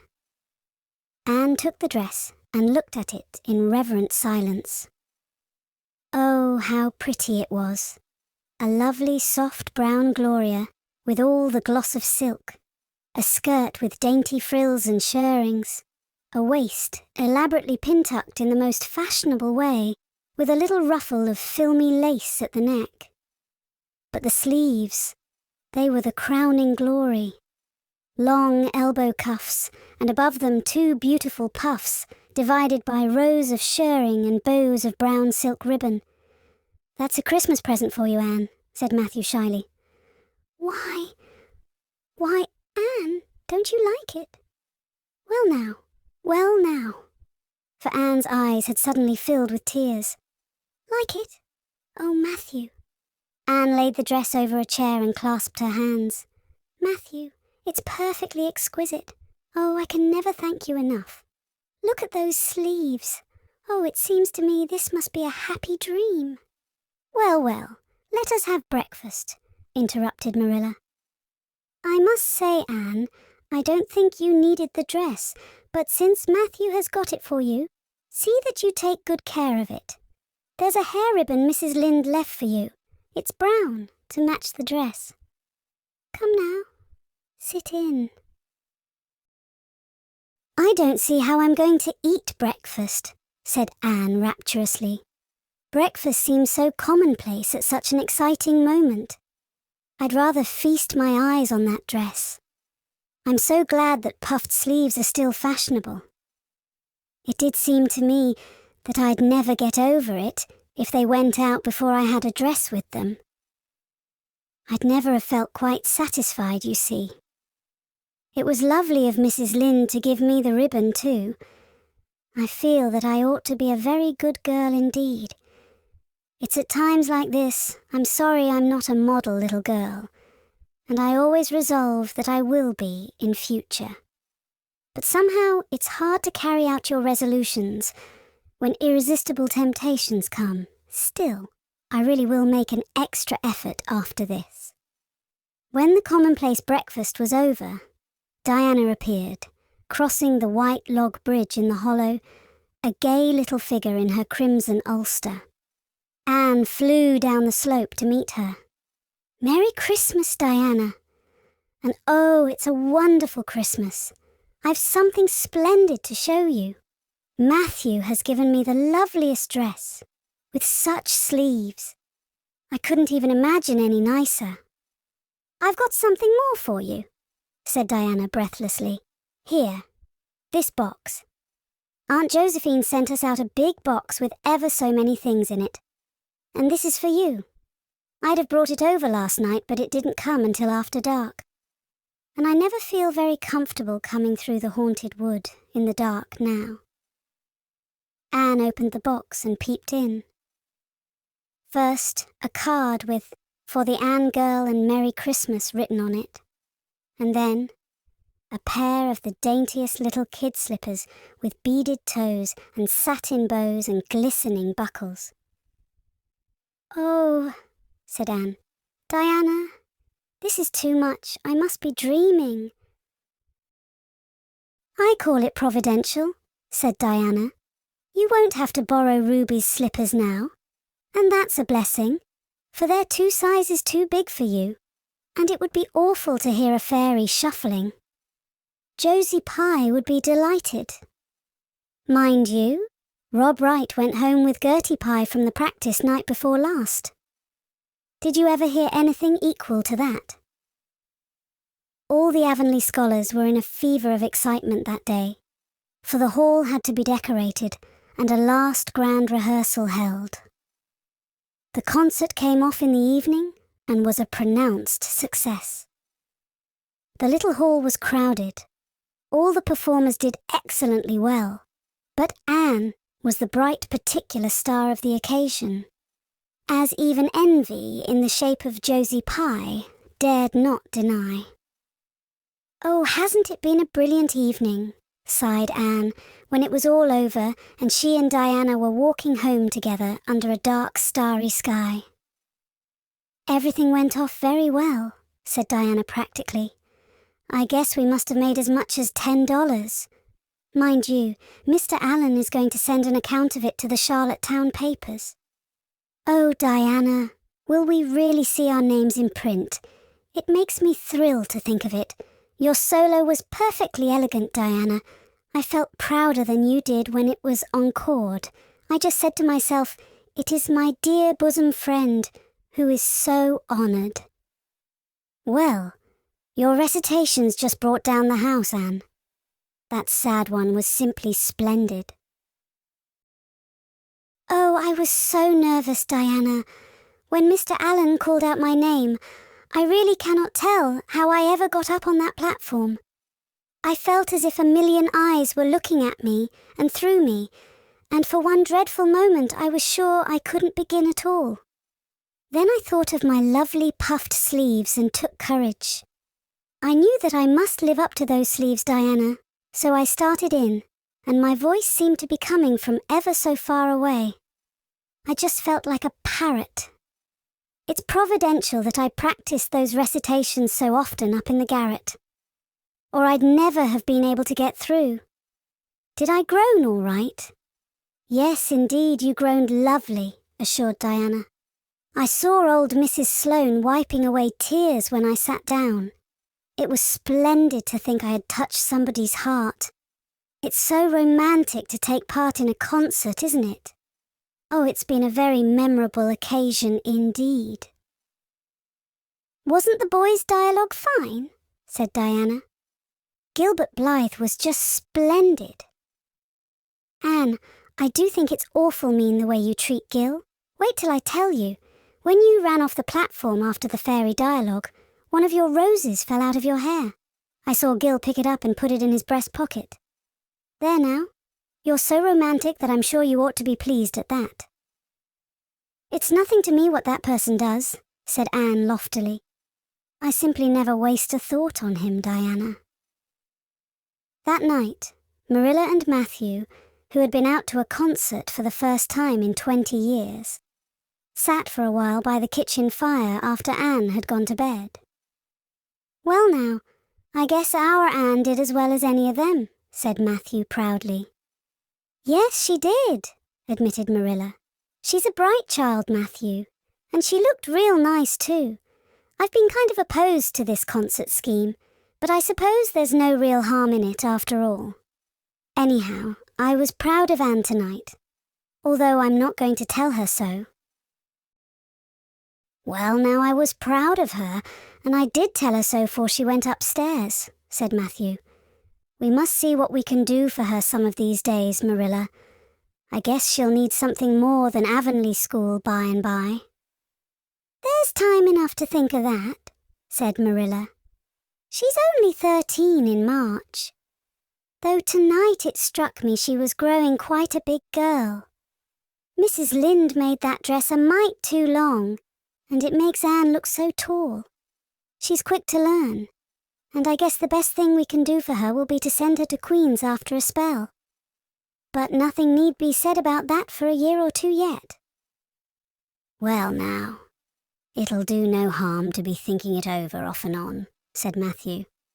"Things like that are all the better for lots of thinking over." Chapter 26. The Story Club is Formed. Junior Avonlea found it hard to settle down to humdrum existence again. To Anne in particular, things seemed fearfully flat, stale, and unprofitable after the goblet of excitement she had been sipping for weeks. Could she go back to the former quiet pleasures of those faraway days before the concert? At first, as she told Diana, she did not really think she could. "I'm positively certain, Diana, that life can never be quite the same again as it was in those olden days," she said mournfully, as if referring to a period of at least 50 years back. "Perhaps after a while I'll get used to it, but I'm afraid concerts spoil people for everyday life. I suppose that is why Marilla disapproves of them. Marilla is such a sensible woman. It must be a great deal better to be sensible, but still, I don't believe I'd really want to be a sensible person, because they are so unromantic. Mrs. Lynde says there is no danger of my ever being one, but you can never tell. I feel just now that I may grow up to be sensible yet, but perhaps that is only because I'm tired. I simply couldn't sleep last night for ever so long. I just lay awake and imagined the concert over and over again. That's one splendid thing about such affairs. It's so lovely to look back to them." Eventually, however, Avonlea School slipped back into its old groove and took up its old interests. To be sure, the concert left traces. Ruby Gillis and Emma White, who had quarrelled over a point of precedence in their platform seats, no longer sat at the same desk, and a promising friendship of 3 years was broken up. Josie Pye and Julia Bell did not speak for 3 months, because Josie Pye had told Bessie Wright that Julia Bell's bow when she got up to recite made her think of a chicken jerking its head, and Bessie told Julia. None of the Sloanes would have any dealings with the Bells, because the Bells had declared that the Sloanes had too much to do in the programme, and the Sloanes had retorted that the Bells were not capable of doing the little they had to do properly. Finally, Charlie Sloane fought Moody Spurgeon Macpherson, because Moody Spurgeon had said that Anne Shirley put on airs about her recitations, and Moody Spurgeon was licked. Consequently, Moody Spurgeon's sister, Ella May, would not speak to Anne Shirley all the rest of the winter. With the exception of these trifling frictions, work in Miss Stacy's little kingdom went on with regularity and smoothness. The winter weeks slipped by. It was an unusually mild winter, with so little snow that Anne and Diana could go to school nearly every day by way of the birch path. On Anne's birthday, they were tripping lightly down it, keeping eyes and ears alert amid all their chatter. for Miss Stacy had told them that they must soon write a composition on A Winter's Walk in the Woods. And it behooved them to be observant. "Just think, Diana, I'm 13 years old today," remarked Anne in an awed voice. "I can scarcely realize that I'm in my teens. When I woke this morning, it seemed to me that everything must be different. You've been 13 for a month, so I suppose it doesn't seem such a novelty to you as it does to me. It makes life seem so much more interesting. In 2 more years, I'll be really grown up. It's a great comfort to think that I'll be able to use big words then without being laughed at. Ruby Gillis says she means to have a beau as soon as she's 15, said Diana. Ruby Gillis thinks of nothing but beaux, said Anne disdainfully. She's actually delighted when anyone writes her name up in a take notice for all she pretends to be so mad. But I'm afraid that is an uncharitable speech.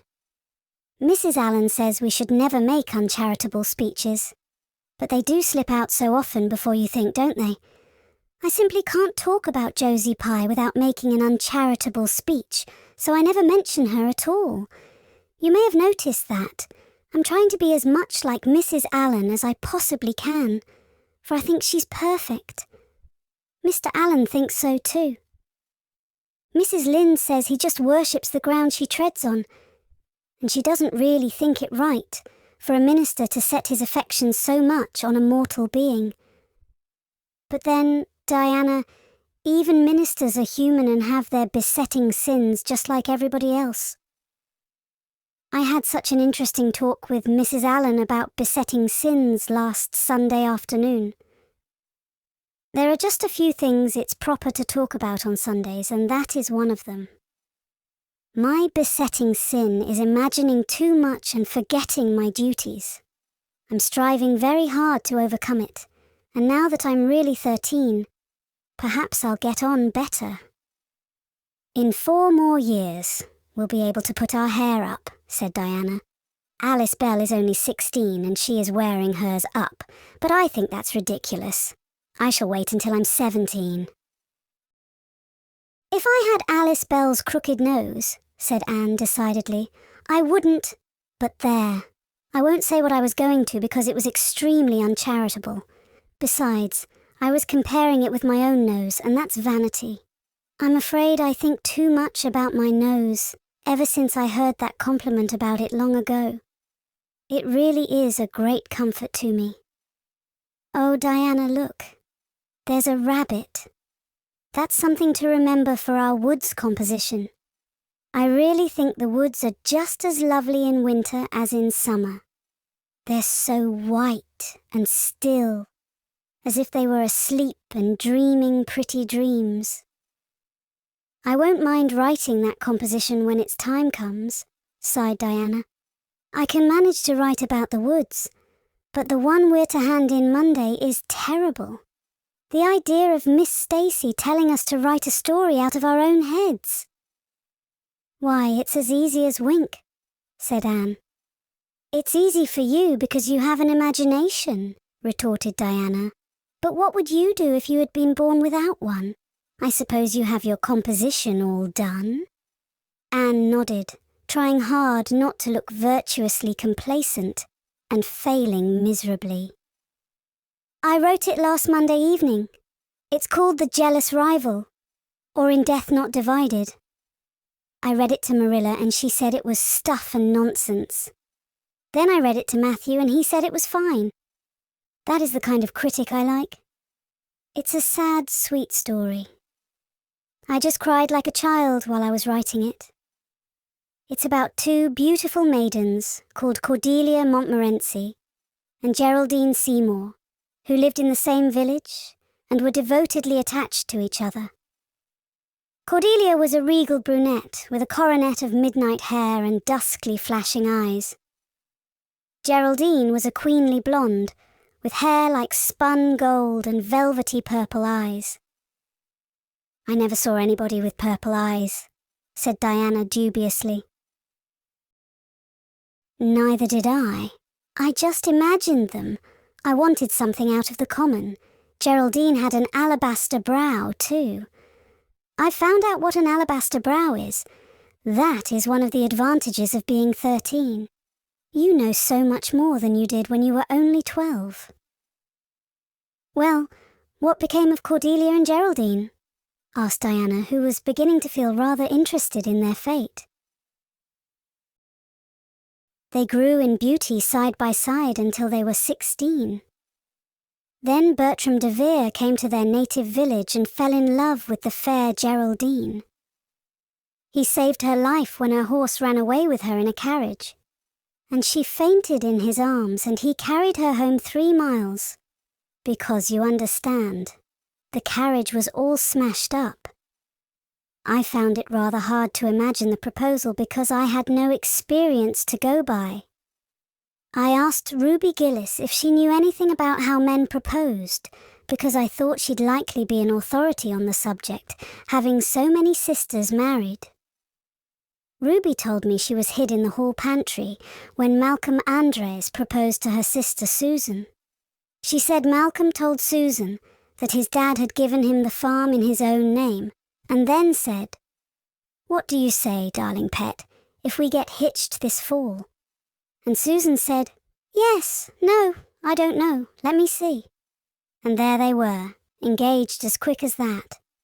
But I didn't think that sort of a proposal was a very romantic one, so in the end I had to imagine it out as well as I could. I made it very flowery and poetical, and Bertram went on his knees, although Ruby Gillis says it isn't done nowadays. Geraldine accepted him, in a speech a page long. I can tell you I took a lot of trouble with that speech. I rewrote it 5 times, and I look upon it as my masterpiece. Bertram gave her a diamond ring and a ruby necklace and told her they would go to Europe for a wedding tour, for he was immensely wealthy. But then, alas, shadows began to darken over their path. Cordelia was secretly in love with Bertram herself, and when Geraldine told her about the engagement she was simply furious, especially when she saw the necklace and the diamond ring. All her affection for Geraldine turned to bitter hate, and she vowed that she should never marry Bertram. But she pretended to be Geraldine's friend the same as ever. One evening, they were standing on the bridge over a rushing, turbulent stream, and Cordelia, thinking they were alone, pushed Geraldine over the brink with a wild, mocking, "Ha, ha, ha!" But Bertram saw it all, and he at once plunged into the current, exclaiming, "I will save thee, my peerless Geraldine." But alas, he had forgotten he couldn't swim, and they were both drowned, clasped in each other's arms. Their bodies were washed ashore soon afterwards. They were buried in the one grave, and their funeral was most imposing, Diana. It's so much more romantic to end a story up with a funeral than a wedding. As for Cordelia, she went insane with remorse and was shut up in a lunatic asylum. I thought that was a poetical retribution for her crime. "How perfectly lovely," sighed Diana, who belonged to Matthew's school of critics. "I don't see how you can make up such thrilling things out of your own head, Anne. I wish my imagination was as good as yours." "It would be if you'd only cultivate it," said Anne cheeringly. "I've just thought of a plan, Diana. Let you and me have a story club all our own and write stories for practice. I'll help you along until you can do them by yourself. You ought to cultivate your imagination, you know. Miss Stacy says so. Only we must take the right way. I told her about the haunted wood, but she said we went the wrong way about it in that." This was how the Story Club came into existence. It was limited to Diana and Anne at first, but soon it was extended to include Jane Andrews and Ruby Gillis, and 1 or 2 others, who felt that their imaginations needed cultivating. No boys were allowed in it, although Ruby Gillis opined that their admission would make it more exciting. And each member had to produce 1 story a week. "It's extremely interesting," Anne told Marilla. Each girl has to read her story out loud and then we talk it over. We're going to keep them all sacredly and have them to read to our descendants. We each write under a nom de plume. Mine is Rosamond Montmorency. All the girls do pretty well. Ruby Gillis is rather sentimental.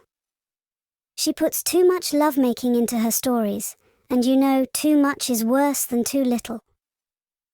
Jane never puts any because she says it makes her feel so silly when she had to read it out loud.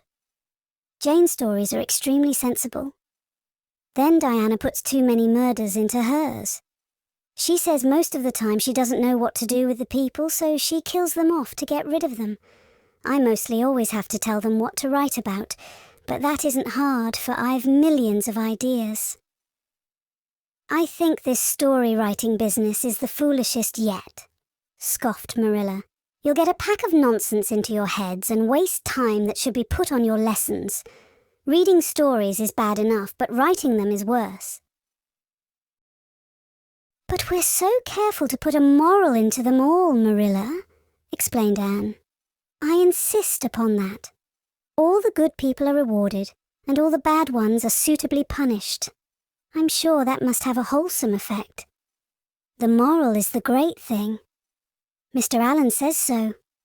I read one of my stories to him and Mrs. Allen, and they both agreed that the moral was excellent. Only they laughed in the wrong places. I like it better when people cry. Jane and Ruby almost always cry when I come to the pathetic parts.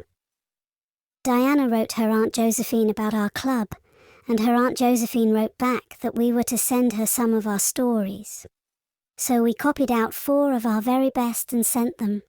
Miss Josephine Barry wrote back that she had never read anything so amusing in her life. That kind of puzzled us because the stories were all very pathetic and almost everybody died. But I'm glad Miss Barry liked them. It shows our club is doing some good in the world. Mrs. Allen says that ought to be our object in everything. I do really try to make it my object, but I forget so often when I'm having fun. I hope I shall be a little like Mrs. Allen when I grow up. Do you think there is any prospect of it, Marilla? I shouldn't say there was a great deal, was Marilla's encouraging answer. I'm sure Mrs. Allen was never such a silly, forgetful little girl as you are. No, but she wasn't always so good as she is now either, said Anne seriously. She told me so herself. That is, she said she was a dreadful mischief when she was a girl and was always getting into scrapes. I felt so encouraged when I heard that. Is it very wicked of me, Marilla, to feel encouraged when I hear that other people have been bad and mischievous? Mrs. Lynde says it is. Mrs. Lynde says she always feels shocked when she hears of anyone ever having been naughty, no matter how small they were. Mrs. Lynde says she once heard a minister confess that, when he was a boy, he stole a strawberry tart out of his aunt's pantry, and she never had any respect for that minister again. Now, I wouldn't have felt that way. I'd have thought that it was real noble of him to confess it. And I'd have thought what an encouraging thing it would be for small boys nowadays, who do naughty things and are sorry for them, to know that perhaps they may grow up to be ministers in spite of it. That's how I'd feel, Marilla. The way I feel at present, Anne, said Marilla, is that it's high time you had those dishes washed. You've taken half an hour longer than you should with all your chattering. Learn to work first and talk afterwards. Chapter 27. Vanity and Vexation of Spirit. Marilla, walking home one late April evening from an aid meeting, realized that the winter was over and gone with the thrill of delight that spring never fails to bring to the oldest and saddest, as well as to the youngest and merriest. Marilla was not given to subjective analysis of her thoughts and feelings. She probably imagined that she was thinking about the aides and their missionary box, and the new carpet for the vestry room. But under these reflections was a harmonious consciousness of red fields, smoking into pale purply mists in the declining sun, of long, sharp-pointed fir shadows falling over the meadow beyond the brook, of still crimson-budded maples around a mirror-like wood pool, of awakening in the world and a stir of hidden pulses under the grey sod. The spring was abroad in the land, and Marilla's sober, middle-aged step was lighter and swifter because of its deep, primal gladness. Her eyes dwelt affectionately on Green Gables, peering through its network of trees and reflecting the sunlight back from its windows in several little coruscations of glory. Marilla, as she picked her steps along the damp lane, thought that it was really a satisfaction to know that she was going home to a briskly snapping wood fire and a table nicely spread for tea, instead of to the cold comfort of old aid meeting evenings before Anne had come to Green Gables. Consequently, when Marilla entered her kitchen and found the fire black out, with no sign of Anne anywhere, she felt justly disappointed and irritated. She had told Anne to be sure and have tea ready at 5 o'clock. But now she must hurry to take off her second-best dress and prepare the meal herself against Matthew's return from ploughing. "I'll settle Miss Anne when she comes home," said Marilla grimly, as she shaved up kindlings with a carving knife and with more vim than was strictly necessary. Matthew had come in and was waiting patiently for his tea in his corner. "She's gadding off somewhere with Diana, writing stories or practicing dialogues or some such tomfoolery, and never thinking once about the time or her duties. She's just got to be pulled up short and sudden on this sort of thing. I don't care if Mrs. Allen does say she's the brightest and sweetest child she ever knew. She may be bright and sweet enough, but her head is full of nonsense, and there's never any knowing what shape it'll break out in next. Just as soon as she grows out of one freak, she takes up with another. But there, here I am saying the very thing I was so riled with Rachel Lynde for saying at the aid today. I was real glad when Mrs. Allen spoke up for Anne, for if she hadn't, I know I'd have said something too sharp to Rachel before everybody. Anne's got plenty of faults, goodness knows, and far be it from me to deny it. But I'm bringing her up, and not Rachel Lynde, who'd pick faults in the angel Gabriel himself if he lived in Avonlea. Just the same, Anne has no business to leave the house like this when I told her she was to stay home this afternoon and look after things. I must say, with all her faults, I never found her disobedient or untrustworthy before, and I'm real sorry to find her so now." "Well now, I don't know," said Matthew, who, being patient and wise and above all hungry, had deemed it best to let Marilla talk her wrath out unhindered, having learned by experience that she got through with whatever work was on hand much quicker, if not delayed by untimely argument. "Perhaps you're judging her too hasty, Marilla. Don't call her untrustworthy until you're sure she has disobeyed you. Maybe it can all be explained. Anne's a great hand at explaining." "She's not here when I told her to stay," retorted Marilla. "I reckon she'll find it hard to explain that to my satisfaction. Of course I knew you'd take her part, Matthew. But I'm bringing her up, not you." It was dark when supper was ready, and still no sign of Anne, coming hurriedly over the log bridge or up Lover's Lane, breathless and repentant, with a sense of neglected duties. Marilla washed and put away the dishes grimly. Then, wanting a candle to light her way down the cellar, she went up to the east gable for the one that generally stood on Anne's table. Lighting it, she turned around to see Anne herself lying on the bed, face downward among the pillows. "Mercy on us," said astonished Marilla. "Have you been asleep, Anne?" "No," was the muffled reply. "Are you sick then?" demanded Marilla anxiously, going over to the bed. Anne cowered deeper into her pillows, as if desirous of hiding herself forever from mortal eyes. "No. But please, Marilla, go away and don't look at me." I'm in the depths of despair and I don't care who gets head in class or writes the best composition or sings in the Sunday school choir anymore. Little things like that are of no importance now, because I don't suppose I'll ever be able to go anywhere again. My career is closed. Please, Marilla, go away and don't look at me. Did anyone ever hear the like? The mystified Marilla wanted to know. Anne Shirley, whatever is the matter with you? What have you done? Get right up this minute and tell me. This minute, I say. There now, what is it? Anne had slid to the floor in despairing obedience. Look at my hair, Marilla, she whispered. Accordingly, Marilla lifted her candle and looked scrutinizingly at Anne's hair, flowing in heavy masses down her back. It certainly had a very strange appearance. Anne Shirley, what have you done to your hair?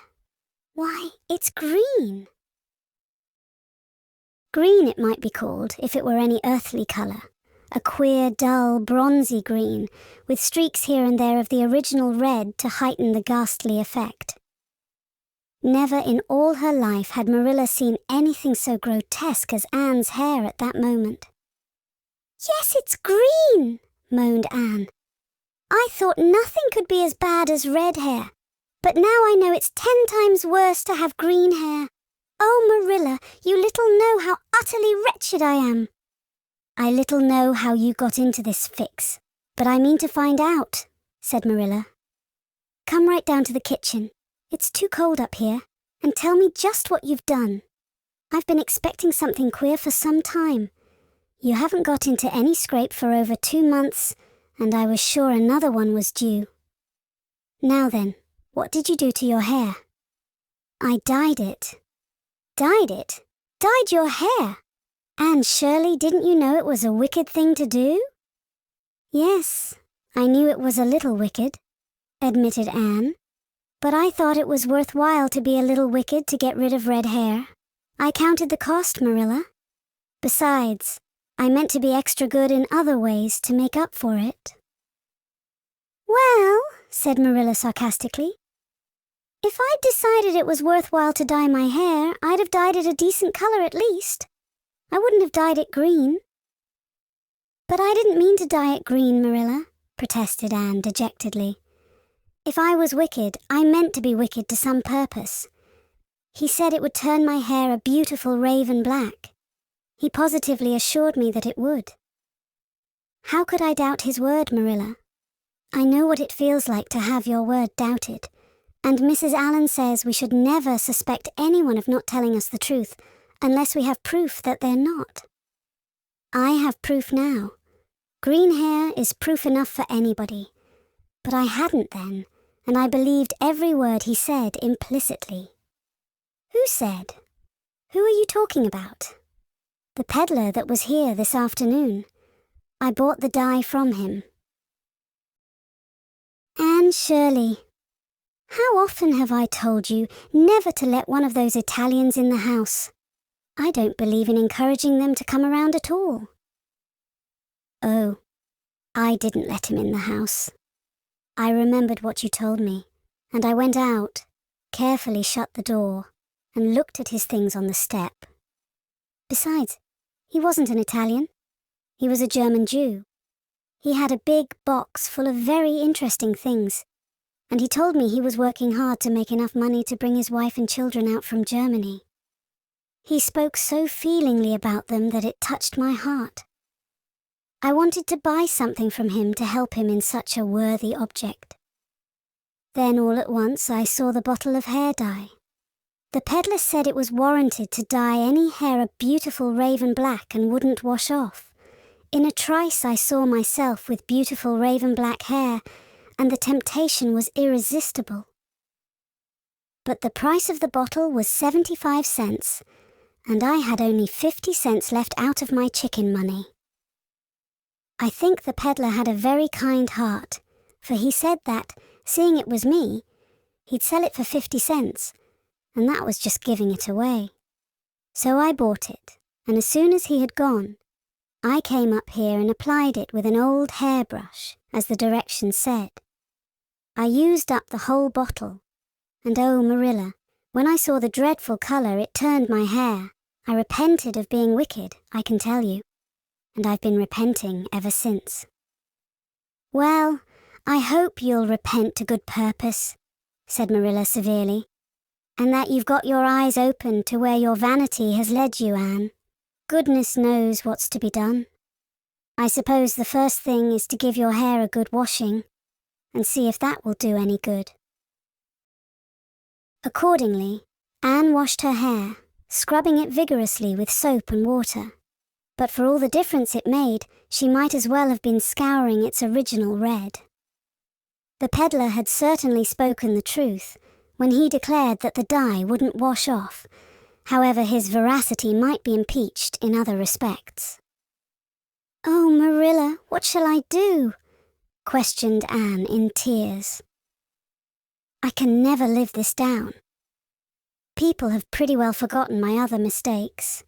The liniment cake and setting Diana drunk and flying into a temper with Mrs. Lynde. But they'll never forget this. They will think I am not respectable. Oh, Marilla, what a tangled web we weave when first we practice to deceive." That is poetry, but it is true.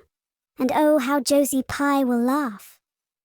Marilla, I cannot face Josie Pye. I am the unhappiest girl in Prince Edward Island.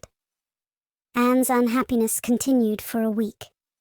During that time she went nowhere and shampooed her hair every day. Diana, alone of outsiders, knew the fatal secret, but she promised solemnly never to tell, and it may be stated here and now that she kept her word. At the end of the week, Marilla said decidedly, "It's no use, Anne. That is fast dye if ever there was any. Your hair must be cut off. There is no other way. You can't go out with it looking like that." Anne's lips quivered, but she realized the bitter truth of Marilla's remarks. With a dismal sigh, she went for the scissors. "Please cut it off at once, Marilla, and have it over. Oh, I feel that my heart is broken. This is such an unromantic affliction. The girls in books lose their hair in fevers or sell it to get money for some good deed, and I'm sure I wouldn't mind losing my hair in some such fashion half so much. But there's nothing comforting in having your hair cut off because you've dyed it a dreadful colour, is there? I'm going to weep all the time you're cutting it off, if it won't interfere. It seems such a tragic thing." Anne wept then. But later on, when she went upstairs and looked in the glass, she was calm with despair. Marilla had done her work thoroughly, and it had been necessary to shingle the hair as closely as possible. The result was not becoming, to state the case as mildly as may be. Anne promptly turned her glass to the wall. "I'll never look at myself again until my hair grows," she exclaimed passionately. Then she suddenly righted the glass. "Yes, I will too. I'd do penance for being wicked that way. I'll look at myself every time I come to my room and see how ugly I am. And I won't try to imagine it away either. I never thought I was vain about my hair of all things, but now I know I was, in spite of its being red, because it was so long and thick and curly. I expect something will happen to my nose next." Anne's clipped head made a sensation in school on the following Monday. But to her relief, nobody guessed the real reason for it. Not even Josie Pye, who, however, did not fail to inform Anne that she looked like a perfect scarecrow. "I didn't say anything when Josie said that to me," Anne confided that evening to Marilla, who was lying on the sofa after one of her headaches, "because I thought it was part of my punishment and I ought to bear it patiently. It's hard to be told you look like a scarecrow, and I wanted to say something back. But I didn't. I just swept her one scornful look, and then I forgave her. It makes you feel very virtuous when you forgive people, doesn't it? I mean to devote all my energies to being good after this, and I shall never try to be beautiful again. Of course it's better to be good. I know it is, but it's sometimes so hard to believe a thing even when you know it. I do really want to be good, Marilla, like you and Mrs. Allen and Miss Stacy, and grow up to be a credit to you. Diana says when my hair begins to grow, to tie a black velvet ribbon around my head with a bow at one side. She says she thinks it will be very becoming. I will call it a snood. That sounds so romantic. But am I talking too much, Marilla? Does it hurt your head? My head is better now. It was terrible bad this afternoon, though. These headaches of mine are getting worse and worse. I'll have to see a doctor about them. As for your chatter, I don't know that I mind it.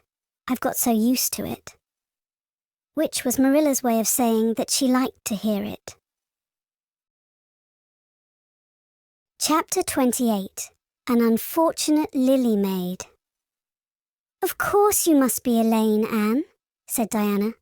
I could never have the courage to float down there. Nor I, said Ruby Gillis with a shiver. I don't mind floating down when there's 2 or 3 of us in the flat and we can sit up. It's fun then. But to lie down and pretend I was dead, I just couldn't. I'd die really of fright.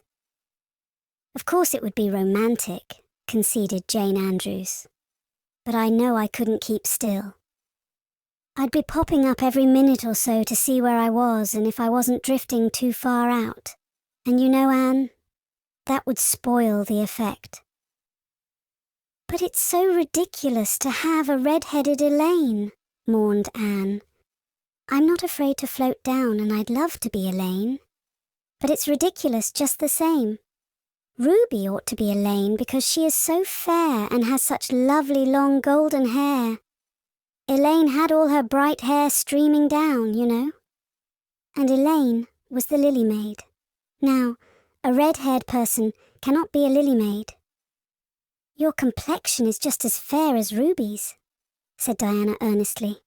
And your hair is ever so much darker than it used to be before you cut it. Oh, do you really think so? Exclaimed Anne, flushing sensitively with delight. I've sometimes thought it was myself, but I never dared to ask anyone for fear she would tell me it wasn't. Do you think it could be called auburn now, Diana?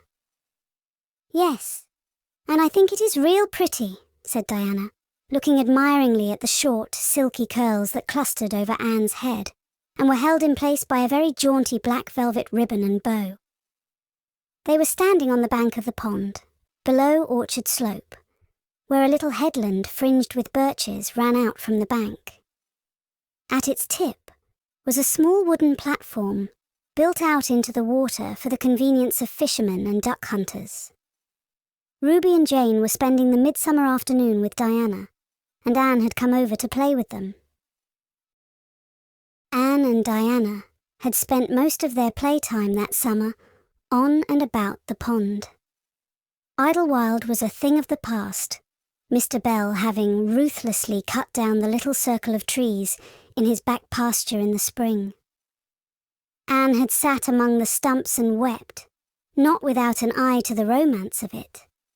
But she was speedily consoled, for after all, as she and Diana said, big girls of 13, going on 14, were too old for such childish amusements as playhouses, and there were more fascinating sports to be found about the pond.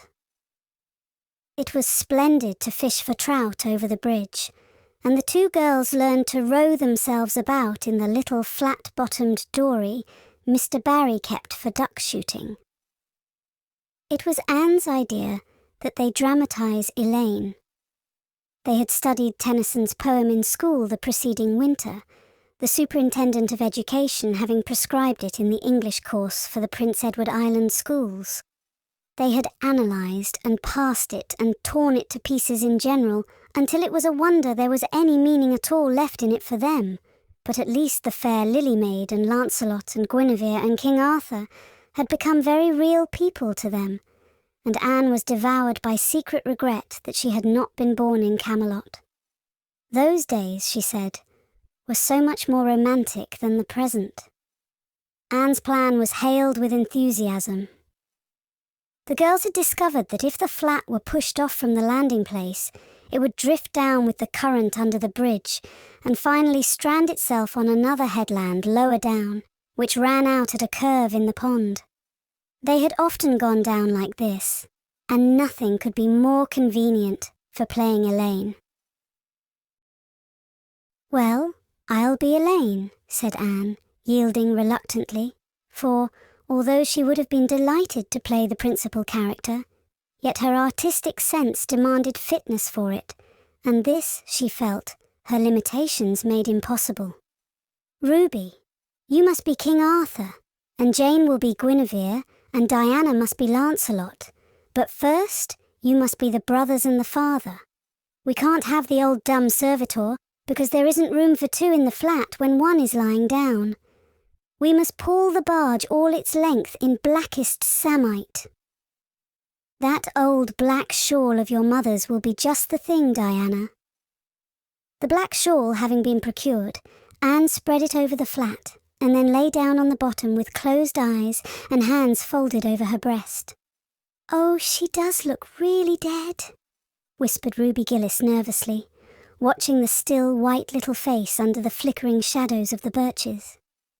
"It makes me feel frightened, girls. Do you suppose it's really right to act like this? Mrs. Lynde says that all play acting is abominably wicked." "Ruby, you shouldn't talk about Mrs. Lynde," said Anne severely. "It spoils the effect because this is hundreds of years before Mrs. Lynde was born. Jane, you arrange this. It's silly for Elaine to be talking when she's dead." Jane rose to the occasion. Cloth of gold for coverlet there was none, but an old piano scarf of yellow Japanese crepe was an excellent substitute. A white lily was not obtainable just then, but the effect of a tall blue iris placed in one of Anne's folded hands was all that could be desired. "Now she's all ready," said Jane. "We must kiss her quiet brows, and Diana, you say, 'Sister, farewell forever,' and Ruby, you say, 'Farewell, sweet sister,' both of you as sorrowfully as you possibly can. Anne, for goodness sake, smile a little. You know Elaine lay as though she smiled. That's better. Now push the flat off." The flat was accordingly pushed off, scraping roughly over an old embedded stake in the process. Diana and Jane and Ruby only waited long enough to see it caught in the current and headed for the bridge before scampering up through the woods, across the road, and down to the lower headland where, as Lancelot and Guinevere and the king, they were to be in readiness to receive the Lily Maid. For a few minutes Anne, drifting slowly down, enjoyed the romance of her situation to the full. Then something happened not at all romantic. The flat began to leak. In a very few moments it was necessary for Elaine to scramble to her feet, pick up her cloth of gold coverlet and pall of blackest samite and gaze blankly at a big crack in the bottom of her barge through which the water was literally pouring. That sharp stake at the landing had torn off the strip of batting nailed on the flat. Anne did not know this, but it did not take her long to realize that she was in a dangerous plight. At this rate the flat would fill and sink long before it could drift to the lower headland. Where were the oars? Left behind at the landing. Anne gave one gasping little scream which nobody ever heard. She was white to the lips, but she did not lose her self-possession. There was one chance, just one. "I was horribly frightened," she told Mrs. Allen the next day. "And it seemed like years while the flat was drifting down to the bridge, and the water rising in it every moment. I prayed, Mrs. Allen, most earnestly, but I didn't shut my eyes to pray, for I knew the only way God could save me was to let the flat float close enough to one of the bridge piles for me to climb up on it.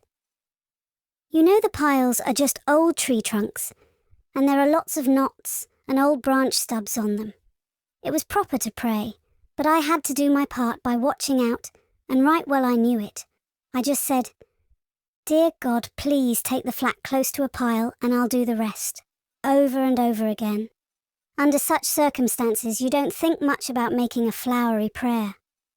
But mine was answered, for the flat bumped right into a pile for a minute, and I flung the scarf and the shawl over my shoulder and scrambled up on a big providential stub. And there I was, Mrs. Allen, clinging to that slippery old pile with no way of getting up or down. It was a very unromantic position, but I didn't think about that at the time. You don't think much about romance when you have just escaped from a watery grave. I said a grateful prayer at once, and then I gave all my attention to holding on tight, for I knew I should probably have to depend on human aid to get back to dry land. The flat drifted under the bridge and then promptly sank in midstream. Ruby, Jane, and Diana, already awaiting it on the lower headland, saw it disappear before their very eyes, and had not a doubt but that Anne had gone down with it. For a moment they stood still, white as sheets, frozen with horror at the tragedy. Then, shrieking at the tops of their voices, they started on a frantic run up through the woods, never pausing as they crossed the main road to glance the way of the bridge. Anne, clinging desperately to her precarious foothold, saw their flying forms and heard their shrieks. Help would soon come, but meanwhile her position was a very uncomfortable one. The minutes passed by, each seeming an hour to the unfortunate Lily Maid. Why didn't somebody come? Where had the girls gone? Suppose they had fainted, one and all? Suppose nobody ever came? Suppose she grew so tired and cramped that she could hold on no longer? Anne looked at the wicked green depths below her, wavering with long oily shadows, and shivered. Her imagination began to suggest all manner of gruesome possibilities to her. Then, just as she thought she really could not endure the ache in her arms and wrists another moment, Gilbert Blythe came rowing under the bridge in Harmon Andrew's dory. Gilbert glanced up, and much to his amazement beheld a little white, scornful face looking down upon him with big, frightened, but also scornful grey eyes. "Anne Shirley! How on earth did you get there?" he exclaimed. Without waiting for an answer, he pulled close to the pile and extended his hand. There was no help for it. Anne, clinging to Gilbert Blythe's hand, scrambled down into the dory, where she sat, drabbled and furious, in the stern with her arms full of dripping shawl and wet crepe. It was certainly extremely difficult to be dignified under the circumstances. "What has happened, Anne?" asked Gilbert, taking up his oars. "We were playing Elaine," explained Anne frigidly, without even looking at her rescuer, "and I had to drift down to Camelot in the barge, I mean the flat. The flat began to leak, and I climbed out on the pile. The girls went for help. Will you be kind enough to row me to the landing?" Gilbert obligingly rowed to the landing, and Anne, disdaining assistance, sprang nimbly on shore. "I'm very much obliged to you," she said haughtily as she turned away. But Gilbert had also sprung from the boat, and now laid a detaining hand on her arm. "Anne," he said hurriedly, "look here, can't we be good friends? I'm awfully sorry I made fun of your hair that time. I didn't mean to vex you, and I only meant it for a joke. Besides, it's so long ago. I think your hair is awfully pretty now. Honest, I do. Let's be friends." For a moment, Anne hesitated. She had an odd, newly awakened consciousness under all her outraged dignity, that the half-shy, half-eager expression in Gilbert's hazel eyes was something that was very good to see. Her heart gave a quick, queer little beat, but the bitterness of her old grievance promptly stiffened up her wavering determination. That scene of 2 years before flashed back into her recollection as vividly as if it had taken place yesterday. Gilbert had called her carrots and had brought about her disgrace before the whole school. Her resentment, which to other and older people might be as laughable as its cause, was in no whit allayed and softened by time seemingly. She hated Gilbert Blythe. She would never forgive him. "No," she said coldly. "I shall never be friends with you, Gilbert Blythe, and I don't want to be." "All right," Gilbert sprang into his skiff with an angry colour in his cheeks. "I'll never ask you to be friends again, Anne Shirley, and I don't care either." He pulled away with swift, defiant strokes, and Anne went up the steep, ferny little path under the maples. She held her head very high, but she was conscious of an odd feeling of regret. She almost wished she had answered Gilbert differently. Of course, he had insulted her terribly, but still. Altogether, Anne rather thought it would be a relief to sit down and have a good cry. She was really quite unstrung, for the reaction from her fright and cramped clinging was making itself felt. Halfway up the path she met Jane and Diana, rushing back to the pond in a state narrowly removed from positive frenzy. They had found nobody at Orchard Slope, both Mr. and Mrs. Barry being away. Here, Ruby Gillis had succumbed to hysterics and was left to recover from them as best she might, while Jane and Diana flew through the haunted wood and across the brook to Green Gables. There, they had found nobody either, for Marilla had gone to Carmody and Matthew was making hay in the back field. "Oh, Anne," gasped Diana, fairly falling on the former's neck and weeping with relief and delight. "Oh, Anne, we thought you were drowned, and we felt like murderers because we had made you be Elaine. And Ruby is in hysterics. Oh, Anne, how did you escape?" "I climbed up on one of the piles," explained Anne wearily. "And Gilbert Blythe came along in Mr. Andrews' dory and brought me to land." "Oh, Anne, how splendid of him! Why, it's so romantic," said Jane, finding breath enough for utterance at last. "Of course you'll speak to him after this." "Of course I won't," flashed Anne, with a momentary return of her old spirit. "And I don't want ever to hear the word romantic again, Jane Andrews. I'm awfully sorry you were so frightened, girls. It is all my fault. I feel sure I was born under an unlucky star. Everything I do gets me or my dearest friends into a scrape. We've gone and lost your father's flat, Diana, and I have a presentiment that we'll not be allowed to row on the pond any more." Anne's presentiment proved more trustworthy than presentiments are apt to do. Great was the consternation in the Barry and Cuthbert households when the events of the afternoon became known. "Will you ever have any sense, Anne?" groaned Marilla. "Oh yes, I think I will, Marilla," returned Anne optimistically. A good cry, indulged in the grateful solitude of the East Gable, had soothed her nerves and restored her to her wonted cheerfulness. "I think my prospects of becoming sensible are brighter now than ever." "I don't see how," said Marilla. "Well," explained Anne, "I've learnt a new and valuable lesson today. Ever since I came to Green Gables, I've been making mistakes, and each mistake has helped to cure me of some great shortcoming. The affair of the amethyst brooch cured me of meddling with things that didn't belong to me.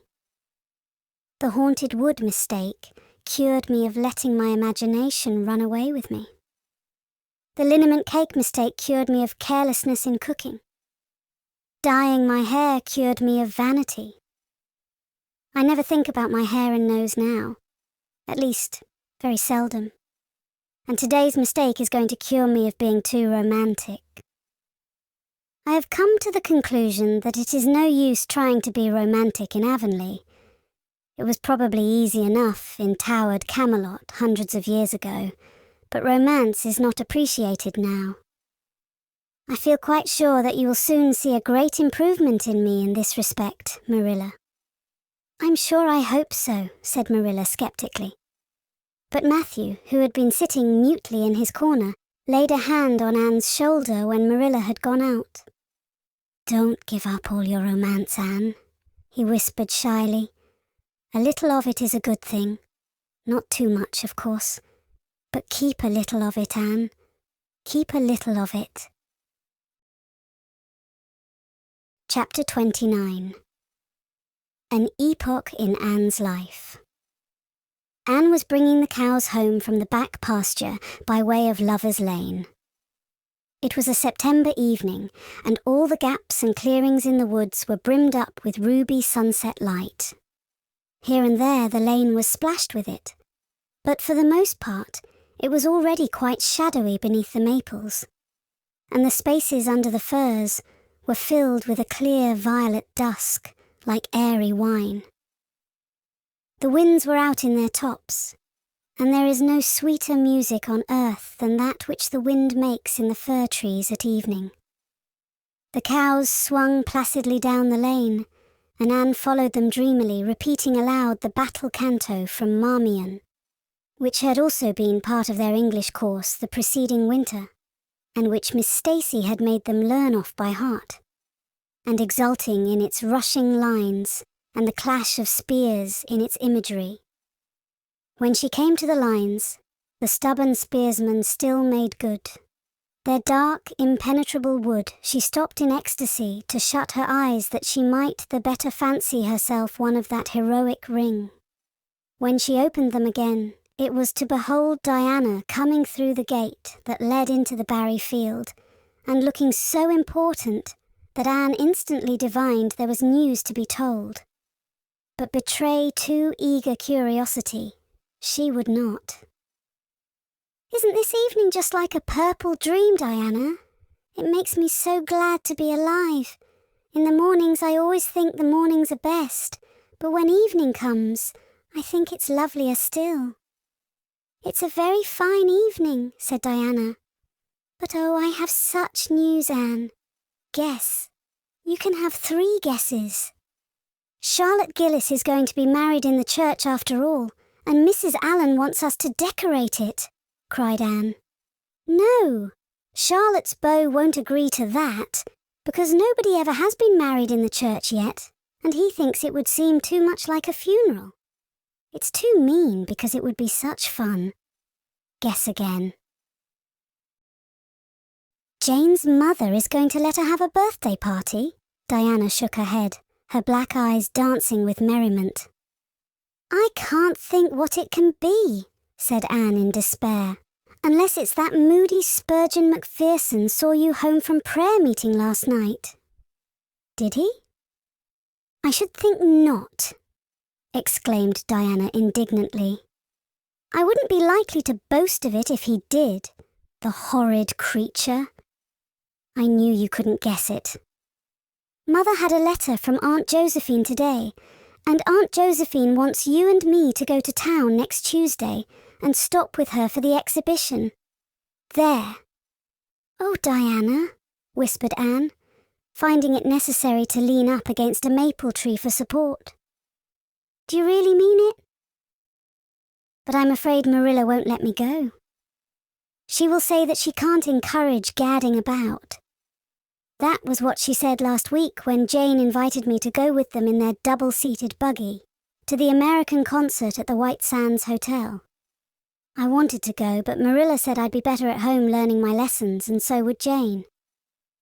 I was bitterly disappointed, Diana.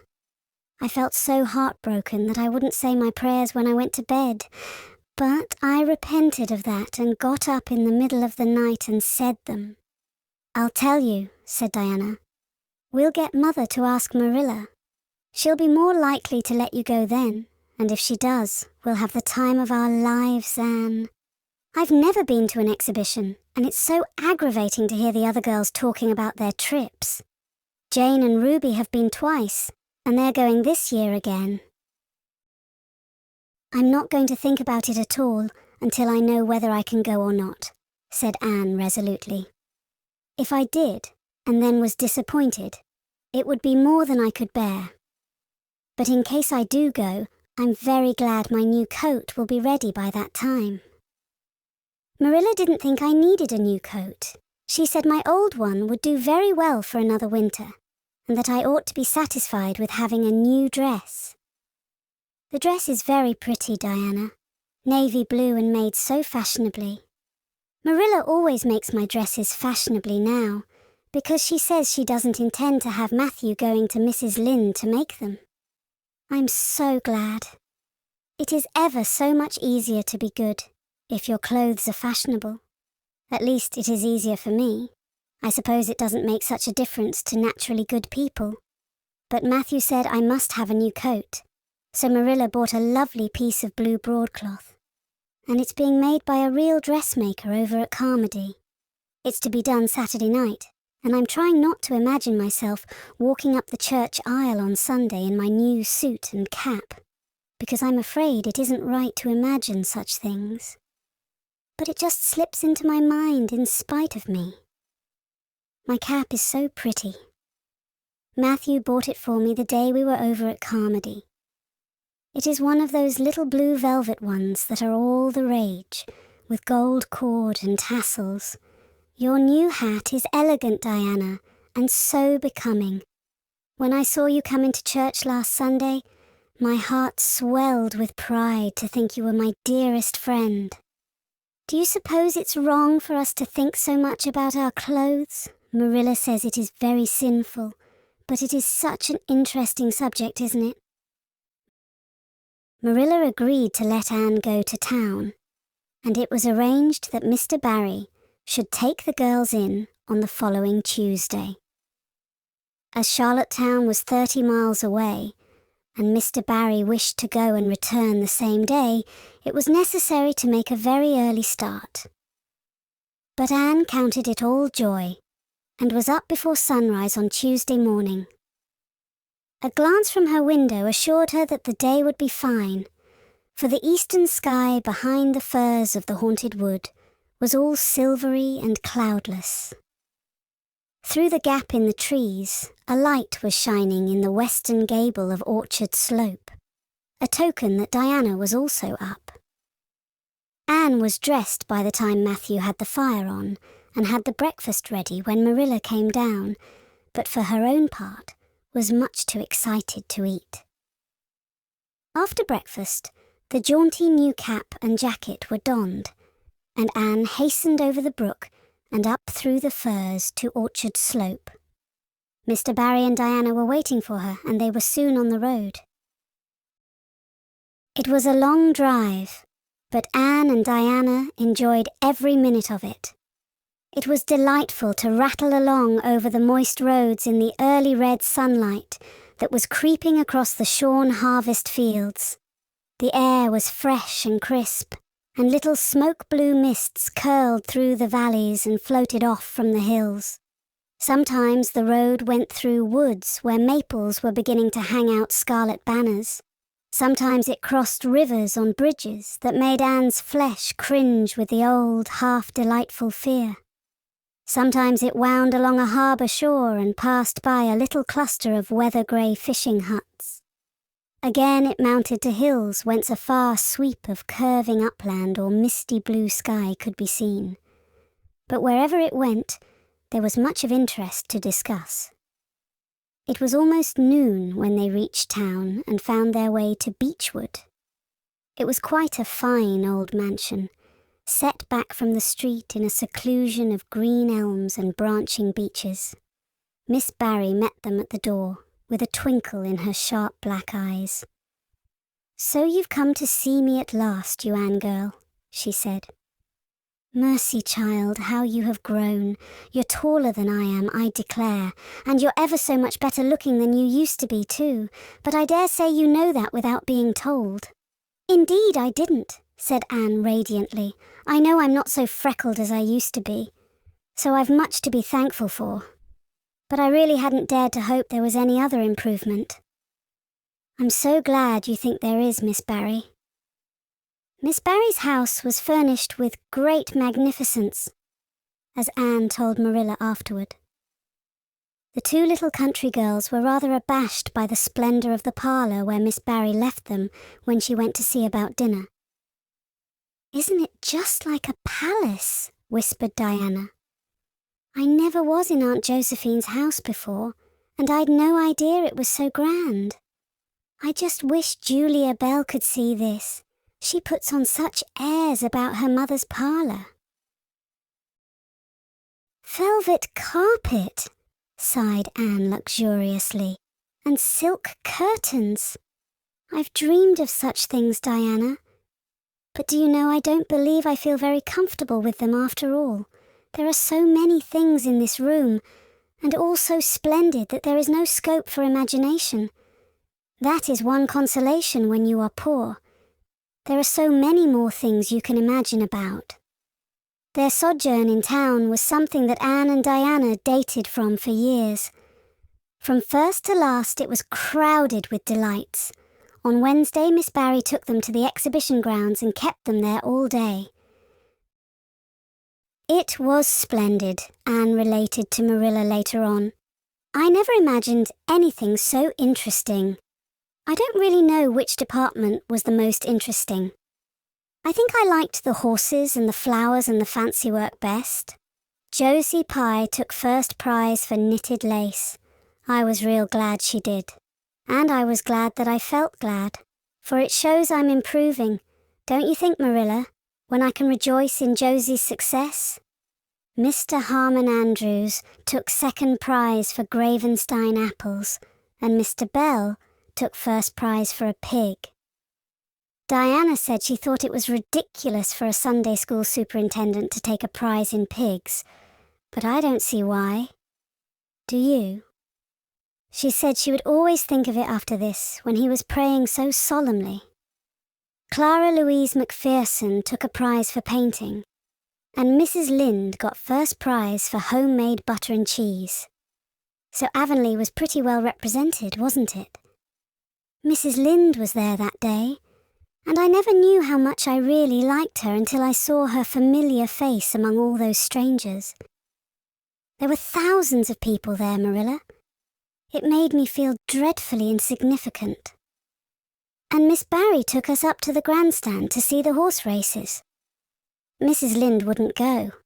She said horse racing was an abomination, and she, being a church member, thought it her bounden duty to set a good example by staying away.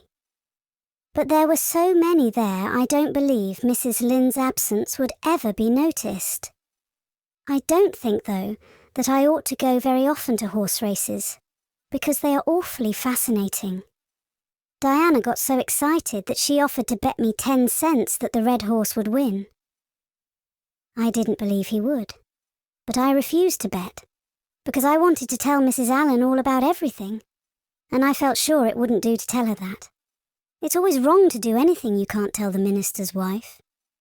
It's as good as an extra conscience to have a minister's wife for your friend. And I was very glad I didn't bet, because the red horse did win, and I would have lost 10 cents. So you see, that virtue was its own reward. We saw a man go up in a balloon. I'd love to go up in a balloon, Marilla. It would be simply thrilling. And we saw a man selling fortunes. You paid him 10 cents, and a little bird picked out your fortune for you. Miss Barry gave Diana and me 10 cents each to have our fortunes told. Mine was that I would marry a dark-complected man who was very wealthy, and I would go across water to live. I looked carefully at all the dark men I saw after that, but I didn't care much for any of them. And anyhow, I suppose it's too early to be looking out for him yet.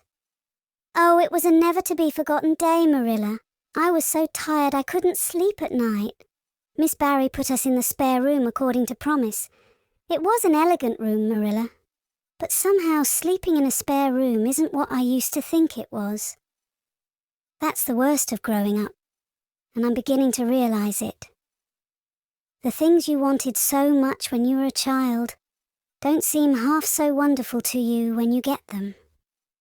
Thursday, the girls had a drive in the park, and in the evening, Miss Barry took them to a concert in the Academy of Music, where a noted prima donna was to sing. To Anne, the evening was a glittering vision of delight. Oh, Marilla, it was beyond description. I was so excited I couldn't even talk, so you may know what it was like. I just sat in enraptured silence. Madame Selitsky was perfectly beautiful and wore white satin and diamonds, but when she began to sing, I never thought about anything else. Oh, I can't tell you how I felt, but it seemed to me that it could never be hard to be good anymore. I felt like I do when I look up to the stars. Tears came into my eyes, but oh, they were such happy tears. I was so sorry when it was all over, and I told Miss Barry I didn't see how I was ever to return to common life again. She said she thought if we went over to the restaurant across the street and had an ice cream, it might help me. That sounded so prosaic, but to my surprise, I found it true.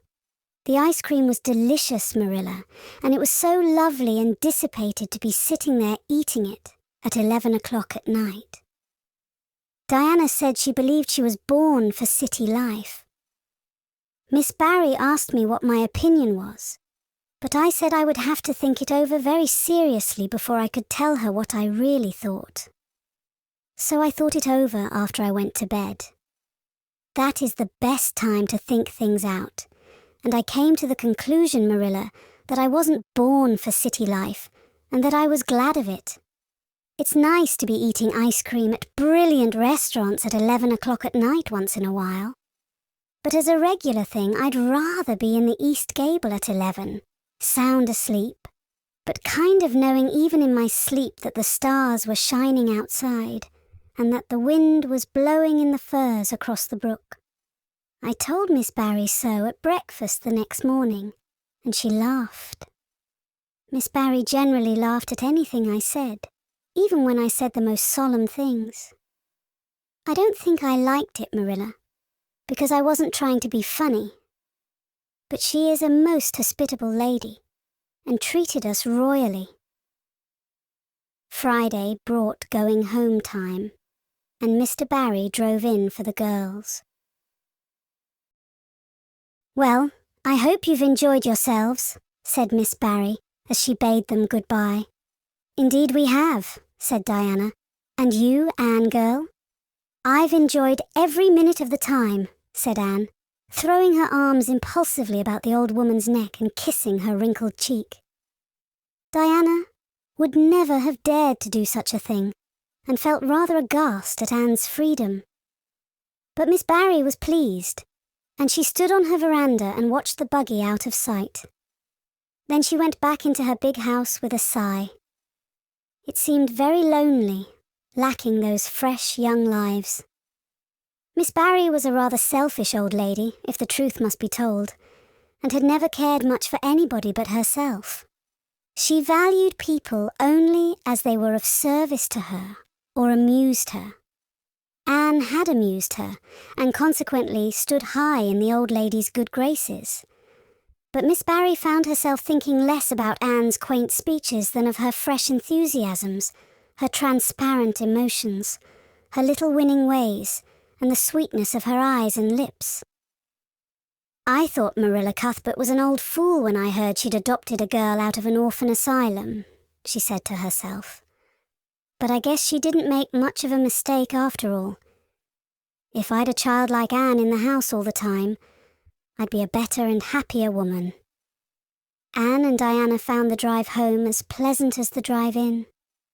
Pleasanter indeed, since there was the delightful consciousness of home waiting at the end of it.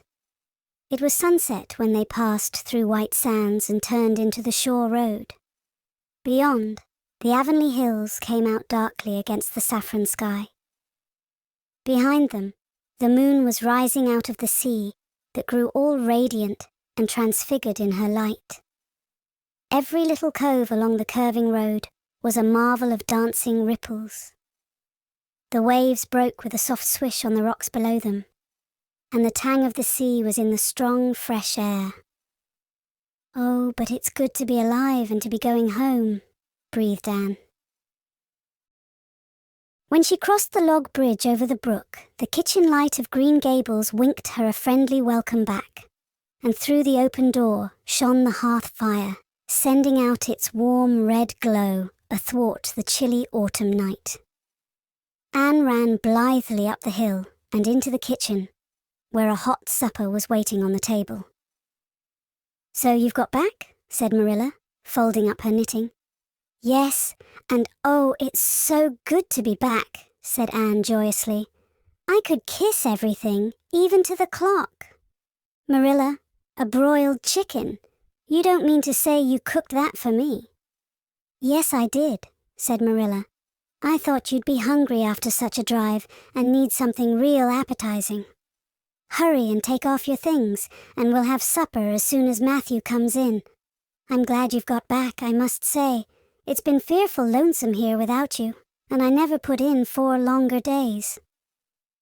After supper, Anne sat before the fire between Matthew and Marilla and gave them a full account of her visit. "I've had a splendid time," she concluded happily, "and I feel that it marks an epoch in my life.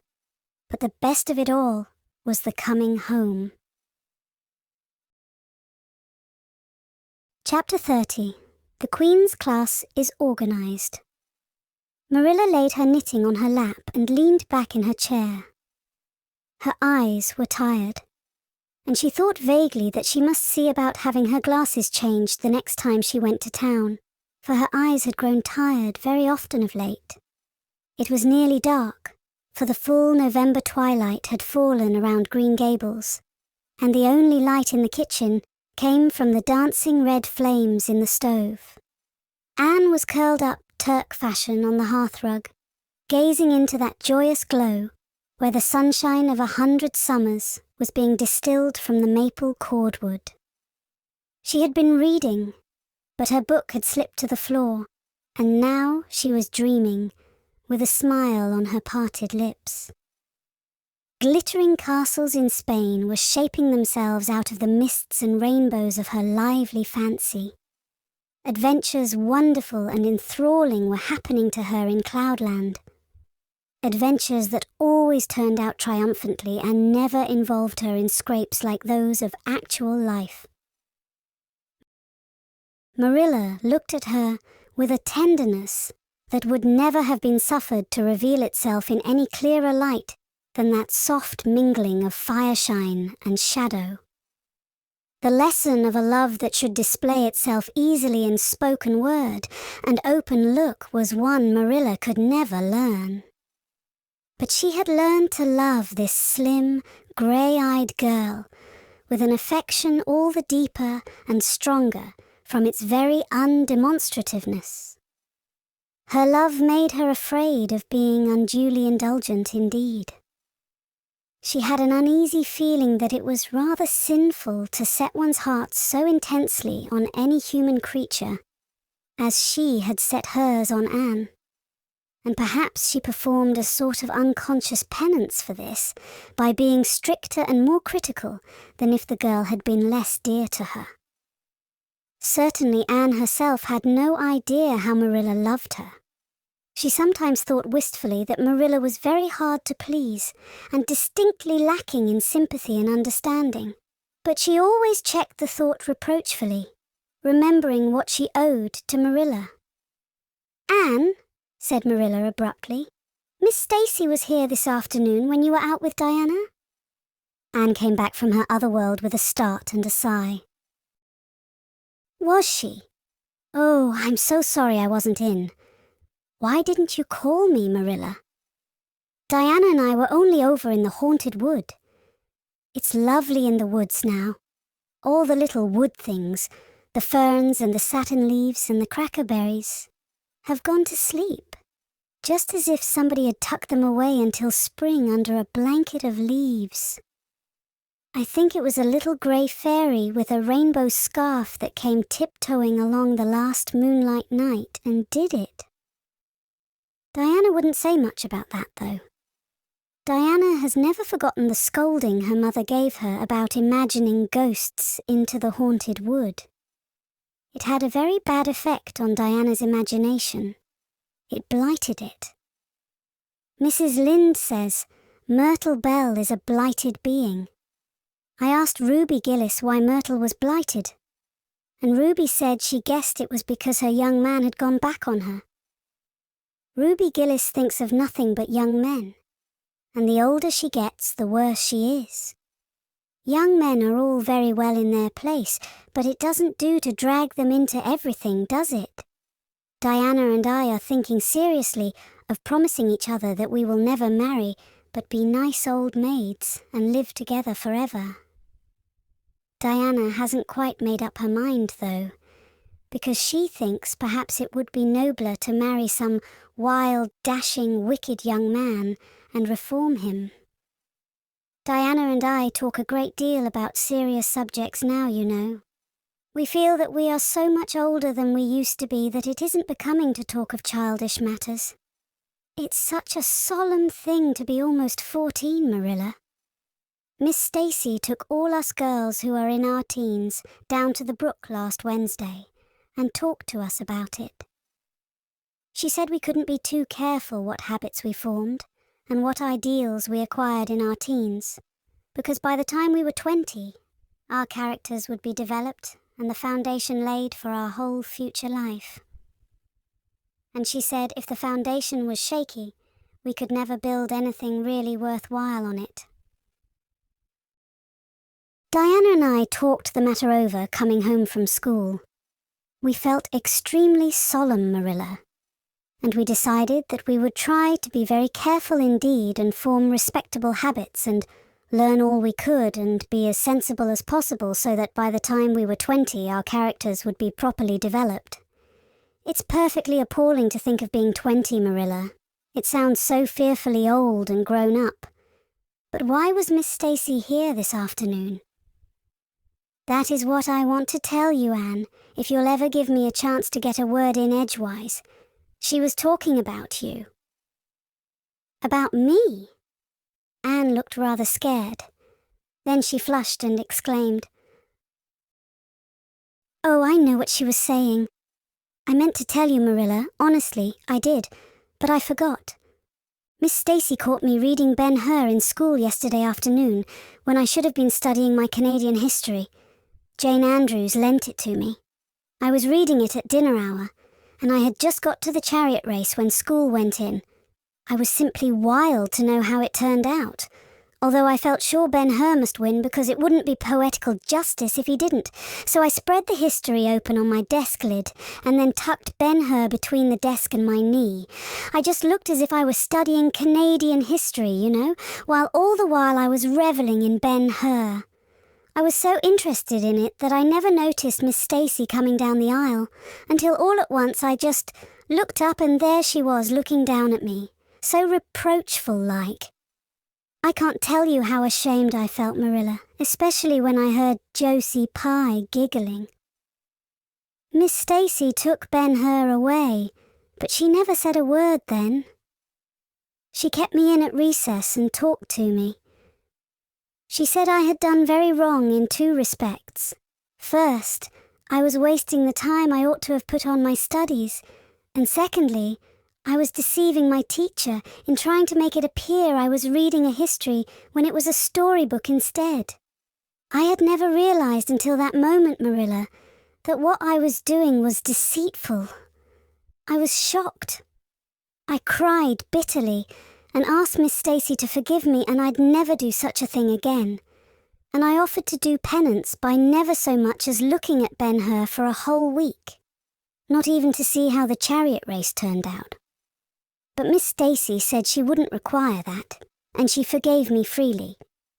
So I think it wasn't very kind of her to come up here to you about it after all. Miss Stacy never mentioned such a thing to me, Anne, and it's only your guilty conscience that's the matter with you. You have no business to be taking storybooks to school. You read too many novels anyhow. When I was a girl, I wasn't so much as allowed to look at a novel.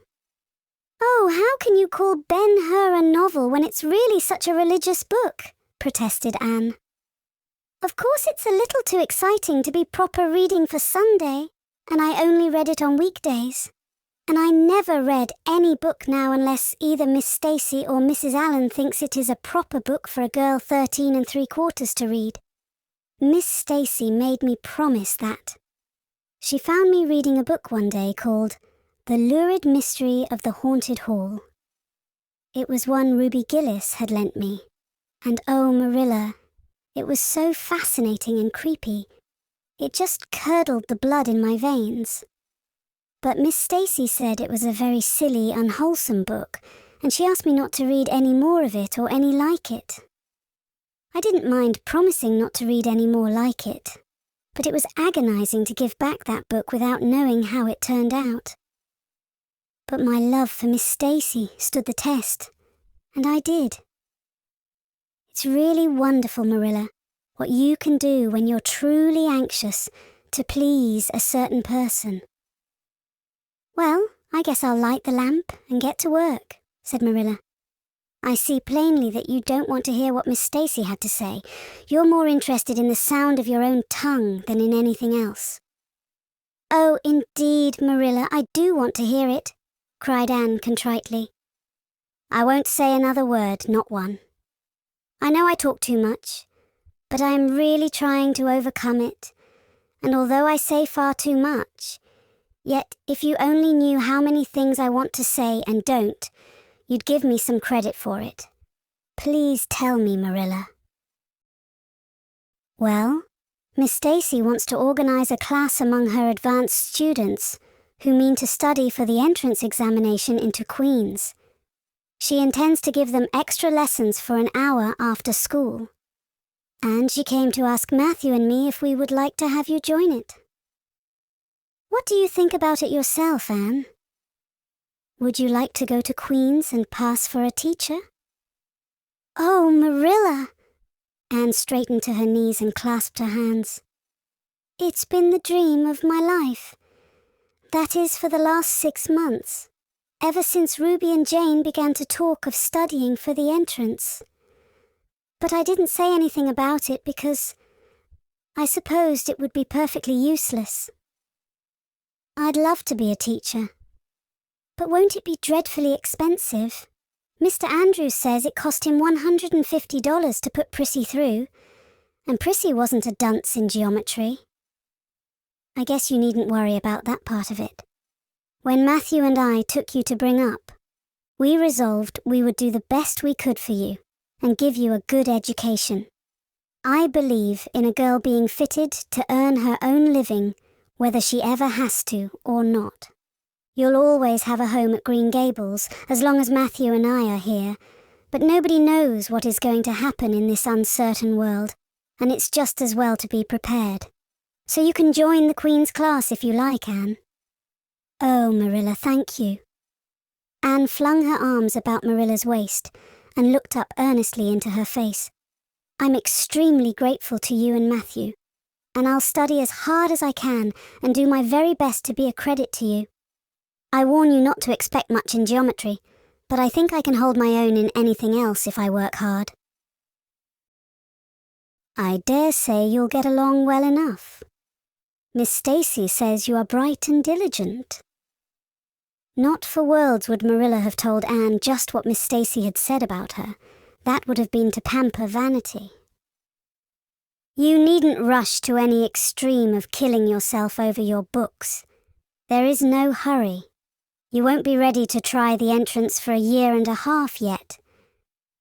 But it's well to begin in time and be thoroughly grounded, Miss Stacy says." "I shall take more interest than ever in my studies now," said Anne blissfully, "because I have a purpose in life. Mr. Allen says everybody should have a purpose in life and pursue it faithfully. Only he says we must first make sure that it is a worthy purpose.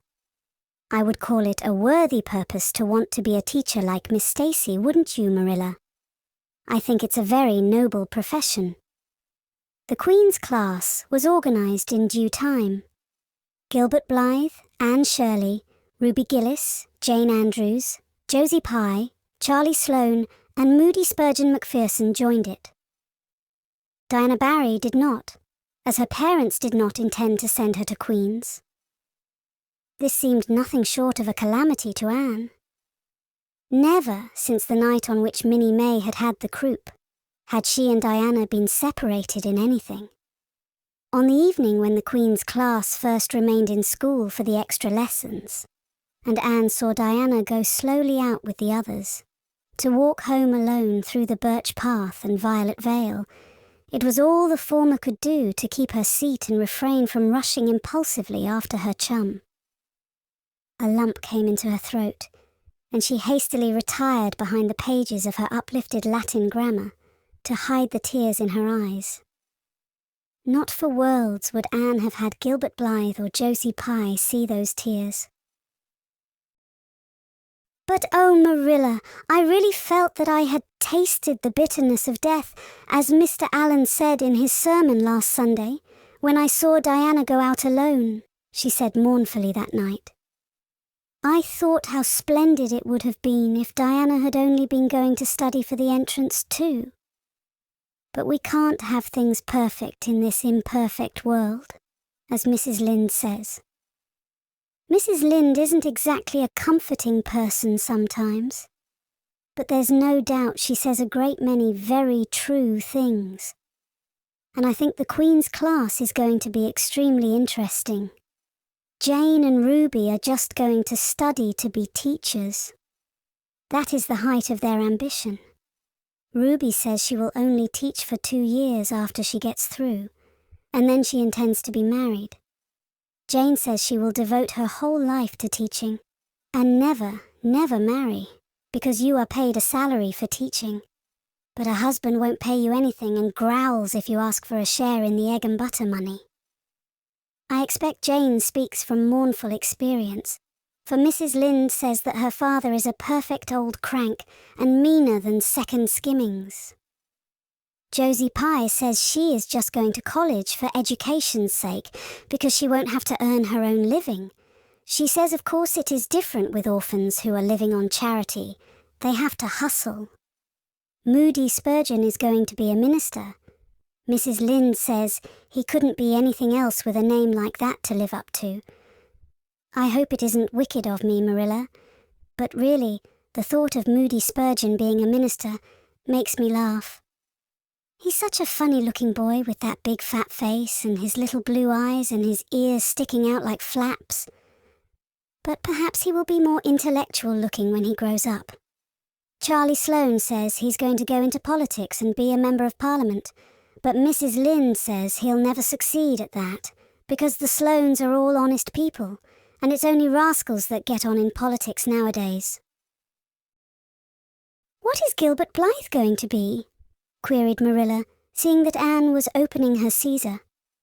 "I don't happen to know what Gilbert Blythe's ambition in life is, if he has any," said Anne scornfully.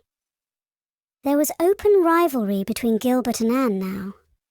Previously, the rivalry had been rather one-sided, but there was no longer any doubt that Gilbert was as determined to be first in class as Anne was. He was a foeman worthy of her steel. The other members of the class tacitly acknowledged their superiority and never dreamed of trying to compete with them. Since the day by the pond when she had refused to listen to his plea for forgiveness, Gilbert, save for the aforesaid determined rivalry, had evinced no recognition whatever of the existence of Anne Shirley. He talked and jested with the other girls, exchanged books and puzzles with them, discussed lessons and plans, sometimes walked home with one or the other of them from prayer meeting or debating club. But Anne Shirley he simply ignored. And Anne found out that it is not pleasant to be ignored. It was in vain that she told herself with a toss of her head that she did not care. Deep down in her wayward feminine little heart, she knew that she did care, and that if she had that chance of the Lake of Shining Waters again, she would answer very differently. All at once, as it seemed, and to her secret dismay, she found that the old resentment she had cherished against him was gone. Gone just when she most needed its sustaining power. It was in vain that she recalled every incident and emotion of that memorable occasion and tried to feel the old satisfying anger. That day by the pond had witnessed its last spasmodic flicker. Anne realized that she had forgiven and forgotten without knowing it. But it was too late. And at least neither Gilbert nor anybody else, not even Diana, should ever suspect how sorry she was, and how much she wished she hadn't been so proud and horrid. She determined to shroud her feelings in deepest oblivion, and it may be stated here and now that she did it, so successfully that Gilbert, who possibly was not quite so indifferent as he seemed, could not console himself with any belief that Anne felt his retaliatory scorn. The only poor comfort he had was that she snubbed Charlie Sloane, unmercifully, continually, and undeservedly. Otherwise the winter passed away in a round of pleasant duties and studies. For Anne the days slipped by like golden beads on the necklace of the year. She was happy, eager, interested. There were lessons to be learned and honour to be won. Delightful books to read, new pieces to be practised for the Sunday school choir, pleasant Saturday afternoons at the manse with Mrs. Allen. And then, almost before Anne realised it, spring had come again to Green Gables, and all the world was abloom once more. Studies palled just a wee bit then. The Queen's class, left behind in school while the others scattered to green lanes and leafy woodcuts and meadow byways, looked wistfully out of the windows and discovered that Latin verbs and French exercises had somehow lost the tang and zest they had possessed in the crisp winter months. Even Anne and Gilbert lagged and grew indifferent. Teacher and taught were alike glad when the term was ended and the glad vacation days stretched rosily before them.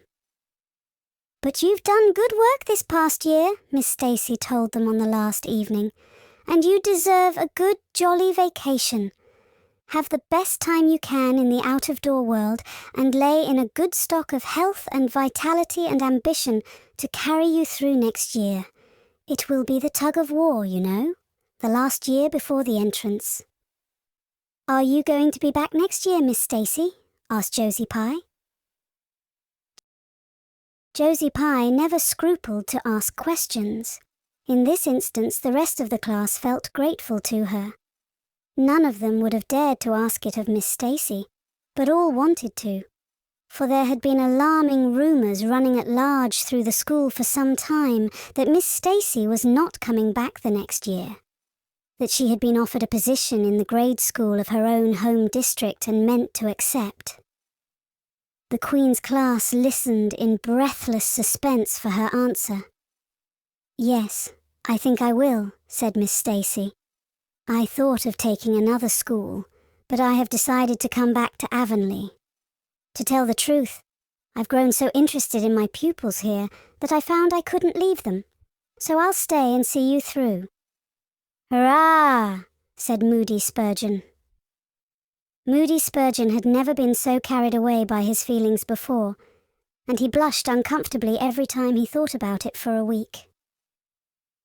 "Oh, I'm so glad," said Anne with shining eyes. "Dear Stacy, it would be perfectly dreadful if you didn't come back. I don't believe I could have the heart to go on with my studies at all if another teacher came here." When Anne got home that night, she stacked all her textbooks away in an old trunk in the attic, locked it, and threw the key into the blanket box. "I'm not even going to look at a school book in vacation," she told Marilla. "I've studied as hard all the term as I possibly could, and I've pored over that geometry until I know every proposition in the first book off by heart, even when the letters are changed. I just feel tired of everything sensible, and I'm going to let my imagination run riot for the summer. Oh, you needn't be alarmed, Marilla. I'll only let it run riot within reasonable limits. But I want to have a real good jolly time this summer, for maybe it's the last summer I'll be a little girl.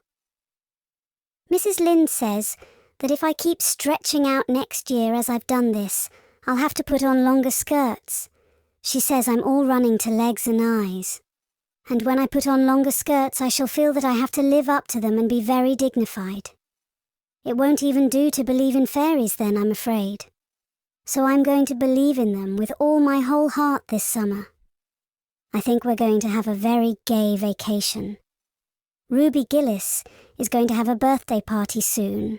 And there's the Sunday school picnic and the missionary concert next month. And Mr. Barry says that some evening he'll take Diana and me over to the White Sands Hotel and have dinner there. They have dinner there in the evening, you know.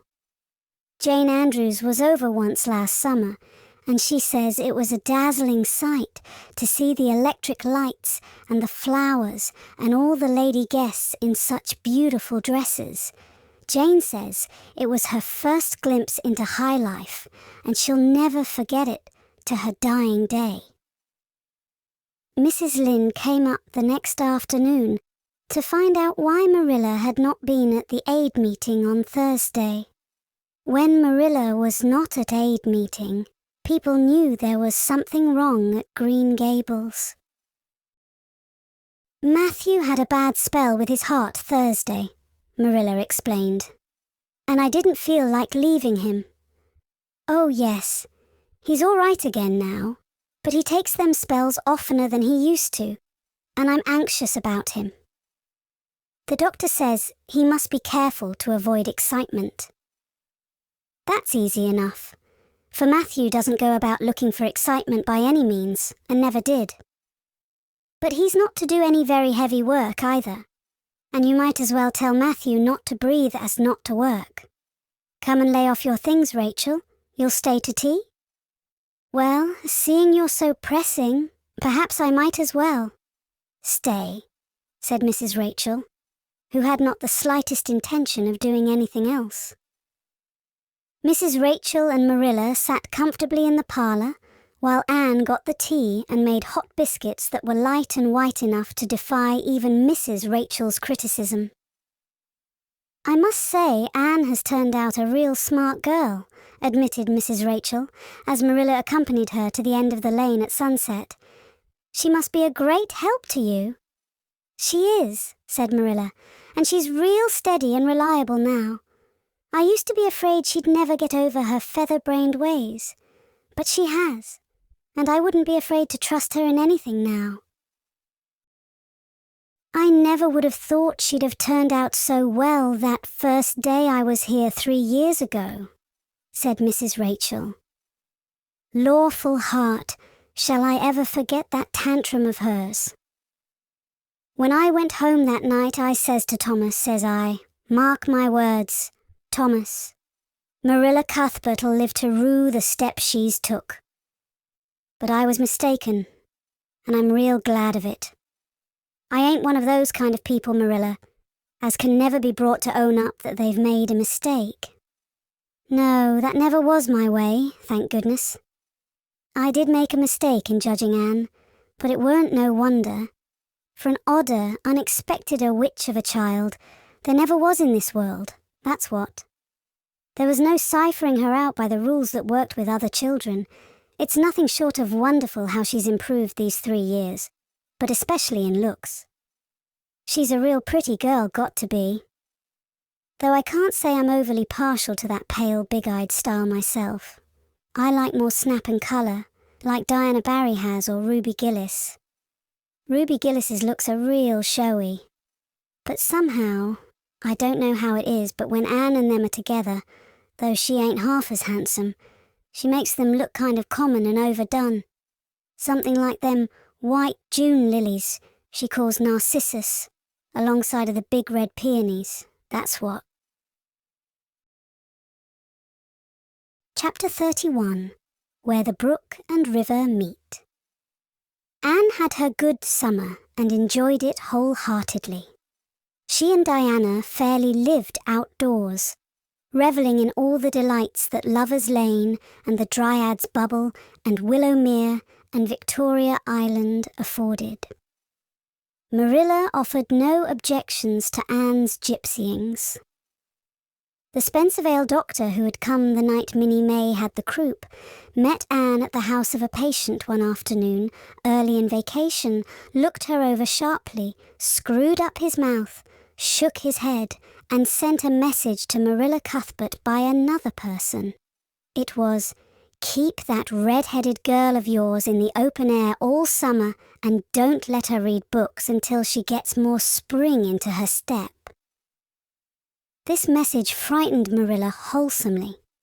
She read Anne's death warrant by consumption in it unless it was scrupulously obeyed. As a result, Anne had the golden summer of her life as far as freedom and frolic went. She walked, rode, berried, and dreamed to her heart's content. And when September came, she was bright-eyed and alert, with a step that would have satisfied the Spencervale doctor, and a heart full of ambition and zest once more. "I feel just like studying with might and main," she declared as she brought her books down from the attic. "Oh, you good old friends, I'm glad to see your honest faces once more. Yes, even you, geometry. I've had a perfectly beautiful summer, Marilla, and now I'm rejoicing as a strong man to run a race, as Mr. Allen said last Sunday. Doesn't Mr. Allen preach magnificent sermons? Mrs. Lynde says he is improving every day, and the first thing we know, some city church will gobble him up, and then we'll be left and have to turn to and break in another green preacher. But I don't see the use of meeting trouble halfway. Do you, Marilla? I think it would be better just to enjoy Mr. Allen while we have him. If I were a man, I think I'd be a minister. They can have such an influence for good, if their theology is sound. And it must be thrilling to preach splendid sermons and stir your hearers' hearts. Why can't women be ministers, Marilla? I asked Mrs. Lynde that, and she was shocked and said it would be a scandalous thing. She said there might be female ministers in the States, and she believed there was. But thank goodness we hadn't got to that stage in Canada yet, and she hoped we never would. But I don't see why. I think women would make splendid ministers. When there is a social to be got up, or a church tea or anything else to raise money, the women have to turn to and do the work. I'm sure Mrs. Lynde can pray every bit as well as Superintendent Bell, and I've no doubt she could preach too with a little practice. Yes, I believe she could, said Marilla dryly. She does plenty of unofficial preaching as it is. Nobody has much of a chance to go wrong in Avonlea with Rachel to oversee them. Marilla, said Anne in a burst of confidence, I want to tell you something and ask you what you think about it. It has worried me terribly. On Sunday afternoons, that is, when I think specially about such matters, I do really want to be good. And when I'm with you or Mrs. Allen or Miss Stacy, I want it more than ever. And I want to do just what would please you and what you would approve of. But mostly, when I'm with Mrs. Lynde, I feel desperately wicked, and as if I wanted to go and do the very thing she tells me I oughtn't to do. I feel irresistibly tempted to do it. Now, what do you think is the reason I feel like that? Do you think it's because I'm really bad and unregenerate? Marilla looked dubious for a moment. Then she laughed. If you are, I guess I am too, Anne. For Rachel often has that very effect on me. I sometimes think she'd have more of an influence for good, as you say yourself, if she didn't keep nagging people to do right. There should have been a special commandment against nagging. But there, I shouldn't talk so. Rachel is a good Christian woman, and she means well. There isn't a kinder soul in Avonlea, and she never shirks her share of work. I'm very glad you feel the same, said Anne decidedly. It's so encouraging. I shan't worry so much over that after this. But I dare say there'll be other things to worry me. They keep coming up new all the time. Things to perplex you, you know. You settle one question and there's another right after. There are so many things to be thought over and decided when you're beginning to grow up. It keeps me busy all the time thinking them over and deciding what is right. It's a serious thing to grow up, isn't it, Marilla?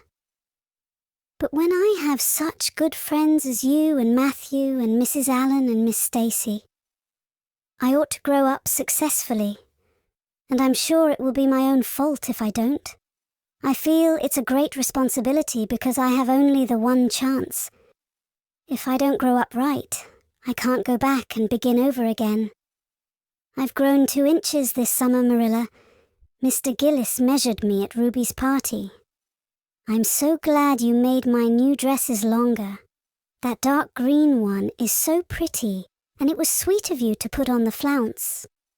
Of course, I know it wasn't really necessary, but flounces are so stylish this fall, and Josie Pye has flounces on all her dresses. I know I'll be able to study better because of mine.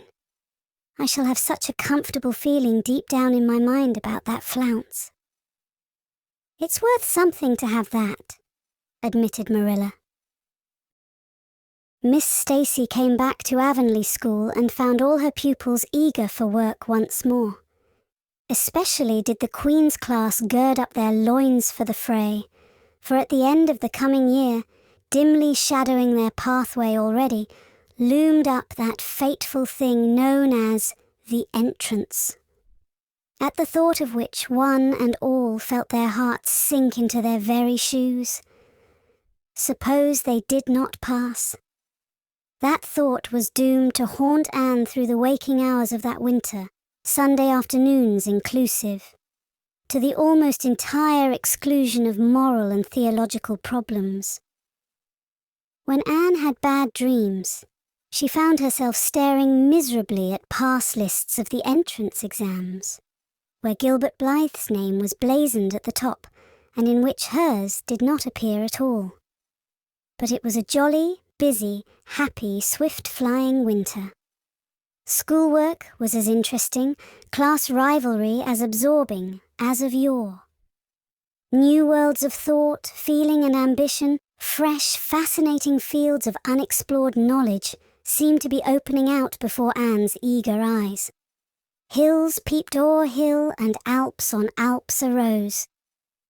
Much of all this was due to Miss Stacy's tactful, careful, broad-minded guidance. She led her class to think and explore and discover for themselves, and encouraged straying from the old beaten paths to a degree that quite shocked Mrs. Lynde and the school trustees, who viewed all innovations on established methods rather dubiously. Apart from her studies, Anne expanded socially. For Marilla, mindful of the Spencervale doctor's dictum, no longer vetoed occasional outings. The debating club flourished and gave several concerts. There were 1 or 2 parties almost verging on grown-up affairs. There were sleigh drives and skating frolics galore. Between times, Anne grew, shooting up so rapidly that Marilla was astonished one day, when they were standing side by side, to find the girl was taller than herself. "Why, Anne, how you've grown," she said, almost unbelievingly. A sigh followed on the words. Marilla felt a queer regret over Anne's inches. The child she had learned to love had vanished somehow, and here was this tall, serious-eyed girl of 15, with the thoughtful brows and the proudly poised little head in her place. Marilla loved the girl as much as she had loved the child, but she was conscious of a queer, sorrowful sense of loss. And that night, when Anne had gone to prayer meeting with Diana, Marilla sat alone in the wintry twilight and indulged in the weakness of a cry. Matthew, coming in with a lantern, caught her at it and gazed at her in such consternation that Marilla had to laugh through her tears. "I was thinking about Anne," she explained. "She's got to be such a big girl, and she'll probably be away from us next winter. I'll miss her terrible." "She'll be able to come home often," comforted Matthew, to whom Anne was as yet and always would be the little eager girl he had brought home from Bright River on that June evening 4 years before. The branch railroad will be built to Carmody by that time. It won't be the same thing as having her here all the time, sighed Marilla gloomily, determined to enjoy her luxury of grief uncomforted. But there, men can't understand these things. There were other changes in Anne, no less real than the physical change. For one thing, she became much quieter. Perhaps she thought all the more and dreamed as much as ever, but she certainly talked less. Marilla noticed and commented on this also. You don't chatter half as much as you used to, Anne, nor use half as many big words. What has come over you? Anne coloured and laughed a little as she dropped her book and looked dreamily out of the window, where big fat red buds were bursting out on the creeper in response to the lure of the spring sunshine. I don't know. I don't want to talk as much, she said, denting her chin thoughtfully with her forefinger. It's nicer to think dear, pretty thoughts and keep them in one's heart, like treasures. I don't like to have them laughed at or wondered over. And somehow I don't want to use big words anymore. It's almost a pity, isn't it, now that I'm really growing big enough to say them if I did want to. It's fun to be almost grown up in some ways, but it's not the kind of fun I expected, Marilla. There's so much to learn and do and think that there isn't time for big words. Besides, Miss Stacy says the short ones are much stronger and better. She makes us write all our essays as simply as possible. It was hard at first. I was so used to crowding in all the fine big words I could think of, and I thought of any number of them. But I've got used to it now and I see it so much better. What has become of your story club? I haven't heard you speak of it for a long time. The story club isn't in existence any longer. We hadn't time for it. And anyhow, I think we had got tired of it. It was silly to be writing about love and murder and elopements and mysteries. Miss Stacy sometimes has us write a story for training in composition. But she won't let us write anything but what might happen in Avonlea in our own lives. And she criticises it very sharply, and makes us criticise our own too. I never thought my compositions had so many faults until I began to look for them myself. I felt so ashamed I wanted to give up altogether. But Miss Stacy said I could learn to write well if I only trained myself to be my own severest critic, and so I am trying to. You've only 2 more months before the entrance, said Marilla. Do you think you'll be able to get through? Anne shivered. I don't know. Sometimes I think I'll be all right, and then I get horribly afraid. We've studied hard, and Miss Stacy has drilled us thoroughly, but we mayn't get through for all that. We've each got a stumbling block. Mine is geometry, of course, and Jane's is Latin, and Ruby and Charlie's is algebra, and Josie's is arithmetic. Moody Spurgeon says he feels it in his bones that he is going to fail in English history. Miss Stacy is going to give us examinations in June just as hard as we'll have at the entrance, and mark us just as strictly. So we'll have some idea. I wish it was all over, Marilla. It haunts me. Sometimes I wake up in the night and wonder what I'll do if I don't pass. Why? Go to school next year and try again, said Marilla unconcernedly. Oh, I don't believe I'd have the heart for it. It would be such a disgrace to fail, especially if the others passed, and I get so nervous in an examination that I'm likely to make a mess of it. I wish I had nerves like Jane Andrews. Nothing rattles her. Anne sighed, and dragging her eyes from the witcheries of the spring world, the beckoning day of breeze and blue, and the green things upspringing in the garden, buried herself resolutely in her book. There would be other springs, but if she did not succeed in passing the entrance, Anne felt convinced that she would never recover sufficiently to enjoy them. Chapter 32. The pass list is out. With the end of June came the close of the term and the close of Miss Stacy's rule in Avonlea School. Anne and Diana walked home that evening feeling very sober indeed. Red eyes and damp handkerchiefs bore convincing testimony to the fact that Miss Stacy's farewell words must have been quite as touching as Mr. Phillips's had been under similar circumstances 3 years before. Diana looked back at the schoolhouse from the foot of the spruce hill and sighed deeply. "It does seem as if it was the end of everything, doesn't it?" she said dismally. "You oughtn't to feel half as badly as I do," said Anne, hunting vainly for a dry spot on her handkerchief. "You'll be back again next winter, but I suppose I've left the dear old school forever. If I have good luck, that is. It won't be a bit the same. Miss Stacy won't be there. Nor you, nor Jane, nor Ruby, probably. I shall have to sit all alone, for I couldn't bear to have another deskmate after you. Oh, we have had jolly times, haven't we, Anne? It's dreadful to think they're all over." 2 big tears rolled down by Diana's nose. "If you would stop crying, I could," said Anne imploringly. "Just as soon as I put away my hanky, I see you brimming up, and that starts me off again. As Mrs. Lynde says, if you can't be cheerful as you can. After all, I dare say I'll be back next year. This is one of the times I know I'm not going to pass. They're getting alarmingly frequent.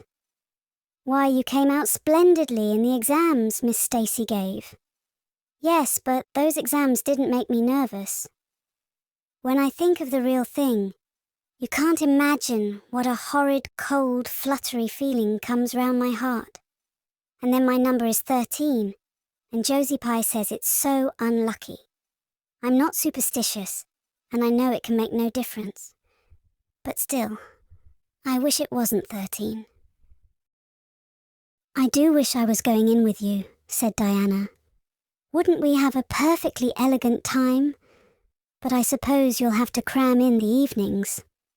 "No, Miss Stacy has made us promise not to open a book at all. She says it would only tire and confuse us, and we are to go out walking and not think about the exams at all, and go to bed early. It's good advice, but I expect it will be hard to follow. Good advice is apt to be, I think. Prissy Andrews told me that she sat up half the night every night of her entrance week and crammed for dear life. And I had determined to sit up at least as long as she did. It was so kind of your Aunt Josephine to ask me to stay at Beechwood while I'm in town. You'll write to me while you're in, won't you? I'll write Tuesday night and tell you how the first day goes, promised Anne.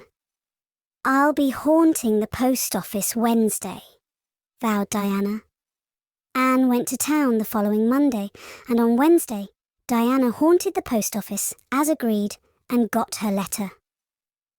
Dearest Diana, wrote Anne, here it is Tuesday night, and I'm writing this in the library at Beechwood. Last night, I was horribly lonesome all alone in my room and wished so much you were with me. I couldn't cram because I'd promised Miss Stacy not to. But it was as hard to keep from opening my history as it used to be to keep from reading a story before my lessons were learned. This morning, Miss Stacy came for me, and we went to the academy, calling for Jane and Ruby and Josie on our way.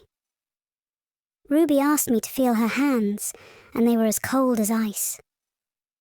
Josie said I looked as if I hadn't slept a wink, and she didn't believe I was strong enough to stand the grind of the teacher's course, even if I did get through. There are times and seasons, even yet, when I don't feel that I've made any great headway in learning to like Josie Pye. When we reached the academy, there were scores of students there from all over the island. The first person we saw was Moody Spurgeon, sitting on the steps and muttering away to himself. Jane asked him what on earth he was doing, and he said he was repeating the multiplication table over and over to steady his nerves and, for pity's sake, not to interrupt him. Because if he stopped for a moment, he got frightened and forgot everything he ever knew. But the multiplication table kept all his facts firmly in their proper place. When we were assigned to our rooms, Miss Stacy had to leave us. Jane and I sat together, and Jane was so composed that I envied her. No need of the multiplication table for good, steady, sensible Jane. I wondered if I looked as I felt, and if they could hear my heart thumping clear across the room. Then a man came in and began distributing the English examination sheets. My hands grew cold then, and my head fairly whirled around as I picked it up. Just one awful moment, Diana.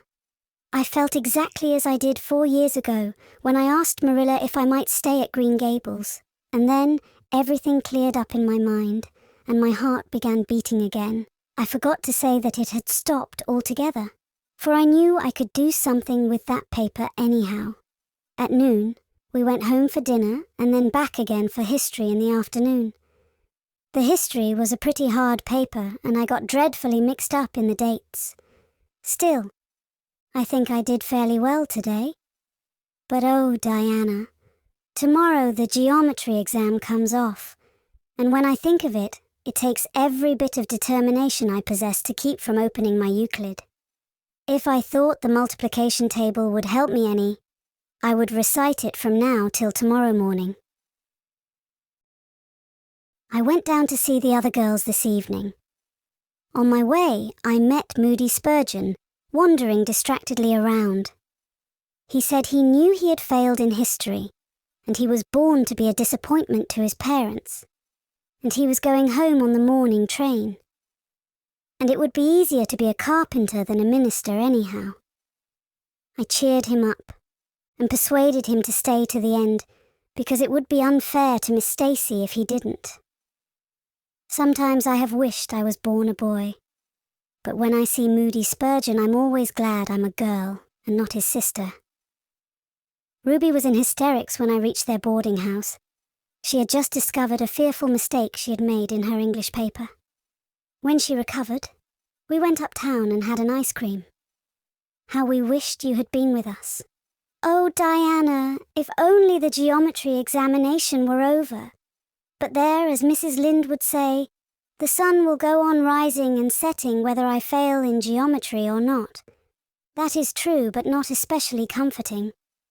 I think I'd rather it didn't go on if I failed. Yours devotedly, Anne.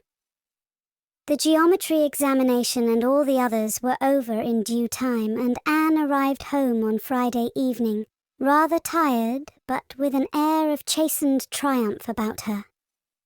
Diana was over at Green Gables when she arrived, and they met as if they had been parted for years. You old darling, it's perfectly splendid to see you back again. It seems like an age since you went to town and... Oh, Anne, how did you get along? Pretty well, I think, in everything but the geometry. I don't know whether I passed in it or not, and I have a creepy, crawly presentiment that I didn't. Oh, how good it is to be back. Green Gables is the dearest, loveliest spot in the world. How did the others do? The girls say they know they didn't pass, but I think they did pretty well. Josie says the geometry was so easy a child of 10 could do it. Moody Spurgeon still thinks he failed in history, and Charlie says he failed in algebra, but we don't really know anything about it, and won't until the pass list is out.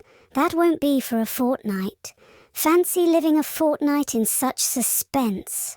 I wish I could go to sleep and never wake up until it is over. Diana knew it would be useless to ask how Gilbert Blythe had fared, so she merely said, "Oh, you'll pass all right, don't worry." "I'd rather not pass at all than not come out pretty well up on the list," flashed Anne, by which she meant, and Diana knew she meant, that success would be incomplete and bitter if she did not come out ahead of Gilbert Blythe. With this end in view, Anne had strained every nerve during the examinations. So had Gilbert. They had met and passed each other on the street a dozen times without any sign of recognition, and every time Anne had held her head a little higher and wished a little more earnestly that she had made friends with Gilbert when he asked her, and vowed a little more determinedly to surpass him in the examination. She knew that all Avonlea Junior was wondering which would come out first. She even knew that Jimmy Glover and Ned Wright had a bet on the question, and that Josie Pye had said there was no doubt in the world that Gilbert would be first. And she felt that her humiliation would be unbearable if she failed.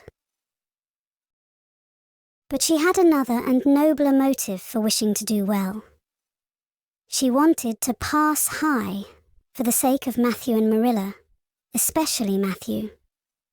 Matthew had declared to her his conviction that she would beat the whole island.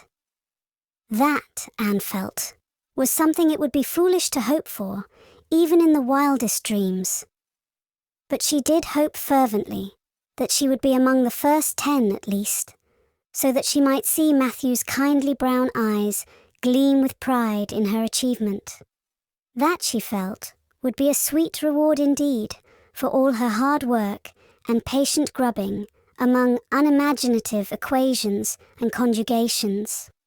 At the end of the fortnight, Anne took to haunting the post office also, in the distracted company of Jane, Ruby, and Josie, opening the Charlottetown dailies with shaking hands and cold, sink-away feelings as bad as any experience during the entrance week.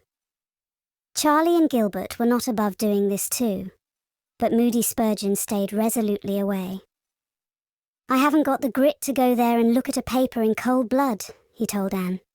"I'm just going to wait until somebody comes and tells me suddenly whether I've passed or not." When 3 weeks had gone by without the pass list appearing, Anne began to feel that she really couldn't stand the strain much longer. Her appetite failed, and her interest in Avonlea doings languished. Mrs. Lynde wanted to know what else you could expect with a Tory superintendent of education at the head of affairs.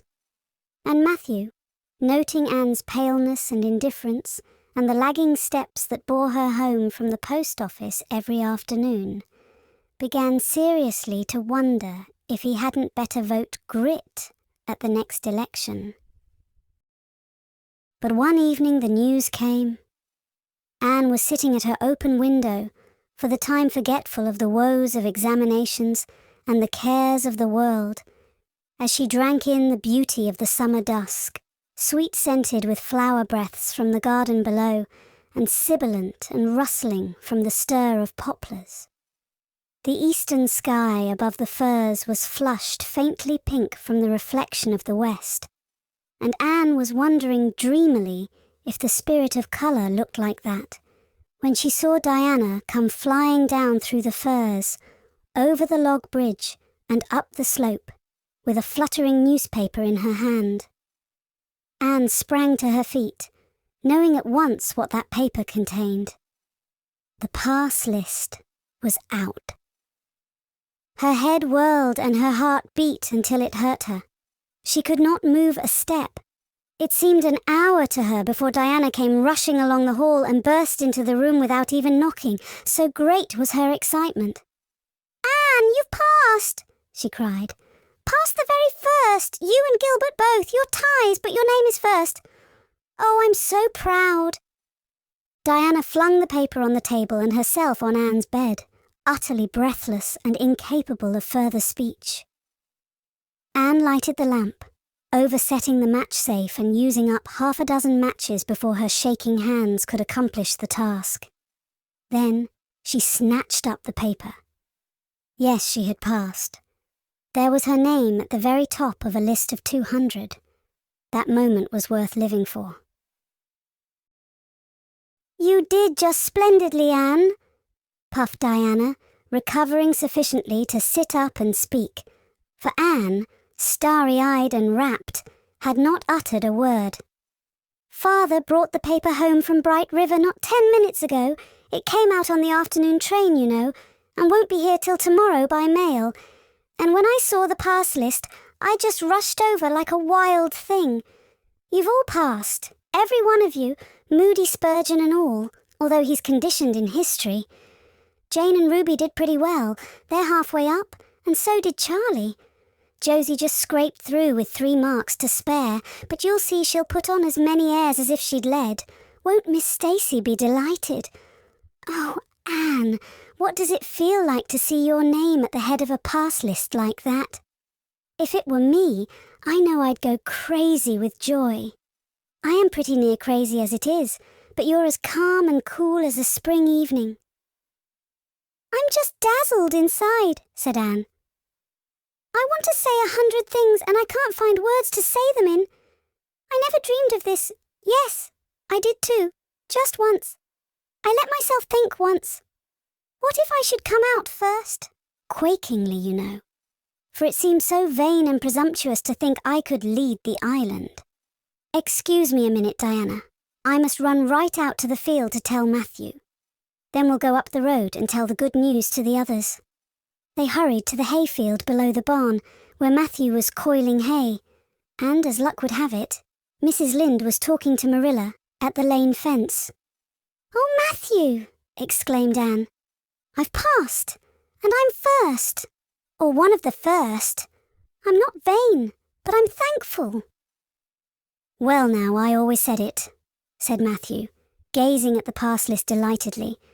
"I knew you could beat them all easy."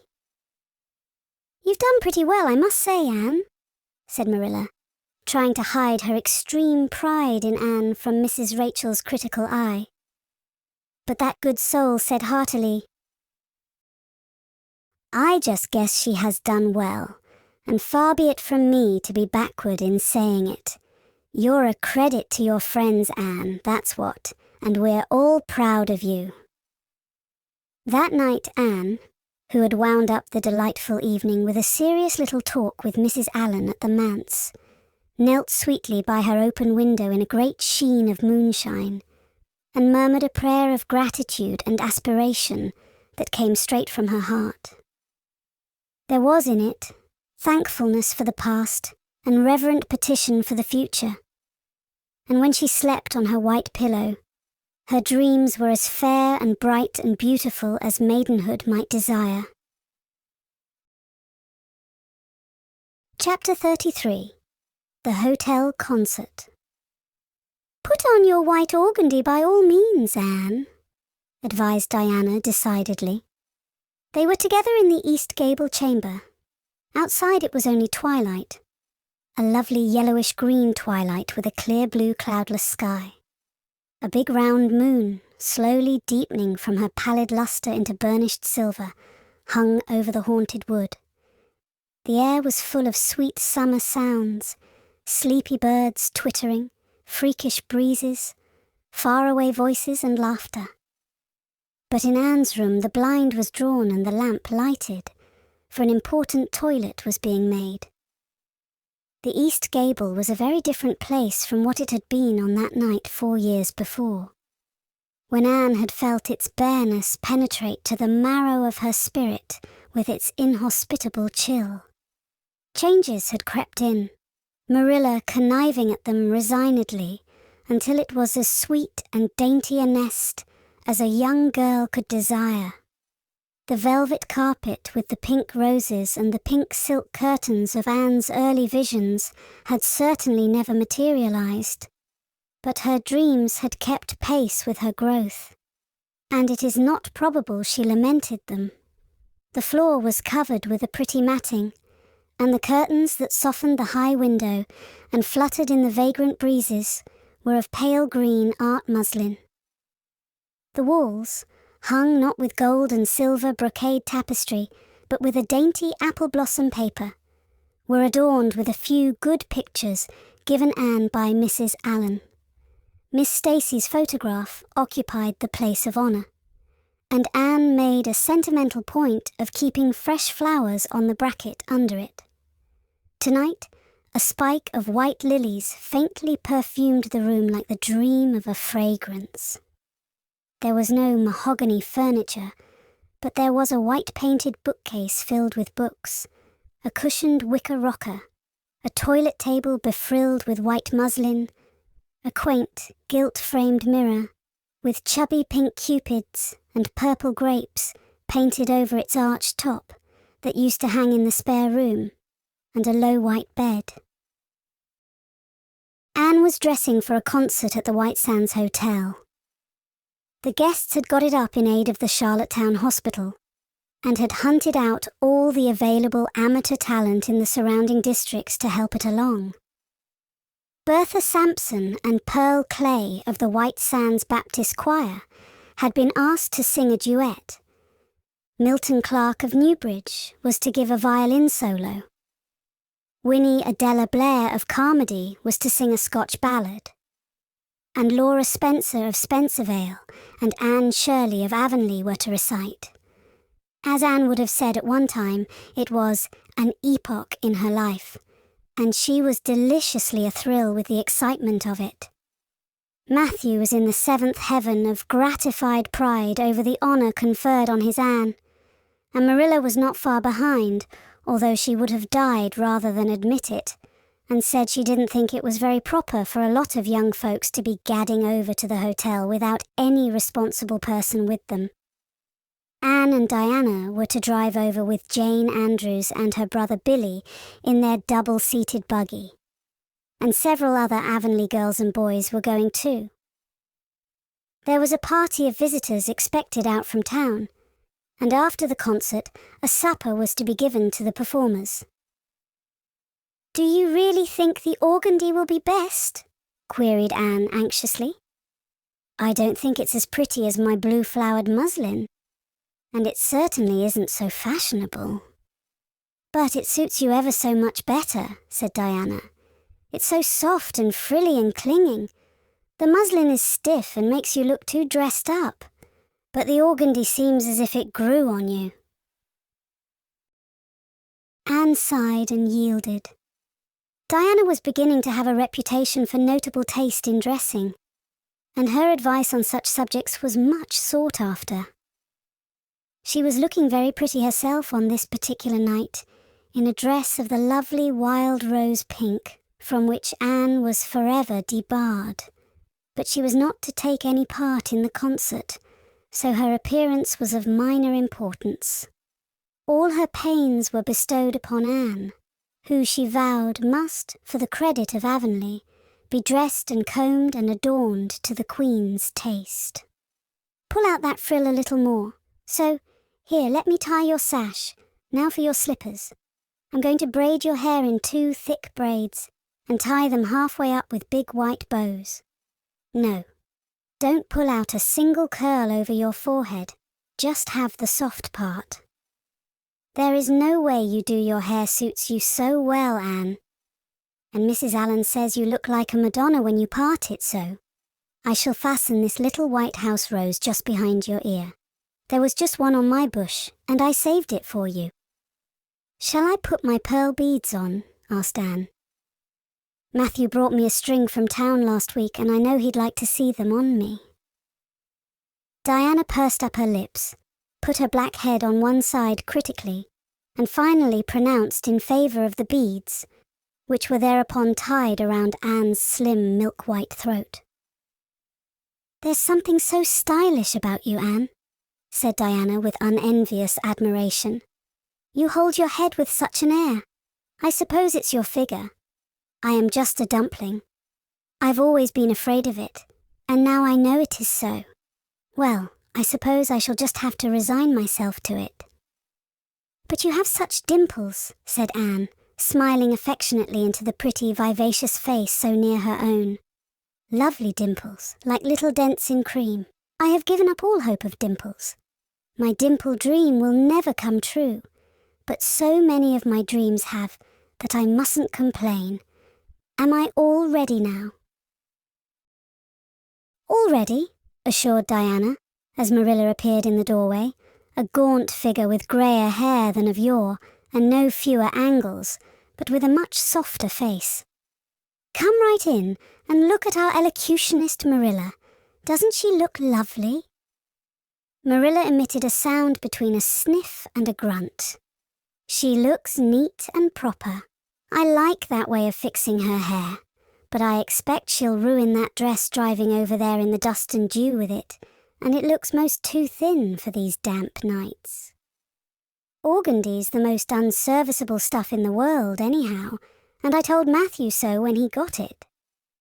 But there is no use in saying anything to Matthew nowadays. Time was when he would take my advice, but now he just buys things for Anne regardless, and the clerks at Carmody know they can palm anything off on him. Just let them tell him a thing is pretty and fashionable, and Matthew plunks his money down for it. Mind you, keep your skirt clear of the wheel, Anne, and put your warm jacket on. Then Marilla stalked downstairs, thinking proudly how sweet Anne looked, with that one moonbeam from the forehead to the crown, and regretting that she could not go to the concert herself to hear her girl recite. "I wonder if it is too damp for my dress," said Anne anxiously. "Not a bit of it," said Diana, pulling up the window blind. "It's a perfect night, and there won't be any dew. Look at the moonlight." "I'm so glad my window looks east into the sun rising," said Anne, going over to Diana. "It's so splendid to see the morning coming up over those long hills and glowing through those sharp fir tops. It's new every morning, and I feel as if I washed my very soul in that bath of earliest sunshine. Oh, Diana, I love this little room so dearly. I don't know how I'll get along without it when I go to town next month." "Don't speak of your going away tonight," begged Diana. "I don't want to think of it. It makes me so miserable, and I do want to have a good time this evening. What are you going to recite, Anne? And are you nervous?" "Not a bit. I've recited so often in public I don't mind at all now. I've decided to give the Maiden's Vow. It's so pathetic. Laura Spencer is going to give a comic recitation, but I'd rather make people cry than laugh." "What will you recite if they encore you?" "They won't dream of encoring me," scoffed Anne, who was not without her own secret hopes that they would, and already visioned herself telling Matthew all about it at the next morning's breakfast table. "There are Billy and Jane now. I hear the wheels. Come on." Billy Andrews insisted that Anne should ride on the front seat with him, so she unwillingly climbed up. She would have much preferred to sit back with the girls, where she could have laughed and chattered to her heart's content. There was not much of either laughter or chatter in Billy. He was a big, fat, stolid youth of 20, with a round, expressionless face and a painful lack of conversational gifts. But he admired Anne immensely, and was puffed up with pride over the prospect of driving to White Sands with that slim, upright figure beside him. Anne, by dint of talking over her shoulder to the girls and occasionally passing a sop of civility to Billy, who grinned and chuckled and never could think of any reply until it was too late, contrived to enjoy the drive in spite of all. It was a night for enjoyment. The road was full of buggies, all bound for the hotel, and laughter, silver clear, echoed and re-echoed along it. When they reached the hotel, it was a blaze of light from top to bottom. They were met by the ladies of the concert committee, one of whom took Anne off to the performers' dressing room, which was filled with the members of a Charlottetown symphony club, among whom Anne felt suddenly shy and frightened and countrified. Her dress, which, in the East Gable, had seemed so dainty and pretty, now seemed simple and plain, too simple and plain, she thought, among all the silks and laces that glistened and rustled around her. What were her pearl beads compared to the diamonds of the big, handsome lady near her? And how poor her one wee white rose must look beside all the hothouse flowers the others wore. Anne laid her hat and jacket away and shrank miserably into a corner. She wished herself back in the white room at Green Gables. It was still worse on the platform of the big concert hall of the hotel, where she presently found herself. The electric lights dazzled her eyes. The perfume and hum bewildered her. She wished she was sitting down in the audience with Diana and Jane, who seemed to be having a splendid time away at the back. She was wedged in between a stout lady in pink silk and a tall, scornful-looking girl in a white lace dress. The stout lady occasionally turned her head squarely around and surveyed Anne through her eyeglasses until Anne, acutely sensitive of being so scrutinized, felt that she must scream aloud. And the white lace girl kept talking audibly to her next neighbour about the country bumpkins and rustic belles in the audience, languidly anticipating such fun from the displays of local talent on the programme. Anne believed that she would hate that white lace girl to the end of life. Unfortunately for Anne, a professional elocutionist was staying at the hotel and had consented to recite. She was a lithe, dark-eyed woman in a wonderful gown of shimmering grey stuff like woven moonbeams, with gems on her neck and in her dark hair. She had a marvellously flexible voice and wonderful power of expression. The audience went wild over her selection. Anne, forgetting all about herself and her troubles for the time, listened with rapt and shining eyes. But when the recitation ended, she suddenly put her hands over her face. She could never get up and recite after that. Never. Had she ever thought she could recite? Oh, if she were only back at Green Gables. At this unpropitious moment, her name was called. Somehow Anne, who did not notice the rather guilty little start of surprise the white lace girl gave, and would not have understood the subtle compliment implied therein if she had, got on her feet and moved dizzily out to the front. She was so pale that Diana and Jane, down in the audience, clasped each other's hands in nervous sympathy. Anne was the victim of an overwhelming attack of stage fright. Often as she had recited in public, she had never before faced such an audience as this, and the sight of it paralyzed her energies completely. Everything was so strange, so brilliant, so bewildering. The rows of ladies in evening dress, the critical faces, the whole atmosphere of wealth and culture about her. Very different this from the plain benches at the debating club, filled with the homely, sympathetic faces of friends and neighbours. These people, she thought, would be merciless critics. Perhaps, like the white lace girl, they anticipated amusement from her rustic efforts. She felt hopelessly, helplessly ashamed and miserable. Her knees trembled, her heart fluttered. A horrible faintness came over her. Not a word could she utter, and the next moment she would have fled from the platform despite the humiliation which she felt must ever after be her portion if she did so.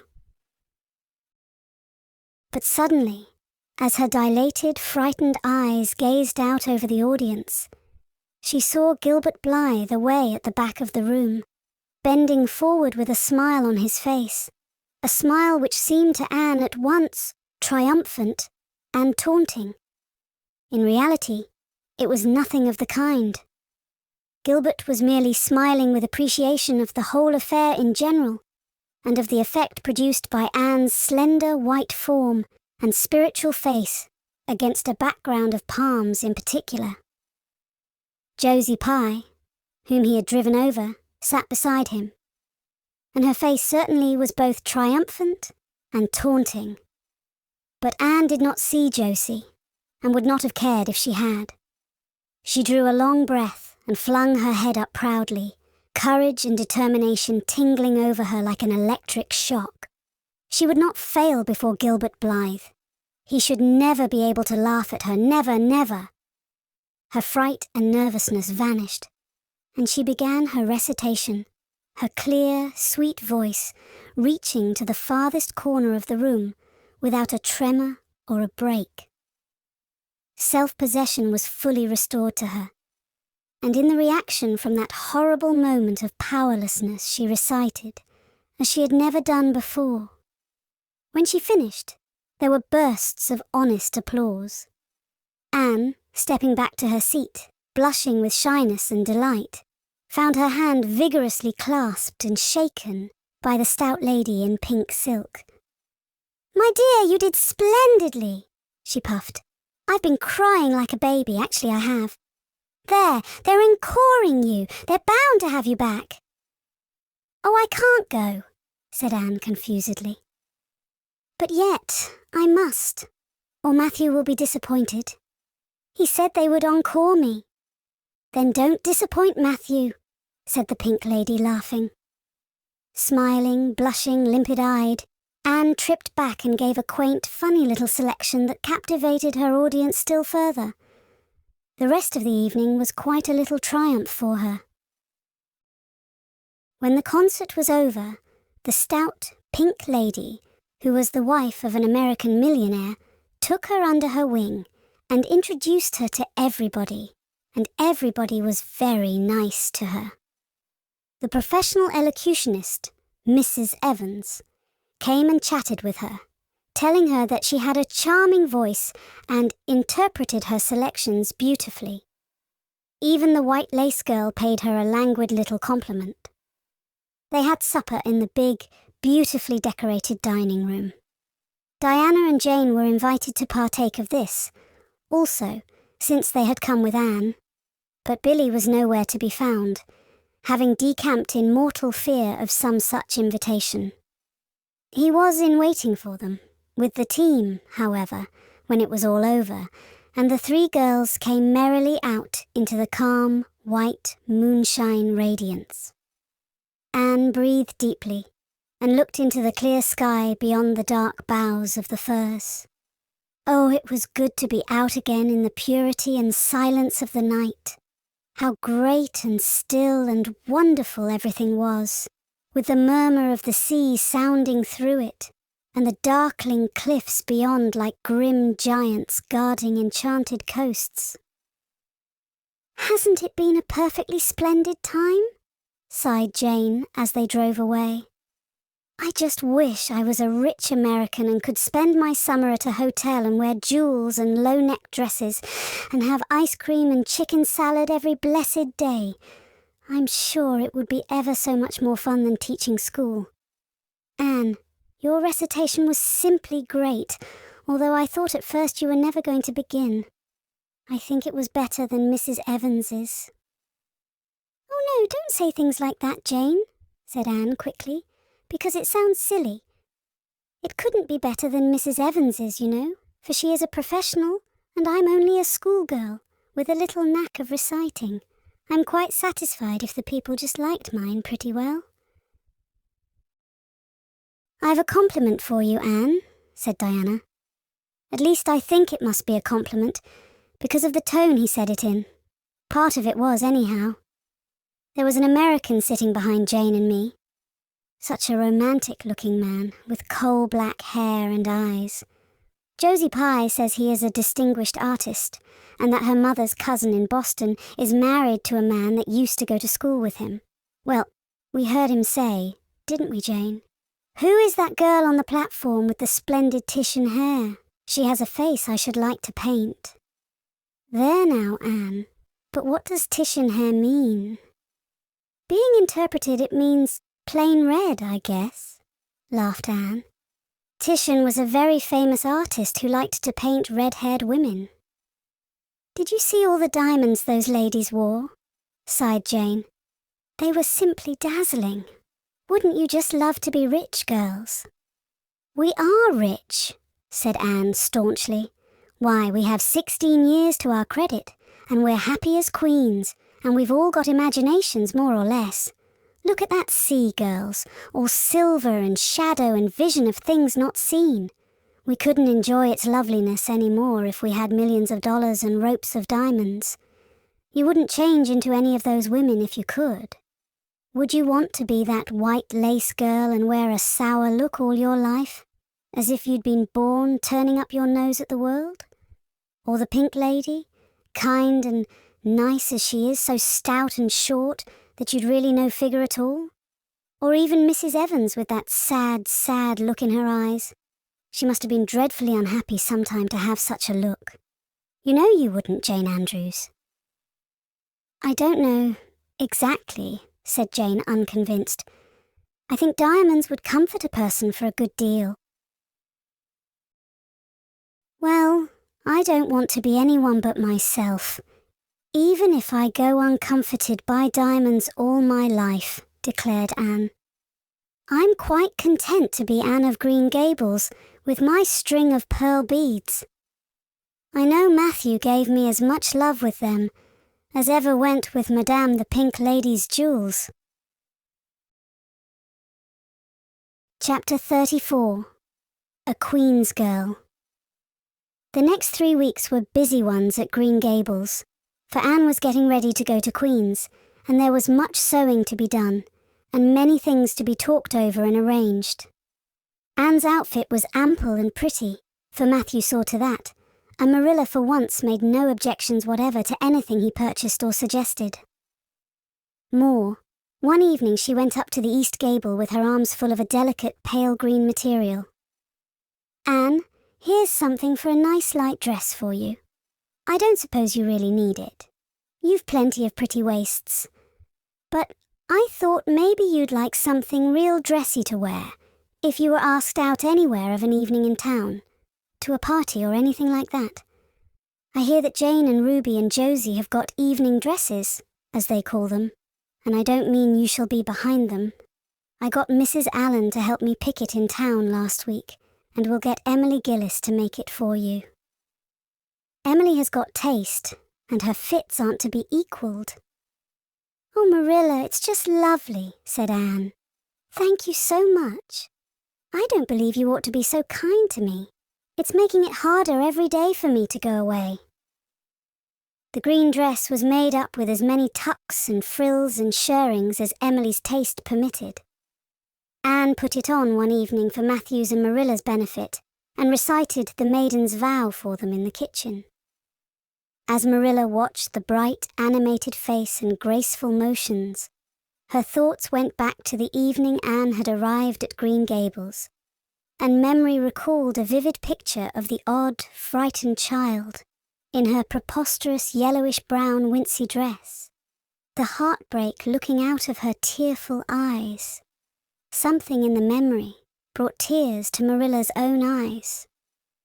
I declare, my recitation has made you cry, Marilla, said Anne gaily, stooping over Marilla's chair to drop a butterfly kiss on that lady's cheek. Now, I call that a positive triumph. No, I wasn't crying over your piece, said Marilla, who would have scorned to be betrayed into such weakness by any poetry stuff. I just couldn't help thinking of the little girl you used to be, Anne. And I was wishing you could have stayed a little girl even with all your queer ways. You've grown up now and you're going away, and you look so tall and stylish and so different altogether in that dress, as if you didn't belong in Avonlea at all, and I just got lonesome thinking it all over. Marilla! Anne sat down on Marilla's gingham lap, took Marilla's lined face between her hands, and looked gravely and tenderly into Marilla's eyes. I'm not a bit changed, not really. I'm only just pruned down and branched out. The real me, back here, is just the same. It won't make a bit of difference where I go, or how much I change outwardly. At heart, I shall always be your little Anne, who will love you, and Matthew, and dear Green Gables, more and better every day of her life. Anne laid her fresh young cheek against Marilla's faded one, and reached out a hand to pat Matthew's shoulder. Marilla would have given much just then to have possessed Anne's power of putting her feelings into words. But nature and habit had willed it otherwise, and she could only put her arms close about her girl and hold her tenderly to her heart, wishing that she need never let her go. Matthew, with a suspicious moisture in his eyes, got up and went out of doors. Under the stars of the blue summer night, he walked agitatedly across the yard to the gate under the poplars. Well now, I guess she ain't been much spoiled, he muttered proudly. I guess my putting in my oar occasional never did much harm after all. She's smart and pretty, and loving too, which is better than all the rest. She's been a blessing to us, and there never was a luckier mistake than what Mrs. Spencer made. If it was luck, I don't believe it was any such thing. It was providence, because the Almighty saw we needed her, I reckon. The day finally came when Anne must go to town. She and Matthew drove in one fine September morning, after a tearful parting with Diana, and an untearful practical one, on Marilla's side at least, with Marilla. But when Anne had gone, Diana dried her tears and went to a beach picnic at White Sands with some of her Carmody cousins, where she contrived to enjoy herself tolerably well, while Marilla plunged fiercely into unnecessary work and kept at it all day long with the bitterest kind of heartache, the ache that burns and gnaws and cannot wash itself away in ready tears.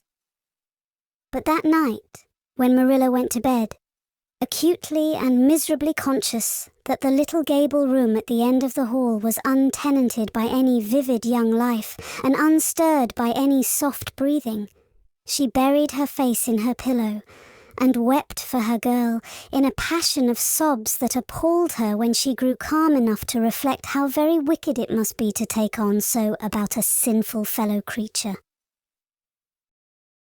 Anne and the rest of the Avonlea scholars reached town just in time to hurry off to the academy. That first day passed pleasantly enough in a whirl of excitement, meeting all the new students, learning to know the professors by sight, and being assorted and organized into classes. Anne intended taking up the second-year work, being advised to do so by Miss Stacy. Gilbert Blythe elected to do the same. This meant getting a first-class teacher's license in 1 year instead of 2 if they were successful. But it also meant much more and harder work. Jane, Ruby, Josie, Charlie, and moody Spurgeon, not being troubled with the stirrings of ambition, were content to take up the second-class work. Anne was conscious of a pang of loneliness when she found herself in a room with 50 other students, not one of whom she knew, except the tall, brown-haired boy across the room. And knowing him in the fashion she did not help her much, as she reflected pessimistically. Yet she was undeniably glad that they were in the same class. The old rivalry could still be carried on, and Anne would hardly have known what to do if it had been lacking. I wouldn't feel comfortable without it, she thought. Gilbert looks awfully determined. I suppose he's making up his mind here and now to win the medal. What a splendid chin he has. I never noticed it before. I do wish Jane and Ruby had gone in for first class too. I suppose I won't feel so much like a cat in a strange garret when I get acquainted, though. I wonder which of the girls here are going to be my friends. It's really an interesting speculation. Of course I promised Diana that no Queen's girl, no matter how much I liked her, should ever be as dear to me as she is. But I've lots of second-best affections to bestow. I like the look of that girl with the brown eyes and the crimson waist. She looks vivid and red-rosy. There's that pale, fair one gazing out of the window. She has lovely hair, and looks as if she knew a thing or two about dreams. I'd like to know them both, know them well enough to walk with my arm about their waists and call them nicknames. But just now, I don't know them, and they don't know me, and probably don't want to know me particularly. Oh, it's lonesome. It was lonesomer still when Anne found herself alone in her hall bedroom that night at twilight. She was not to board with the other girls, who all had relatives in town to take pity on them. Miss Josephine Barry would have liked to board her, but Beechwood was so far from the academy that it was out of the question. So Miss Barry hunted up a boarding house, assuring Matthew and Marilla that it was the very place for Anne. "The lady who keeps it is a reduced gentlewoman," explained Miss Barry. "Her husband was a British officer, and she is very careful what sort of boarders she takes. Anne will not meet with any objectionable persons under her roof. The table is good, and the house is near the academy, in a quiet neighbourhood. All this might be quite true, and indeed proved to be so. But it did not materially help Anne in the first agony of homesickness that seized upon her.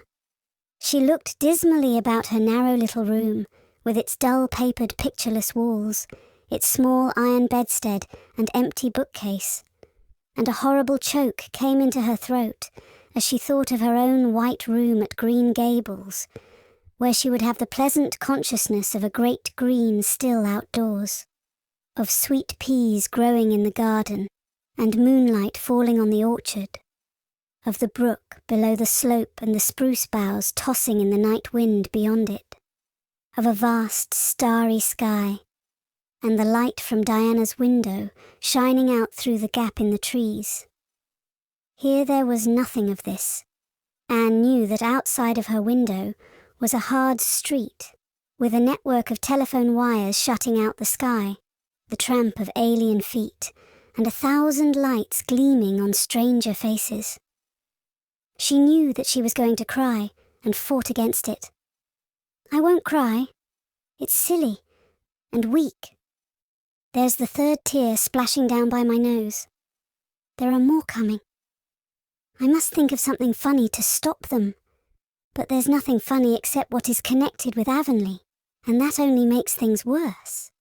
4, 5. I'm going home next Friday, but that seems 100 years away. Oh, Matthew is nearly home by now, and Marilla is at the gate looking down the lane for him. 6, 7, 8. Oh, there's no use in counting them. They're coming in a flood presently. I can't cheer up. I don't want to cheer up. It's nicer to be miserable. The flood of tears would have come, no doubt, had not Josie Pye appeared at that moment. In the joy of seeing a familiar face, Anne forgot that there had never been much love lost between her and Josie. As a part of Avonlea life, even a pie was welcome. I'm so glad you came up, Anne said sincerely. You've been crying, remarked Josie, with aggravating pity. I suppose you're homesick. Some people have so little self-control in that respect. I've no intention of being homesick, I can tell you. Town's too jolly after that poky old Avonlea. I wonder how I ever existed there so long. You shouldn't cry, Anne. It isn't becoming, for your nose and eyes get red, and then you seem all red. I had a perfectly scrumptious time in the academy today. Our French professor is simply a duck. His moustache would give you kerwallops of the heart.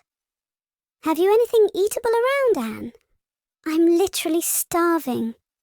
I guessed likely Marilla'd load you up with cake. That's why I called round. Otherwise I'd have gone to the park to hear the band play with Frank Stockley. He boards same place as I do, and he's a sport. He noticed you in class today, and asked me who the red-headed girl was. I told him you were an orphan that the Cuthberts had adopted, and nobody knew very much about what you'd been before that. Anne was wondering if, after all, solitude and tears were not more satisfactory than Josie Pye's companionship when Jane and Ruby appeared, each with an inch of Queen's colour ribbon, purple and scarlet, pinned proudly to her coat. As Josie was not speaking to Jane just then, she had to subside into comparative harmlessness. Well, said Jane with a sigh, I feel as if I'd lived many moons since the morning. I ought to be home studying my Virgil. That horrid old professor gave us 20 lines to start in on tomorrow. But I simply couldn't settle down to study tonight. Anne, methinks I see the traces of tears. If you've been crying, do own up. It will restore my self-respect, for I was shedding tears freely before Ruby came along. I don't mind being a goose so much if somebody else is goosey too. Cake? You'll give me a teeny piece, won't you? Thank you. It has the real Avonlea flavour. Ruby, perceiving the Queen's calendar lying on the table, wanted to know if Anne meant to try for the gold medal. Anne blushed and admitted she was thinking of it. "Oh, that reminds me," said Josie. "Queen's is to get one of the Avery scholarships after all. The word came today. Frank Stockley told me. His uncle is one of the Board of Governors, you know. It will be announced in the Academy tomorrow." An Avery scholarship! Anne felt her heart beat more quickly, and the horizons of her ambition shifted and broadened as if by magic.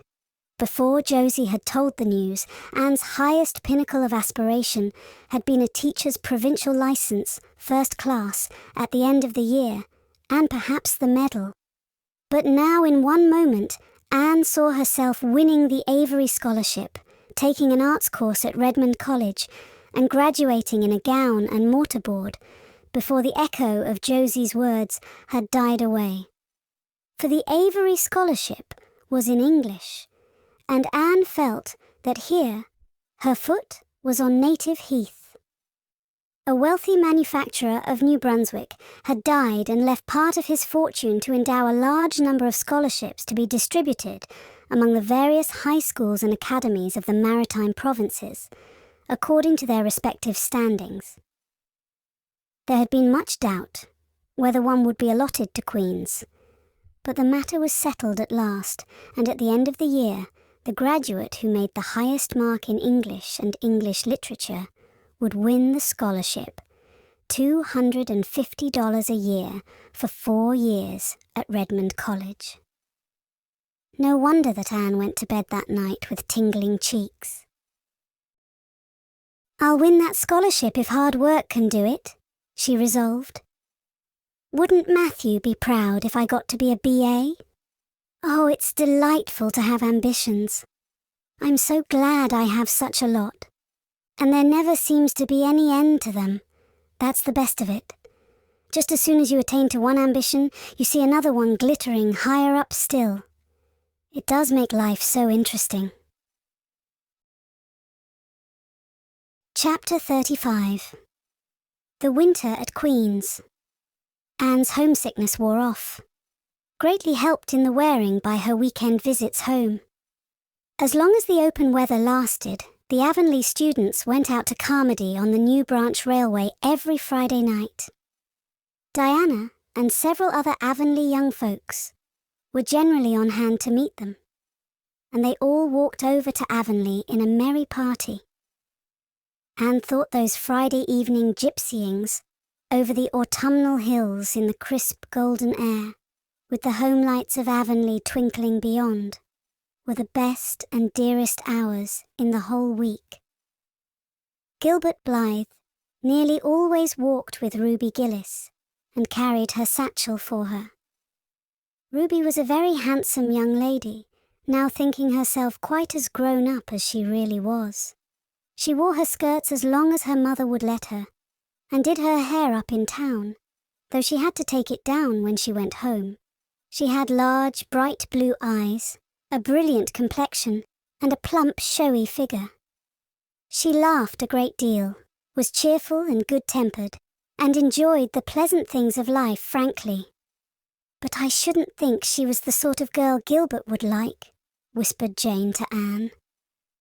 Anne did not think so either, but she would not have said so for the Avery scholarship. She could not help thinking, too, that it would be very pleasant to have such a friend as Gilbert, to jest and chatter with and exchange ideas about books and studies and ambitions. Gilbert had ambitions, she knew, and Ruby Gillis did not seem the sort of person with whom such could be profitably discussed. There was no silly sentiment in Anne's ideas concerning Gilbert. Boys were to her, when she thought about them at all, merely possible good comrades. If she and Gilbert had been friends, she would not have cared how many other friends he had, nor with whom he walked. She had a genius for friendship. Girlfriends she had in plenty. But she had a vague consciousness that masculine friendship might also be a good thing to round out one's conceptions of companionship and furnish broader standpoints of judgment and comparison. Not that Anne could have put her feelings on the matter into just such clear definition, but she thought that if Gilbert had ever walked home with her from the train, over the crisp fields and along the ferny byways, they might have had many and merry and interesting conversations about the new world that was opening around them and their hopes and ambitions therein. Gilbert was a clever young fellow, with his own thoughts about things and a determination to get the best out of life and put the best into it. Ruby Gillis told Jane Andrews that she didn't understand half the things Gilbert Blythe said. He talked just like Anne Shirley did when she had a thoughtful fit on, and for her part, she didn't think it any fun to be bothering about books and that sort of thing when you didn't have to. Frank Stockley had lots more dash and go, but then he wasn't half as good looking as Gilbert, and she really couldn't decide which she liked best. In the academy, Anne gradually drew a little circle of friends about her, thoughtful, imaginative, ambitious students like herself. With the rose-red girl, Stella Maynard, and the dream girl, Priscilla Grant, she soon became intimate, finding the latter pale, spiritual-looking maiden to be full to the brim of mischief and pranks and fun, while the vivid, black-eyed Stella had a heart full of wistful dreams and fancies, as aerial and rainbow-like as Anne's own. After the Christmas holidays, the Avonlea students gave up going home on Fridays and settled down to hard work. By this time, all the Queen's scholars had gravitated into their own places in the ranks, and the various classes had assumed distinct and settled shadings of individuality. Certain facts had become generally accepted. It was admitted that the medal contestants had practically narrowed down to 3: Gilbert Blythe, Anne Shirley, and Lewis Wilson. The Avery Scholarship was more doubtful, any one of a certain 6 being a possible winner. The bronze medal for mathematics was considered as good as won by a fat, funny little up-country boy with a bumpy forehead and a patched coat. Ruby Gillis was the handsomest girl of the year at the academy. In the second-year classes, Stella Maynard carried off the palm for beauty, with small but critical minority in favour of Anne Shirley. Ethel Marr was admitted by all competent judges to have the most stylish modes of hairdressing, and Jane Andrews, plain, plodding, conscientious Jane, carried off the honours in the domestic science course. Even Josie Pye attained a certain preeminence as the sharpest-tongued young lady in attendance at Queen's. So it may be fairly stated that Miss Stacy's old pupils held their own in the wider arena of the academical course. Anne worked hard and steadily. Her rivalry with Gilbert was as intense as it had ever been in Avonlea School, although it was not known in the class at large. But somehow the bitterness had gone out of it. Anne no longer wished to win for the sake of defeating Gilbert, rather for the proud consciousness of a well-won victory over a worthy foeman. It would be worthwhile to win, but she no longer thought life would be insupportable if she did not. In spite of lessons, the students found opportunities for pleasant times. Anne spent many of her spare hours at Beechwood and generally ate her Sunday dinners there, and went to church with Miss Barry. The latter was, as she admitted, growing old. But her black eyes were not dim, nor the vigour of her tongue in the least abated. But she never sharpened the latter on Anne, who continued to be a prime favourite with the critical old lady. "That Anne girl improves all the time," she said. "I get tired of other girls. There is such a provoking and eternal sameness about them. Anne has as many shades as a rainbow, and every shade is the prettiest while it lasts. I don't know that she is as amusing as she was when she was a child, but she makes me love her, and I like people who make me love them. It saves me so much trouble in making myself love them." Then, almost before anybody realized it, spring had come.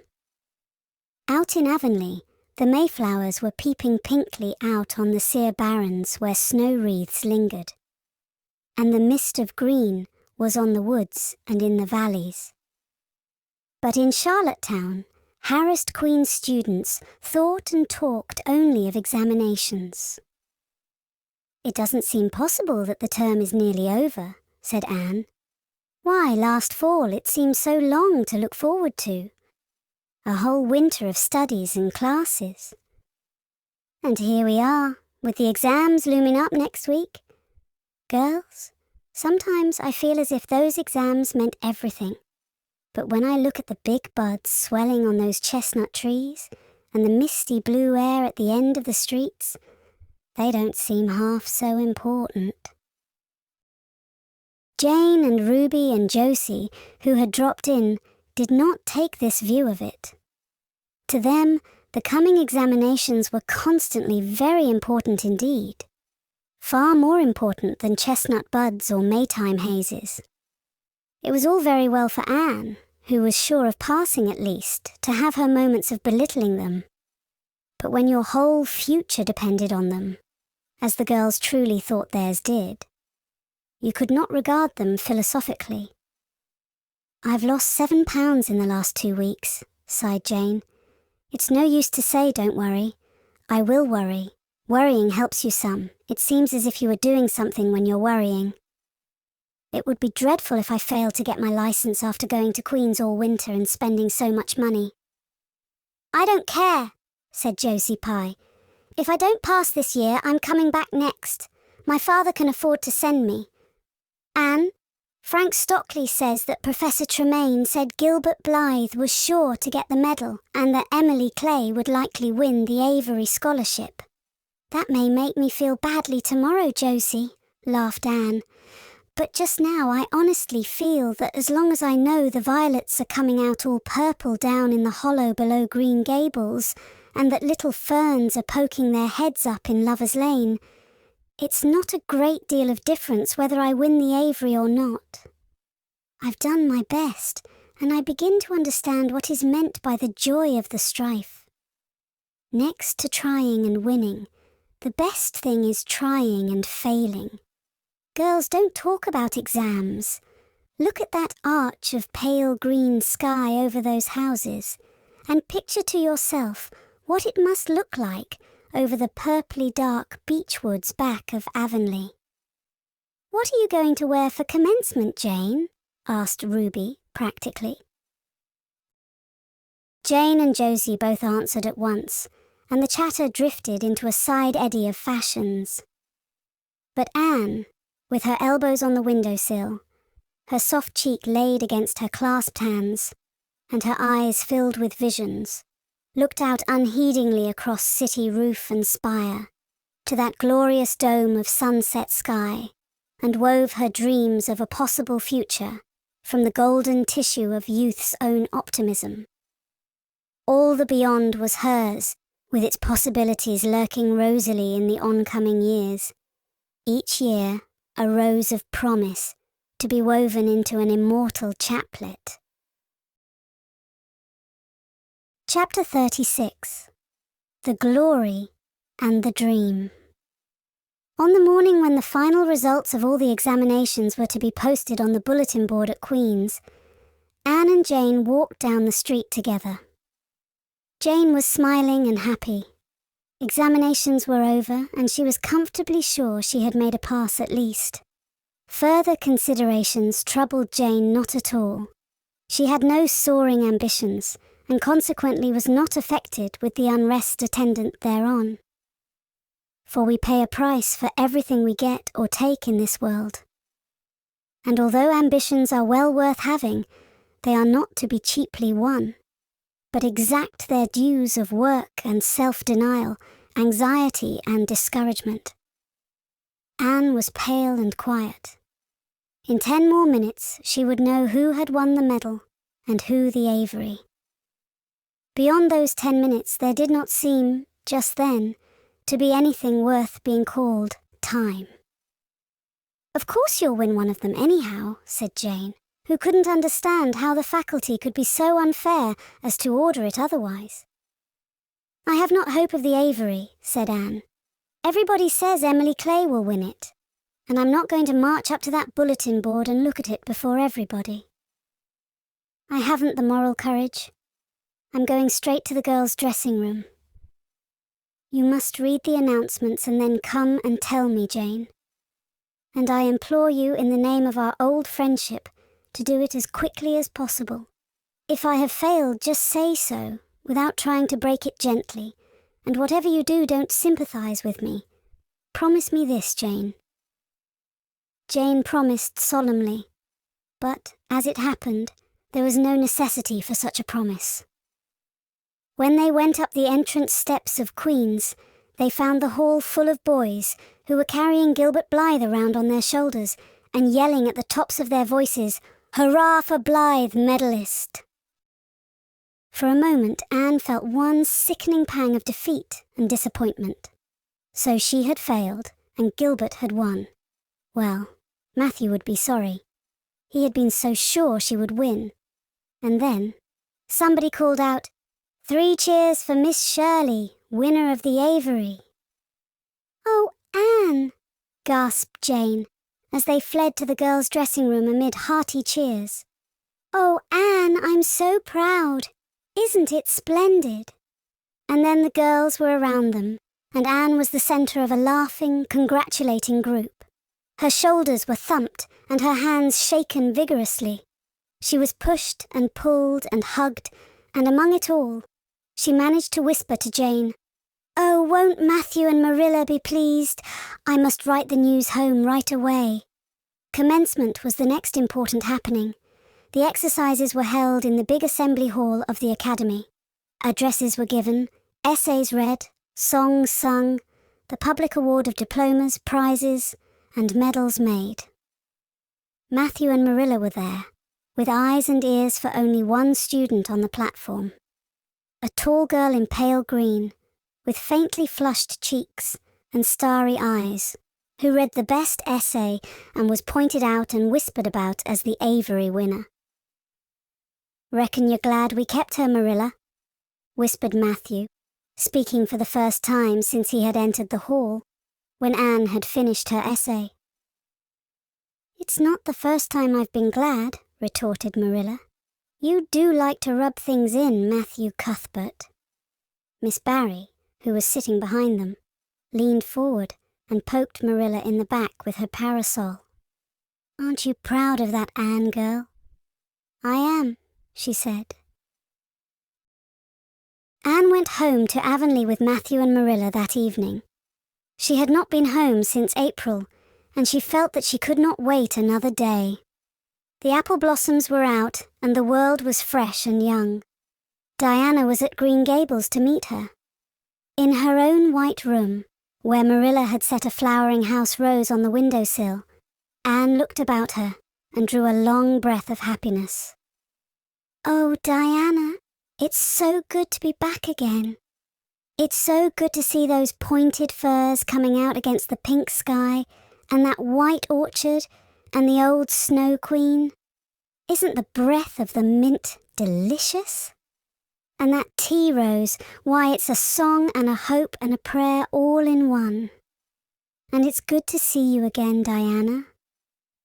"I thought you liked that Stella Maynard better than me," said Diana reproachfully. "Josie Pye told me you did. Josie said you were infatuated with her." Anne laughed and pelted Diana with the faded June lilies of her bouquet. "Stella Maynard is the dearest girl in the world except one, and you are that one, Diana," she said. "I love you more than ever, and I've so many things to tell you. But just now, I feel as if it were joy enough to sit here and look at you. I'm tired, I think. Tired of being studious and ambitious. I mean to spend at least 2 hours tomorrow, lying out in the orchard grass, thinking of absolutely nothing. You've done splendidly, Anne. I suppose you won't be teaching now that you've won the Avery?" No, I'm going to Redmond in September. Doesn't it seem wonderful? I'll have a brand new stock of ambition laid in by that time after 3 glorious golden months of vacation. Jane and Ruby are going to teach. Isn't it splendid to think we all got through, even to Moody Spurgeon and Josie Pye?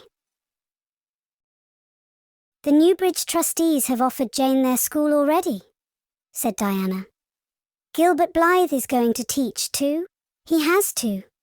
His father can't afford to send him to college next year after all, so he means to earn his own way through.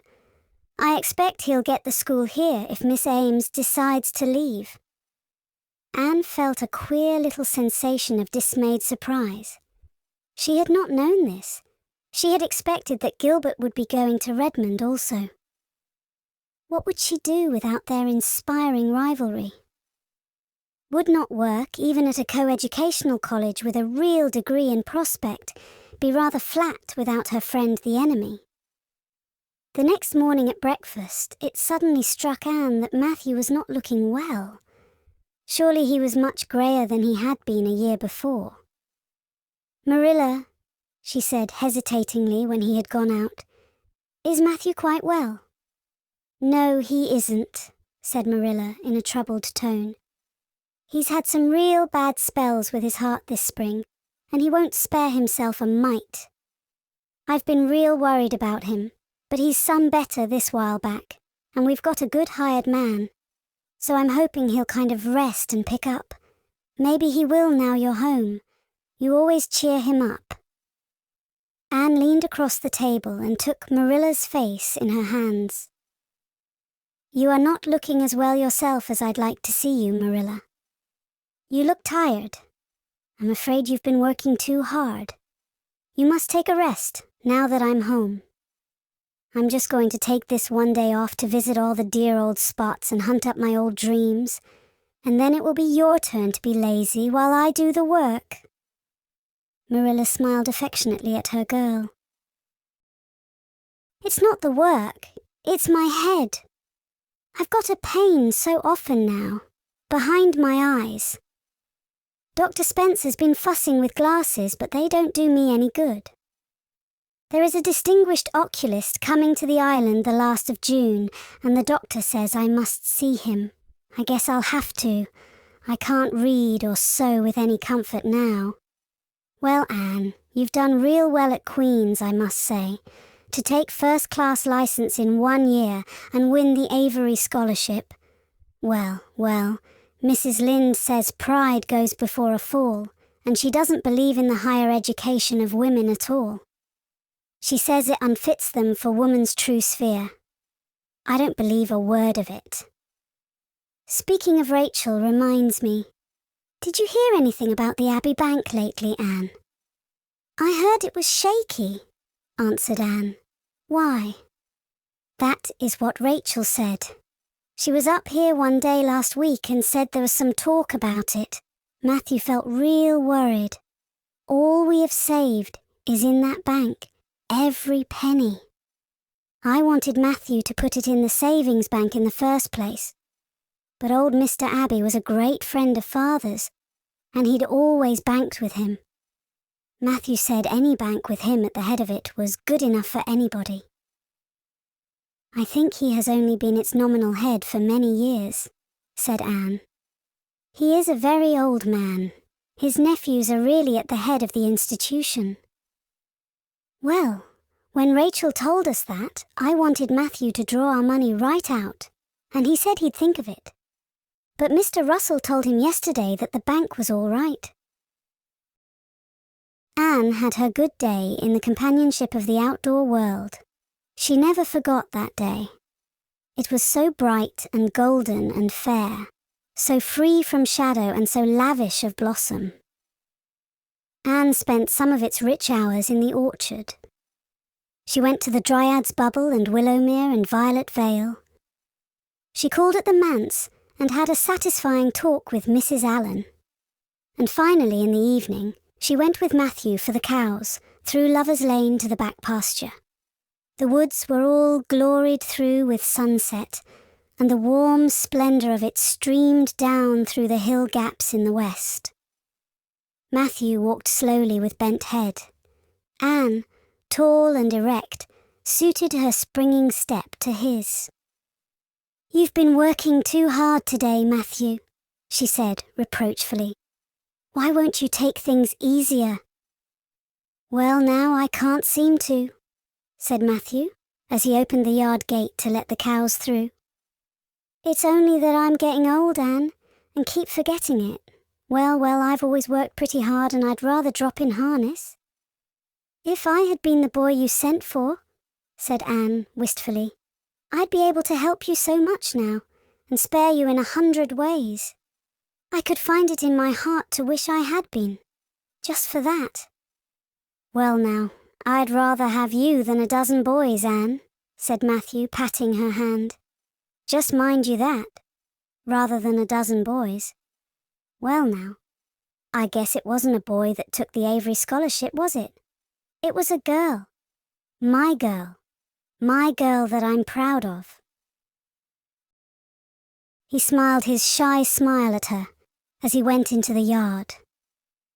Anne took the memory of it with her when she went to her room that night and sat for a long while at her open window, thinking of the past and dreaming of the future. Outside, the Snow Queen was mistily white in the moonshine. The frogs were singing in the marsh beyond Orchard Slope. Anne always remembered the silvery, peaceful beauty and fragrant calm of that night.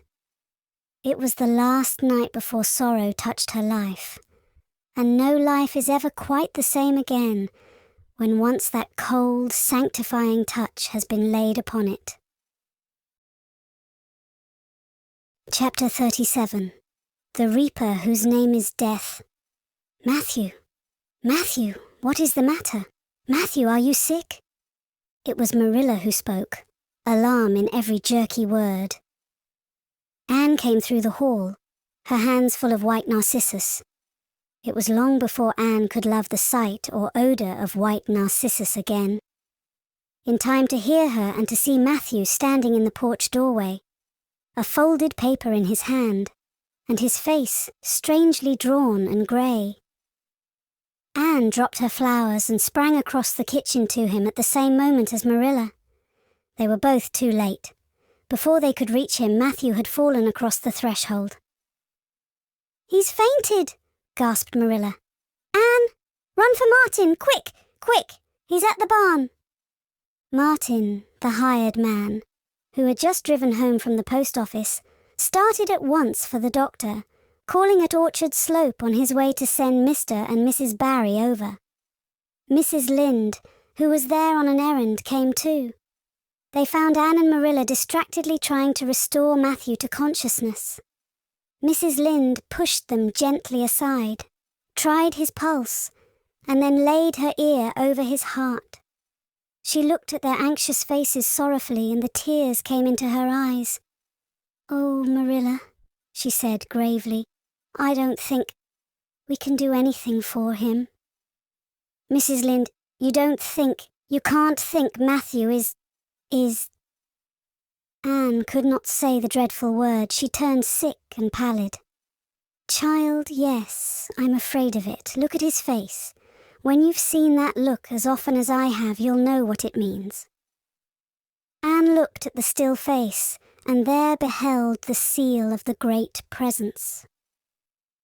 When the doctor came, he said that death had been instantaneous and probably painless, caused in all likelihood by some sudden shock. The secret of the shock was discovered to be in the paper Matthew had held, and which Martin had brought from the office that morning. It contained an account of the failure of the Abbey Bank.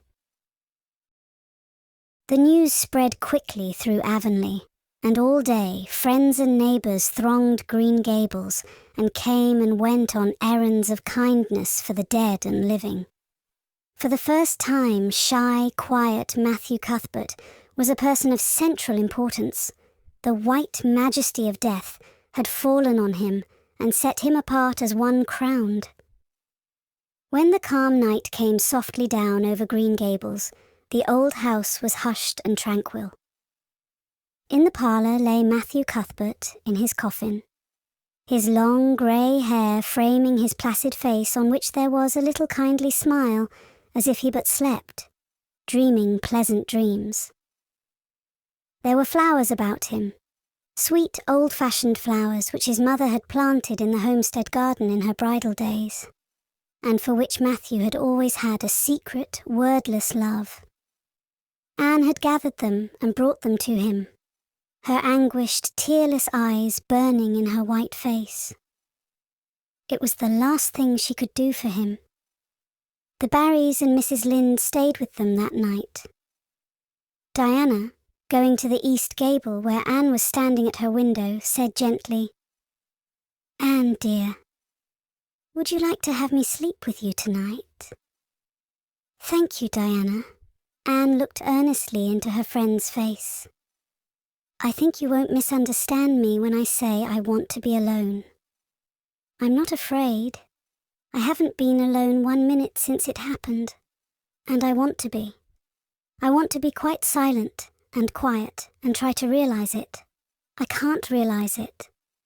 Half the time it seems to me that Matthew can't be dead, and the other half, it seems as if he must have been dead for a long time, and I've had this horrible dull ache ever since." Diana did not quite understand. Marilla's impassioned grief, breaking all the bounds of natural reserve and lifelong habit in its stormy rush, she could comprehend better than Anne's tearless agony. But she went away kindly, leaving Anne alone to keep her first vigil with sorrow. Anne hoped that the tears would come in solitude. It seemed to her a terrible thing that she could not shed a tear for Matthew, whom she had loved so much and who had been so kind to her. Matthew, who had walked with her last evening at sunset, and was now lying in the dim room below with that awful peace on his brow. But no tears came at first, even when she knelt by her window in the darkness and prayed, looking up to the stars beyond the hills. No tears, only the same horrible, dull ache of misery that kept on aching until she fell asleep, worn out with the day's pain and excitement. In the night, she awakened, with the stillness and the darkness about her, and the recollection of the day came over her like a wave of sorrow. She could see Matthew's face smiling at her as he had smiled when they parted at the gate that last evening. She could hear his voice saying, my girl that I'm proud of." Then the tears came, and Anne wept her heart out. Marilla heard her and crept in to comfort her. There, don't cry so, dearie. It can't bring him back. It isn't right to cry so. I knew that today, but I couldn't help it then. He'd always been such a good, kind brother to me, but God knows best." "Oh, just let me cry, Marilla," sobbed Anne. "The tears don't hurt me, like that ache did. Stay here for a little while with me and keep your arm round me. So, I couldn't have Diana stay. She's good and kind and sweet, but it's not her sorrow. She's outside of it, and she couldn't come close enough to my heart to help me. It's our sorrow, yours and mine." "Oh, Marilla, what will we do without him?" "We've got each other, Anne. I don't know what I'd do if you weren't here, if you'd never come.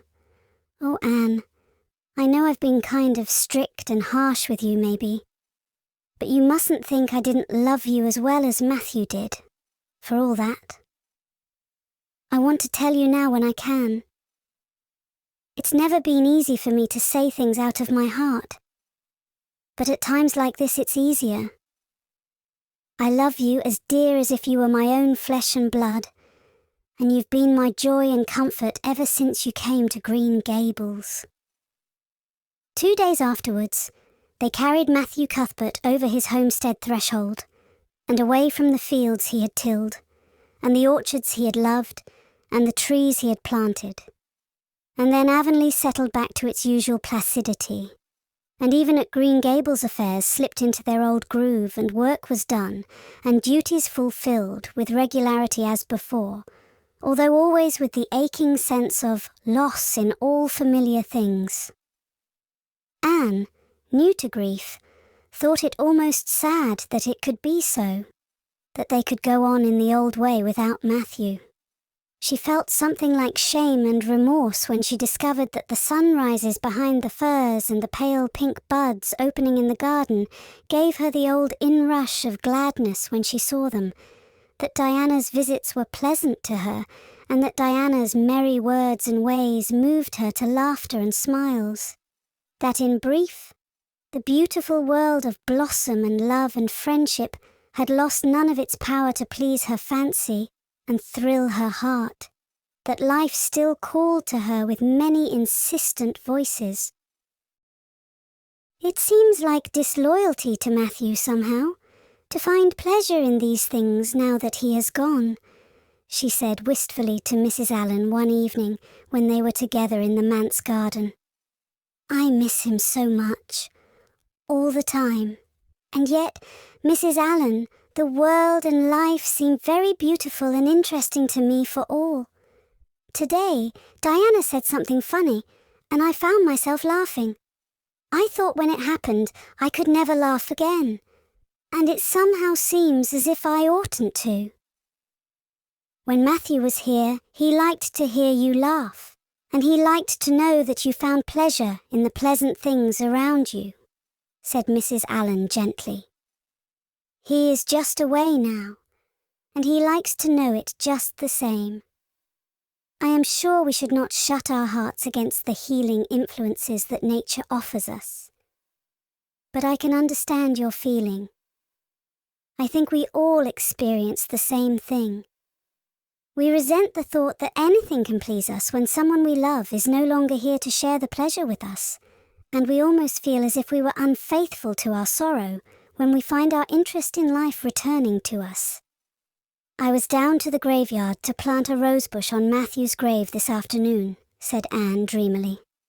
"I took a slip of the little white Scotch rosebush his mother brought out from Scotland long ago. Matthew always liked those roses the best. They were so small and sweet on their thorny stems.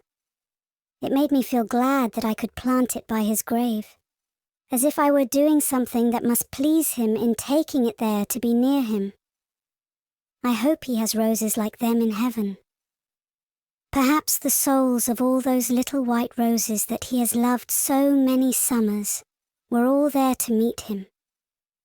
I must go home now. Marilla is all alone, and she gets lonely at twilight. She will be lonelier still, I fear, when you go away again to college," said Mrs. Allen. Anne did not reply. She said good night and went slowly back to Green Gables. Marilla was sitting on the front door steps, and Anne sat down beside her. The door was open behind them, held back by a big pink conch shell with hints of sea sunsets in its smooth inner convolutions. Anne gathered some sprays of pale yellow honeysuckle and put them in her hair. She liked the delicious hint of fragrance, as some aerial benediction, above her every time she moved. "Dr. Spencer was here while you were away," Marilla said. "He says that the specialist will be in town tomorrow, and he insists that I must go in and have my eyes examined. I suppose I'd better go and have it over. I'll be more than thankful if the man can give me the right kind of glasses to suit my eyes. You won't mind staying here alone while I'm away, will you? Martin will have to drive me in, and there's ironing and baking to do." "I shall be all right. Diana will come over for company for me. I shall attend to the ironing and baking beautifully. You needn't fear that I'll starch the handkerchiefs or flavour the cake with liniment." Marilla laughed. "What a girl you were for making mistakes in them days, Anne. You were always getting into scrapes. I did used to think you were possessed. Do you mind the time you dyed your hair?" "Yes, indeed, I shall never forget it," smiled Anne, touching the heavy braid of hair that was wound about her shapely head. I laugh a little now sometimes when I think what a worry my hair used to be to me. But I don't laugh much because it was a very real trouble then. I did suffer terribly over my hair and my freckles. My freckles are really gone, and people are nice enough to tell me my hair is auburn now. All but Josie Pye. She informed me yesterday that she really thought it was redder than ever. Or at least my black dress made it look redder. And she asked me if people who had red hair ever got used to having it. Marilla, I've almost decided to give up trying to like Josie Pye. I've made what I would once have called a heroic effort to like her, but Josie Pye won't be liked. Josie is a pie, said Marilla sharply, so she can't help being disagreeable. I suppose people of that kind serve some useful purpose in society, but I must say I don't know what it is any more than I know the use of thistles. Is Josie going to teach? No, she is going back to Queen's next year. So are Moody Spurgeon and Charlie Sloane. Jane and Ruby are going to teach, and they have both got schools. Jane at Newbridge and Ruby at some place up west. Gilbert Blythe is going to teach too, isn't he? Yes, briefly. What a nice-looking fellow he is, said Marilla absently. I saw him in church last Sunday, and he seemed so tall and manly. He looks a lot like his father did at the same age. John Blythe was a nice boy. We used to be real good friends, he and I. People called him my beau.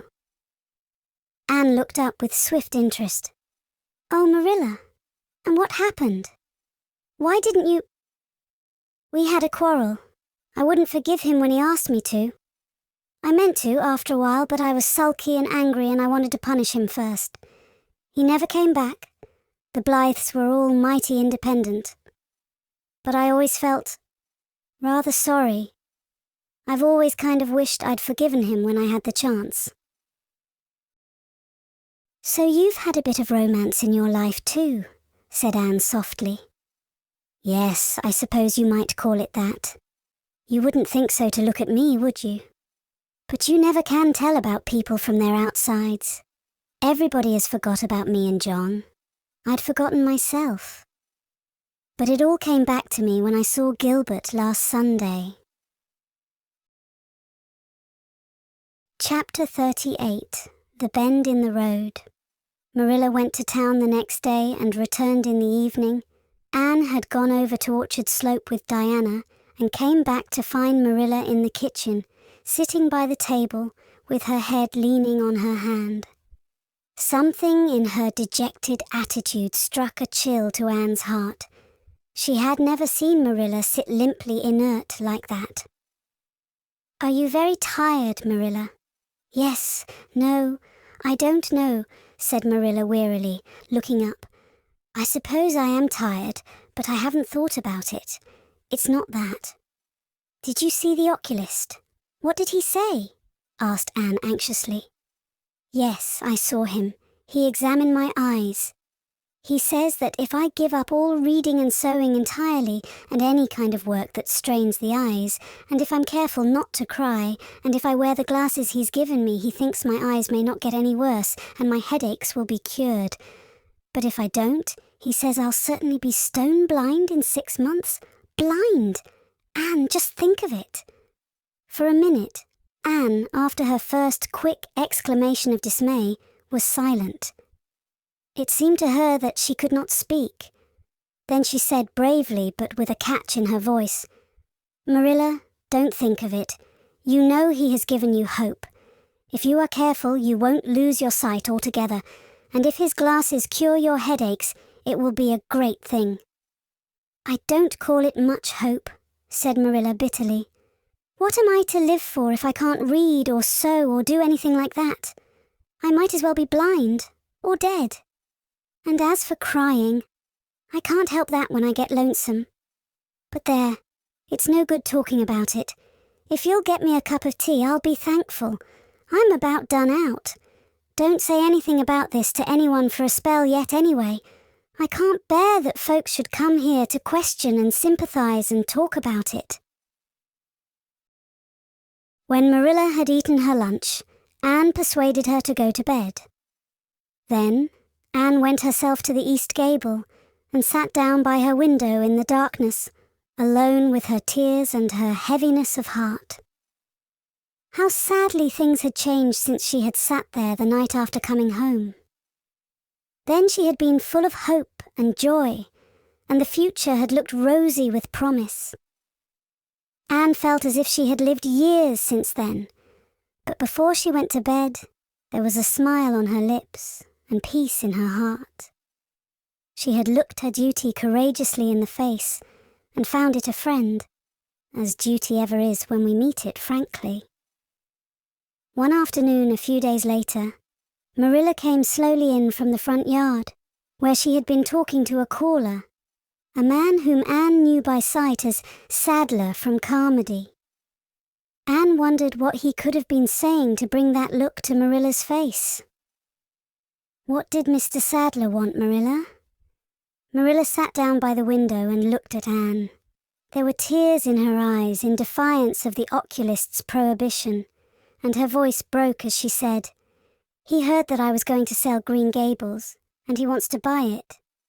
"Buy it? By Green Gables?" Anne wondered if she had heard aright. "Oh, Marilla, you don't mean to sell Green Gables." "Anne, I don't know what else is to be done. I've thought it all over. If my eyes were strong, I could stay here and make out to look after things and manage, with a good hired man. But as it is, I can't. I may lose my sight altogether. And anyway, I'll not be fit to run things. Oh, I never thought I'd live to see the day when I'd have to sell my home, but things would only go behind worse and worse all the time till nobody would want to buy it. Every cent of our money went in that bank. And there's some notes Matthew gave last fall to pay. Mrs. Lynde advises me to sell the farm and board somewhere. With her, I suppose. It won't bring much. It's small and the buildings are old. But it'll be enough for me to live on, I reckon. I'm thankful you're provided for with that scholarship, Anne. I'm sorry you won't have a home to come to in your vacations, that's all. But I suppose you'll manage somehow." Marilla broke down and wept bitterly. "You mustn't sell Green Gables," said Anne resolutely. "Oh, Anne, I wish I didn't have to. But you can see for yourself, I can't stay here alone. I'd go crazy with trouble and loneliness, and my sight would go, I know it would. You won't have to stay here alone, Marilla. I'll be with you. I'm not going to Redmond." "Not going to Redmond?" Marilla lifted her worn face from her hands and looked at Anne. "Why, what do you mean?" "Just what I say. I'm not going to take the scholarship. I decided so the night after you came home from town. You surely don't think I could leave you alone in your trouble, Marilla, after all you've done for me. I've been thinking and planning. Let me tell you my plans. Mr. Barry wants to rent the farm for next year, so you won't have any bother over that. And I'm going to teach.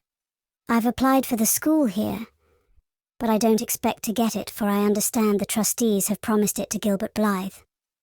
But I can have the Carmody school. Mr. Blair told me so last night at the store. Of course, that won't be quite as nice or convenient as if I had the Avonlea school. But I can board home and drive myself over to Carmody and back, in the warm weather at least. And even in winter I can come home Fridays. We'll keep a horse for that. Oh, I have it all planned out, Marilla. And I'll read to you and keep you cheered up. You shan't be dull or lonesome. And we'll be real cozy and happy here together, you and I." Marilla had listened like a woman in a dream. "Oh, Anne, I could get on real well if you were here, I know. But I can't let you sacrifice yourself so for me. It would be terrible." "Nonsense," Anne laughed merrily. "There is no sacrifice. Nothing could be worse than giving up Green Gables. Nothing could hurt me more. We must keep the dear old place. My mind is quite made up, Marilla. I'm not going to Redmond, and I am going to stay here and teach. Don't you worry about me a bit." "But your ambitions, and—" I'm just as ambitious as ever, only I've changed the object of my ambitions. I'm going to be a good teacher, and I'm going to save your eyesight. Besides, I mean to study at home here and take a little college course all by myself. Oh, I've dozens of plans, Marilla. I've been thinking them out for a week. I shall give life here my best, and I believe it will give its best to me in return. When I left Queen's, my future seemed to stretch out before me like a straight road. I thought I could see along it for many a milestone. Now there is a bend in it. I don't know what lies around the bend, but I'm going to believe that the best does. It has a fascination of its own. That bend, Marilla. I wonder how the road beyond it goes. What there is of green glory, and soft checkered light and shadows. What new landscapes, what new beauties, what curves and hills and valleys further on. I don't feel as if I ought to let you give it up, said Marilla, referring to the scholarship. But you can't prevent me. I'm 16 and a half, obstinate as a mule, as Mrs. Lynde once told me, laughed Anne. Oh, Marilla, don't you go pitying me. I don't like to be pitied, and there is no need for it.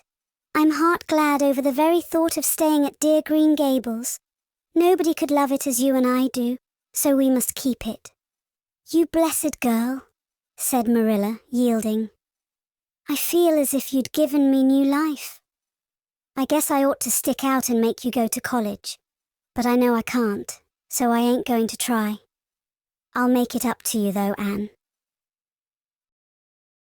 When it became noised abroad in Avonlea that Anne Shirley had given up the idea of going to college and intended to stay home and teach, there was a good deal of discussion over it. Most of the good folks, not knowing about Marilla's eyes, thought she was foolish. Mrs. Allen did not. She told Anne so in approving words that brought tears of pleasure to the girl's eyes. Neither did good Mrs. Lynde. She came up one evening and found Anne and Marilla sitting at the front door in the warm, scented summer dusk. They liked to sit there when the twilight came down and the white moths flew about in the garden and the odour of mint filled the dewy air. Mrs. Rachel deposited her substantial person upon the stone bench by the door, behind which grew a row of tall pink and yellow hollyhocks, with a long breath of mingled weariness and relief. I declare I'm getting glad to sit down. I've been on my feet all day, and 200 pounds is a good bit for 2 feet to carry round. It's a great blessing not to be fat, Marilla. I hope you appreciate it. Well, Anne, I hear you've given up your notion of going to college. I was real glad to hear it. You've got as much education now as a woman can be comfortable with. I don't believe in girls going to college with the men and cramming their heads full of Latin and Greek and all that nonsense. But I'm going to study Latin and Greek just the same, Mrs. Lynde, said Anne, laughing. I'm going to take my arts course right here at Green Gables and study everything that I would at college. Mrs. Lynde lifted her hands in holy horror. Anne Shirley, you'll kill yourself.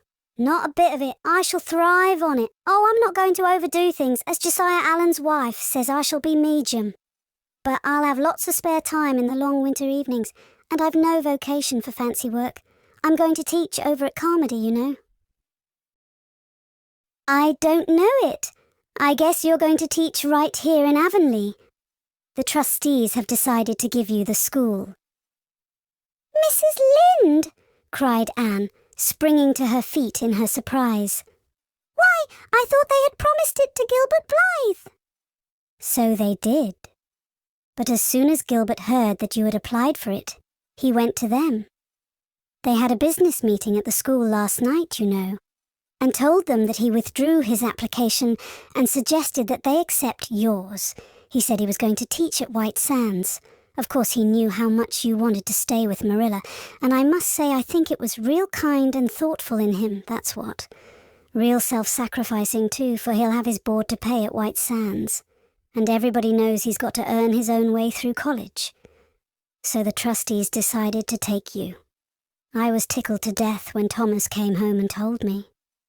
I don't feel that I ought to take it, murmured Anne. I mean, I don't think I ought to let Gilbert make such a sacrifice for me. I guess you can't prevent him now.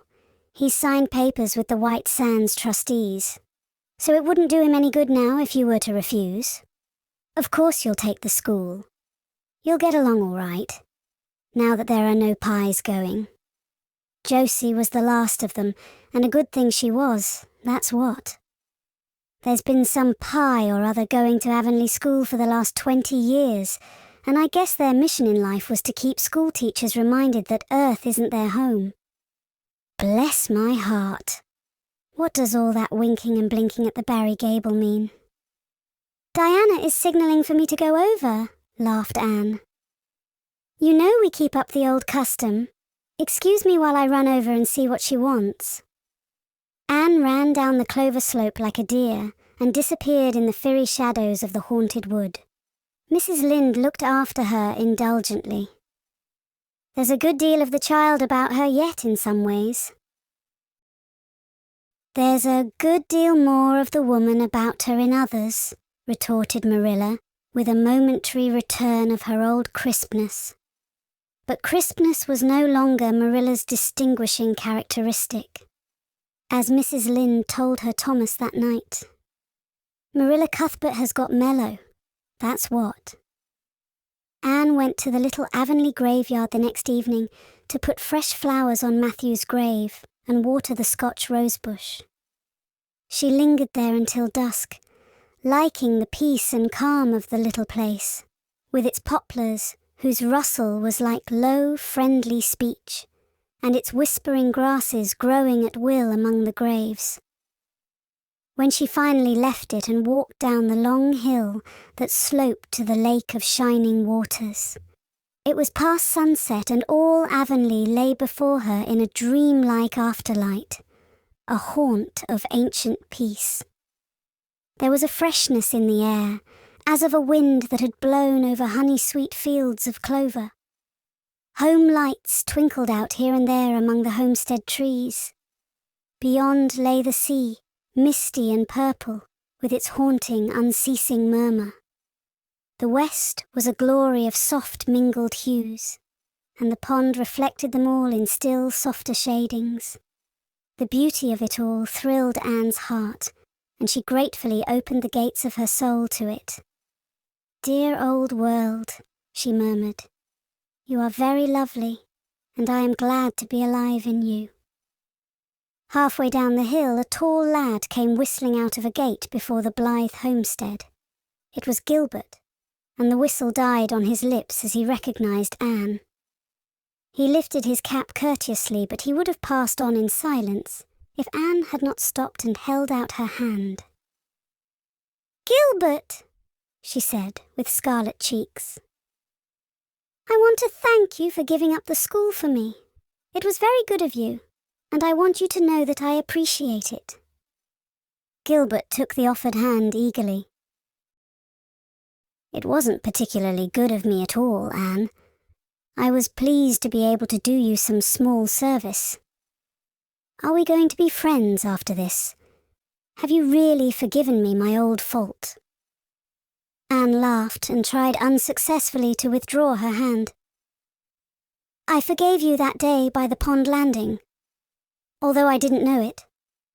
What a stubborn little goose I was. I may as well make a complete confession. I've been sorry ever since." "We are going to be the best of friends," said Gilbert jubilantly. "We were born to be good friends, Anne. You've thwarted destiny enough. I know we can help each other in many ways. You are going to keep up your studies, aren't you? So am I. Come, I'm going to walk home with you." Marilla looked curiously at Anne when the latter entered the kitchen. "Who was that came up the lane with you, Anne?" "Gilbert Blythe," answered Anne, vexed to find herself blushing. "I met him on Barry's Hill. I didn't think you and Gilbert Blythe were such good friends that you'd stand for half an hour at the gate talking to him," said Marilla with a dry smile. "We haven't been. We've been good enemies. But we have decided that it will be much more sensible to be good friends in the future. Were we really there half an hour? It seemed just a few minutes, but you see, we have 5 years lost conversations to catch up with, Marilla. Anne sat long at her window that night, companioned by a glad content. The wind purred softly in the cherry boughs, and the mint breaths came up to her. The stars twinkled over the pointed firs in the hollow, and Diana's light gleamed through the old gap. Anne's horizons had closed in since the night she had sat there after coming home from Queen's, but if the path set before her feet was to be narrow, she knew that flowers of quiet happiness would bloom along it. The joy of sincere work and worthy aspiration and congenial friendship were to be hers. Nothing could rob her of her birthright of fancy or her ideal world of dreams. And there was always the bend in the road. "God's in his heaven, all's right with the world," whispered Anne softly.